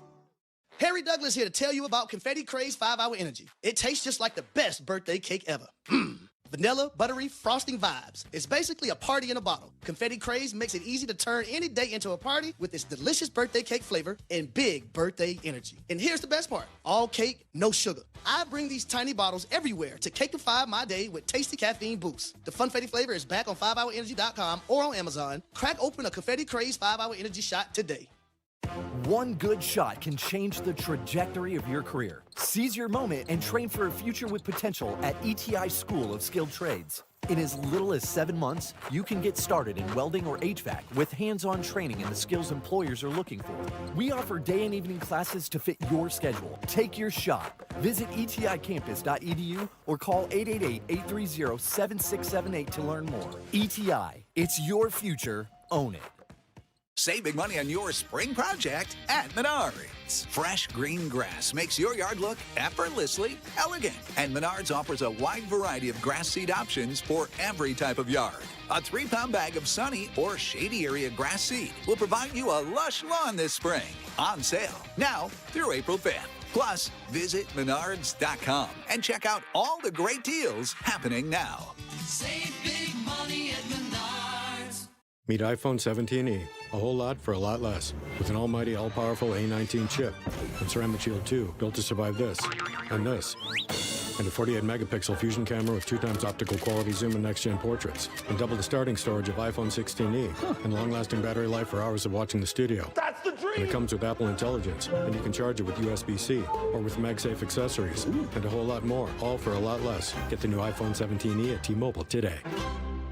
LinkedIn is pretty amazing at helping you grow your small business. We cannot stop your new clients from emailing you at 3 a.m. We can help you sell, market, and hire in one place. We cannot help you be in 3 places at once. And while we can't help you organize your calendar, LinkedIn can help you land more clients so you have a calendar to organize. Grow your small business on LinkedIn. Learn more at linkedin.com/smallbusiness. We live in a world of the shiny, the new, the next big thing, but the very best things stand the test of time. We always return to the tried and true, simple, easy enjoyments that are good year after year. Shine wears off, trends come and go. But a timeless classic like sitting back with a fine glass of Old Forester never gets old. Crafted carefully, drink responsibly. Straight bourbon whiskey, 43% alcohol by volume. Old Forester Distilling Company, Louisville, Kentucky. Old Forester is a registered trademark. Copyright 2026, Brown-Forman Distillery, Inc.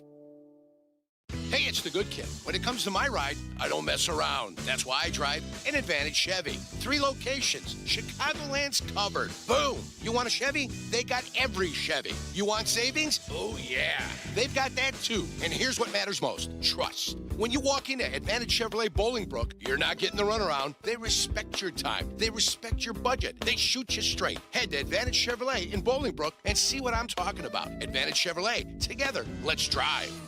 I am so sorry I was late. I was at the retina specialist getting my first AMD treatment. I was worried that the injection would hurt, but it was much better than I expected. I'm so glad you're getting your AMD treated. Did you go to the same retina specialist that I see for my diabetic retinopathy? Yes, and I was already having blurred central vision. And the retina specialist told me that by treating it early, I had a better chance of saving and even improving my vision. It's important that we see an expert for our retinal conditions. A retina specialist also treated my son when his retina detached several years ago. The surgery saved his sight. When your vision is at risk from retinal disease, you need the expertise of a retina specialist. Retina specialists are highly trained physicians and surgeons who treat retinal conditions in adults and children, as well as severe eye trauma. If you experience blurred central vision, a curtain-like shadow in your vision, floaters, flashing lights, or wavy lines, see a retina specialist as soon as possible.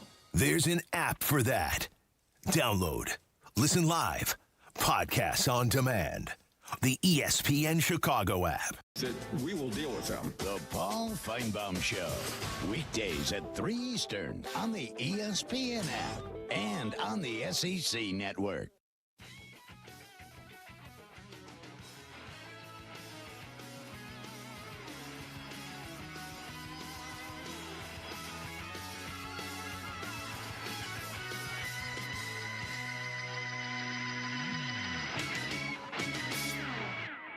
Event and get away with the deals so right it almost feels wrong, because right now you can get great deals on our most popular models, including our adventure-ready SUVs like the Hyundai Santa Fe or Santa Fe Hybrid and the Tucson, Or Tucson Hybrid, there's the bold and stylish Elantra loaded with the latest tech. You want to go all electric? Well, you got the Ioniq 5 or Ioniq 9 for that. So get down to your local Hyundai dealer and get away with a deal you'll love during the Hyundai Getaway Sales Event. Visit HyundaiUSA.com for details. Owners meeting. The owners meeting photograph, first one that we have is from Mike Garofalo, and it's apparently so terrible we can't even use it. Well, there's a light stand in the middle. It's not great. He's separating the Harbaughs with a light stand, huh? That's what it looks like. Yeah, Harbaugh's front and center. Andy Reid in the back this year. Oh, Andy Reid standing in the back. Yeah. All right. Once again, they put the bald guys together. My goodness gracious. Well, I was looking through previous years. Well, we'll talk about it a little bit more when we get a better angle. Robert Saleh and Dan Quinn always stand next to each other. Oh, is that right? Did they do that? Yeah. Oh, okay. Okay. Put the follically challenged people together. Huh? Where's McDonald at? That's the most. Where are they putting the? I counted. There's 30 of 32 in the photo. Got it. So he's not. So Belichick's still boycotting it. Kyle Shanahan speaking about Mike Evans now on his team. Let's hit that. He's definitely a Hall of Famer. He's as good as he gets in the way he plays. I've always just liked the competitor in Mike. I think that's what, to me, his talent and everything has separated him. But really just how he's come to work every day, just the people I know who's practiced with him, the way he is in the building, how important football is to him. I mean, the fact that he chose to come to us just for the football situation and stuff shows like how important football is to this guy. When you have veterans, and we got a number of veterans, I love the thought of pairing him up with some of the guys that, to me, are playing for one reason, and that's to try to get to a Super Bowl. And one of the best news I heard over the weekend, John Lynch saying that George Kittle could be ready week 1. Mm-hmm. Week 1. That is good news. Hit it. George is doing very good with his Achilles. As for a time frame, I think, we're hopeful for week 1, some management during training camp and all those, but we're hopeful he's progressing at a good rate. Okay. Evans, Kittle, McCaffrey. See what they do in the draft. Right? Trent Williams coming back. Jed York said he'd like Brandon Ayuk back. Why wouldn't he? They're paying him. Yeah.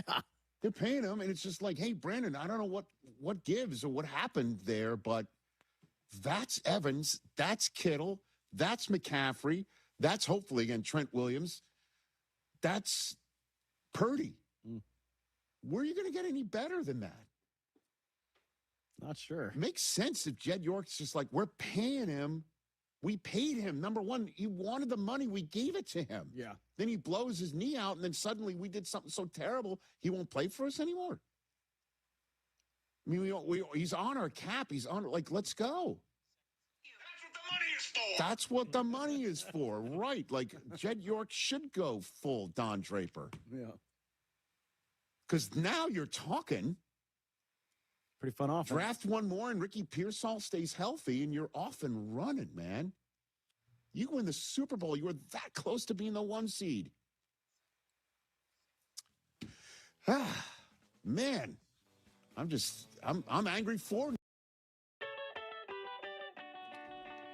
Waddle and Silvy coming up at 2 o'clock. Tyler Rocky in for Silvy today, and Waddle, we're going back to camp. Taking the kids back to camp. I got Charlie behind the glass, I got Aiden behind the glass, and I got Tyler next to me.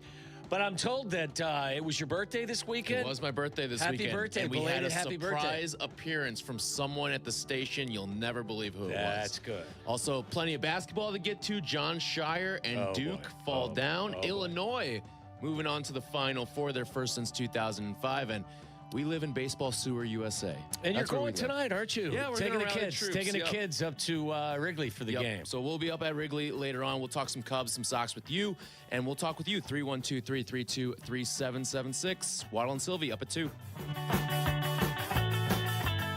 It's Rich Eisen for Pella Windows and Doors. Sometimes teams take a timeout to regroup and call the right play. When it comes to your home, Pella Windows and Doors always has the winning game plan. They do it every day, and that's why your neighbors trust them. Visit Pella.com/Eisen today. Right now, Pella Windows and Doors of Greater Chicago and Northwest Indiana is offering 25% off windows and doors or 0% APR for 72 months. Some restrictions may apply. See store for details. Offer ends March 31st, 2026.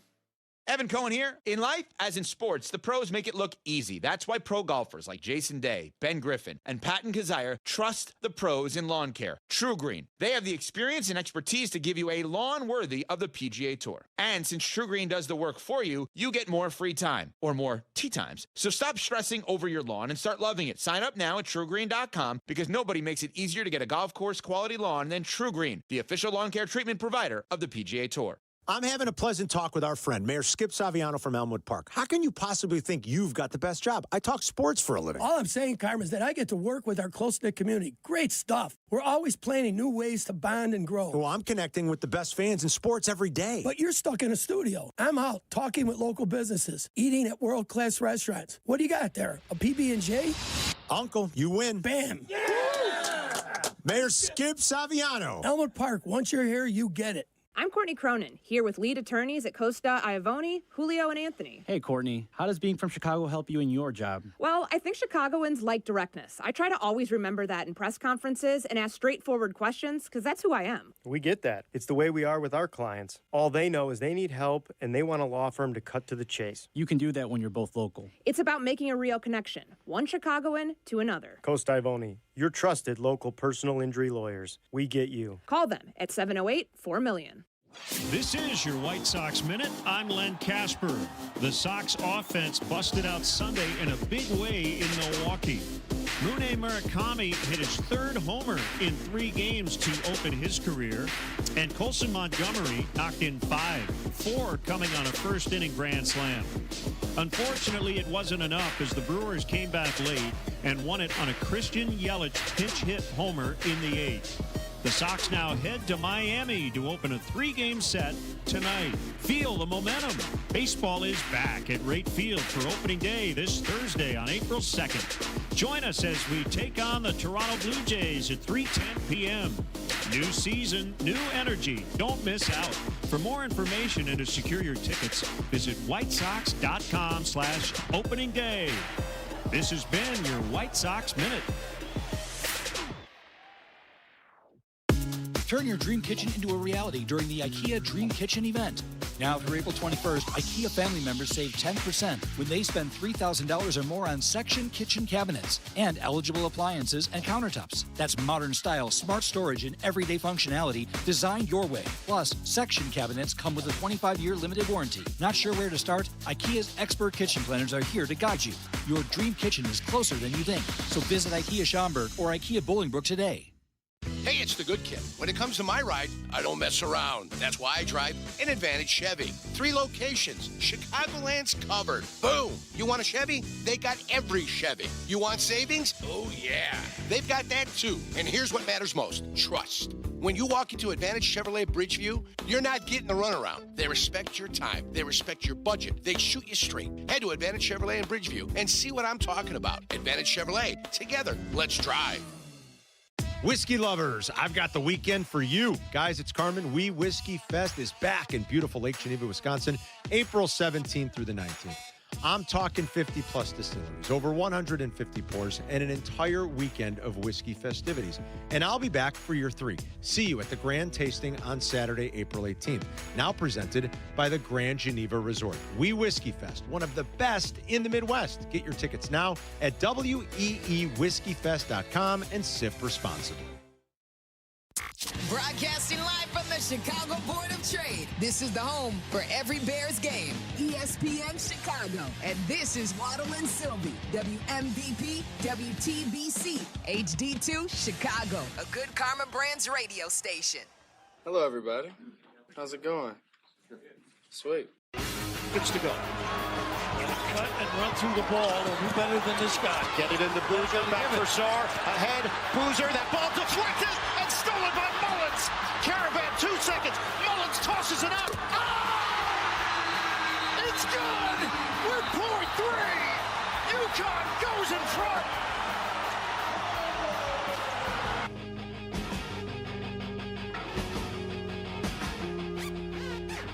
What a weekend. What happened? You know, it was a disastrous weekend if you're a Chicago sports fan.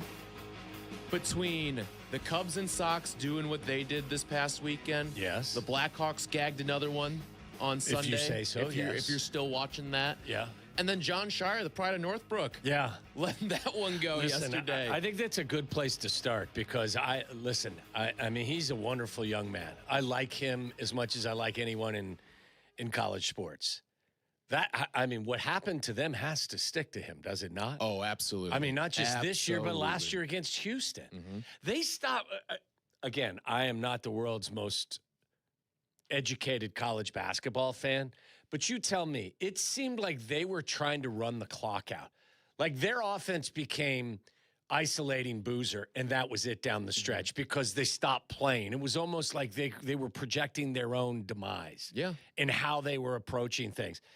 And Danny Hurley did a brilliant job. His team did a brilliant job coming back. I don't know how, in fact, they were able to cut that deficit the way they were. They were 5 of 23 from behind the arc. And I know they started 1 of 18. Right. If they'd even hit a couple of those, that would have been a game for a lot longer. And for Duke, it may have been the best thing possible because they would have had to put their foot back on the metal a little bit earlier. I don't know how you describe what transpired other than, it was just a complete collapse. It was a collapse. Not to take anything away from UConn, because, I mean, the kid has to make that shot, and they played good defense, and guys, there was a lot of clutch performance from them. Some teams win games in comeback fashion. Other teams lose games. Duke lost that game. Yes. Duke lost that game 100%. It's the second time in 2 years. Oh, it's the third time in 3, really. Yeah. I mean, by the way, this is the Waddle and Silvy show. Tyler Rocky in for Silvy today. We've got Waddle. We've got Aiden O'Connor with us. Charlie Bevan's here as well. We are back at summer camp. Yeah, summer camp is on. It feels like summer it camp does. today 77 outside. degrees out there. Day of the year. Silvy did not take the day off because of Duke's demise. He took the week off. Yeah, he took that, and he's on spring break with his kids. But just so you know, he didn't not show up because of what happened with Duke. Yeah, it was hard to watch because I am a fan of John Scheyer. I don't have any direct connection to Duke, but I sent a text to the guys with 10 minutes to go, and you could tell that they were playing a different style of basketball. Yeah. And I said, is another Duke collapse on the horizon? Well, and this is where Dan Hurley coach circles around John Scheyer. Yes. He made a change. In that first half, the ISO ball running through Boozer was great. Why? Because they had Alex Caravan on him. Alex Caravan could not guard Cam Boozer one bit in that game. But in the second half, at a certain point, it flipped. Dan Hurley changed who he was matching up on Cam Boozer and put Terrace Reed, who, by the way, had a hell of a game and had a hell of a tournament. He was the most outstanding player of the region in this game. They put Terrace Reed on Cam Boozer, and it kind of, the water was turned off at that point. And it led to exactly what you're talking about, Waddle, with a difference of approach for UConn, and you had Duke just didn't know what to do. And this was before we even get to the final sequence, where I think John Scheyer, once again, a little in over his head on what happened in that final sequence. And when you saw that ball get inbounded, first of all, I'm always a proponent of when you have a timeout in a critical possession in college, you use the timeout. Because these kids need to be coached. Yes, especially a team like Duke, who has as many young guys out there as they did. You had multiple freshmen on the floor. And I get that the Boozers are some of the highest IQ freshmen that we've seen in this sport in the last 25 years. But it doesn't matter. These moments, you can't script these type of moments. And it wasn't like UConn threw a crazy press at him either. No. All Caden Boozer has to do is hold on to that ball like a running back, take the foul, and even if you split your free throws at the other end, you at least know you're going to overtime. Right. At a minimum. Right. And even at that point, it's going to take a miraculous shot or a miraculous play on UConn's part to even get that done. And listen, players have to be held accountable as well. They made the mistakes, sure. but But there's a couple things there, coaching-wise. Yes. The timeout, which I alluded to, and then also, he's the one telling him to advance the ball. John Scheyer's coaching him from the sidelines and telling him, advance the ball, advance the ball. Yeah. There was 10 seconds on the clock after the made free throw. With there being 10 seconds on the clock, you don't need to get that ball past midcourt if you don't want to. Yeah. I just think especially even at this level, like the team will take on the emotion or the personality of the coach. And it just felt like they were expecting disaster to happen the way they were playing. They stopped being who they had been, at least in the first half when they outscored UConn 44-29. And it was almost as if they were dreading that the ultimate was going to happen and that UConn was going to come back. And they were looking for zeros on the clock instead of playing through, the remainder of that game. And it was hard to watch. They went to their back foot. And that's something that when you are clearly the more talented team. I get that UConn's in the Final Four for the third time in 4 years. Duke had, they'd had some injuries down the stretch as well. Yes, I get all of that. But those guys played in this game, and they weren't very effective. I think Patrick Gungbo was all right, but like Caleb Foster, one of the guys who I think they really needed back, just wasn't effective in this game, and so much so that's why Caden Boozer's out there in the first place. Yeah. And he's a freshman, and even if he is a high IQ freshman, he's still a freshman. That's a lot to ask out of a guy in a moment like that. But now we're talking about a Duke team who, in their losses this year, had at least a 13-point lead in every single one of their losses this year. Now, no one's going to come out here and say, I think you're an idiot if you say John Scheyer's got to be fired because of this. Nobody's saying that. But you have to also acknowledge what's happening out there. Yeah. Two things can be true. John Scheyer should not be fired for what took place yesterday. But he has to wear what took place yesterday. Absolutely. Yes. He has to wear, and it's really what's happened over the course of his career, and especially in this tournament too. When you talk about that first game out of the gate, he almost loses in what would have been the biggest upset in tournament history. Yeah, if Siena had held on. And if you remember the first thing he says post-game to, I believe it was Tracy Wolfson after the game, he says, GMAC outcoached me. Jerry McNamara outcoached me on the other side.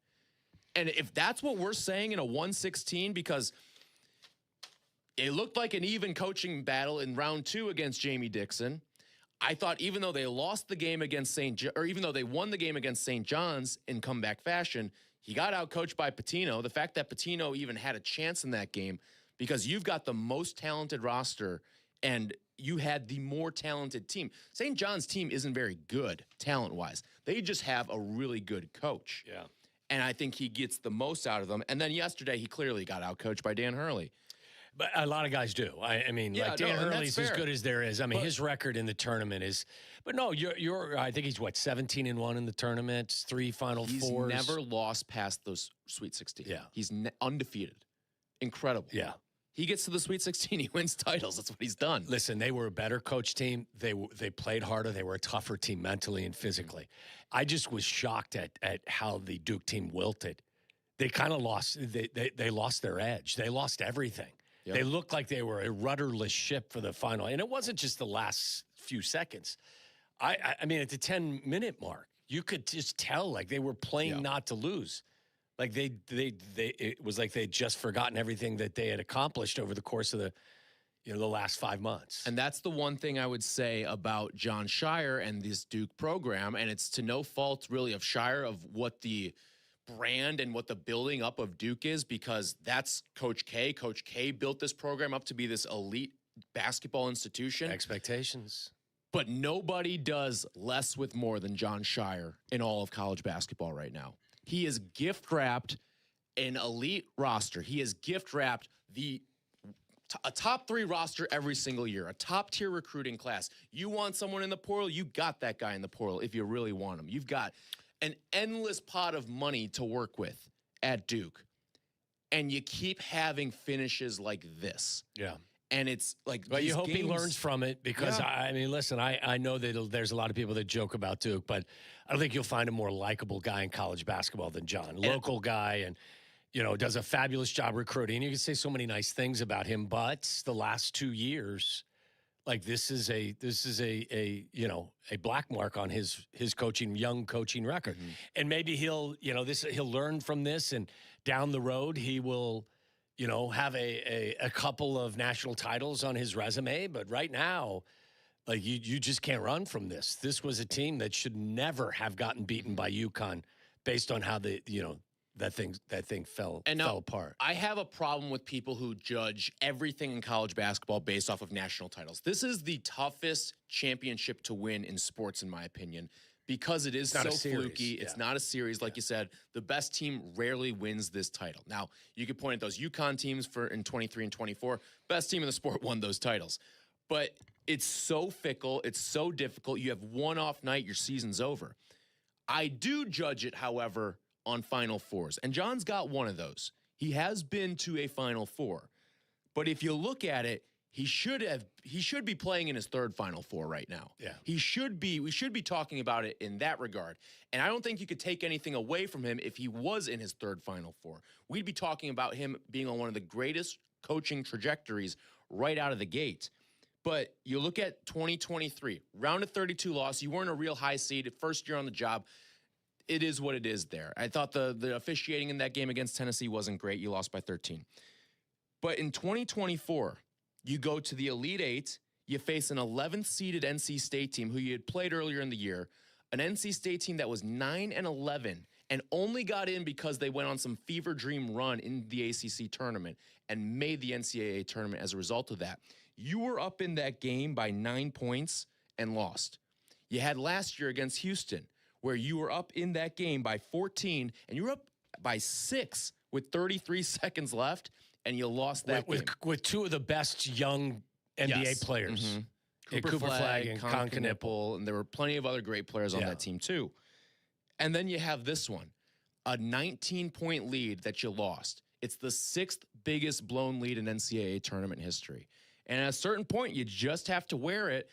Now, if he was getting to Final Fours, I wouldn't sit here and I wouldn't criticize him at all.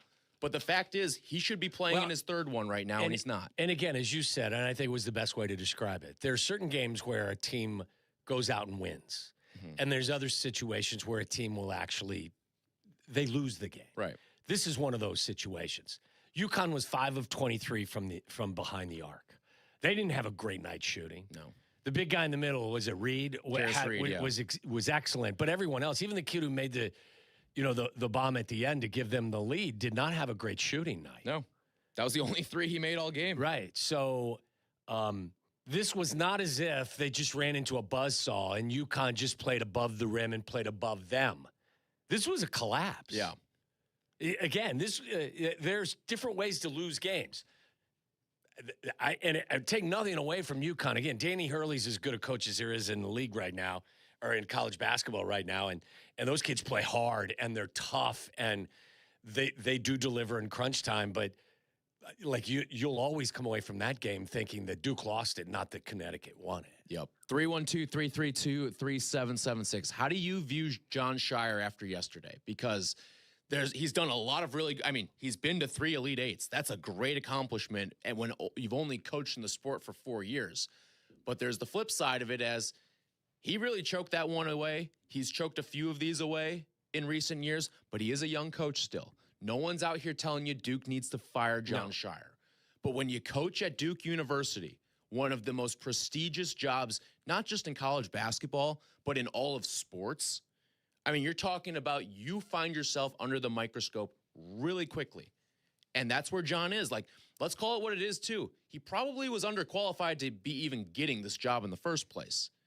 He was a young coach stepping into the limelight and stepping into one of the most prestigious jobs in all of sports. But he's done a pretty good job, all things considered. But there are some of these warts that you're seeing pop up. And it's when you're the inability to close games, I think, is probably the most frustrating attribute to have in a coach as a sports fan. Because when you're floundering in big moments like this, time after time after time, that's the thing that gets you fired, and that's when you get fan bases to become irate with you. I got to tell you again, I couldn't believe what I was watching, just their approach. After being efficient in the first half, again, they had a 44-28 lead, something in that neighborhood. Mm-hmm. They came out, and as soon as Connecticut started to draw, they were drawing closer. They looked like a Division II basketball team, and how they were approaching things. Yeah.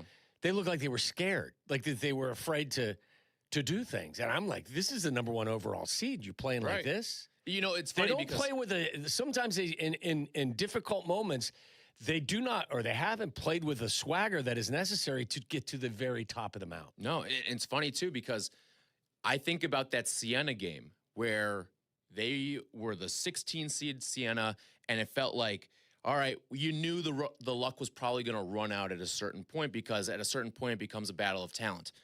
UConn's not the more talented team. No.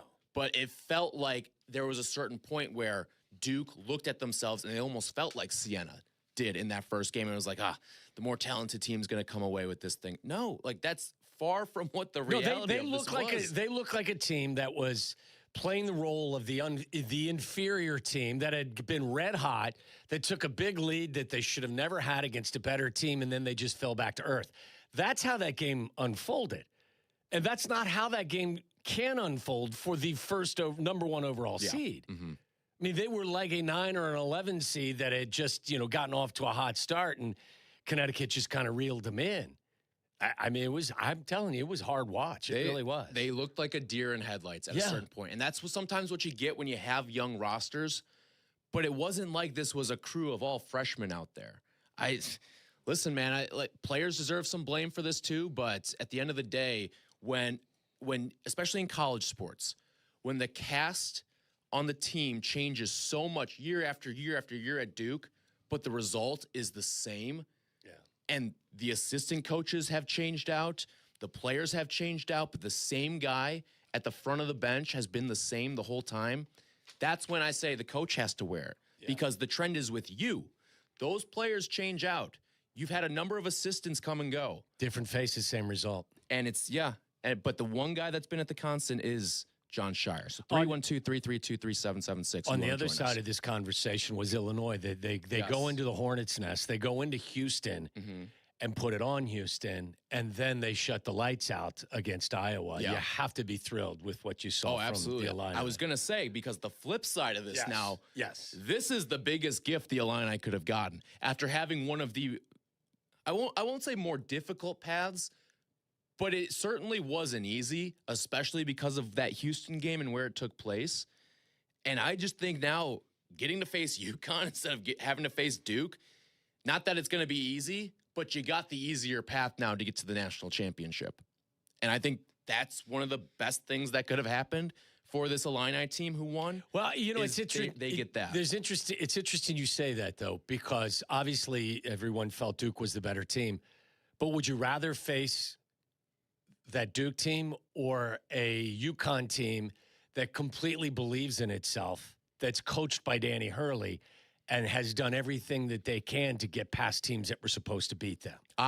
That's a dangerous opponent. I get that. I still would rather face UConn because I don't think this UConn team is very good as currently constructed. How about that? They're not that good. I don't the think Final so. Four, listen. By the way, I had them in my Final Four and scratched them off and put Duke back in. We can get a bracket update for right everyone before later. I turned in my bracket. But seriously, dumbass. There were so many moments throughout this tournament where UConn could have lost. Yeah. So many.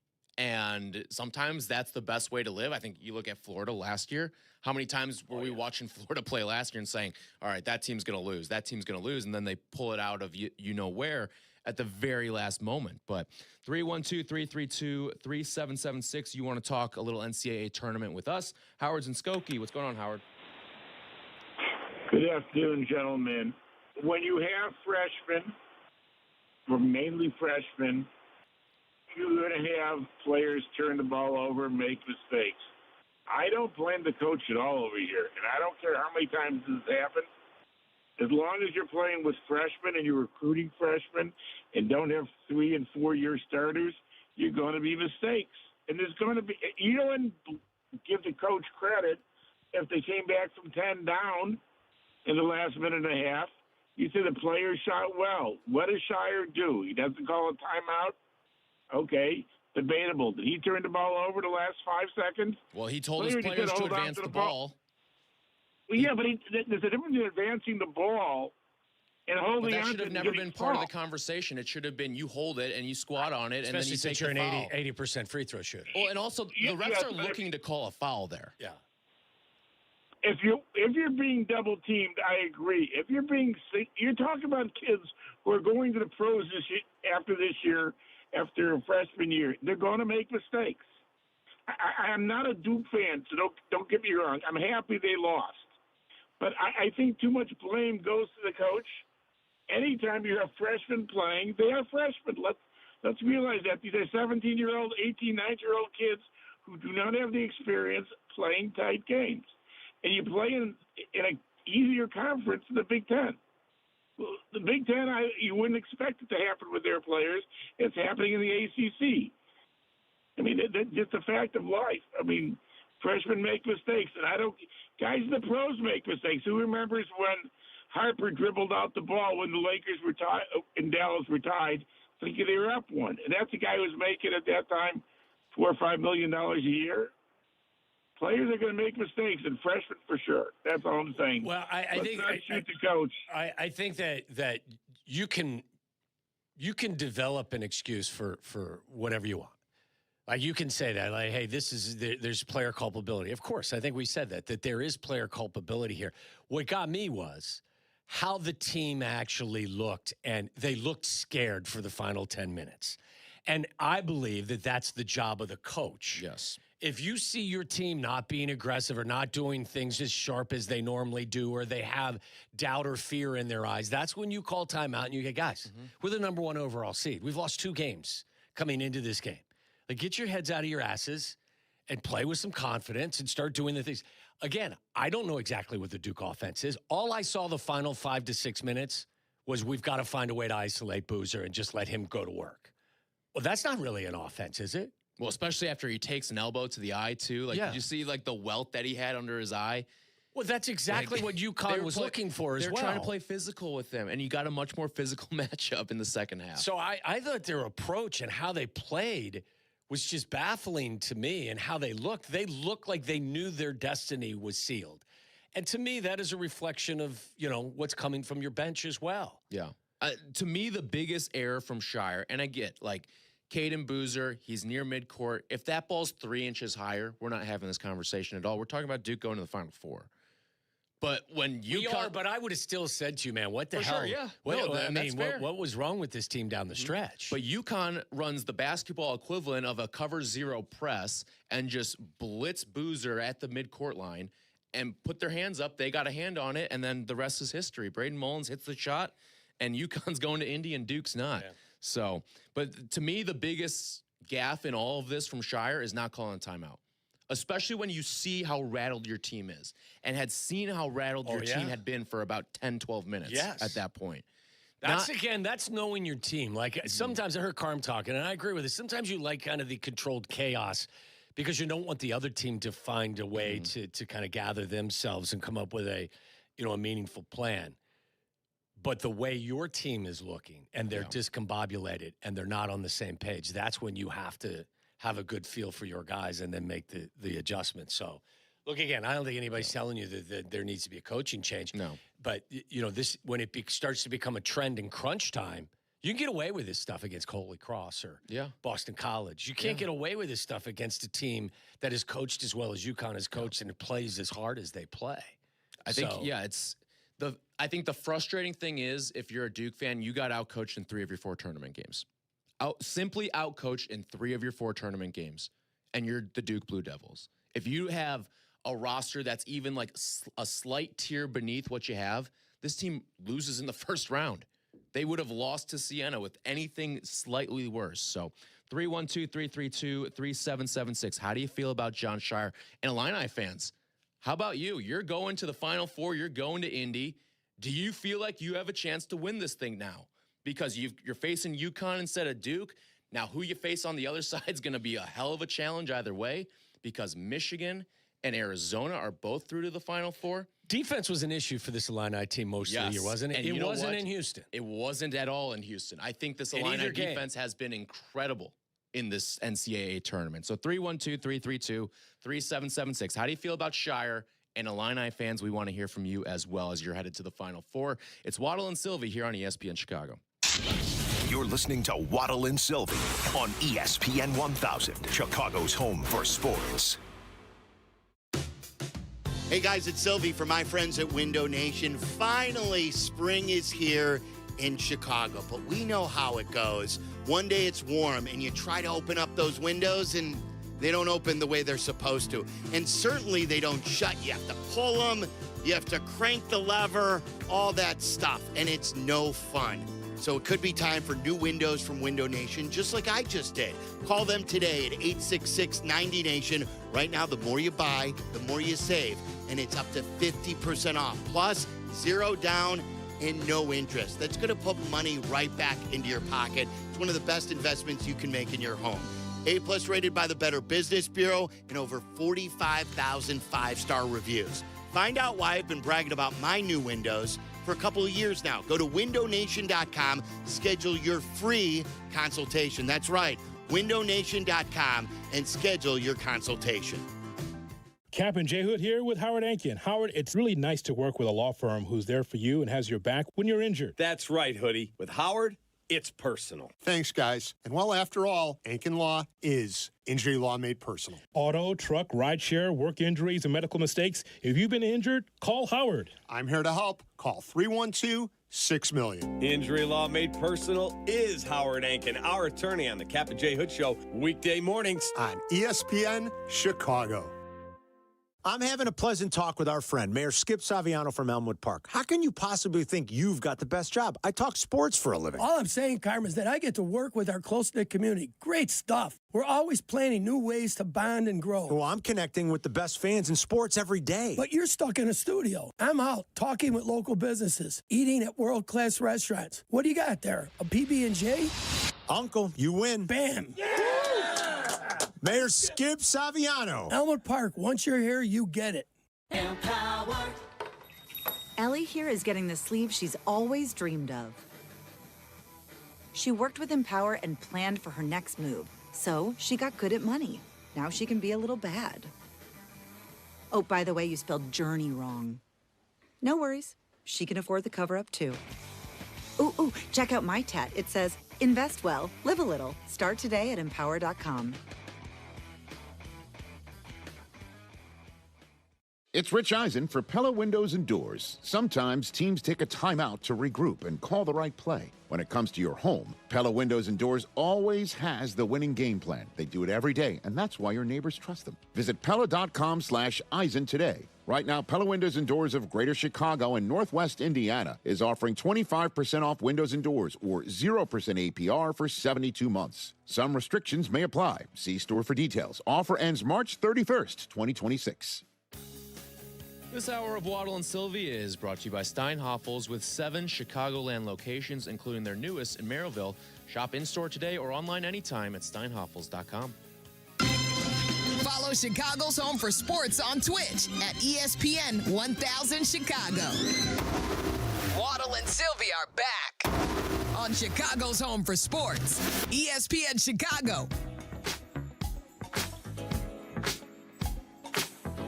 Waddle and Silvy on ESPN Chicago. Silvy's out today. Tyler Rocky in with the great Tom Waddle today. The boys are at camp. Yeah, the boys are at camp behind today. the glass. Can't wait to get out of here today, can they? So they can go to the baseball game. Yeah, up on the north side. Jackson here. Yeah, myself, Charlie Bevins, and Jack McGrath are all going to the Cubs game. Aiden, a staunch anti-Cubs guy. Although, congratulations to you. You drew first blood in the homer bet this year with Colson Montgomery. So congratulations to you. Were you really going to congratulate him being the leader in the clubhouse after three games? 1-0 is 1-0. Yeah. How'd you like the outcome of that 8th inning? We'll get to it. And by the way, such immaturity from you, Aiden. I expected more. You won't go to the Cub game with your boys because you just don't want to be there. In fairness, he is working the Sox game tonight. And by the way, 5 o'clock. Okay, my bad. White Sox baseball. We got to get a win. Okay. White Sox baseball takes over the ESPN 1000 Boys airwaves. need a win. But don't act like you would go with them if you weren't working. I've been with these guys since what time? 7:30 this morning? No. A little bit later. Our tea time was a little late. Yeah, but okay. You showed up late for a tea time? You don't do that. No, we didn't show up late. Okay. Actually, the 4th in our group, we got a rando 4th. He met us on hole 2 today. Yeah, shout out Jose. Yeah. But no, it was a bad baseball weekend. It was a bad basketball weekend. If you were a Duke fan, it was a good basketball weekend. If you're an Illini fan or a Michigan fan who took the region out at the UC. Am I crazy for suggesting that Michigan looks like the most impressive team in the entire tournament to this point? I would say them and Arizona. Really? It's 1A. So that game's going to be. I think that game will probably decide our little bracket challenge too. I got to get the numbers. I'll crunch the numbers on that at the next break. I think so. Jesse has Michigan winning, and I think Silvy has Arizona. And he's just ahead of Jesse right now, correct? Yeah, know but what that was ahead of Jesse, Okay. I believe. that was before the games on Sunday, wasn't it? Correct. So, but I don't okay. think anyone had UConn, and Jesse obviously has Michigan. I had Michigan. Yeah, I did not have Michigan. So you had Iowa State. I had Iowa State. Yeah, ended a little early Son of for a- them. But yeah, so Michigan and Illinois picking up some wins So over who do you the think? weekend. Who do you think wins the Michigan-Arizona game if you had to pick? You need Michigan. Yeah, Are you confident that they'll win? I shouldn't say I feel good. I truly think it's a coin flip game. Really? I truly do. The one place where if I am a Michigan backer and fan that I'd be really worried about would be Arizona, and their guard play is way more experienced. I shouldn't say more experienced. They're about the same experience levels. I trust Arizona's lead guard, Jaden Bradley, a hell of a lot more than I trust Elliot Cadeau. Really? On the Michigan side. Michigan mauled Tennessee. Yeah, they did. But I would also say Tennessee wasn't a very good team this year either. So, but They overachieved? They definitely they were 6th seed. They lost to my stupid team earlier in the year, and my team fired their head coach at the end of the year. Couldn't wait to fire their head coach at the end of the year. So, I would just say that I think Michigan, they have to start fast in this game. Because if they start fast, then I think they'll do what they've kind of done throughout this tournament and run away and hide. Arizona, They're front runners. They play with a lot of energy and a lot of swagger. A lot of bravado. Yeah, I a would lot of say, swagger too. Yeah. from Michigan. Yeah, Yaxel Lendeborg, the leader of that pack there. I will say this. If you're asking me who the more likable team is in this game, it is clearly Arizona. They are a much more likable group than Michigan. Wasn't Michigan's best player in the same recruiting class as like Jalen Suggs? Yaxel Lendeborg. Yeah, that math checks out. Yeah. It's a long time. You need Michigan to win too, don't you, Charlie? Mm-hmm. Yeah. Yeah, of course. Well, I think Charlie should be good. I'm no matter pretty far what. ahead, but Yeah. like I still would, Charlie should be good no matter what.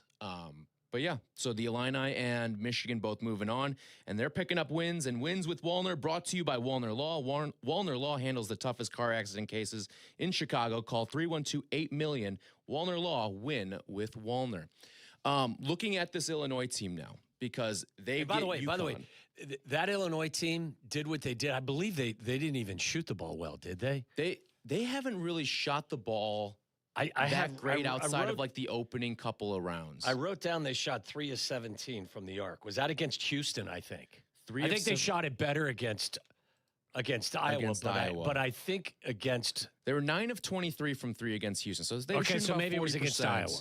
Iowa. It was a struggle offensively against Iowa at the beginning, but then they really kind of locked in defensively. Yeah, they were 3 of 17 from 3. Yeah. And this has been the most impressive thing to me about Illinois during this tournament run, is that Illinois finds different ways to win. I think that's one of the most valuable traits a team can have, because I thought Illinois, if they were going to get to the Final Four and national championship and have a chance to win this whole thing, they were going to have to score 80 plus points every single game. They've won games scoring 105, 76, 65, and 71. 3 of those are below their season average. Yeah. And when you can win those type of games, that to me tells me you've been a tough team, which is something that I don't think a lot of Illini fans would have said about their team. And they've become a bit of a defensive-minded team, too. You've held your last 3 opponents under 60 points. The highest scoring opponent you've had in this tournament was Penn. Right. And that really was only high scoring because you got out by so much that you probably let your hands off the rope a little bit. So I've been thoroughly impressed by this Illini defense. was their Achilles heel for the majority of the season, right? They've got such size. They're the tallest team in the nation. It's crazy.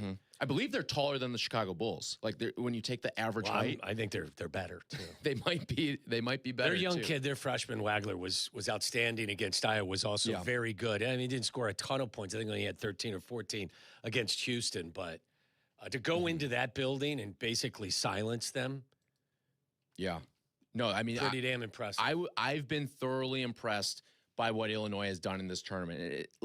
They haven't been the best team in this tournament by any stretch, but they've been the most impressive to me because of what that Houston game was. The reason why now Illinois is favored in this upcoming game against UConn. I believe they're a 2.5-point favorite. And Michigan's a 1.5 favorite, aren't they, against Arizona? Yes. So the Big Ten is representing. Now, this is a rematch from a game earlier in the year between Illinois and UConn. And UConn knocked their block off, didn't they? Now, that game was at Madison Square Garden, so you know UConn's going to fill that place up.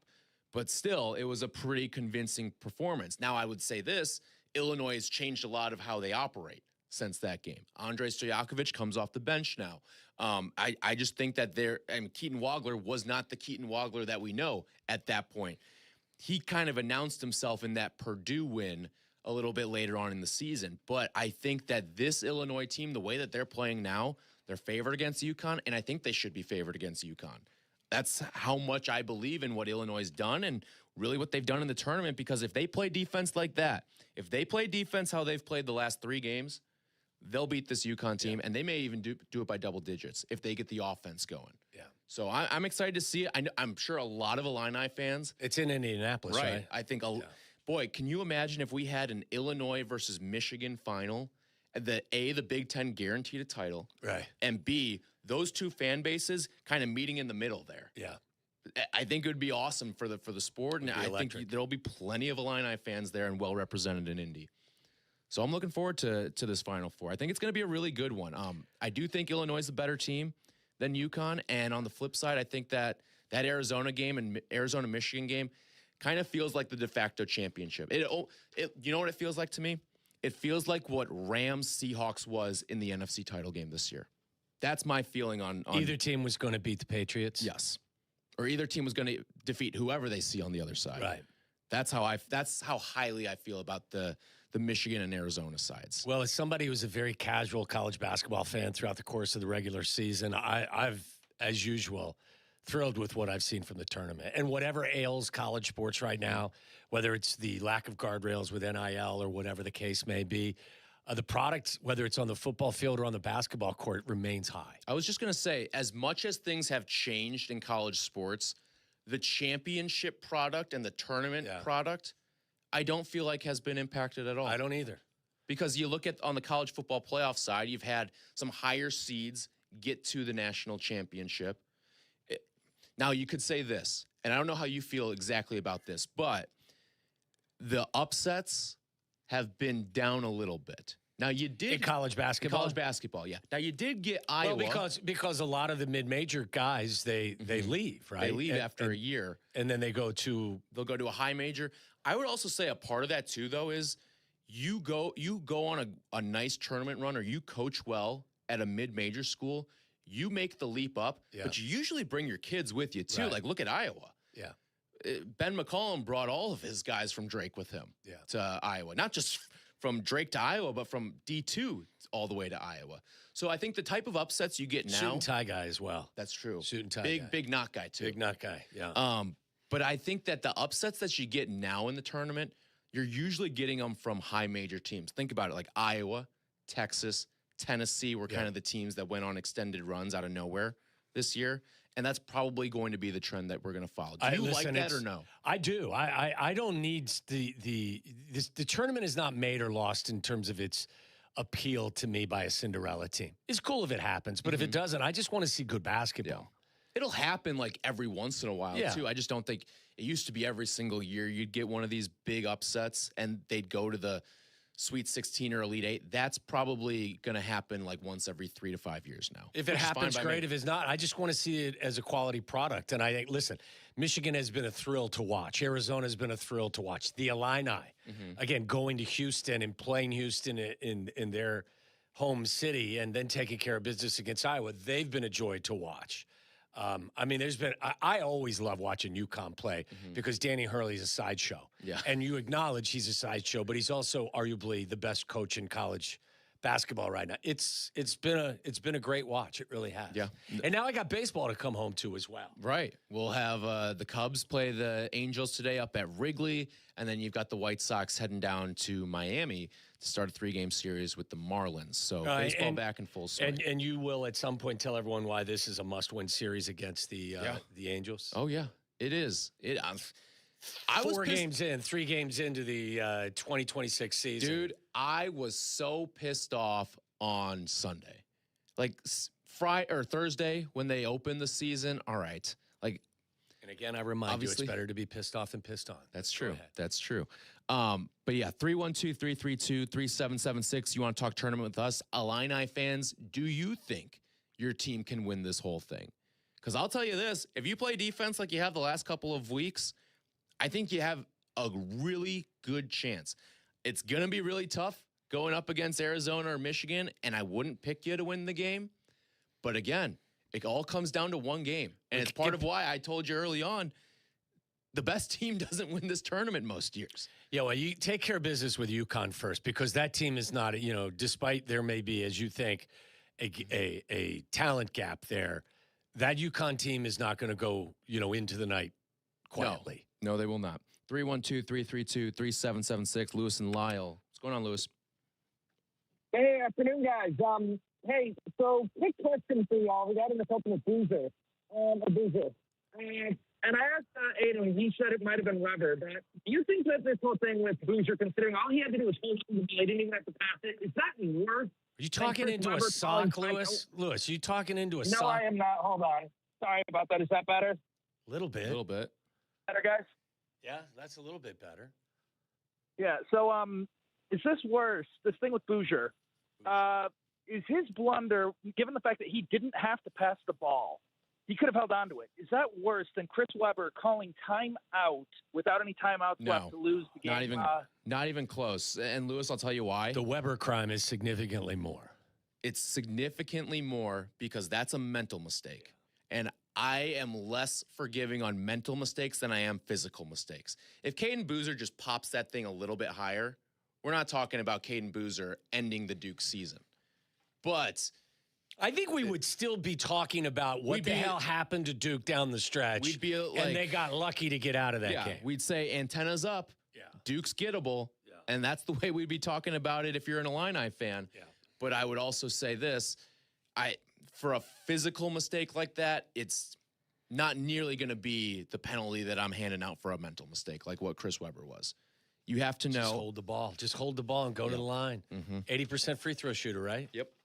Now, albeit they couldn't find. But yeah, the game before, what was it? St. John's, and Booze, the elder Boozer was very quick to be waving goodbye to the Johnnies, right? That's right. The St. John's crew. I didn't see him on. Didn't see them. They did not show him at the end of the game. No, they did. They did Carlos a solid there. All right. When we come back, I'll get you an update on the tournament and where we sit in our tournament bracket pool. I don't think I want to know. I mean, the penalty still hasn't been defined, but I'm not sure. I'm not sure I'm up. We can try to brainstorm some ideas. I had UConn too. going to the Final Four as well, and at the last second before I turned my sheet into you, I scratched them off and put Duke in. God, I'm stupid.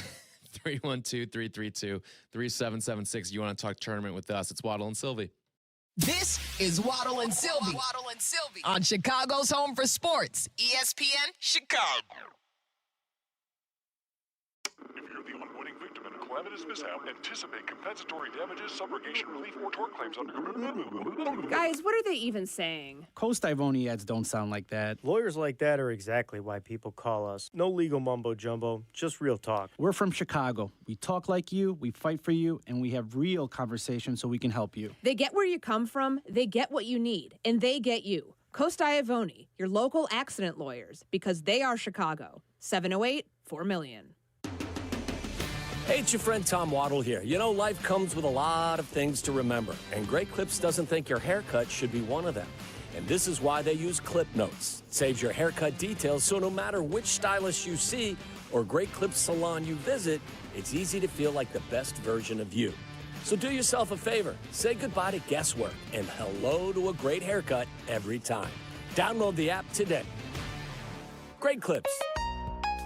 It's gonna be great. Keep your family safe with help from Menards. From smoke and carbon monoxide detectors to fire extinguishers and more, Kidde home safety products keep your family protected in case of emergencies. Kidde detectors feature enhanced sensing technology that reduces false alarms and give fast alerts for more time to get out safely. Check out all our Kidde safety products and check out our weekly flyer on Menards.com for more great deals happening now. Save big money at Menards. This is the story of the one. As a maintenance tech at a university, he knows ordering from multiple suppliers takes time away from keeping their arena up and running. That's why he counts on Grainger to get everything he needs, from lighting and HVAC parts to plumbing supplies, all in one place. And with fast, dependable delivery, he's stocked and ready for the next tip-off. Call 1-800-GRAINGER, click Grainger.com, or just stop by. Grainger, for the ones who get it done. LinkedIn is pretty amazing at helping you grow your small business. We cannot stop your new clients from emailing you at 3 a.m. We can help you sell, market, and hire in one place. We cannot help you be in 3 places at once. And while we can't help you organize your calendar, LinkedIn can help you land more clients so you have a calendar to organize. Grow your small business on LinkedIn. Learn more at linkedin.com/smallbusiness. I'm Boomer Esiason. My mom died from cancer. She was only 37 years old. She didn't have life insurance, and that was devastating for my family. That's why having life insurance is so important to me. Ethos makes it fast and easy. Get a quote in seconds, apply in minutes, and get same-day coverage. You can get up to $3 million in coverage with no medical exam. Get your free quote at ethos.com/play. That's ethos.com/play. Paid spokesperson. Time spent on application may vary. Online health questions required. Harry Douglas here. Let me ask you something. What if you can enjoy the taste of a cocktail, the warmth of a spirit, and still stay fully in control? That's RK Zero Proof, a pioneer in the alcohol-free spirits category. RK delivers bold flavor and a real warming sensation with 0 alcohol, 0 sugar, 0 carbs, and 0 calories. Perfect for nights out, social gatherings, or anytime you want the experience of a drink without sacrificing tomorrow. Check it out at rkbeverages.com. That's ARKAY beverages.com. RK, all the flavor, none of the alcohol. Chicago, get ready. Bulls Fest 2026, presented by Foot Locker, is back. The ultimate summer basketball experience returns on August 22nd and 23rd. To learn more and register your team today, visit bullsfest.com. Listen to us now, live on the ESPN Chicago app. Listen to the show in HD at 100.3 HD2 FM. Listen now on ESPN 1000. This is Waddle and Silvy, ESPN Chicago, Chicago's home for sports.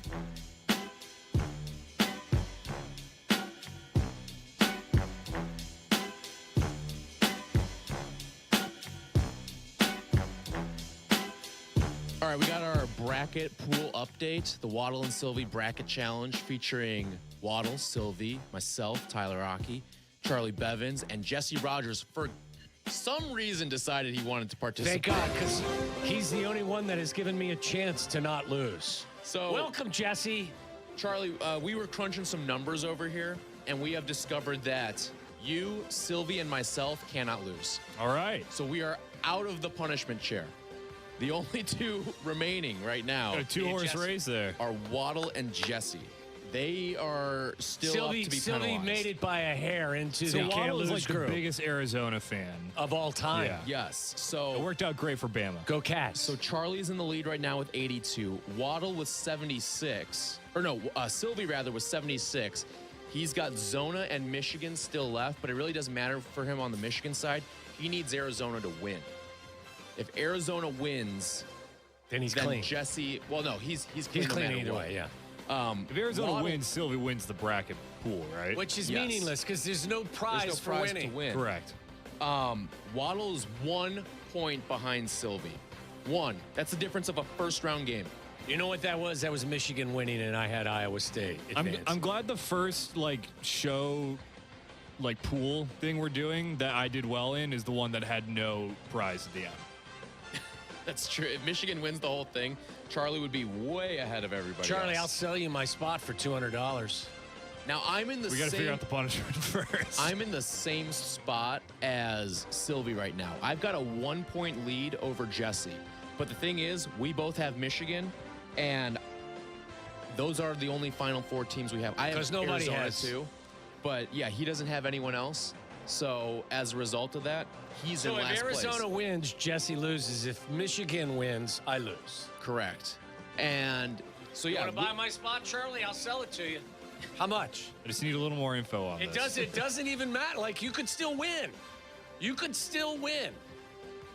Like you could, if Arizona wins and I give you $200, you could get $200 and win, and not have to do anything. I feel like a lot of You know what I'm saying? a lot of planets have to align for that one. For what? For it to win for No. I'm going to sell you. To pay you $200 I'm going to give you $200 and you buy my bracket to swap brackets. Yeah, and it's, again, if Arizona wins, you get $200. That's all that has and you to don't happen? lose. Yes. Let me think about it. I got to figure out this punishment. $200 cash. I don't want to take the mystery box here. when you're in the clubhouse, the mystery box punishment. What's it worth to you? $200? We don't even know what the punishment is. That's what I'm saying. I mean, we've got options on the table. Well, you know, the guy standing in the spot that you're occupying right now is going to be, hey, loser's got to murder somebody and go to jail for 10 years. Well, light murder punishment. You know what? You have to spend 2 hours in a well when full I of said snakes. that, when I said that, I realized Boy, we've that's gotten probably soft on I'm crime sorry, around here. Lifetime. Or the other, or you've got to handle a venomous snake for an hour. Or in your case, nothing sit like in a phone booth for 8 hours. Right. Not like, hey, you got to go to the last Bulls home game. Yeah. No, we can't do that because I've got a bullcock going on. But you've got to handle a spitting cobra for an hour. If he's out of you it, lose. like we could just do the bull. Like if we don't have to worry about the bull cot, it could just be you or Jesse have to go to a Bulls game solo. It would be so funny, Jesse going to a Bulls game by himself. It would be so funny. If that was the case, I'd swap brackets with you, Waddle. I can handle a Bulls game. The Bulls punishment. Or we also discussed having to caddy for Jurko. I'll caddy for Jurko if I lose. I have no problem with that. What would be worse? Bulls game or caddy Bulls for game. Really? Oh, God, yes. Yes. Yes. I think we found our punishment. That's 2.5 hours. That was my You zip suggestion over- all along is that the loser had to go to the final Bulls home But game. it violated the bull cot, but now the bull cot is no longer on the table if Sylvie's safe. You know what I mean? Yeah. So do we just vote in, we go with majority rules? We can do that. That's fine by me. Because again, you know what he's going to say, losers got to get into a alligator pit down in Miami. Has to jump out of a plane without a parachute. Yeah, like as soon as he's clear of the punishment, Waddle, go sit in the closet. I know that you're very claustrophobic for an entire day in the phone booth over there. No. He was giving me hell for suggesting going to the Bulls game. I'll sell it to you for $200, Charlie. You know what? I'm out of town for the Bulls game. I'm just looking at it now. When is the Bulls It's game? April 10th, April right? 10th, I believe. Because there's only a handful of. That's a Friday, right? Yeah, I'm out of town for that. Horrible way to spend your Friday. Was it Bulls Magic? Bulls Magic. That was why it was. It's a Friday night at the Bulls game. It would have been perfect because we were trying to do it where it would line up with a Sox game too. So you do Sox in the day, and Bulls at night. The Jerry doubleheader.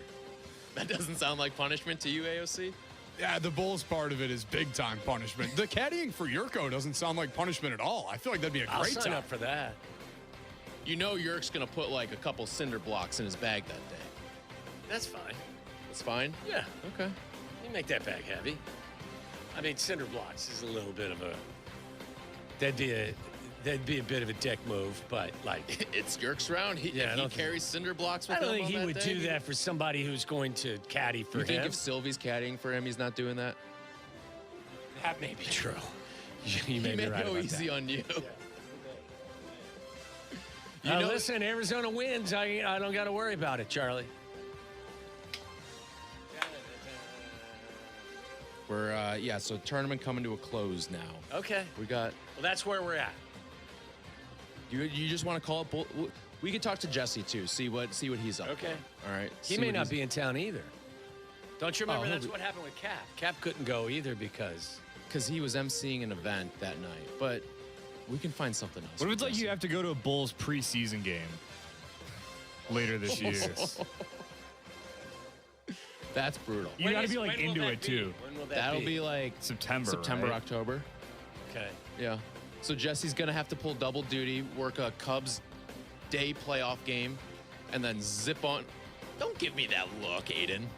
You're the one that's already dubbing a must-win series 3 games into the year. How about I punch you right in the face, champ?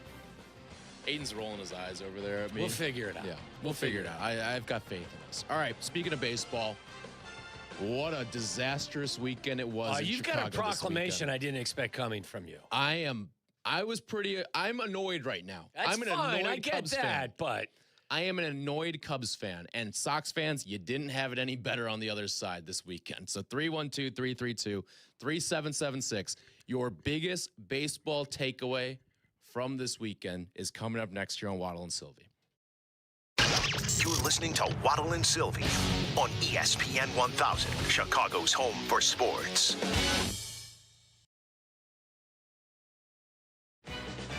White Sox fans, join us at Rate Field for our home opener against the Toronto Blue Jays April 2nd through the 5th. Don't miss out on our great promotions, starting with the Opening Day t-shirt presented by BMO on April 2nd. Kids Opening Day and Colson Montgomery hooded jersey tank presented by Rush on April 4th. And Jenks and AJ Celebration bobblehead presented by Binny's Beverage Depot on April 5th. There's sure to be something for everyone. To learn more and to purchase tickets, visit whitesox.com/opening series. When making a big decision, I believe in doing your homework and working with people you trust. That's exactly what you'll find at Advantage Buick GMC in Hodgkins. No pressure, just clear communication every step of the way. Visit Advantage Buick GMC in Hodgkins. We are professional grade. Hey, you want to talk about your stuff? You know, the things you as a sports fan have collected over the years. Talk about it with a pro. Sports Collecting with Tom Morgan, Saturday mornings at 7 on ESPN Chicago. Presented by Huggins & Scott Auctions, ERC Delivery, and REA. Good Karma Brands is proud to be an equal opportunity employer, providing equal employment, development, and advancement opportunities to all teammates and applicants. To learn more about careers with us, please send an email to talentacquisition@goodkarmabrands.com. That's talentacquisition@goodkarmabrands.com. Evan Cohen here. In life, as in sports, the pros make it look easy. That's why pro golfers like Jason Day, Ben Griffin, and Patton Kazire trust the pros in lawn care. True Green. They have the experience and expertise to give you a lawn worthy of the PGA Tour. And since True Green does the work for you, you get more free time, or more tee times. So stop stressing over your lawn and start loving it. Sign up now at TrueGreen.com because nobody makes it easier to get a golf course quality lawn than True Green, the official lawn care treatment provider of the PGA Tour. Bundling your home and auto with Progressive could help you save without sacrificing quality. It's the smart thing to do. And as a hockey fan, you always know the smart thing to do. Shoot the puck! And you let the players know it. Shoot the puck! All game. Shoot it! Come on, shoot! And sometimes even after. Man, rough game, huh? Yeah, they should have shot the puck. So bundle your home and auto with Progressive. It's the smart thing to do. But you already knew that. Get a quote at Progressive.com. Progressive Casualty Insurance Company, affiliates, and other insurers. Not available in all states or situations. Another day of chasing the insurance company. Who is it? Postman Law, injury and accident attorneys. Stop chasing. We handle everything. You just heal. Postman Law delivers peace of mind. Visit postmanlaw.com. Attorney advertising. Waddle, it's baseball season, and as much as I love baseball, they've got more unwritten rules than the dugout has sunflower seeds. Don't steal when you're up big, don't flip that bat, and definitely don't admire the You homer. are so right. You hit one 460 feet, and you're immediately supposed to look down, right? Act like you've done it before, even if you haven't. So Not stupid. me. I'm watching that thing fly, and you know who else has ignored an unwritten rule? It's Flight by Yuengling. That's right, man. They made Flight 95 calories, 2.6 carbs, and it actually tastes like beer. That's a real rule breaker. Light beer and real flavor. So if there's a rule that says light beer has to taste light, feel free to ignore it. Grab a Flight by Yuengling, the next generation of light beer. DJ Yuengling and Son, Pottsville, PA. Enjoy responsibly. Follow Chicago's Home for Sports on Instagram at ESPN_Chicago. This is Waddle and Silvy. Listen now in HD on our app and on ESPN 1000. Broadcasting live from the Chicago Board of Trade. This is the home of the Chicago Bears, ESPN Chicago. And this is Waddle and Silvy, WMVP, WTBC, HD2 Chicago, a Good Karma Brands radio station.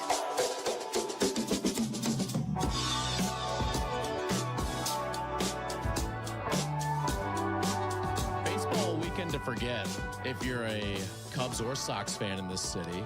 You know, you guys. If you're living in the moment, yes. But I mean, like, Nico gets a contract extension. Okay. You like that, don't you? I do. I like that the Cubs were willing to play ball on something like that. Yeah, AAA Nationals team comes to town. You lose 2 out of 3. I get it. Shota's giving up bombs. I get it. Sox get swept, including in blowout, or they got blown out the first game, and then they blow a 5-run lead in the second game, third game, rather. I would say to you, I am so enamored with the start of the Major League Baseball season that I don't think I'd get too bothered by what I saw on either side of the town.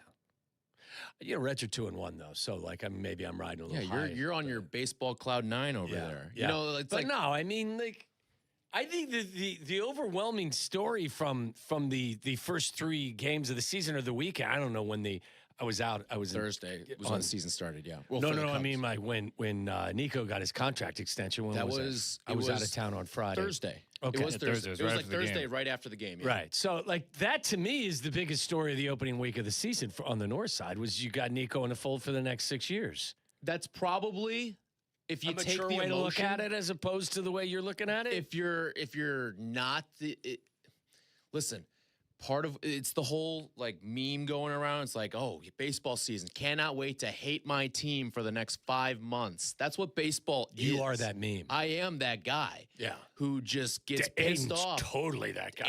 Aiden was MF in the White Sox and already has a problem with Will Venable. Aiden said legit infuriated by this. And I said, you're pissed off. I'm pissed off because not only did my team lose, but you blew a lead to a team that I need to beat in the division this year in the Milwaukee Brewers. He's already changed the name of his closer.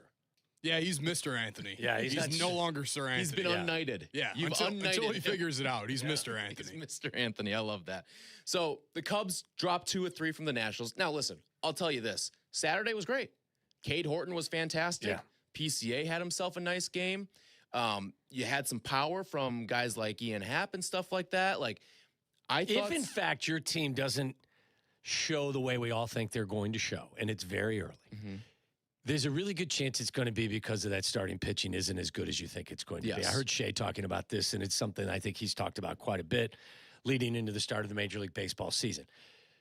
Does Boyd take a significant, step back, or is there significant regression? Does Shota continue to be Shota, giving up, long fly balls? When the wind was blowing out, this was my biggest problem with the weekend. It wasn't even really the pitching. And I would say the pitching probably contributed to the losses more than anything else. But the wind was blowing out 2 or 3 days, and you looked lifeless at the plate in 2 of the 3 games. Well, the guy that was throwing against Shota, Jake Irvin, is a guy that gave up as many home runs or more. Bad. Yeah. I mean, if we were doing... He's the Nationals version of Shota. I was going to say, if we were doing radio in D.C., you would be making the same jokes you make about Shota, about Jake Irvin. That's right. So, no, it was a frustrating weekend for Cubs fans and certainly for Sox fans. Got a couple of home runs from Bregman as well. Yeah. PCA, I would tell you as Shout out the wind. What you saw from PCA was a step forward. He had a couple of bunt singles.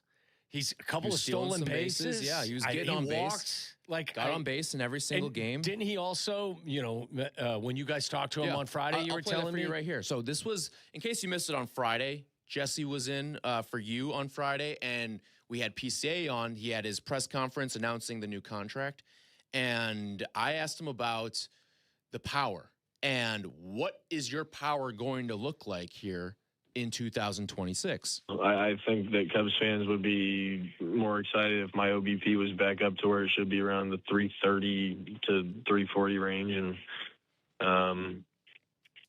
I want to get that high slug from doubles, and homers are accidents anyway, so I can't really predict how many accidents I'm going to have. It's almost like I invaded his body. The new hitting coach of the Chicago Cubs is Tom Waddle. Thank you. Because that, to me, that's what I saw from his approach this weekend, too. Me too. That's why I said to you that if I thought PCA had a good weekend. Yeah. Was on base, every quite single a bit. Game. Yeah. What did he have? 1 strikeout, maybe 2. But I think he for the struck most out twice in the opener. Yeah, but the home runs are going to come. I don't have any doubt. But I would, as he just told you, take it from him, not from me. And I even set the bar at 32%, not 33 or 34%. He's going to have a greater impact on a larger number of games if he's on base more than he will by hitting 4 or 5 more home runs, and he's still on base 29% of the time. Yeah.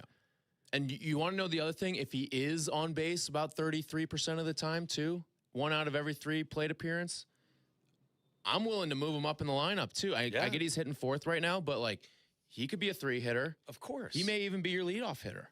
Because he could have that blend of power and speed for you. Think about getting on base. Think about the pressure you put on a pitcher early in a game. If he's more focused on getting on base, and then you can move him up in the lineup. He gets on base in the first inning, he's on second. Right. And now all of a sudden you're already, worried about giving up a first inning run. So I just think he can have such a larger impact over the course of 162 games if his on-base percentage is significantly higher than what it's been. People, again, realize he was a top 10 MVP vote getter with an on-base percentage of less than 290. Yeah. He was 287, something like that. So, and then if you can focus on that, and that gets to 320, 330, 340, then he'll see better pitches, and then, don't the home runs just come naturally after that? That was one of the other parts of his answer, too, is, home runs are accidents. For at least in his eyes, he's like, I'll run into home runs. It's just... See, that tells me, too, that he's maturing, and that is a wonderful development. Did you notice this, too? How many times would last year we see him spike a helmet or slam the bat, and he wound up for it a couple times. But didn't do it, yeah. But then he caught himself Collected in the himself. moment. Yeah. And I think... I don't know if it's the contract taking some pressure off of him or what, but I think that's a great sign, I think it's maturity. Too. I don't think it's contracts. That kid would play for $1. You're know what I mean? right. He would play center field for the Cubs if he had to pay you $10,000 a year. He'd play center field for the Cubs. I think it's just the natural progression of the maturation process, and that's why I said, look, I mean. That's one of the I thought was one of the more important things to see happen. Again, it's a very small sample size. But if you can see more of that, and that's just the tip of the iceberg, then because look, he will be a top 5 MVP candidate every year in the NL. Yes. He will. If he can get his on-base percentage to where he just talked about, I think there's a very good chance, that will be the case. I think they should also play him, but also be judicious with, his rest. Yeah. I don't think anybody these days, 162 games, and I think he played, 157, 158 last year. Something like that, yeah. The way he plays with reckless abandon and the amount of stress he puts on his body, maybe give him a few extra days off, maybe give in to, if he's struggling at the plate, sit him as opposed to just letting him try to get through it like you did last year. But like I said, look, I get what you're saying right now, but there were a couple of things that I saw through that first 3 games, disappointing, losing 2 or 3 to the Nationals, that you take from that and say that's pretty damn good. Yeah, I think you could say the same thing about the Sox. Murakami homered in all 3 games. Yeah, for the White Sox. So no, I think there's a couple things of good you can take away from this Cubs weekend. PCA being one of them. Michael Busch. I'm glad he's picking up where he left off from last year, because he was one of your most valuable hitters in the postseason last year. He's going to continue to be one of your most valuable players this season. I think he's the most underrated athlete in the entire city right now. And the other part with Michael Busch is this team has struggled to find a leadoff hitter, even when they were going good in the 2010s, with those 16 through 19 teams. They always struggled to find a leadoff hitter until they found Dexter Fowler. Then after that, it's been an issue, but they may finally have their guy now. And I think Michael Busch looks comfortable. We'll see what they're going to do with him against lefties if he's still the leadoff hitter. It seems like he's going to be in the lineup against lefties. It just depends where he's going to hit in the lineup, which I'm fine with that. You want to bump him down to 5 or something and throw Nico up at the top, I'm totally cool with that. I think that's actually smart baseball. So with that all said, you need to see them sweep this series? I need to see them sweep the Angels. Because you are opening the season at home against 2 of the 4 lowest win totals set by Vegas to open the season. My expectation heading into these 2 series was that you had to go, I wanted 5-1, but I'd be good with 4-2. 4-2s, and this team didn't really sweep teams last year either. And let me tell you their longest this. win streak last year was 5. If you're 1-5, you're still the favorite to win the division. Are you sure? Yes. Are you positive? I'm definitely positive, beyond positive. If they, for whatever reason, get swept by the Angels, does not change how I would project them to finish the season. But are you favored to win the division? Because Milwaukee went out, put up, went 3-0. They lost their best player, their best hitter. This is the Webster's dictionary. This is your the greatest example of small sample size. This is the quintessential small sample size. I get that. But it's also, again, I'm not ruling them out of the playoffs if they don't sweep the Angels this week. I'm not. I still think they're going to make the playoffs. I would still probably pick them to win the division. Probably. Did you pick the Cubs to win the division before the start of the season? Yes. Mm-hmm. So you're saying you're letting a little bit of that doubt creep into your mind if they, let's say they go 1-2 against the Angels and you're 2-4 against the Nationals and the Angels. Mm-hmm. Is that going to change how you feel about your baseball team? 100%. Really? Because you know why? It's not even a reflection of them. The teams they're playing suck. That was a AAA lineup that got rolled out for 3 games. That's true. By the Nationals. Yes. A AAA lineup. Yes. And Joey Weimer may be the new Cub killer. He may, thank God they only play him 6 times a year. You know what they used to do back in the day if you were a Cub killer? They'd sign him. Exactly. They'd sign him when they hit free agency or Jeff trade for Blauser. him at the deadline. Do you share the same level of concern, Charlie, as a Cub fan, as my friend Tyler I don't over know here? if it's concern, but it's annoyance. I'm annoyed. It's for sure. That is a good way to describe it. That's the way that I feel, too, is I'm annoyed. I'm not going to not pick them because they don't come away with 4 or 5 wins through these first 2 series, but I'm annoyed. I will be thoroughly annoyed. I'll be asking some pretty serious questions if they get swept by the Angels. The Angels stink. What would those questions be? Is this all worth it? I mean, what is the meaning of life? Is all of this worth it? What exactly are we? He's going to get a Chicago museum pass is what he's going to do. He's going to become an aquarium guy. Now, by the way, you know, to kind of fuel your fire here, Cabrera takes the ball tonight. What do you want to see from him? I'm excited. You want to know Cabrera. why? This is a big start for Edward Cabrera. You want to know why? This is a tone setter, Waddle. I'm just telling you. Because if he has a bad outing, it means his entire year's going to suck. No, that's not what it is. But look what you gave up for him. Owen Casey know, and he's raked raking this right now in weekend. the first 3 and games. I get it was the Rockies, but he hit the walk-off home run. There is a part of it that's this is what happens when you expectations are ramped up. Yeah. Everyone's sphincter gets ridiculously tight in here. This is a team Give it to him, Aiden. This is a team that I think should be winning 94, 95 games. And you still can, even if you get off to a slow start. But it just means you have to be that much better against the division this year, and you have to be that much better against some of the best teams in baseball. You haven't even seen 2 of the pitchers in your starting rotation take the bump yet this season.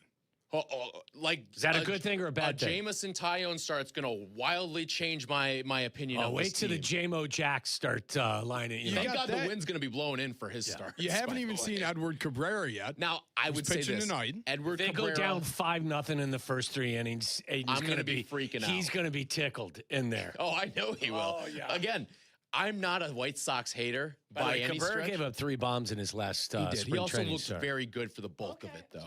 He's working on something, Waddle. Yeah, he's just working on something. Some tweaks here or there, right before. Some Maybe the whole fine-tuning. team is working on a little something right now, hence the reason why they couldn't get past the Nationals. We don't work on things in week 1 of the season. Oh, sure you do. Your Teams stuff do should that be all good the to time. go. Professional teams do that all the time. Now, Aiden's going to drag it out of me this year. I already know. I'm not a White Sox hater. When they don't play the Cubs, I root for the Sox. But he's going to make me hate the White Sox this year. I think you just hate Aiden. I might just hate Aiden. Yes, I don't think it's the White Sox. You just hate Aiden. I just hate Aiden. Yeah. I root for his demise. No, that's not Do the you case. think the majority of your Cub fan friends are feeling like I can sense a little tension right now just because you lost 2 or 3 to a minor league Nationals team? You're a little tight right now. You're a little tight for this game against the Angels. I'm annoyed. It was I'm very much annoyed. Like, what the hell, man?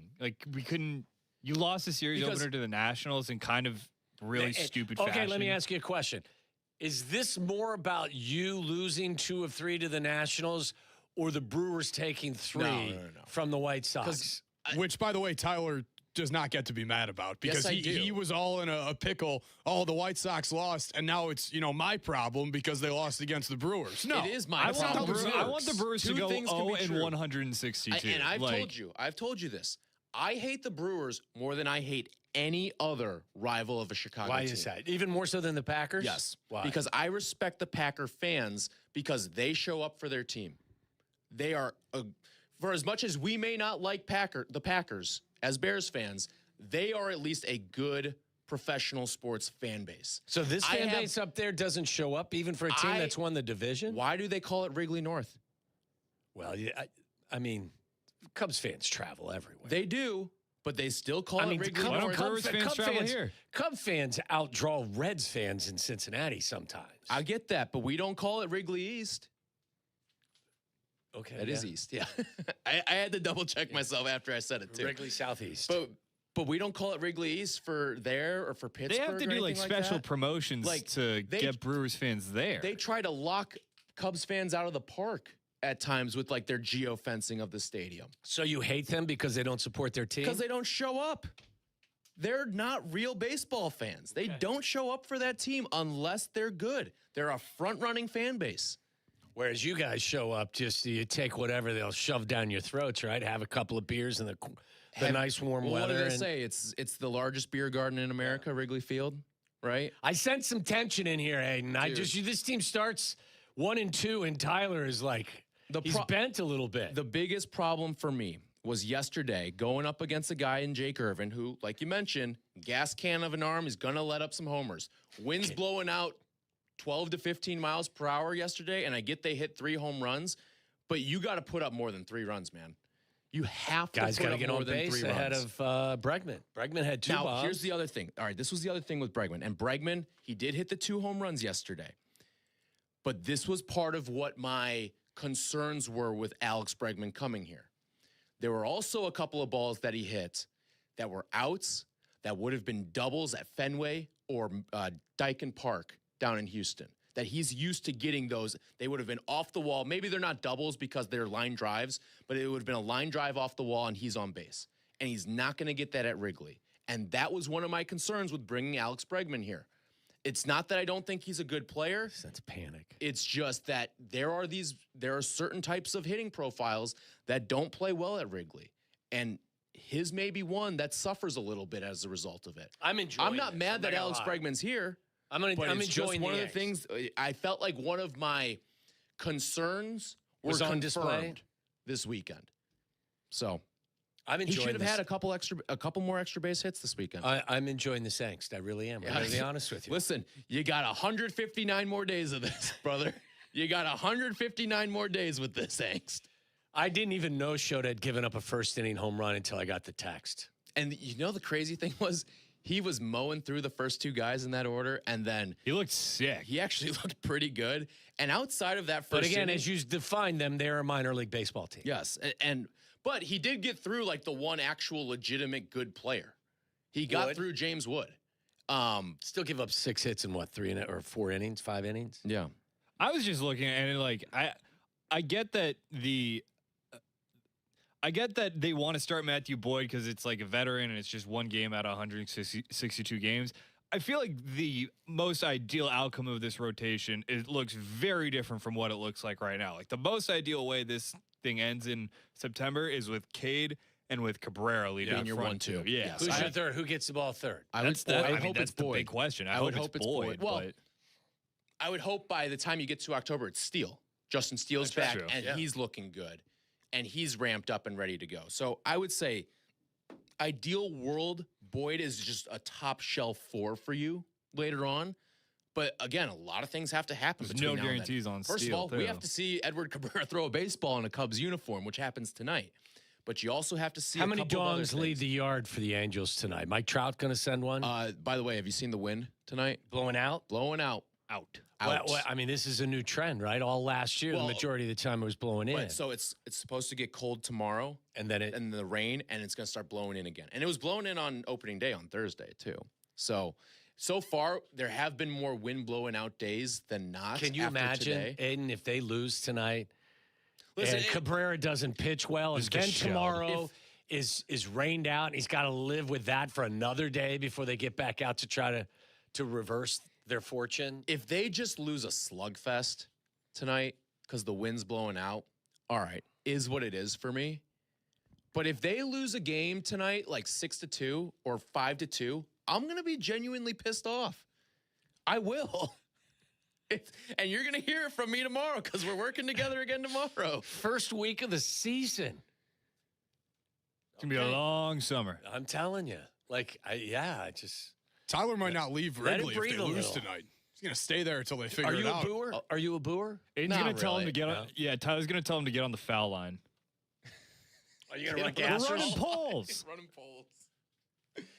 No, and I get it's March baseball. We can't even call it April baseball. Right. We're not even in April yet. When does the ping pong table come out of the locker room? The ping pong table may be out of the locker room if they get swept by the Angels. They will not get swept by the Angels. I have a very good feeling about that because now the Angels, they also played 4 games to open up their season. So they're working on the back end of their rotation these first couple of games. Ryan Johnson, a guy who's barely pitched in the league. So you guys should pepper is going tonight. And you may have your best pitcher in your rotation going today for the Cubs with Edward Cabrera. I think he's like a dark horse guy to be the best pitcher in the rotation this year. So, by the way, you got the Brewers also lost Vaughn, didn't they? The Brewers lost Vaughn with that hamate injury. Yeah, because if it's that, then that zaps your power pretty much for the whole year. It's tough to work. Yeah, so I get it. The White Sox weren't able to do anything nice for you, but they're without their center fielder. They're without their first baseman. It'll be fine. You'll be okay. All right. Well, thanks for talking me off the ledge. It's going to be just fine. 312-332-3776. You want to join me in on the baseball angst? Am I overreacting? Is Waddle being the rational one here? Yes, you're overreacting. Again, PCA's approach looks really mature. Yeah.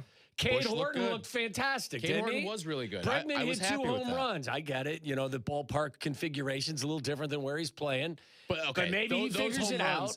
If the wind's blowing in, neither of those balls gets out. Okay, but the wind was blowing. The wind was blowing out. Okay. I mean, what else can I? I'm not here to take things off his baseball card, but I'm just. Nico has got his contract extension. You like that, right? I do. Hap showed you some power. Also had 5 or 6 strikeouts, but showed you some power. Yeah. Shaw showed you that he could play right field even in inclement conditions. They did pull.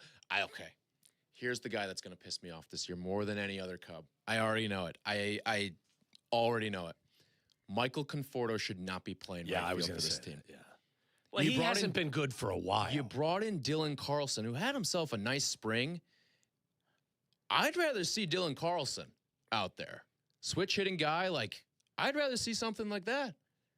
I think that's the guy you got to be throwing out there when you spell Matt Shaw out in right field. But 312-332-3776. You want to talk Cubs with us? Dean's downtown. What's up, Dino? Get him, Dean.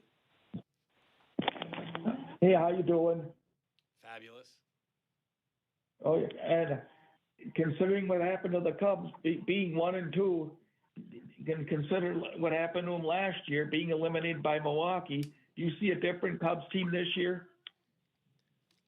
I mean, I'm not going to say I was expecting a different Dean downtown. Too, yeah. Downtown Dean. It's a different Dean downtown. I think I'm not able to tell whether there's a different tenor to this team. Sounds like you do. Sounds like you're nervous about it. I can just judge off of what I've seen through the first 3 games. I don't know if this team's going to be different than last year's team. And remember, last year's team started off the season 0-2. You're a better team this year than you were last year. You're a better team. They're a deeper team. I don't know if they're a better team. I think you downgraded your best player on this team. With Tucker not being there? Yeah. Remember how much Tucker carried this team for the first 3-4 months of the season? And that's the thing that I think gets lost in all of this. And I think it's totally unfair to Kyle Tucker. You also have to understand, Seiya is one of your better hitters as well. Sure. Is not available because he's hurt. You added Cabrera. You're going to get Steele back. Cade Horton's going to be another year into his major league career. Mm-hmm. Don't you feel better about your bullpen right now? Palencia showed you that you should be excited about what he's capable of doing. I don't know. You're a better baseball team. The thing is they didn't really have any games where it was like the bullpen was going to factor into any of them. You played a blowout in game 1, a blowout in game 2, and then it wasn't a blowout in I mean, it was a save situation for the Nats, so obviously not a blowout, but like you didn't have to really rely on your bullpen. I know, but you have to feel good about the guy who's getting the ball in the ninth inning. You know closers. You know closers how Oh, it goes. I do. Right. They're the most unpredictable. Bullpen's the most unpredictable part of any professional sports team. Yep. All right, let's go to Dean downtown now. What's up, Dino? Good early evening, chosen one, and happy belated birthday. Thank you, brother. You know, Waddle and I are simpatico in many a topic. I think it's a little ridiculous. I heard you and Shay say, you know, we're 3 games into the season, and in the same breath, Cabrera has to, quote unquote, pitch well tonight. That has nothing to do with Edward Cabrera. That has everything to do with Owen Casey looked awesome this weekend. I know he did, but my point is Casey could end up sucking the big one and get designated for assignment, and Cabrera could get shelled tonight and win 14 games and finish with a sub-3 ERA. But tonight will not be the deciding factor. Really quick, couple of points on UConn, because Waddle really nailed it on the head, guys. Not being aggressive, turnovers, waiting for zeros on the clock, the three-point shooting, like they were like 1 for 18 or something with 6 minutes left in that game. So at one point, if you're Scheyer, you can't lose any more confidence. Like Waddle said, they knew they were going to lose that game. You should have called timeout and said, guys, you turn the ball over again, you're going to lose. If they hit one goddamn 3, you're going to lose because they're 1 for 18. So in honor of the late, great Les Grobstein, look him up, Char Dog, Duke, you suck! All right, that's Dean downtown. Listen, I that's the way I felt watching that team. Like they were just waiting for their ultimate elimination. Be aggressive, and that's why I mean, who called us? Who's the Vikings fan? Howard. Howard called and was basically chastising us for making sure that this sticks to John Scheyer, who we all love, and nobody's calling for his job. But you have to know your team. And when your team's body language and performance is what it was over a stretch of time, you got to get those guys back on track. John Scheyer is the adult in the room. Like, I get that players have he's an adult. Yeah, players have to make plays, and you can say, oh, like, he has to know what these players have to know what they're doing. At the end of the day, like, these are kids. These are 18-year-olds. These are 19-year-olds. The reason you make these big bucks is because you're the guy who's going to manage it all. Make the right decisions in the highest leverage moments. Yes. Yeah. And part of making those decisions is when you see your team starting to let go of the rope, is calling timeout and bringing them back and reminding them who they are and why they were the number 1 overall seed. Yeah. For all of those reasons. Yeah. Managing people, regardless of sport, is probably the most important aspect of being a manager or a head coach. No, I think you're 100% correct. And when I mean, he knows his guys better than anybody. They looked scared to death to me. Yeah.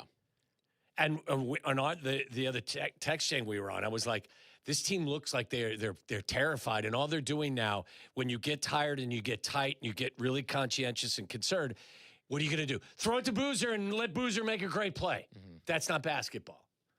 Especially at this point. Run the Boozer play. Yeah. Yeah. You and he's, I mean, it worked in the first half. And there were moments where it worked down the stretch. Hurley adjusted. All right.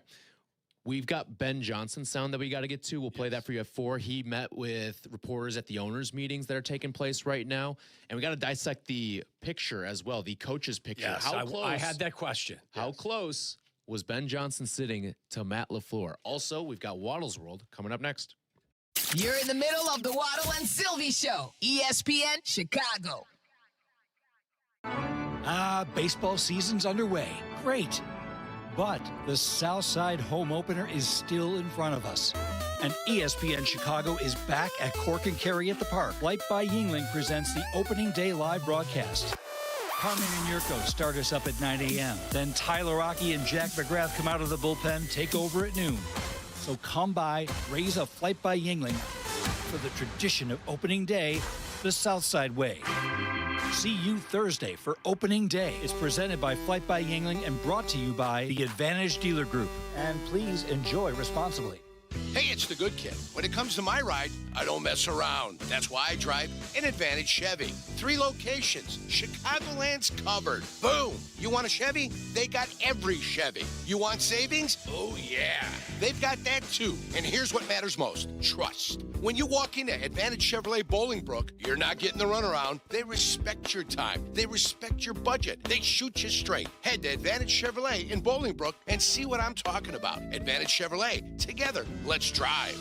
Hey, it's Courtney Cronin. I'm here with 2 of the best in the game. Accident attorneys Julio Costa and Anthony Ivoni from Costa Ivoni. Let's be real for a sec. In this city, you need someone who gets you. That starts with a connection to the place you're from. Exactly. When you call us, you're not getting some out-of-town mega firm. You get someone who gets where you come from, who understands what you're going through, and who will fight to make it right. And Courtney, we've built trust here in Illinois by showing up for people and their future. Costa Ivoni, your trusted local accident attorneys. 708-4million. White Sox baseball is back. Join us at Rate Field for opening day on April 2nd as the White Sox take on the Toronto Blue Jays at 3:10 p.m. 20,000 fans in attendance will receive an opening day t-shirt presented by BMO. Great single-game tickets are still available. Book a group outing with friends and family or upgrade to a private suite for an unforgettable game day experience. To learn more and to purchase tickets, visit whitesox.com/opening day. It's bracket season, Waddle, and I went to a basketball school, so I know blue bloods, Cinderellas, and what it takes to cut down nets in March. Oh, please. I may not have gone to a hoops powerhouse, but I know how to march sweet and elite. It's simple. Avoid a busted bracket meltdown with Flight by Yingling. From the guy who picks mascots over matchups. 95 calories, 2.6 carbs, light, crisp, and built for bracket chaos. Upsets happen, but you'll feel better with a Flight by Yingling. Raise the bar this tournament season. DG Yingling and Son, Pottsville, PA. Enjoy responsibly. This is a special notice to U.S. taxpayers owing $10,000 or more to the IRS. Tax Relief Advocates is urgently notifying taxpayers that tax relief initiatives are now available that may significantly reduce or eliminate what you owe. If you're afraid of an IRS lien, levy, or wage garnishment, don't lose hope. You can now take advantage of these current relief programs to end all collections, reduce the amount you owe, and resolve your tax problem.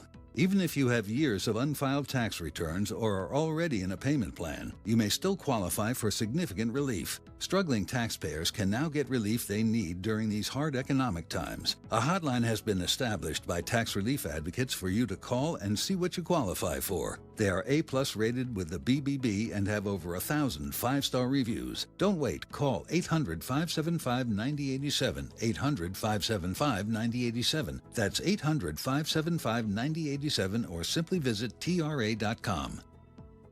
Spring can be unpredictable in Chicago, but new windows from Window Nation can keep your home comfortable, no matter the weather. And in March, the more you buy, the more you save. Up to 50% off all window styles. Visit windownation.com for your free consultation today. It's that time again when we venture deep into the great unknown. And in Chicago, Tom Waddle. He can't run, he's not fast, but he gets open. A trip inside the mind of a multi-concussed former Bears wide receiver. He caught everything that was thrown and took every hit that they could give him, and he had an all-time day in the use of smelling salt. Buckle up, boys and girls. Tom Waddle, every team wants to have a Tom Waddle. If I had a football team, I'd like to have a Tom Waddle on my team because you draw from that. It's time to go inside Waddle's world. Tom Waddle did have to use a lot of smelling salt. Serve as a reminder that at 5 o'clock when the White Sox pregame comes on and the dulcet tones of Jeff Meller are controlling this airwave, we will be on our YouTube channel. That's right. what we do. Mm-hmm. When the White Sox come on, you can stick with the White Sox, listen to White Sox baseball. We keep doing our thing. Yep. More Waddle and Silvy, more better. More Waddle and Tyler, more better. 5 o'clock. Yeah. Flip on over to YouTube, youtube.com/@ESPN1000 Chicago. Also on Twitch. F around and find out is the format. And it's right. It gets a little hairy, it gets a little weird, it gets a little crazy. Did you guys exercise that right, by the way? Charlie led the team in swears. But I believe Charlie actually dropped a couple of F-bombs as well. Okay. He did. But it didn't seem, to me, it seemed like a normal conversation. It just sounded like how we talk in the office. Yeah. All right. I like it. So it was, a little more free. It felt a little free. Yeah. Felt a little loose. And then you had to kind of rein yourself back in. The first couple felt. I feel like they felt dicey. Even though, like I asked, it was like, just want to triple check. We can do this, right? Yeah. Even still, cursing into a microphone felt. I feel off. like it's better for these East Coast starts than the day games, because the day game you gotta flip into radio gear. Put that switch back on. You gotta put your FCC hat on at a certain point. Yes, you do. But for a day like today, you don't. You're going the other way. I think is better. So no, we're going to swear the hell out of it. Is what we're going to do at 5. All right. This is one of my favorite NFL offseason kind of gatherings. That's when the coaches get together and the owners' meetings take place. And you kind of get some of the coaches will actually let their guard down a little bit. Or at the very least tell you certain things. Like Kyle Shanahan says the Niners get absolutely no benefit from their Australia trip. And this is kind of, I think, as the NFL is trying to embrace, being a worldwide product and trying to grow their revenue streams in places outside of the United States. And this is what I suggested, and I think I got poo-pooed for saying it. I thought that the opening game of the season between the 49ers and Rams was going to be week 1, and it is. And Kyle Shanahan isn't thrilled that the 49ers will open the season with a trip to Melbourne, Australia to play the Rams. And oh, by the way, it's a divisional game. Correct. Did you see the other piece of news out of the Niners too? Oh yeah, that John Lynch says the substation thing is just a joke. Nothing burger. Yeah, there's nothing. What he called There's nothing there. There's nothing there. I was kind of rooting for it to be something. You need to fire your training staff then. Yeah, or at least I was thinking it'd be it. really funny if he's like, we got the best science. They have no idea what's going on. They can't explain it. It's beyond even our comprehension. And by the way, Matt Eberflus's office will be housed right there in the substation. What's his exact role? Do you remember? He's obviously not the DC, but he's like, is he like a defensive assistant to the head coach? Is it like a Dwight Schrute thing? Like he's not the assistant head coach, he's the assistant to the head coach? Yeah, I don't know exactly what his title is. Currently, it just says assistant. I believe it was something along the lines of like a defensive analyst. You know what's funny? Dragon Slayer. Who was he talking about when you play that drop? Who was he calling Dragon Slayer? Was it Brisker? Was it? Yeah, it was one. I think it was either him or Gordon, but he would call Gordon Spidey. Yeah. So yeah. This is on Wikipedia, so maybe this is off, but usually they're pretty good with this. He is the assistant head coach of defense. Yeah, that's what I said. The assistant defensive head coach. Yeah, that's what he is. He's not the DC. Yeah, different cat roaming the halls these days as the head coach of the Bears. A red-ass Ben Johnson. We'll hear some of the things he had to say a little bit later in the show. But Kyle Shanahan says, speaking at the annual league meetings today, Shanahan was asked if he sees any positives in taking a 19 to 20-hour flight to play the Rams in week 1. I don't see any pros. It's cool for the league to play globally. I think that's awesome. But as far as the team doing it, no. There's not much benefit to it. Sometimes it's nice to get a bye week after, but doesn't happen in week 1. Like, if you're going to do this week 1, I think it's been fine the way that they've had it the last couple of years where they've started in Brazil. I think that's manageable. Or if you wanted to go play in Mexico, you could play in Mexico. It's a 20-hour flight to This Australia. is so ridiculous. There's no reason for the NFL to even go there in the first place. And I get that there's been this influx in popularity in the league because every other punter in the league is from Australia now. But you don't need to They're trying to grow soil the product, brother. They're just trying to grow the product. Did you see the Lions are considering moving Penei Sewell to the left side? Did anyone sign Taylor Decker? Not yet. I'm assuming that his asking price is at still this way point. too Doesn't high. it like make the most sense for Taylor Decker to just go back to the Lions? Well, I wonder if this thing drags out because you know how many guys don't. I'm not sure sign the Lions want him back. I don't think he played very well last year. No, he didn't. But like so much of this could be just guy doesn't want to go through the mini camp and OTAs and just I'll show up in training camp. That's hard. I'm with you. That's hard for some guys. Like, it is. especially offensive linemen. Like, you got to get callous to be out there playing, especially if you're protecting the blind side of a young quarterback. That's fair. I'm fine with hard. But for a pass rusher, if you're just a gun for hire pass rusher, you can get away with that. Yeah. Also, where was Ben Johnson seated compared to where Matt LaFleur was? Were they anywhere close? There were 4 people in between them. Okay. Which, like, if you're... I just want to know from somebody that was there. If you're the teacher in class, you usually have those characters separated a little bit more than four guys. I want to know, seriously, I'm legitimately, grown-ass man, interested in knowing if they had any, civil conversation. I don't think they do. I think they just don't talk to each other. They just... They just like try each other. to... Like, that is what it is. Like, do you think if they pass each other in the hall, do they do the... I don't know. Is it like a little shoulder bump? Just eyes forward? The little head nod. By the way, Matt LaFleur's got to worry about his own players much more so than how Ben Johnson feels about him. Remember, he was given a B-, I believe, by his players. Yeah. Not that, just by... He talked about how he needs to grow his connection with his players after the, those survey grades came out. Yeah. So, I don't know if he's interested in developing a relationship with Ben Johnson, but he needs to develop his relationship with his own players. By the way, the Browns have pulled that proposal that is they wanted to allow picks 5 years out. Allow pick trades 5 years out. Yeah. They decided now we don't want to do that anymore. I saw Sean McVay, I think he was on like Pro Football Talk or something, or CBS or something, talking about how stupid that was.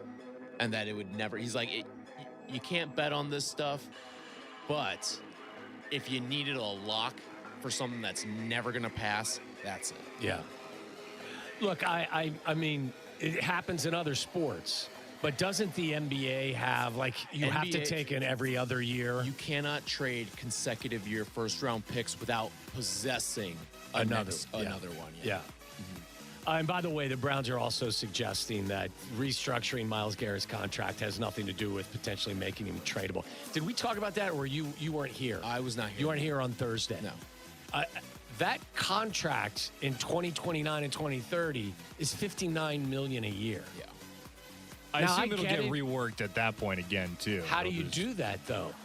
Like, tack on more years. At some point, you are going to have to eat an enormous amount of money, because as good as he is. Yeah, at a certain point, too, you bank on, hey, the cap's good. Like, remember when Mahomes signed his deal? And it was like, boy, they're going to give, what, like 35 or 40 million to a quarterback? $500 million. Yeah, it was like worth up to $500 million, I think. And it was like, boy, they're going to be paying a quarterback 35, 40 million, 50 million at a certain point. Yeah. 50 million is like, that'll get you Tua these days. Yeah, it's crazy. By the way, all-pro safety from my era, Joey Browner, passed away. He played with the Vikings. He kicked my ass on any number of situations. He was like a 6'3", 240-pound safety back in that day. I don't know what he was listed as. He was every bit of 230, 240. Yeah. He was just a monster for the Vikings. He was a great player. I think he was first-team All-Pro 3 or 4 years. He was All-Decade team, I believe, as well during his time, but he passed away the other day. Great player. Did you see also Luis Roberts start to the season? Oh, yeah. Any shock there? 5 of 11 with a home run, 5 RBI?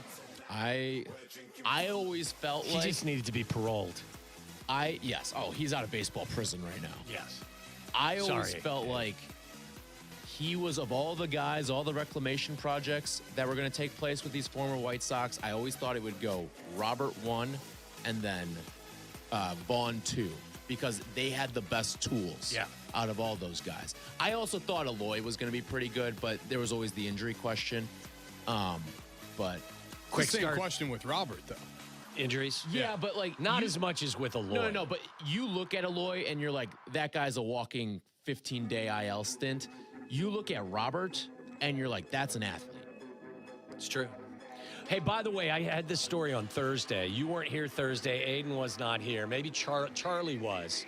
And just before we take a break, I want to know what you believe protocol should be.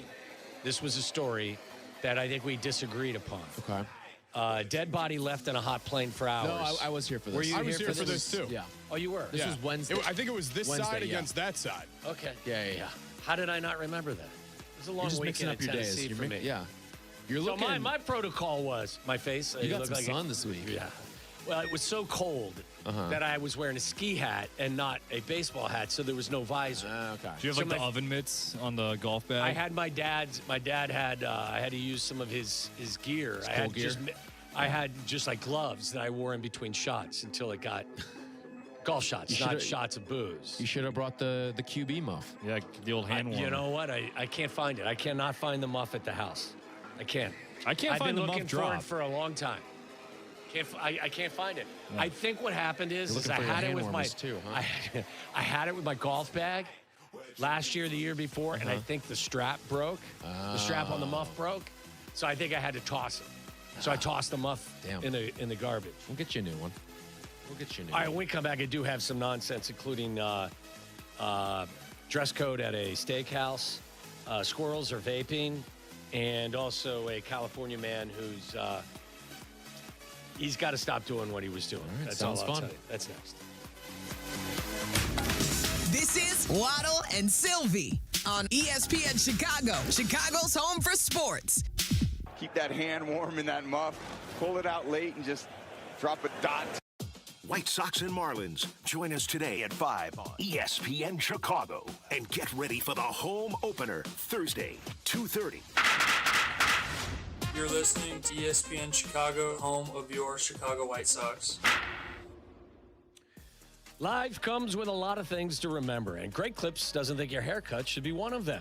This is why they use Clip Notes. It saves your haircut details, so no matter which stylist you see or Great Clips salon you visit, it's easy to feel like the best version of you. So do yourself a favor. Say goodbye to guesswork and hello to a great haircut every time. Download the app today. Great Clips.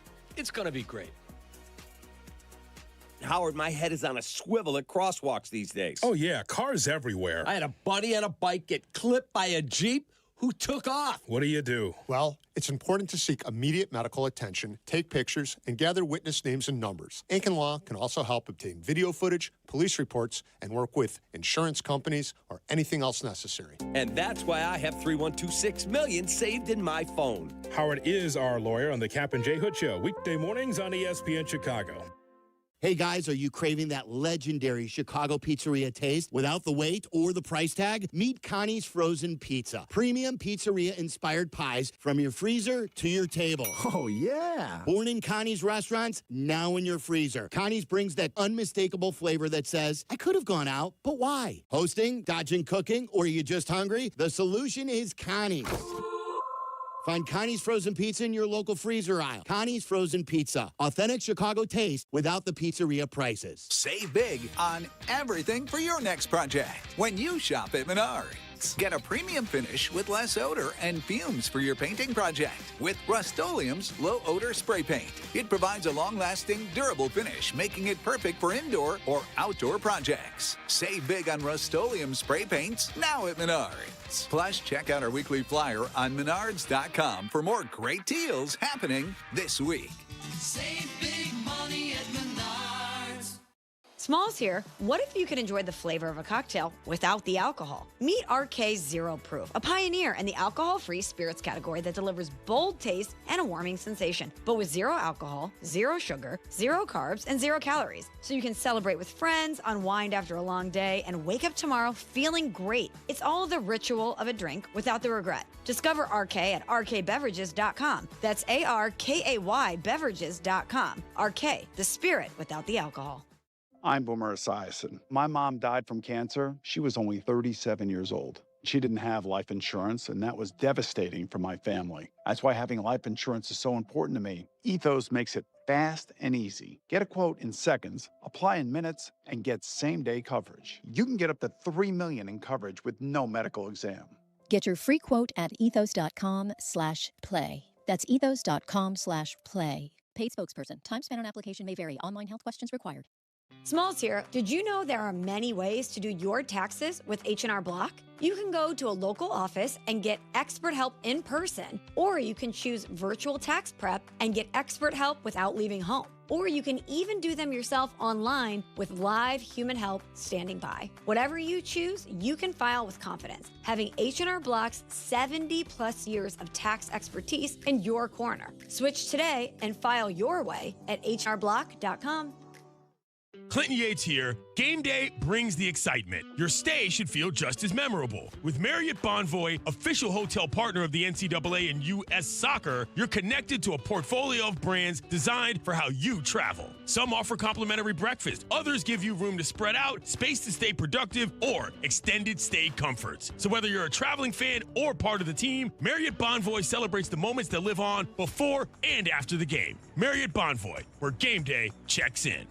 Chicago, get ready. Bulls Fest 2026, presented by Foot Locker, is back. The ultimate summer basketball experience returns on August 22nd and 23rd. To learn more and register your team today, visit bullsfest.com. Follow Chicago's Home for Sports on Twitter at ESPN 1000. This is Waddle and Silvy on Chicago's Home for Sports, ESPN Chicago. How you feel about dress codes in restaurants? You okay with them? I mean, it's a restaurant. They can do whatever they want. Yeah, no, I mean, it's your place of service. I would say I'm cool with them, but you can't enforce something too strict. You know what I mean? Yeah, so I mean, Ruth's Chris Steakhouse, which has been sold, I think, they now have a dress code. Okay. Simple dress code. They list that business casual and proper attire are required. I'm cool with that, yeah. Company asks also that all hats be removed when entering. People who won't remove baseball hats asked to eat in the bar or the lounge according to the rules of Ruth's Chris Steakhouse website. Chain also goes so far as to list prohibiting clothing like gym wear, pool attire, tank tops, clothing with offensive graphics or language revealing clothing, and exposed undergarments. Yeah, I'm cool with that. I think that's fine. I didn't think it was a big deal. You know, either. there was when I was in college, there was a bar downtown that had a dress code. And, like, it was the same thing. No hats. If you had a hat, you had to check it at they had, like, a little checking spot. Yeah. And this was literally, we're probably 5 hours removed from Syracuse beating Georgetown, who was their biggest rival, beating Georgetown on a buzzer beater. And the player who hit the buzzer-beating shot was asked to take off his hat in the bar, and he had to tuck in his chains, too. They were enforcing it for the guy who just... What was this restaurant? It was a bar. I don't even remember what it was called. It was called, like, Benjamin's or something like that, yeah. I want to say. Downtown in Syracuse. No one's above the law in Syracuse. I guess so. I guess so. So did he consent obliged, to the yeah. Yeah, he but like the obliged. whole team walked in, and I was shocked they were enforcing it with the team, and especially the player who hit the shot. Waddle, I've got to say, I think you might have missed a line in that story before you crumpled it up. What was it? Chili's fired back saying, man, we don't care just as long as you're dressed. Yeah, that's true. Yeah, Chili's, there is, which I don't know why Chili's wanted to get into a beef with Ruth Chris Steakhouse, but they're like, yeah. If Does an ant have a qualm with a boot? No, you know why? You know why? It's the old Mark Twain theory, all right? Or Mark Twain saying, you drag them down to your level and you beat them with experience. And his whole thing is never argue with stupid people because they bring you down to their level and they beat you with experience. And Chili's knows that they can drag Ruth Chris down to their level and beat them with experience. Okay. Because they're going to out-social savvy Ruth's Chris. They know that. They can do that, so. Ruth's Chris, like, that's like play action, and Chili's just run the ball up the gut. Like, just hit the gap and go. And sometimes that's all you want from a meal. Exactly. Yeah. You know? Right. It's much more effective You sometimes. gotta run the It's damn ball cost-effective. sometimes. There's no question. California man gets 6 years in prison after breaking into a woman's house and sucking on her toes. I feel like we get this once a year. We do. This is not the same story from several months ago, but California man has been sentenced to more than 6 years in prison after doing what I just suggested. He was convicted of stalking. You want to get aroused? No, that Carmen. We got to talk about Carm later, by the way. But yeah, he came out to. We got to talk about came out Carm to party later. with you guys, didn't he? He did. That's don't break into people's houses to start with, but then sucking their toes. I guess it could be worse. But just the number of weird people in the world, just yeah, it never ceases to amaze me. Never ceases to amaze me. Suspect with a bong built into his car dashboard is arrested for the 98th time. Police chase in Washington led to authorities finding a truck that allegedly had a custom bong built into the dash for in-transit drug use. It was also the 98th arrest of the truck driver. So he's a truck driver? Well, no. He just was driving a truck. Yeah. Okay. It's not like a long-haul trucker. I was going to say, if you're a professional driver. He had a bong built into his dashboard. How does that even work? I have no idea. I don't know, but obviously it's, the pipe portion of it probably came up through the steering wheel. Okay. Right? And then you probably shouldn't be opening a flame inside your car, but to each their own, I guess. Desperation breeds innovation. Well, I mean, really, what do you mean? It's just a lighter. That's all you're using. It'd be no different than if you were lighting a cigarette in your car. I mean, they used to have those. You're not having a flame. Used to have those built into cars back in the day. Oh, that you pushed in? Yeah. No, you don't see those. You don't see those anymore. I remember I burnt my finger on that one time because it was. What it was. I didn't know what it was, and I was just like every stupid kid pressing buttons in the car, and then boom, it gets you one time. Things are a little different these days. There's a lot about technology that has changed things. All right, that's really all I have for you today. Everybody was pretty much under control this weekend, so it didn't get too crazy. That's what tomorrow's for. NFL replacement officials. We should talk about that as well. It's an interesting story. Let's get to some football here. Ben Johnson met with reporters. We'll tell you the biggest things that we took away, including some interesting stuff about the left tackle situation. Also, Kevin Warren met with the media. He addressed the future of the stadium. So there's a lot to get to. We do need to play that. I have not heard that yet. Yeah, so we'll do all that when we come back. It's Waddle and Silvy. Waddle and Silvy on Chicago's home for sports, ESPN Chicago. Here comes the ball. On the Chicago Bears podcast this week, we're keeping you updated on everything between free agency and the draft. The Bears still got a lot of work to do, and we'll keep you updated on all the breaking news with John Yurkovich, Shea Norling, Courtney Cronin, and, of course, our own Jason McKee. Make sure to tap in wherever you get your podcast, the Chicago Bears podcast. Yep. Hey, it's the good kid. When it comes to my ride, I don't mess around. That's why I drive an Advantage Chevy. 3 locations. Chicagoland's covered. Boom. You want a Chevy? They got every Chevy. You want savings? Oh, yeah. They've got that, too. And here's what matters most. Trust. When you walk into an Advantage Chevrolet Hodgkins, you're not getting the runaround. They respect your time. They respect your budget. They shoot you straight. Head to Advantage Chevrolet in Hodgkins and see what I'm talking about. Advantage Chevrolet. Together. Let's drive. When your life turns upside down after an accident, you need an advocate like Wallner Law. I'm John Wallner, and for over 50 years, Wallner Law has fought for people just like you, injured, overwhelmed, and searching for answers. We don't just take cases, we take care of people, and we win for you. From car crashes to workplace injuries, Wallner Law stands by your side every step of the way. So call us today, 312-8-MILLION, and win with Wallner. I'm having a pleasant talk with our friend, Mayor Skip Saviano from Elmwood Park. How can you possibly think you've got the best job? I talk sports for a living. All I'm saying, Carmen, is that I get to work with our close-knit community. Great stuff. We're always planning new ways to bond and grow. Well, I'm connecting with the best fans in sports every day. But you're stuck in a studio. I'm out talking with local businesses, eating at world-class restaurants. What do you got there, a PB&J? Uncle, you win. Bam. Yeah! Mayor Skip Saviano. Elmwood Park, once you're here, you get it. Ring, ring. Hello. Who is it?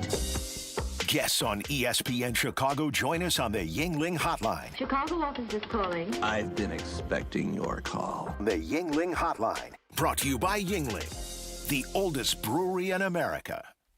Is your HVAC cranking but your home's still uncomfortable? Window Nation keeps your home comfortable no matter the weather. In March, the more you buy, the more you save. Up to 50% off all window styles. Visit windownation.com to schedule your free consultation today. Less than 4 in 10 kids aged 6 through 12 are playing sports regularly. 4 in 10 kids? Let it sink in. Just 4 in 10 kids. ESPN is building a nationwide coalition powered by Disney called Take Back Sports, with the purpose of training more coaches, expanding access, and creating community-driven sports programming that puts kids and fun first. We're working on that story. We hope you'll join us. Visit takebacksports.org to learn more. This is the story of the one. As a procurement manager for a hospital system, she keeps every facility in her network stocked and ready. That's why she counts on Grainger to be her single source for thousands of products, from disinfectants to lighting, air filters, and more. And with fast, dependable delivery, Grainger helps her keep every facility stocked, safe, and running smoothly. Call 1-800-GRAINGER, click Grainger.com, or just stop by. Grainger, for the ones who get it done. Prizes, flyaways, even cash money. You want it? We've got it. Find a list of all contests and official rules by visiting ESPNChicagoContests.com. That's ESPNChicagoContests.com. Broadcasting live from the Chicago Board of Trade. This is the home of the Chicago Bears, ESPN Chicago. And this is Waddle and Silvy, WMVP, WTBC, HD2, Chicago, a good Karma Brands radio station.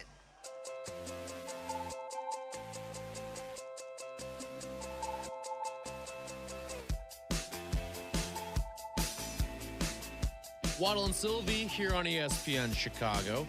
Tyler Rocky in for Silvy today. Did we get any clarity on whether or not Ben Johnson and Matt LaFleur played nice at the owners' meetings? I haven't seen anything. We'll have to ask Courtney about it sometime later this week. Don't forget today, we're off at 5 o'clock for White Sox baseball. However, we will be still on YouTube and Twitch with you after 5 o'clock. So you can stick with us here if you want Waddle and Silvy, or if you want some White Sox baseball as they take on the Marlins. Dealer's you can choice. get Jeff Miller's pregame show starting at 5, and then first pitch with Len and DJ at 5:40 right here on your home for White Sox baseball, ESPN Chicago. Owners meetings taking place this week. This is where a lot of things sort of happen. This is where I think that we've always talked about as a show wanting to go to the owners' meetings even more so than the combine. Now, usually because it's in a nicer space or nicer place and warm. Yeah, and everyone's got their guard down a little bit. Yes. Now, I would also say they probably try to box people like us out of that event year to year. Yeah, right. They don't want the dopes following them to the nice resorts. Right. There's no Radio Row at the owners' meetings, I don't believe. There is a lot of press, though. I mean, there is a lot. Yeah. I mean, it's not lightly attended. I think there's a pretty good contingent that does go to the owners' meetings. Coaches, GMs, and all of the coaches go. Yeah. Right? Mm-hmm. Whereas some coaches don't even go to the combine anymore. Right.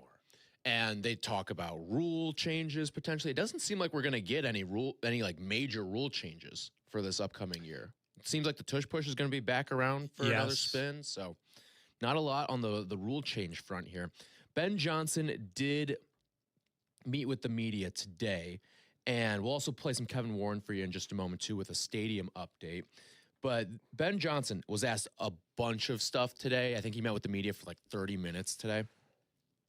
And there's a lot of questions for this Bears team, especially on the heels of free agency, because it seems like the bulk of the impact of what you're looking for next year is going to take place through self-improvement and also the draft. Yes. Like, were the Bears active in free agency? Sure. But they were filling holes. It didn't feel like there was a mega impact type of thing that took place. So one of the more intriguing questions heading into this upcoming season is what's going to happen at left tackle? It seems like the Bears thought they had a solid plan for left tackle with what Ozzie Trapillo was, but then he goes down with that torn patellar tendon, and all of a sudden you're scrambling for answers. This was Ben Johnson talking about the left tackle situation and specifically with some stuff with Braxton Jones for this upcoming year. Yeah, well, I mean, the left tackle competition a year ago, as we all know, it was really a 3 or 4 man race throughout training camp, and we were counting on somebody to step to the table. And it took some time for us to get clarity on that. We started the season with Braxton. I think he would tell you he still didn't feel 100% like himself from the prior year's injury, and so what he put on tape those first 4 games, he didn't feel like was very reflective of what he's capable of. Looking back at it, we would agree with that. We think there's more in there than what we saw.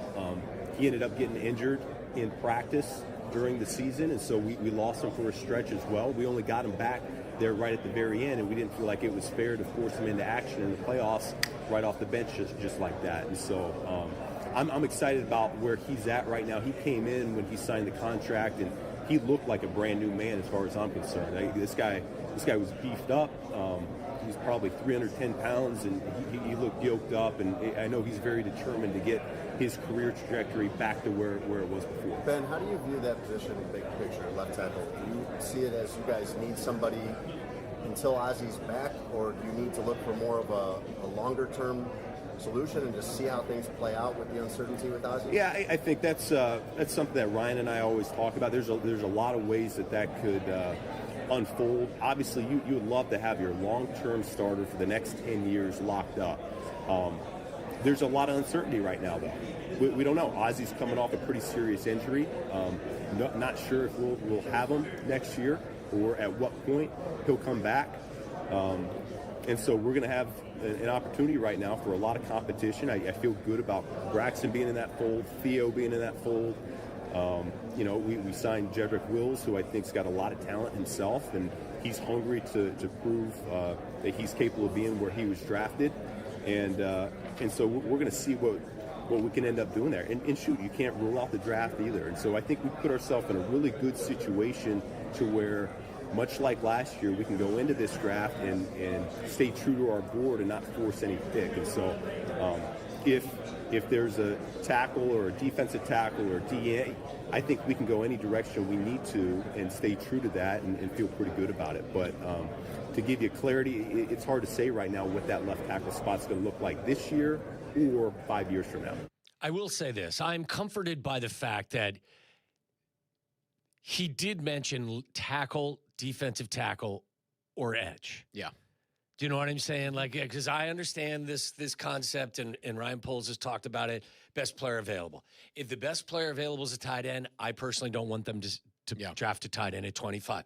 I think the better your team is, the more complete you are, and you're headed in the right direction, you then do have, I believe, the luxury of drafting more based on need versus best player available. You're not drafting inside the top 10. Correct. When you're drafting inside the top 10, you're definitely taking the best player available. I mean, there was even an argument to be made last year. That means you have so many holes, barring some sort of unique situation where you traded into the top 10. But even last year, when they took a tight end, I don't think any of us really looked at tight end and said, that is a you got to draft it early type of position for the Bears, given where they were situationally. Yeah, but I do believe it was something we talked about that they would focus on. Again, because Cole Kmet is a good player, but doesn't play the tight end position. Right. And, doesn't play that split out, that athletic tight end position. He's more of an inline wide tight end. Was not that surprised by it. I think we were more surprised by the fact that it was Burden was, yeah. Or some people were surprised that it was Loveland, and not Warren. Yeah, I think that was because I always felt that Loveland fit what Ben Johnson wanted to do better than Warren. And again, I think Tyler Warren's a really good player. It ended up being a pretty good tight end class. Like Warren had a really nice good season. Loveland had a great season. Loveland was Fannin had a great season. Was the number one ranked rookie by PFF regardless of position. And it feels like right now you nailed that draft pick. All right, this was another thing that was interesting to us too.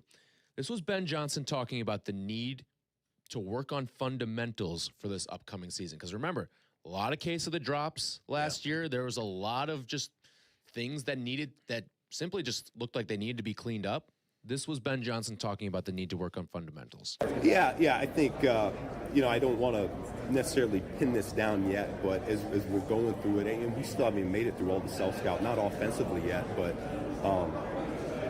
as a team, we're going to have to get better with our fundamentals and our technique, our detail. I already talked about we're going to coach better. I feel good about that. On offense, we ran the ball well, which was great, but our passing game still leaves some to be desired. I think coaching-wise, we need to do a better job getting the primary receiver open. I think our route details got to improve, and our ball location and simply catching the football has got to improve there. Our situational football wasn't good enough on either side of the ball, namely our end-to-half 2-minute situations. We had numerous, and we didn't score many points. We tended to get a first down, but we didn't end up moving the ball very much after that. And so that's a point of emphasis for us. Our short yardage wasn't good enough on offense. DA would tell you on defense we did a great job taking the ball away, and yet there's a number of categories where we got to improve. Our run defense wasn't good enough. We gave up too many explosive plays. And so those are some generalities. I think we'll narrow it down a little bit more once the players get in the building so that they can really sink their teeth into how we're going to improve those specific categories. I think he hit it all on the head. I mean, he kind of gave you the laundry very list. self-aware. Yes, 100%. And the first thing he did was identify that the running game was good. And I think that's when things changed last year, is when they found their rhythm as a group, that group of five. And it was really from left guard to right tackle, because it was a bit of an open door at left tackle at times, but their running game really was good. Getting their primary receiver more open. I don't know if he's talking more about game planning or specific route running, their route detail improvement. That was the second thing I wrote down. I think that's a direct reference to the final play of the season. Mm-hmm. Even the accuracy. He may say no. I think that as well. I think it's not just the 55% at times, accuracy, or what did Caleb end with, 57 or 58% completion rate, whatever it was. They also talk about getting the ball into the right spot so that the recipient can run after the catch. Yeah, that was a huge part of what that Lions team did. Yes, it is not just about being accurate. It's, so that you're completing more passes. Mm-hmm. It's getting the ball into the receiver's hands, whether it's tight end, running back, or wide receiver, in a position where they can make more out of it. Right. And there were times where the ball placement wasn't where it was. I think what he basically said, in my opinion, is we can't rely on the miraculous in 2026 the way that we did in 2025. Not that they relied on it in 2025, but the unthinkable happened more than you would have ever believed. Right. And I think he's realistic, and he knows that that's not repeatable. Mm-hmm. So we have to be a better team. Okay? So instead of being a team that made great plays at the most opportune times, what we're going to be is a good team for more of that time. Instead of waiting to the final 5 minutes to turn it on, we're going to be a better team from the snap of the ball to, the 55-minute mark. Well, and that's where the self-awareness stuff that you bring up, I think, is very telling in that cut. Is he knows the way that they won last year was not sustainable. It's not. He knows. And he even brought up the defensive side of the ball, too. I think he didn't exactly cite it. I think he also basically told you without telling you, the stat that you keep bringing up, having the 31st best pass rush win rate and leading the league in turnovers, is not something that ever happens. Yeah. It's not a way to rely on defensive football year to year. So I think it's good that he's self-aware. I think it's good that he knows what needs to happen for next year. It's just going to be, are they going to be asking too much now out of some of these draft picks to come in and make an immediate impact? I think it's interesting, too. I think it's one of the reasons why they brought Khalif Raymond in. Yeah. Is when he talks about route detail improvement. Mm-hmm. The one thing, it's not just that. He really likes Raymond, and one of his favorite players. And Amon-Ra St. Brown said that it was his favorite teammate. Yeah. I think that Luther Burden is a fabulous player, but you could tell at times he's a little undisciplined with his route running. Mm-hmm. I think you can make the same case with Rome Odunze as well. Good route runner, but at times gets a little bit... I wouldn't say lazy, but isn't as disciplined as he needs to be. Hence the reason why I found himself in certain situations where his contested catch rate wasn't great.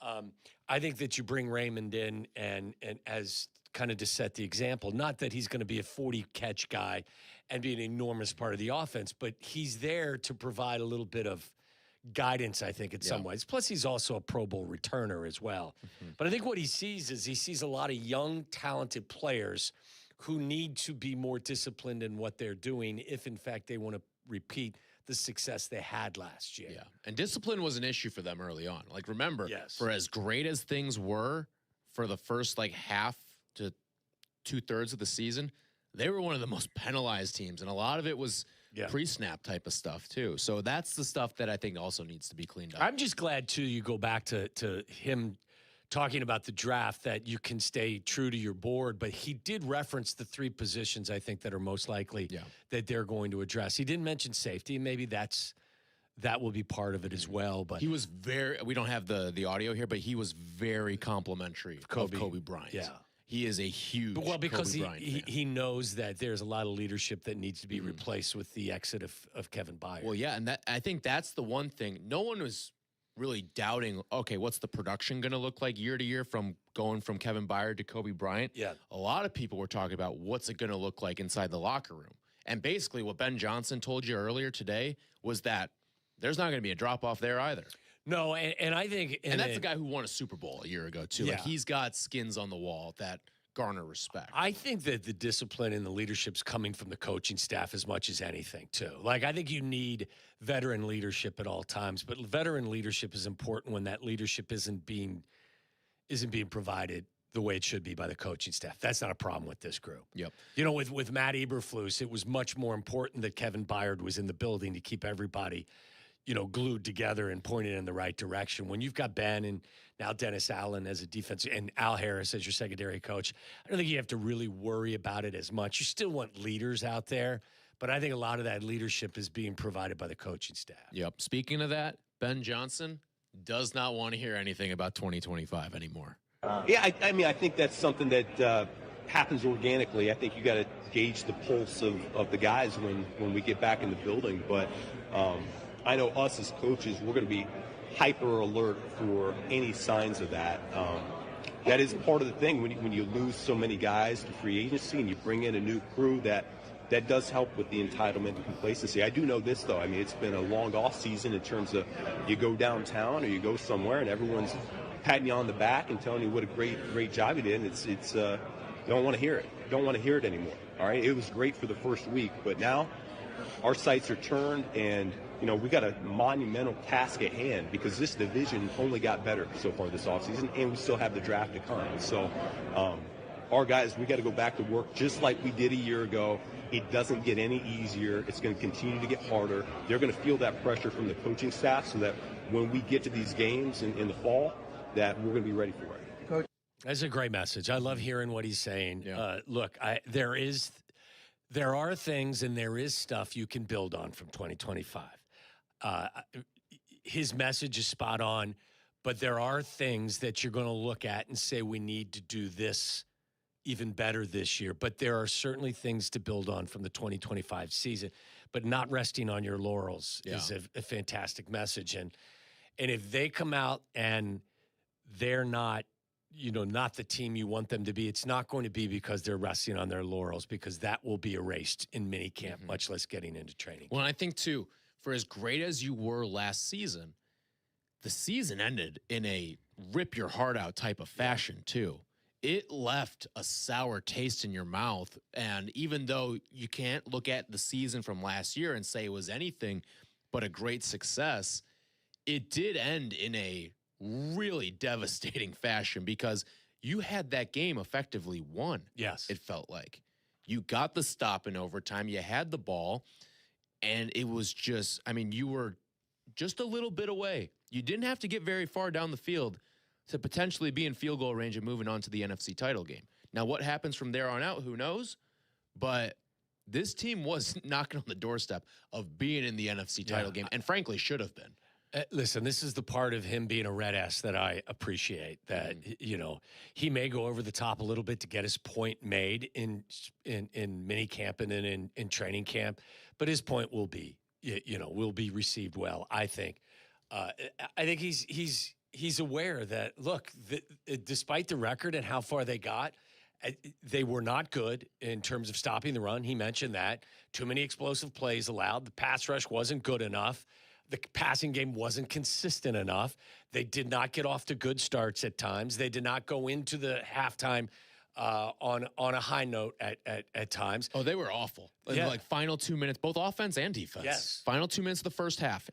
Second half was a totally different story, but final 2 minutes of the first half, they were a mess last And year. you just can't expect to repeat some of the things you did this past year, whether it's Caleb Williams or it's what they did, in the passing game in totality, or taking the ball away. They're going to have to be a better football team to sniff the postseason this year. Last year, they were a good team with a lot of good traits that created great opportunities for themselves and took advantage of every one of them. That's not always going to be the case. They need to be a better overall team, and I think they can be, but I think that's the message he's giving them. Mm-hmm. So good to hear. I mean, good to hear at the, early on that, look, I think training camp, Kevin Byard said that this past training camp was the hardest. He'd been in the league for 10 years, the hardest one he's ever been in. Now, again, it's relative because these days it cannot be the exhausting torture camp that it was years and years ago because there's a limited amount of padded practices and other things. But by today's standards, they had one of the more difficult camps of anyone in the end. I don't think that that's going to let up this year. I don't think that was just to set the tone in 2025. Yeah. I think this camp is going to be as hard, if not harder. Oh, yeah. Because, again, I think part of it has to do, there's a bitter taste in Ben Johnson's mouth if you listen to him talk about how 2025 closed out. Yeah. There was another part in there. He also talked a little bit about Roma Dunze, how, listen, he dropped a lot of balls, and that was not his MO when he was coming out of college. No. And he's like, you remember as a rookie, he was top 5 in contested catch rate. Right. I mean, it was one of his strengths, and it was always something that I really liked about him coming out of Washington. But for whatever reason, this year it was, now maybe this is just one of those traits that is unpredictable year to year, too. Like certain guys have a problem with the drops. It isn't a super sticky stat. Like year to year, I think drops. Like, you know who was one of the biggest culprits in drop percentage very early on in his career? Devontae Adams. Yeah. Now it's something like you don't even so think was about. Jamar Chase. Well, that was always had to do with the stripe on the football. Didn't have the stripe. Didn't have the stripe. Do you remember? That is one of my all-time favorite training And then camps. didn't he have 200 yards his first game in the NFL? I think you're right. Yeah, he was. It was one of It's like, so we may have overthought this one. The old story was he was having trouble tracking the football because in college there's half of a white stripe on each end of the football. But if it's coming at you in a spiral, it looks like obviously a complete, not the Duke. Yeah, not the Duke though, as Charlie just said. Like the NFL football doesn't have that white stripe, and it was always like, oh, how is he going to be able to? Because he was the one who volunteered it too. Yeah. It wasn't like, oh, we're hearing this from problem camp. solved. He said no, like that, no stripes, kind of messing with my brain a little bit. So, one last one for you here.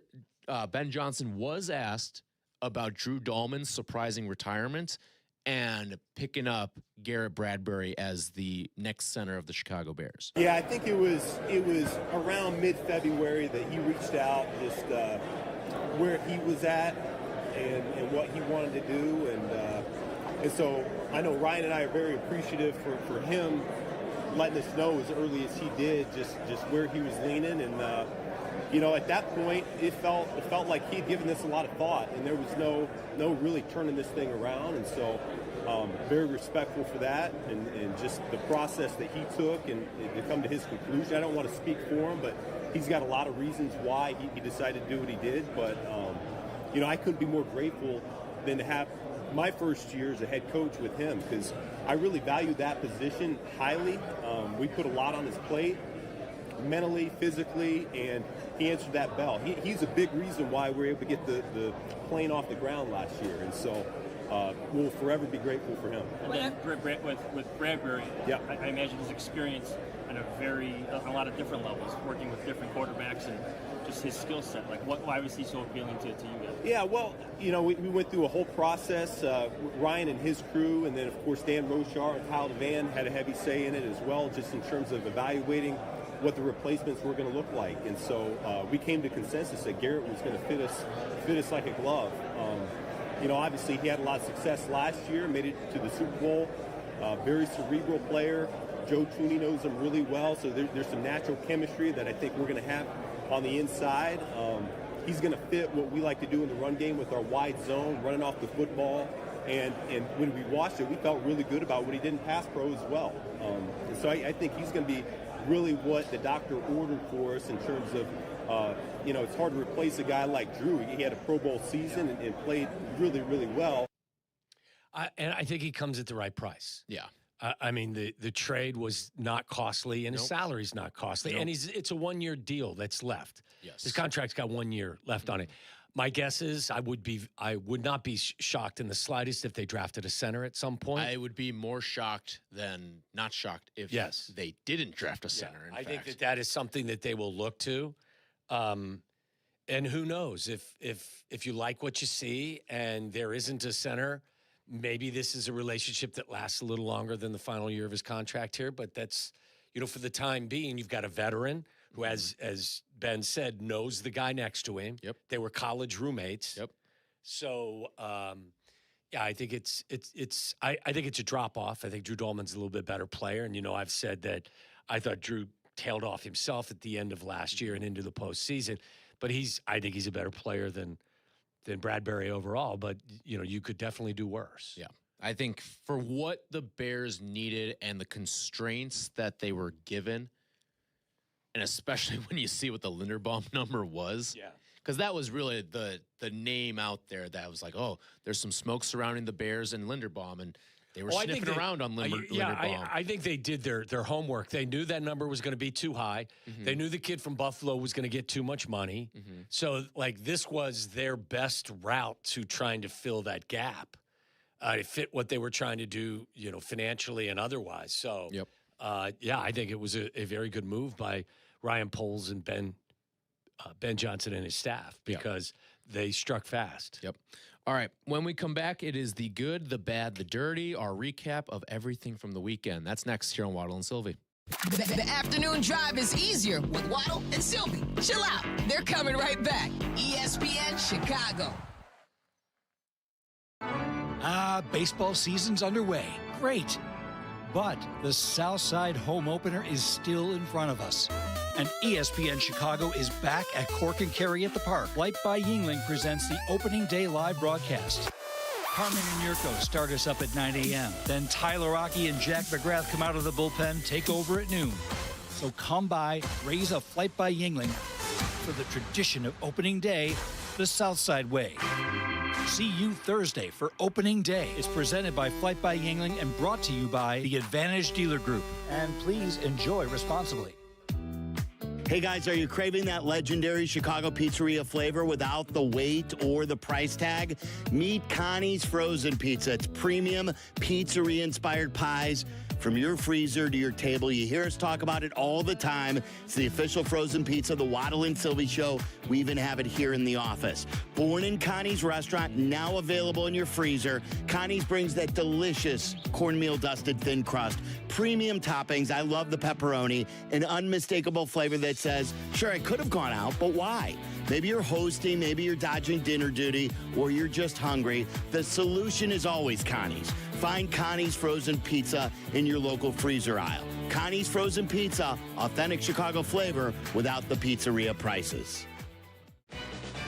White Sox fans, join us at Wright Field for our home opener against the Toronto Blue Jays, April 2nd through the 5th. Don't miss out on our great promotions, starting with the opening day t-shirt presented by BMO on April 2nd. Kids opening day and Colson Montgomery hooded jersey tank presented by Rush on April 4th. And Jenks and AJ celebration bobblehead presented by Binny's Beverage Depot on April 5th. There's sure to be something for everyone. To learn more and to purchase tickets, visit whitesox.com/opening series. Save big money on your next painting project at Menards.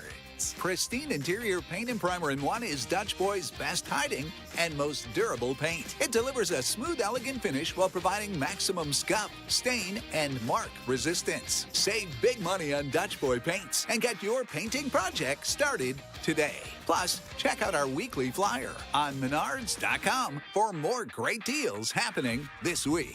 Save big money at Menards.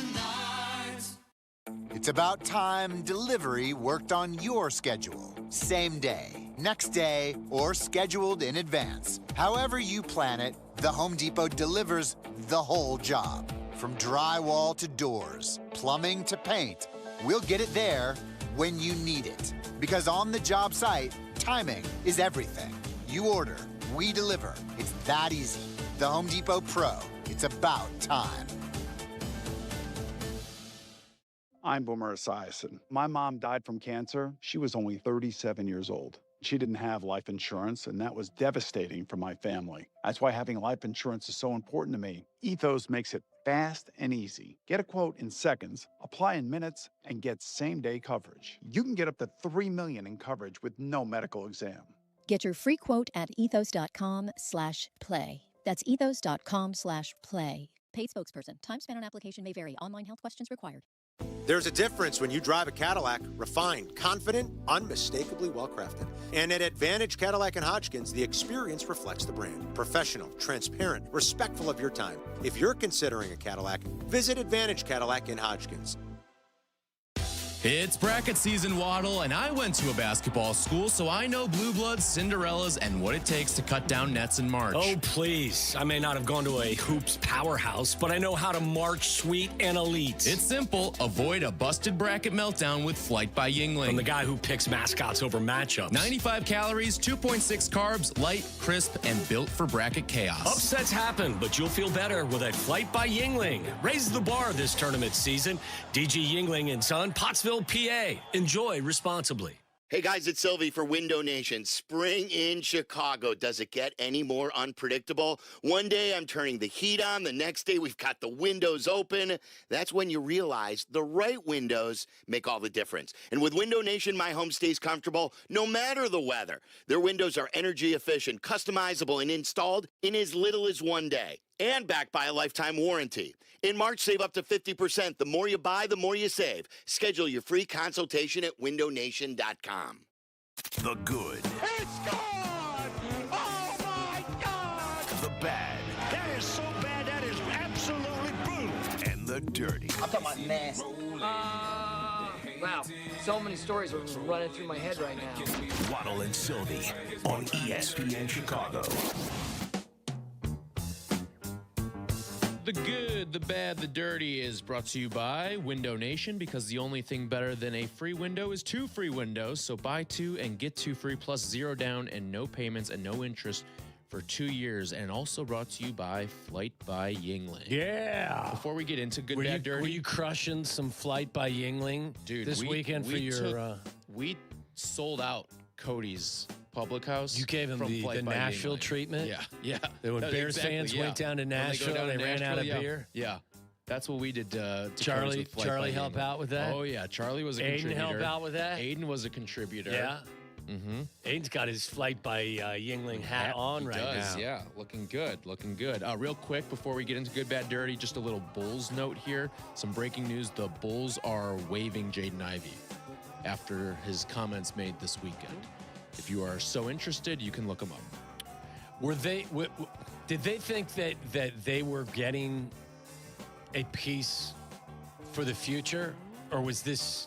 I think they were trying to see if they were getting a piece for the future. That assumes the Bulls operate as a rational and sensible front office.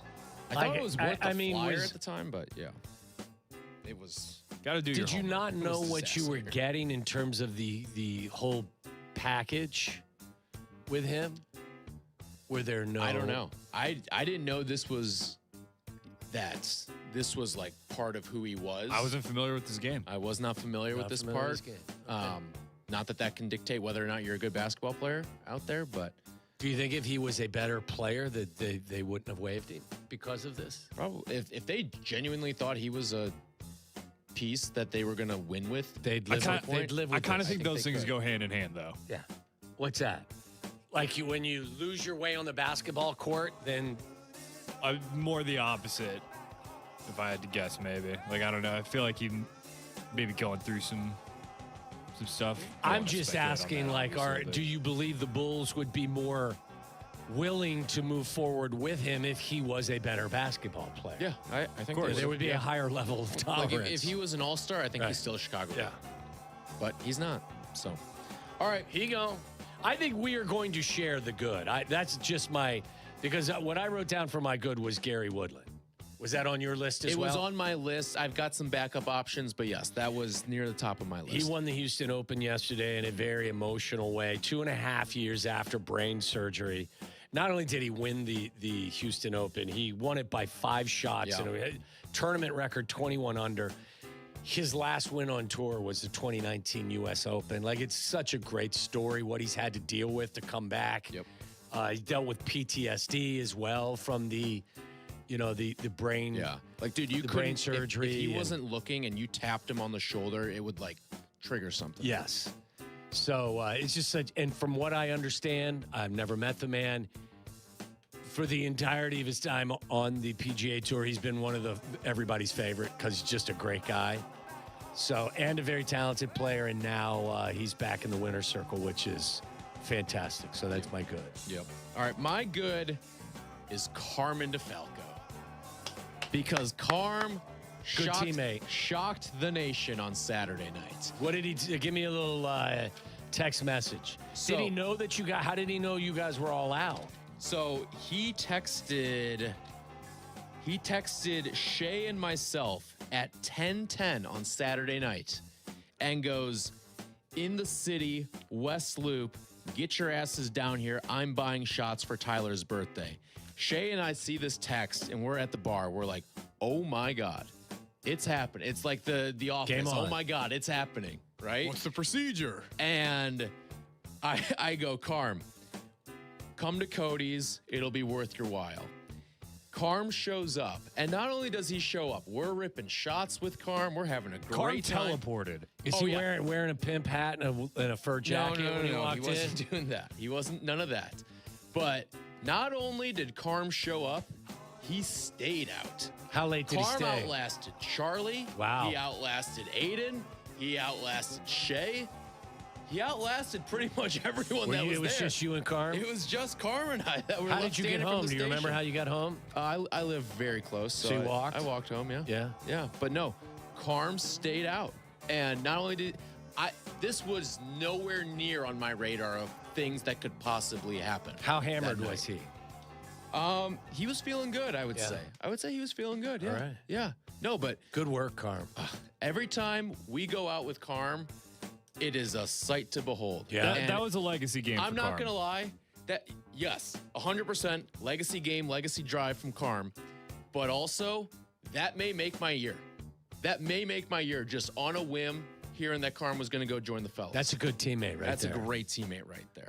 And you guys are doing shots of expensive whiskey too. So they took him down to the basement and said, "Hey, like grab a bottle of whatever you want down here, and we'll do some shots." He's like, "I don't know if you mean like any bottle down here." And they're like, "No, any bottle you want. Well, We'll do shots." do they know who they're dealing with? Yeah. Like Carm knows they how to know who sniff they're out dealing with. the most expensive bottle in the building. Yep. And he came out and whipped out a great bottle of bourbon for whipped everyone. it out, huh? Carm was whipping it out. Oh yeah. They whipped some now. Yeah, nice. Also pulled out a bottle of bourbon, and then we all had a great time.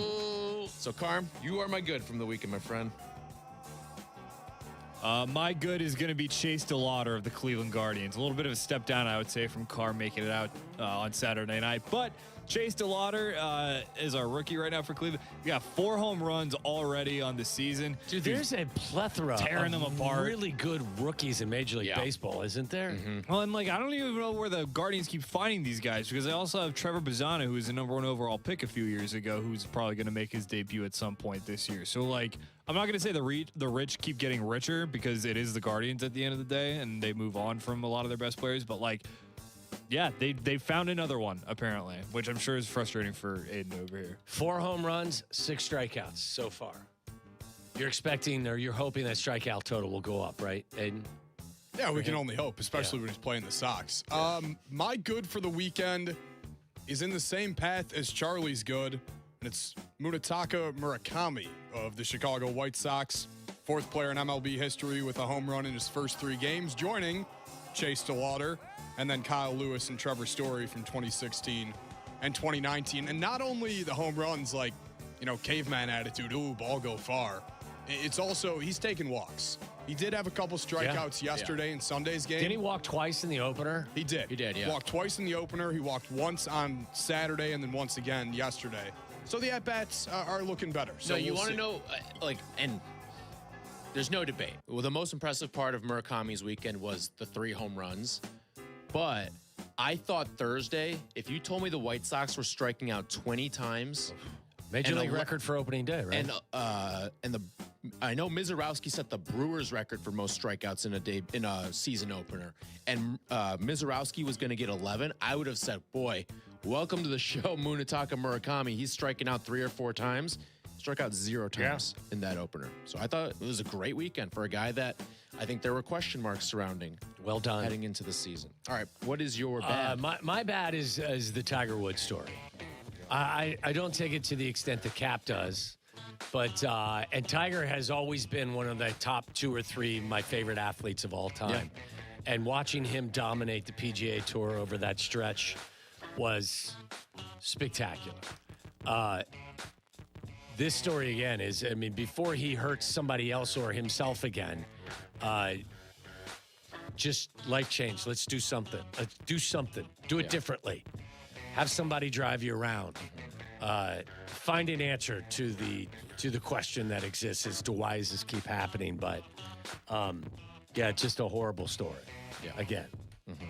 He basically blew a 0-0-0 into the breathalyzer, but would not take the urine test, right? Yeah. So all I can imagine is he's still dealing with all kinds of pain from all the different injuries from playing golf and from the previous car accident. Right. But the story is just it's bad, and I hate to see it for normal reasons, but for a guy that I just used to love watching dominate. Yeah, this is not good. No, certainly not good, sad. Charlie. My bad is home plate umpire Doug Eddings. And why is he my bad? Did you see Salvador Perez just dunk all over him? I did not. Salvi Perez got him 3 times on the ABS system for the same pitch, all bottom of the zone, and Eddings just kept getting it wrong.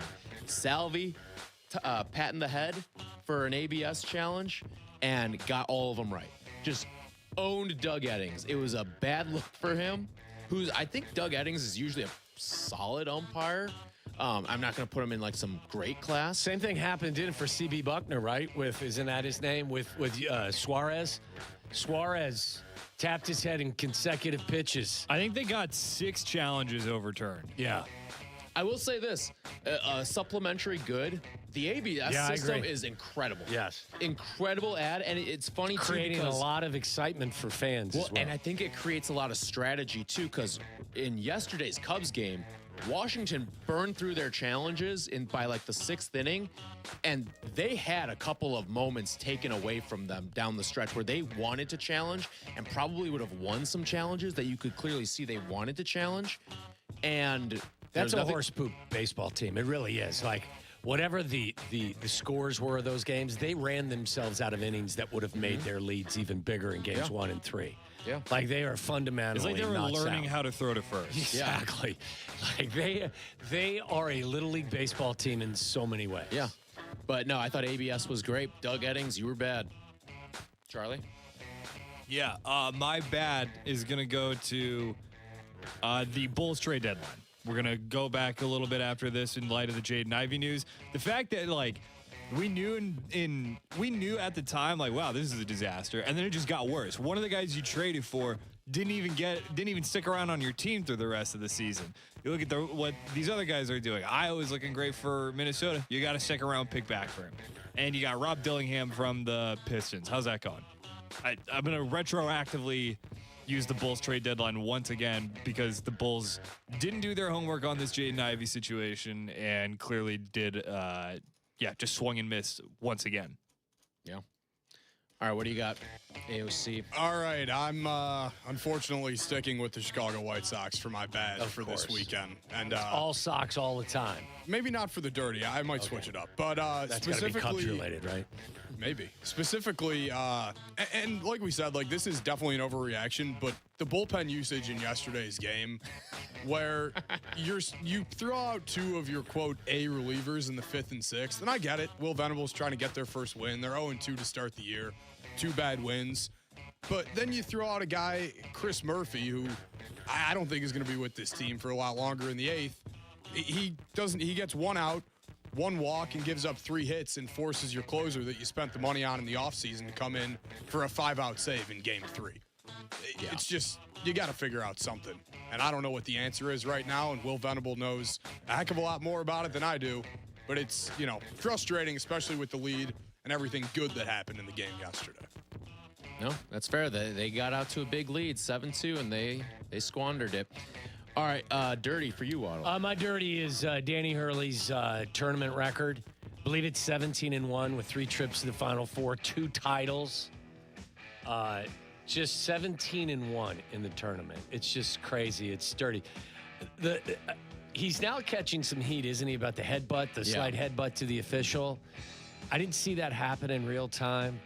I'm glad the officials didn't call a technical on it. It was not an egregious headbutt. It was like kind of one of those, frat brother headbutts. Yeah. Did you hear the Duke announcer was also calling for a technical because Malachi Smith ran onto the floor, UConn player right after the shot? He mentioned it and then kind of didn't mention it again. Yeah. So he didn't. It was a smarmy. It was like, that's a technical, by the way. Yeah. Anyway. But he didn't harp on it. Had he harped on it, I'd have had a bigger issue with it. Just even bringing it up, too. I mean, it's what that fan base is. Very loser behavior. All right, my dirty from the weekend is 2 trades from the offseason on both sides of towns in Chicago baseball, and you had guys raking. Owen Casey, walk-off home run yesterday against Colorado. He went 5 for 10 this weekend. And then Luis Robert Jr. also hit a walk-off home run against Pittsburgh this weekend, and he went 5 for 11 this weekend. Whoops, on both sides of the town. Well, I guess the rest of the season's just going to be a disaster for you guys. My dirty is also going to be White Sox related. It is the White Sox Mike Trouting Murakami. Mike Trout would always have those incredible stats where it's like, oh my God, he's the first player to do this since Tungsten Arm O'Doyle. And the Angels lost 7-5. It was just like some crazy old stat that it was. And then it seems like Murakami is about to get the Mike Trout experience. Mike Trout's not going to last, right? I mean, I don't know. His injury history is one that would lead you to believe that. I mean, if he gets injured, yeah, but well, that's what I mean. I'm not suggesting he can't still hit, but when was the last time? That was the problem was he couldn't hit for a little bit, and now, I mean, he was awesome this weekend, and now he comes to Wrigley. But hasn't he also he hasn't been available as much as you would like? The one thing that was a problem for him was they moved his position to right field. They took him out of center field because there was just too taxing on him. So he played 130 games. That's still in 2025. It's not awful. He played 29 games in 2024. He played 82 games in 2023. He is 130 games to me just says you had maybe a couple 10-day IL stints. But if you look at it in its totality, let's go back to 2020, and that was the COVID year, right? 2020, yeah. How many games did they play? 60. Yeah, so he played 53. The following year, 36, 119, 82, 29, 134. I think 134 is a good 130, place to, and then obviously this year. He's this played year. all 4 this year. So, all right. Aiden, you're dirty? Yeah, my dirty actually doesn't come from the weekend. It comes from today. And I'm just going to read this tweet from Ben Pope, who's the Sun-Times reporter for the Blackhawks. Didn't think we'd be talking Blackhawks today. Neither did Danny. The tweet says, the Blackhawks didn't hold official practice today, but instead just sent their biggest guys out on the ice to learn how to fight. You know what? Hell yeah. I don't care.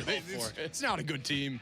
Who cares? Why not? They had a fight instructor out there, and the boys were just going at it. Was there any legit punches thrown, or were they just going through, the dance process of it all? It was more dance, but it looks like there was a few. Yeah. All right. That is the good, the bad, the dirty, brought to you by Window Nation and Flight by Yingling. When we come back, Kevin Warren had a stadium update for the people to share out with Pro Football Talk this weekend. We will give you that live from the owners' meetings. And we don't forget, we'll stick with you on YouTube at the start of White Sox pregame at 5 o'clock. We'll be with you on YouTube, youtube.com/@ESPN1000 Chicago. Kevin Warren's comments on the future of the stadium next. This is Waddle and Silvy on ESPN Chicago, Chicago's home for sports. Are you tuning?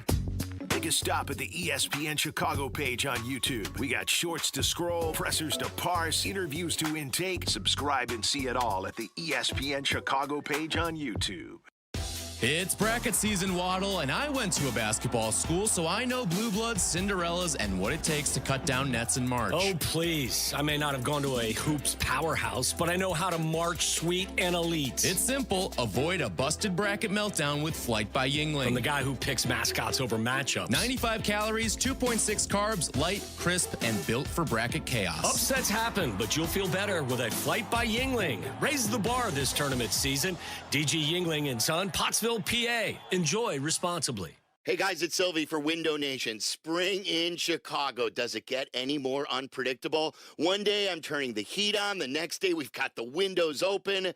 That's when you realize the right windows make all the difference. And with Window Nation, my home stays comfortable no matter the weather. Their windows are energy efficient, customizable, and installed in as little as one day. And backed by a lifetime warranty. In March, save up to 50%. The more you buy, the more you save. Schedule your free consultation at windownation.com.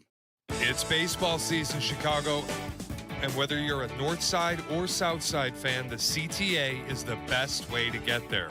$5 will cover your trip to the ballpark and back, and it's more money in your pocket for peanuts and Cracker Jacks. There are many convenient bus and train routes that drop you off right at both stadiums. Find the best route for you at transitchicago.com/plan a trip. Save money, do more, ride CTA. Turn your dream kitchen into a reality during the IKEA Dream Kitchen event. Now through April 21st, IKEA family members save 10% when they spend $3,000 or more on section kitchen cabinets and eligible appliances and countertops. That's modern style, smart storage, and everyday functionality designed your way. Plus, section cabinets come with a 25-year limited warranty. Not sure where to start? IKEA's expert kitchen planners are here to guide you. Your dream kitchen is closer than you think. So visit IKEA Schaumburg or IKEA Bolingbrook today. Borrow what you need when you need it with a home equity line of credit from Republic Bank of Chicago. From home improvements to unplanned expenses and everything in between, rest easy knowing we've got you covered.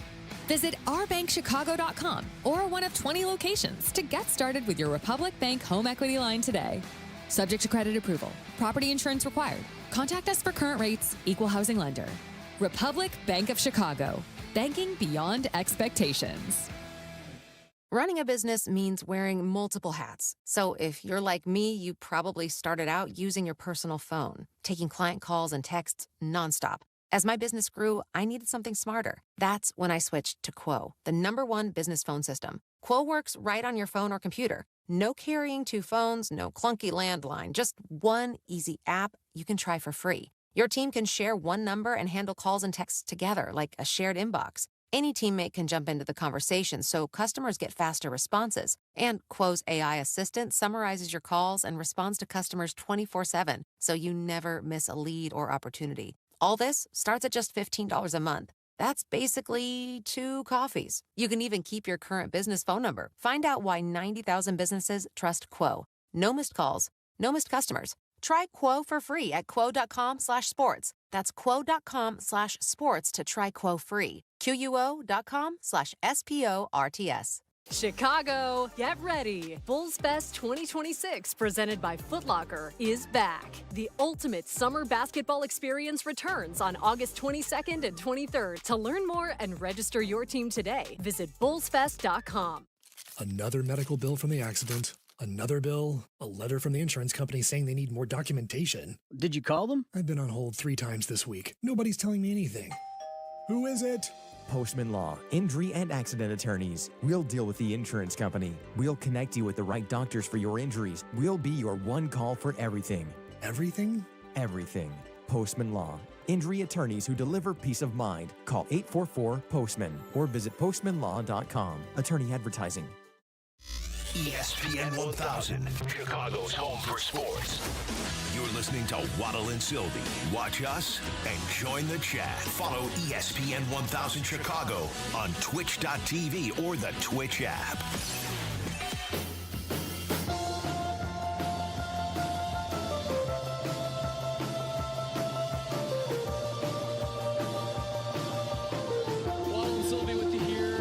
ESPN Chicago. We'll get to that Kevin Warren sound. We'll play it tomorrow, but we'll also play it on the YouTube stream. Yeah, we're going to go to the YouTube Don't forget, side. we bounce over to YouTube after this when the White Sox take over here on ESPN 1000. But if you want to keep listening to us, we'll be over on the YouTube Where stream. Charlie just swears like a sailor. Oh, yeah. Char Dog just turns into a different animal. Letting the hair down for the YouTube stream in about 5 minutes from now. So, yeah, we'll play that Kevin Warren Stadium update, and we'll bring it to you tomorrow as well. Wind's blowing out tonight at Wrigley? Who are we betting on to hit a home run tonight is the real question. I think it's blowing out to center and then also some gusts out to right. And it's blowing strong. It's like, I think, 15. Who's pitching for the Angels? Ryan Johnson. Very limited Wouldn't sample know size. him if he was standing next to me with a Ryan Johnson jersey on. Ryan Johnson. Ryan Johnson. So Ian Happ's been hot. He's hit a couple home runs already, and he should have had a third too. Did you see that statistic, by the way? I did not, but the one he hit in the basket, and it was totally windy. Yes, that was a windy. That one was not deserved. That one makes up for the one he had one on Thursday that got knocked down. According to StatCast, yeah, on net he's where he should be. Yeah, according to StatCast, was the most win prohibited ball hit in their data history. It should have been on Waveland. It ended up being a fly out to left. By the way, this guy had a 7.36 ERA last year in 14 games. So I don't know. I'm hoping. I'm going to say PCA hits. I was going to say I need to even the scoreboard. I need to even the scoreboard with Aiden. Yeah. You know who I think actually hits one today? Dansby Swanson. Dansby Swanson. You can get him plus 438 right now to hit a home run. So Dansby is going to be my pick to click tonight. All right, so Cubs taking on the Angels. Tyler will. Then I will be a rage monster tomorrow. White Sox and Marlins is coming up on ESPN Chicago. Don't forget, we'll be on the YouTube stream, ESPN 1000 Chicago. Thanks to Charlie. Thanks to Aiden for producing today's show. We'll be back with you tomorrow here on ESPN 1000. Waddle, he's gone. Really excited. That was a big thrill. Hi, it's Andre Dawson, including myself, Ed Belfour. There's a very low percentage of this that is smiles and glory holes. Who's getting wild tonight? That's what I'm talking about, baby. No high from you? What? No high from you? I give him more buys than highs. Waddle, waddle, waddle.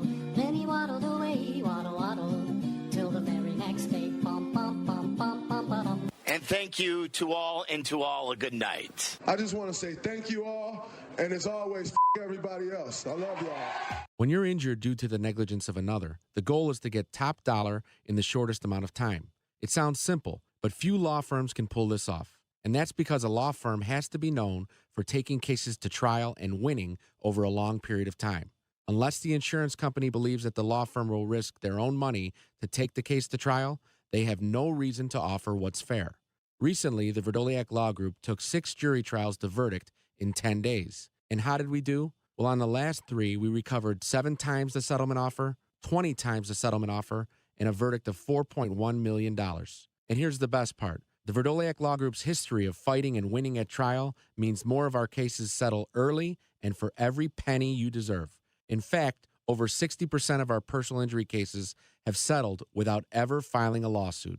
If you need a law firm that consistently fights at trial to ensure you get top dollar pre-suit offers, call the Verdoliak Law Group, 844-4VLG-LAW.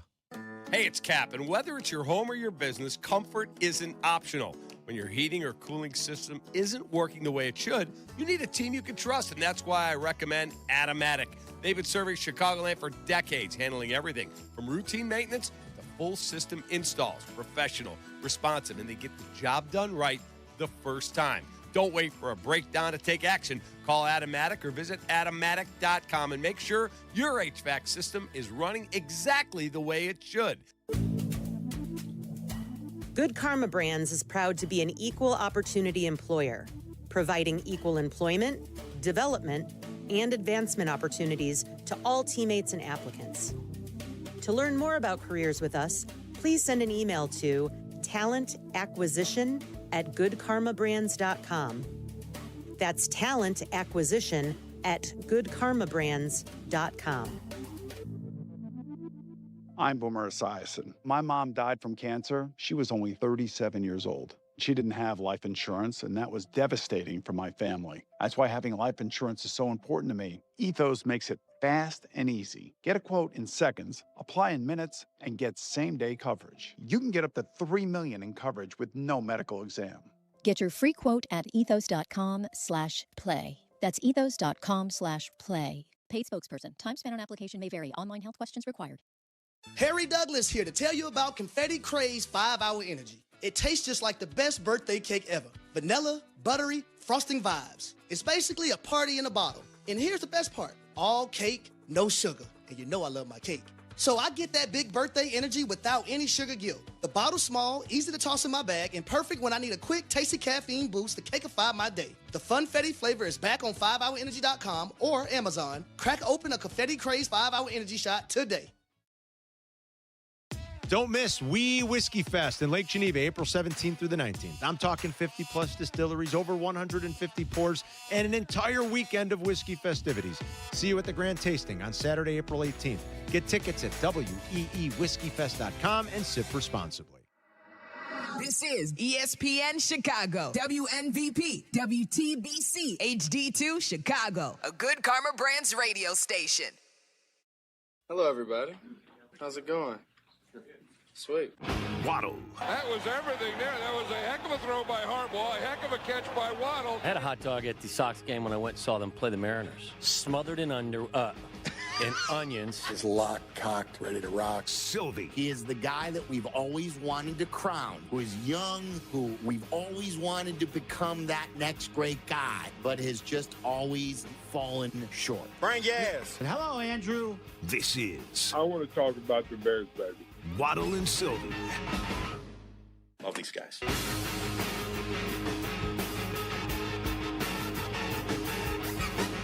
Charlie, you look a little perplexed. Uh-oh. Charlie in a blender. Charlie in a blender.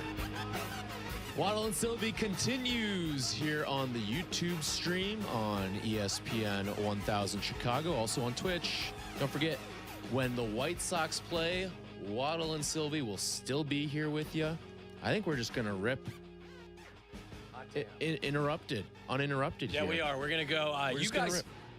You guys have a baseball We've game. got a baseball game. Yeah, Charlie and I are going to the Cub game today. So we're going to give you about 45 minutes straight through, and then we're going to get the hell out of here. Perfect. Sounds good to me. You know what I'm saying? Yeah, I'm all ears for it. I'm all good with it. We can definitely do some football conversation. We've got some football. Yep. We can fine tune a little more baseball stuff too along the way. You tell us how your baseball my baseball angst is getting the best of you. Yeah, it is. It is, and I get that it's Somebody early. Sent us dude. But here's the thing: is like if they played the Reds, or if they played the Pirates, or if they played the Brewers, I would not feel the way that I feel right now. There are probably 22 to 24 other teams out there that they could have played this weekend, and I would not feel the way that I feel right now. I don't think it matters at this point in the season. I think that they were also at home. For a young man of just now newly 29 years of age, you are filled with way too much baseball angst. That's what baseball is. I get That's it, what but it's diehard like, baseball fandom is. I know, but like you can't get over the top. Charlie, what's wrong? You look like you got to take a dump. Just let him wander. What is he doing? Wander. What is he doing? I just hope we're not going over the White Sox stream right now. I just hope that we're all buttoned up there. Are you hearing us versus the White Sox? That's the thing I like about these new studios right now is that we can see into that booth. We can see into the White Sox booth right now. We can see across the rest of the way. No, Can you see the panic in Charlie's eyes? We definitely. By the way, Rob Tedesco says, Tyler, it's still March. We have to chill with the Cubs angst. Anything can happen early. And I agree with him. No, I get that. But it's not like last year where you opened up against the Dodgers. Because let me tell you this. Last year, I was not feeling this way. And they started the season 0-2. They started the year 0-2, but they lost to the Dodgers, 2 games in Japan. And I didn't feel that this way because it was the Dodgers on the other side. That's a AAA lineup that you got blasted by this weekend. What did you say? You're irritated? What'd you call it? I'm annoyed. Annoyed. That's an acceptable emotion, I'm annoyed. But if it's anything other than being annoyed, then I think you're being a dick. That's fair.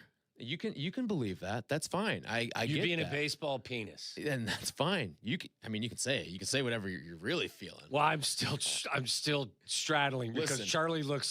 Charlie doesn't look 100% confident that we're I don't know exactly what's going on right now. My guess is that there's no audio right now. Okay. And that's the problem, as opposed to there being too much audio okay, right so, now. floating around. with Because that said, I'm just going I guarantee you, like we can see into the White Sox booth right now, they look would fine. be losing their minds. Yeah, they look if fine. they were here. Charlie's All right, back. so we're good.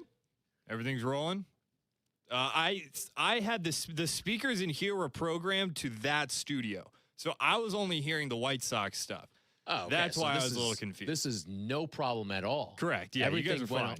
went Charlie off without a proved hitch. to me that we're all good and that I don't know how. Do you want me to curse? I feel like that's what you're getting at. Jump out of the plane. Let's go. Let's go. How much you trust that parachute right now? We're fucking on, boys. I love it. I love it. Char dog. All Well right, done. so it is the Waddle and Silvy Show. We're hanging out with you here on YouTube and on Twitch. We're going to do this every single White Sox game, day game, night game, what have you. We'll be here with you every single one of those instances. I did want to play some of the Kevin Warren stuff. Yes. That we were talking about. We played a lot of Ben Johnson stuff during the show. You missed any of that, check it out on the podcast. But also, Kevin Warren met with Pro Football Talk and Mike Florio down at the owners' meetings today and gave an update on what's happening with the Bears stadium situation. Here's where we are. We have the legislation passed in Indiana, and they've been a great partner to work with. We are going through legitimate due diligence, and because we have working through traffic and construction items and transportation and all those different things. Now it's progressing right on pace. And Illinois, as you said, they're still working on legislation, and we have a wonderful piece of land in Arlington Heights, 326 acres, and so we don't have a set deadline, but I am confident that sometime this spring/summer we'll know. I mean, we have to know because we would have completed the due diligence in Indiana, and we'll see what happens, in Illinois. And fortunately, the good thing about it, both of those sites are great locations because our focus is on our fans. I mean, you all see it. We have the greatest fans and not only in the NFL, but all of sports. I mean, and so what we have to do is to make sure we keep the North Star, and that is to build a world-class environment. Is there any chance that as you work through Hammond versus Arlington Heights and it comes to a head, is there any chance the clouds are going to part and the solution is going to be your new stadium in Chicago, downtown, lakefront? And that's a great question, but we strongly believe the only site in the state of Illinois, Cook County, is Arlington Heights. Yeah. Because when you see that property, having 326 acres, with the train station there, the things that we would be able to do. There are some great sites. I mean, we talked a couple years ago about doing something at the museum, campus. There was not an appetite at that point in time there. And there's some other sites that just don't fit. And it's imperative, and learning this over the years, that you want to make sure that you have an opportunity to do a surrounding mixed-use development wherever you build your stadium. And so you got to have that space to be able to do it. The fact that this could last into the summer is not encouraging. That to was me. probably the most Kevin Warren update I could have I was just going to say, haven't we heard that update 4 times a year for the last 3 years? Isn't that exactly like cookie cutter out of the Kevin Warren playbook of what we've heard? Now, I think I stand a little bit differently on Kevin Warren than maybe a lot of people. And don't forget, you can call into this show too, 312-332-3776. But I've always felt different because my whole MO is I do not give a rat's ass about this stadium. I don't care. I do not care at all about the stadium project. When it's done, it's done. Will I go? We'll see. That's fair. But what I do care about is Kevin Warren has made this organization act like adults and has brought them into the football 21st century. You do not hire Ben Johnson, in my humble opinion, without Kevin Warren being part of the organization. And I give way more of a shit about that than I do about them going out and building a new state-of-the-art stadium. I agree. I agree with you there, but why can't I have both? Why can't I? Can. Yeah, I mean, you sure. Well, I can feel passionate about both. You look at the stadium project, and there's no way to say it than anything else than it's been an abject failure. It has been an absolute failure at this point. This thing we should have known more and more about this probably 3 years ago. I don't. You know what? Maybe I don't quite go that far. I don't know that it's a failure, but it should be much further along than it is. Like, dude, we don't even know where they're building it yet. If it's not in Arlington Heights, you really effed up. You could say it. I mean, seriously. I know, but I may. I mean, at some point, yeah. I mean, I don't want to do it gratuitously. Yeah. You know, I mean, I'm a grown up. I'm mature. Look, I think that they put the whole Arlington Heights thing on pause when Kevin Warren got here. He wasn't the president when they bought the land. I thought it was something they should have immediately started to put in play, get the process going. Yeah. Then they had this thought that we're going to build it down. At least he's told you that it's not going to be in the lakefront. It's not going to be downtown Chicago. Yeah. I kind of agree with you to the point where I really don't care as much as many others because I won't go as frequently as some. Like our buddy Jeff Meller, who's doing the Sox pregame right now, has season tickets with friends. Right. I'm sure you know people that have season tickets. But like, look, I will tell you this. I'm much more likely to go to the facility in season and out of season in Arlington Heights than in Hammond, Indiana. Yeah. Like outside of it, and I think that's something that, no disrespect to the fine people of Hammond, Indiana, or the people that are around the area. I'm not driving that far. I don't even want to drive downtown in the off season to go do something because it's a pain in the ass.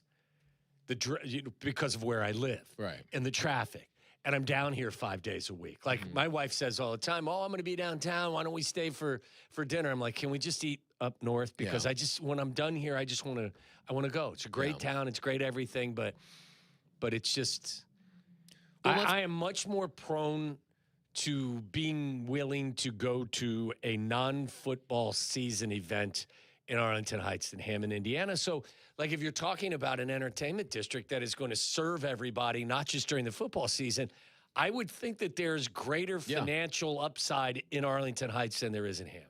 I would agree with you. I certainly would agree with you. I also think too. Think about it too. Like if you're close to downtown Chicago, you're going to go to downtown Chicago. You're not going to go to Hammond in the off season, right? You're serving whether you're going to a casino, you're going to a restaurant, you're going to a play, you're going to if you're going to do something, entertainment wise outside of the football season, it's very unlikely if you've got close proximity to downtown Chicago that you're going to say, you know what we're going to do? Instead of going to the city, we're going to go down to Hammond. Yeah. Whereas I think in the suburbs, I think there is a much greater chance of getting that group. Now, I would say this too. If they built some great restaurant in that complex up in Arlington Heights, I'm probably not going up there either as someone who lives in the city. I know you would. Yeah. And I think you'll probably work with a greater populace up there in that Arlington Heights area. I think it's better for 365. Yeah, I think your customer base is larger there. And it's a more desirable location for those groups. Right. And I know a lot of people have brought up the whole New Jersey to New York proximity. But I would tell you the relationship between New Jersey and New York City is way different than what Northwest Indiana is to Chicago. And by the way, nobody's going to the Meadowlands to hang out and have dinner, I don't think. Well, I'll say this. As someone, I've driven by that area. There is a really big shopping mall there. Shopping malls don't bring anybody but it's like one of those ones that actually has survived the shopping mall. Demise? Demise, yeah. When's the last time you went to a shopping mall? Seriously. Well, okay, but I'll tell you this. Like a shopping mall like Gulf Mill, which is near where I grew up, that one's dead. It's depressing to drive by it. But Old Orchard is still thriving. Yeah, there's a Viore store there that I was at. There are some places Certain there that malls are can still thrive still. Yeah. Yeah. But now, the ones that are dead look dead. Depressingly dead. Yeah. But I look again, I just get whatever you're going to do, get it done. They're at the mercy of the state of Illinois at this point. I don't think that I think either side has the balls collectively to push this out to the point where the Bears choose Hammond. Now, Peggy told us when she was in here last week that what she's hearing from up there is when she said, give me a percentage, and if Peg's listening or watching, which I'm sure she's not, but I think what she said is the person she talked to said 51% likely Hammond because it's well, financially, it's a no-brainer. It's more in place and everything else. But just get it done. Yeah. I mean, I'm like ready you for it said, to be over with. I'm with you. Like, when it comes down to the football season, I don't really care. Mm-hmm. It's just an ancillary issue. Which I think was part of the annoyance for a lot of fans is think about some of the biggest moments for the Bears the last couple of years. And it's always, why don't we have a news bomb of some stadium update right before big moments? Remember the day before they drafted Caleb Williams? Stadium update. Yeah. They held court over at Soldier Field. Yeah. There before the Packer game this year. Big stadium update. And it was frustrating for fans who are kind of just like, hey, we're done with this. Yeah. We don't care. I think there's a lot of fans that, and I think it's success related. If this team was 5-12 instead of 11-6 and hadn't gone to the postseason and hosted a couple of playoff games, I think most people would be like, get me out of Soldier Field. Yeah. The amenities are just not what the modern NFL stadium should provide. But I think there was so much electricity in that building for the Green Bay games and for the Rams game that everyone's like, screw all of the stadium stuff. Let's keep it right here. Right. Well, and I think you can have both. You can have the excitement. I just think that the renewed excitement for staying at Soldier Field was a direct result of them just being good and going to the postseason. Well, and I think people liked the environment of the snow globe type atmosphere too for that Packer game when it's snowing and it was just like, this is playoff football. It was kind of like the inner meathead and everyone came out for that game. Yeah. It was like, this is playoff football. This is the way it's supposed to be played. I get it, but like if you're a successful team that consistently goes to the postseason, I don't think many people will give a rat's ass where you're playing. No, I agree. Just, play good football. Play At good the end of the football. day, that's what I care about the And most. I think you're 100% correct. Like, this has been a big story for a lot of people, but from a pure football, I think the thing that leaves me, I would say concerned or whatever, why there's a connection there is like, look, you have done such a good job with your football program. You pivoted away from Matt Eberflus. You fired him midseason. You admitted your mistake. You spent top dollar to bring Ben Johnson in. Ben Johnson's now here. You like you said, you've joined a different club. You're doing things in an adult owners' fashion. meetings week this week. Yeah. I think George McCaskey is walking in there. People are looking at him a little differently. With a little now. pimp in his step. Yeah. Yes. And rightfully so. As he should. But I think you're 100% right. But if you fuck this up, like, because for whatever, it's going to make you feel, it's going to drag that vibe down. Yeah. You know what I'm saying? Mm-hmm. Like, just you're a world-class franchise. You're on the uptick. Now, continue that momentum and build a world-class facility that Bears fans will be proud of and enjoy going to. And it just, the vibe of just the entire franchise taking the next step, I think, is something that I'm looking forward to. So that's why the stadium is important to me. Look, I'm not going to go to games. With my, being part of the pregame show, which I love doing, I'll be at the stadium for the home games, but I don't stay for the games. Right. I'd be more inclined to stay for the games if they were up in Arlington Heights, because I'm not going to get pinned down here for 8 hours. Right. And it's a quick drive for you after that. Yes. Like it's nice and Quick easy. enough, Yeah, for sure. Exactly. So. All right. One of the other football things we wanted to get to too, Matt Miller has his new 7-round mock draft. I mean, he's dude put getting in all work. the way to Mr. Irrelevant on this thing. Now, in fairness, we are less than a month out now. And maybe it doesn't feel like that because I think the rest of the sports world has had so much momentum. Yes. And maybe we're kind of tuned out of it for a couple other reasons. One, this isn't some crazy strong draft that people care all that much about. And two, when you're drafting 25th versus drafting 10th, I think your interest in the NFL draft changes a little bit. There's no doubt.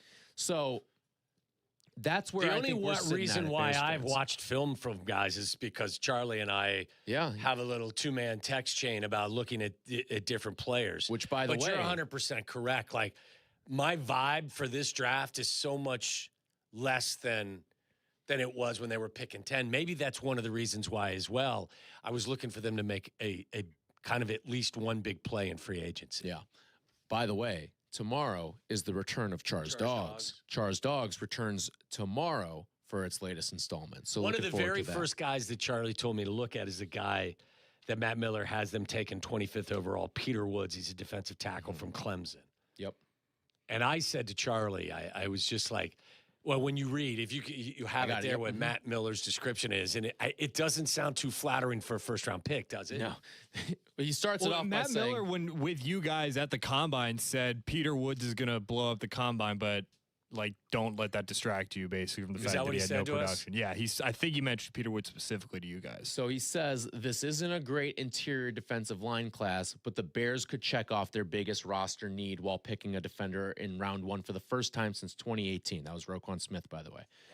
Wow. Woods didn't live up to his potential at Clemson, but scouts believe that he'll be a better pro than college player. His physical tools are special, with first-step burst and overall strength that look like a high-end 3-tech starter. Woods could serve as Grady Jarrett's understudy before taking a larger role in the future. How'd you feel about him, Charlie? I just didn't know what I was missing. You liked him a lot more than me, and I think that when there's like a noticeable step down in production, you kind of have to ask yourself, like, why is that? Is that because, Clemson had a bad year? And maybe guys check out. Maybe like sometime in October, these guys start worrying about the draft. And I don't like really, I don't begrudge them for that. But also, like, this is football. You got to play every game. Yeah. Listen, I don't want to say I get that in professional sports, but I understand why it happens in professional sports. Like, teams eliminated and becomes Cancun on 3. But in college, especially when you're like an NFL prospect, this is still, you want to put good tape on at a certain point, you should be doing this for yourself, because you can put good tape, especially for a guy who, Peter Woods, 2 years ago, I want to say it was, that was a guy people were talking about as maybe he could be a top 10 Yeah, pick. he was rolling into last season as a top 10 pick. He has really good, like, first step, quickness, lateral agility, all that, but you just don't really see it all put together that much, at least last season. He's got short arms, and you can see that, like, he kind of gets locked up when he engages a lot of guys. So again, people talk about this guy like he's a top 20 pick or he's a lock to be in the top 20. I just didn't really see what I was supposed to, like, love about it. Okay, let me read you. Like, this is, I'm not as detailed or as dialed in as the Char Dog or Matt Miller. But this is what I wrote to Charlie back on March 1st. Okay. Peter Woods. I think he's a significantly better player than his teammate Parker. TJ Parker, yeah. The further you kick him in, the more his lack of size hurts him. I actually thought he was more effective the further outside they kicked him. He's got great quickness and body control for a big guy. Love how he plays, but I'd be concerned he's too small to be an inside force and not athletic enough on the edge. Plays a lot like Grady Jarrett, but I think he's taller. Another Clemson tweener. You know what you just told me? You just told me he's going to be a Chicago Bear if he's around. You know why? Because you just brought up positional versatility. Yes. And that's something that we know this team loves to preach. Dio, Shamar Turner. Like, that's what one of the things that they talked about, too, was they were going to kick Montez Sweat inside. Yeah, when you kicked him inside, Charlie, I thought he got kind of lost. I thought, but he's not big enough to be on the edge, like that's just kind of where. I don't think he's got the body type. I don't think he's fast enough. I don't think he's big enough to make a huge factor inside, and I don't think he's got the body type. Like, yeah, I just don't. I didn't really know what to do with him. Yes, that was kind I didn't of the either. thing. But again, these guys look. I mean, these guys watch tape. They see games all day long. So, and Charlie watches it closer than I do. So, I watch maybe 5 to 7 minutes of his tape. Yeah. No, but sometimes I think like I watched the kid. Matt Miller's got them taking Skylar Bell in the 3rd round at 89. He's a wide receiver out of UConn. With the ball in his hands, he does some really exciting things, a lot like Luther Burden. I didn't think, you want to talk about route discipline. And I didn't see a whole lot of of him being asked to run every route on the tree.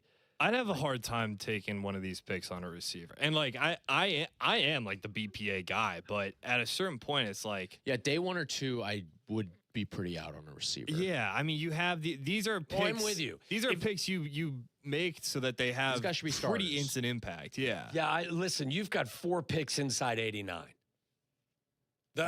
I'm with you. I would take maybe if you think there's a guy out there that is a stretch the defense type of wide receiver.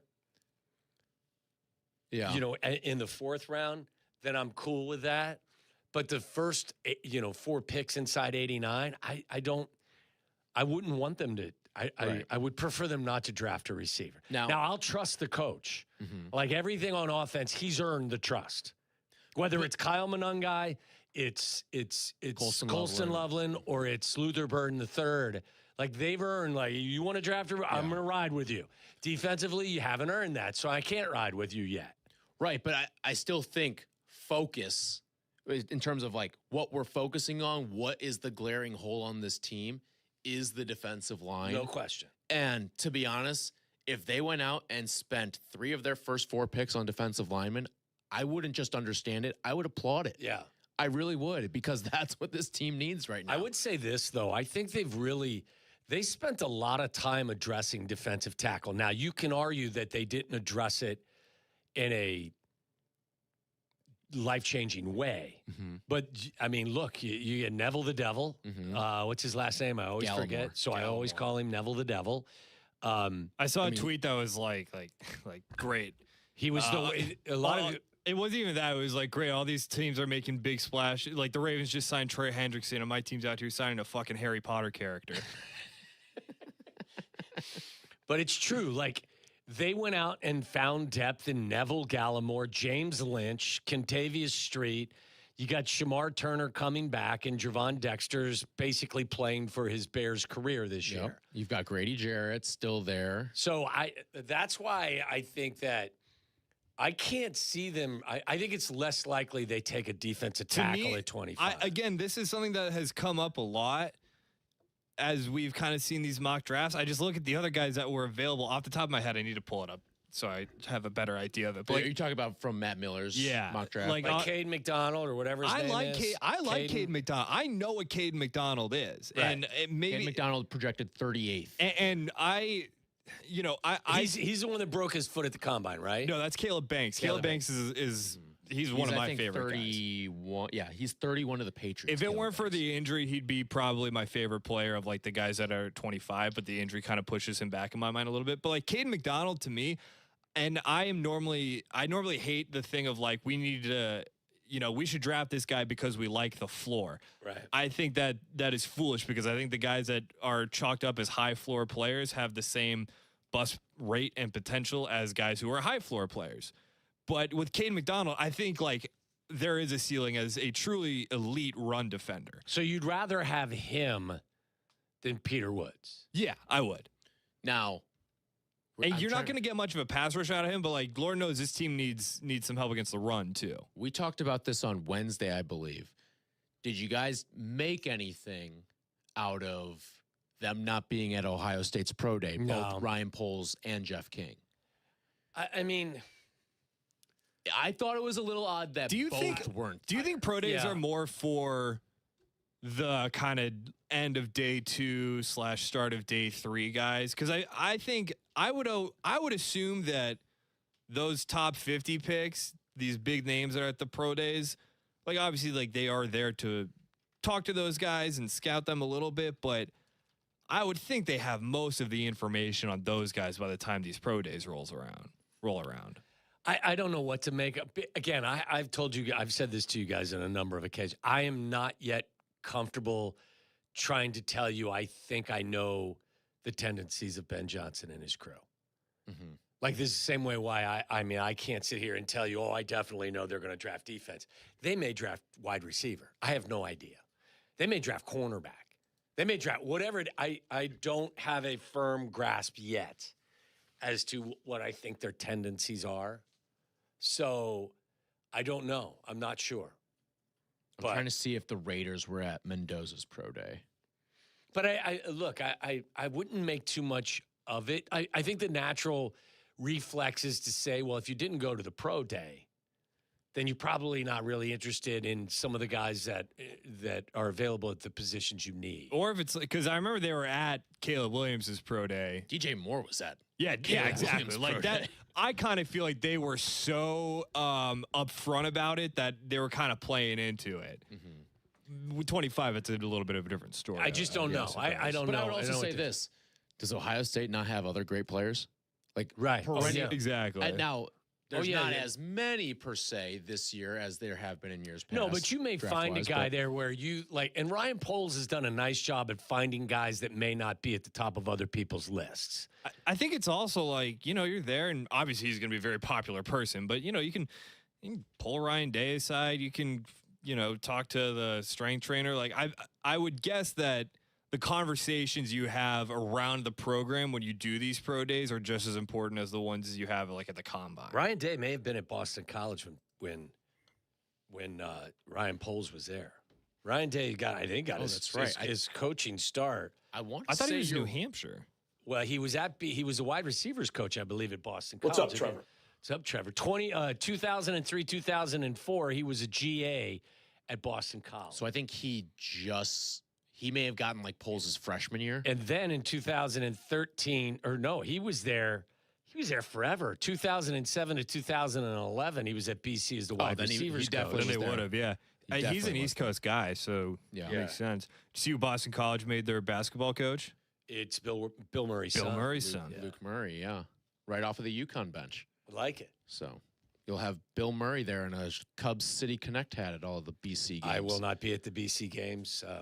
Not because I'm protesting, but I won't. What was one of the coolest things for me as a college student was, we would go and we would travel to all the different road games. So I did a couple of games at the Connie Forum, and I remember walking around the Connie Forum. But a Connie Forum was just a.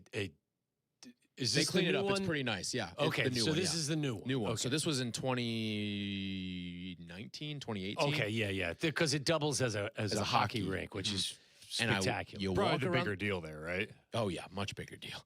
Oh, and then walking around the concourse, and what do I see up there? The Tom Waddle plaque. And from listening to you guys growing up, that was really cool to me. And so you weren't working here yet, I but I was in college. You did see the Tom Waddle, I saw the Waddle Hall plaque, of Fame plaque, and I noted it. Yeah, made a mental note of it. Tommy's. So, yeah.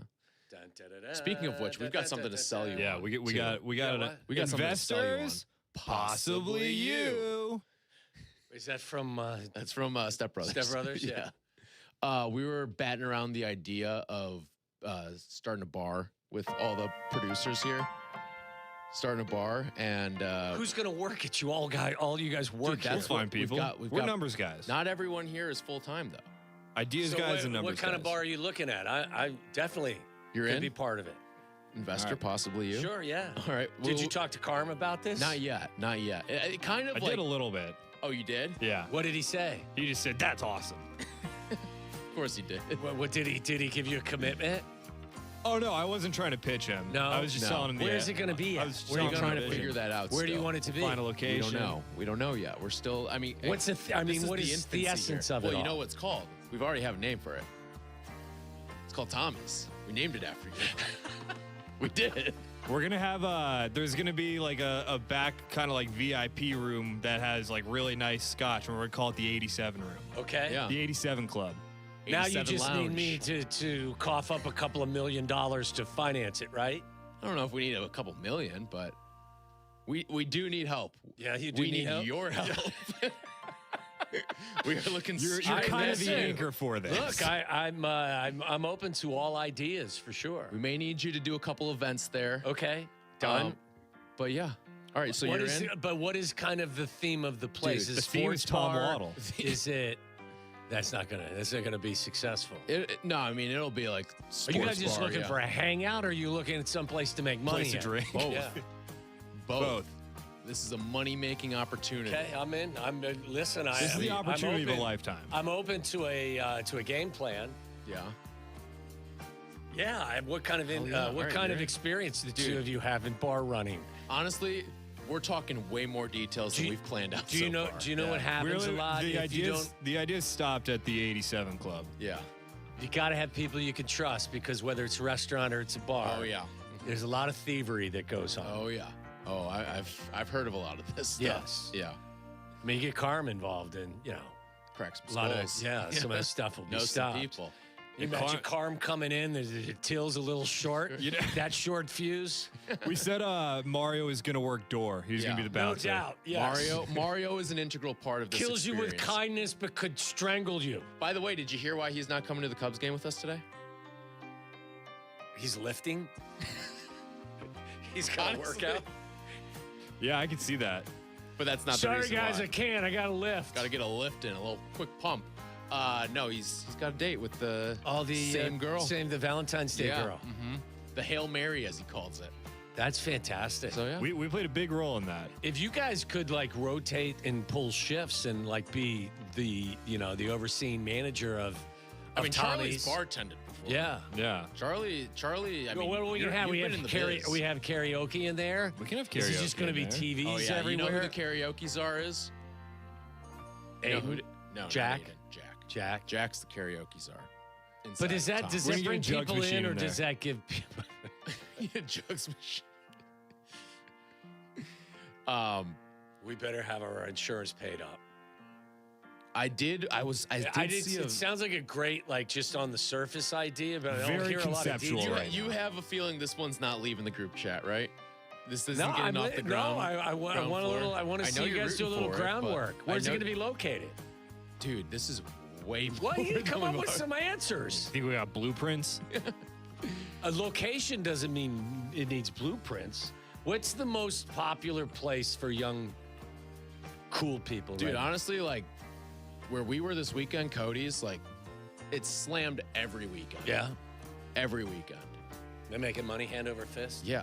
Really? I mean, Have you seen their books? How do you know? I mean, okay, I'm not going to claim to know their books, but I will say this. They completely redesigned the patio. Okay. They put That takes money. They put an Airstream bar out back. That takes money. So I'd imagine things are looking up in the Cody's I world. like it. So. Well, it's something to consider for sure. Yeah. All right, so good to know. It's definitely a maybe. A definite It's a maybe. definite All right, maybe. I thought you were going to be like, thanks, but no thanks.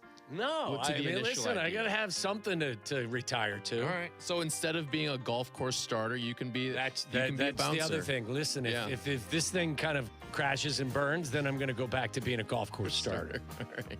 But if it works, Good you to know know. what? If I'll it be works. a greeter.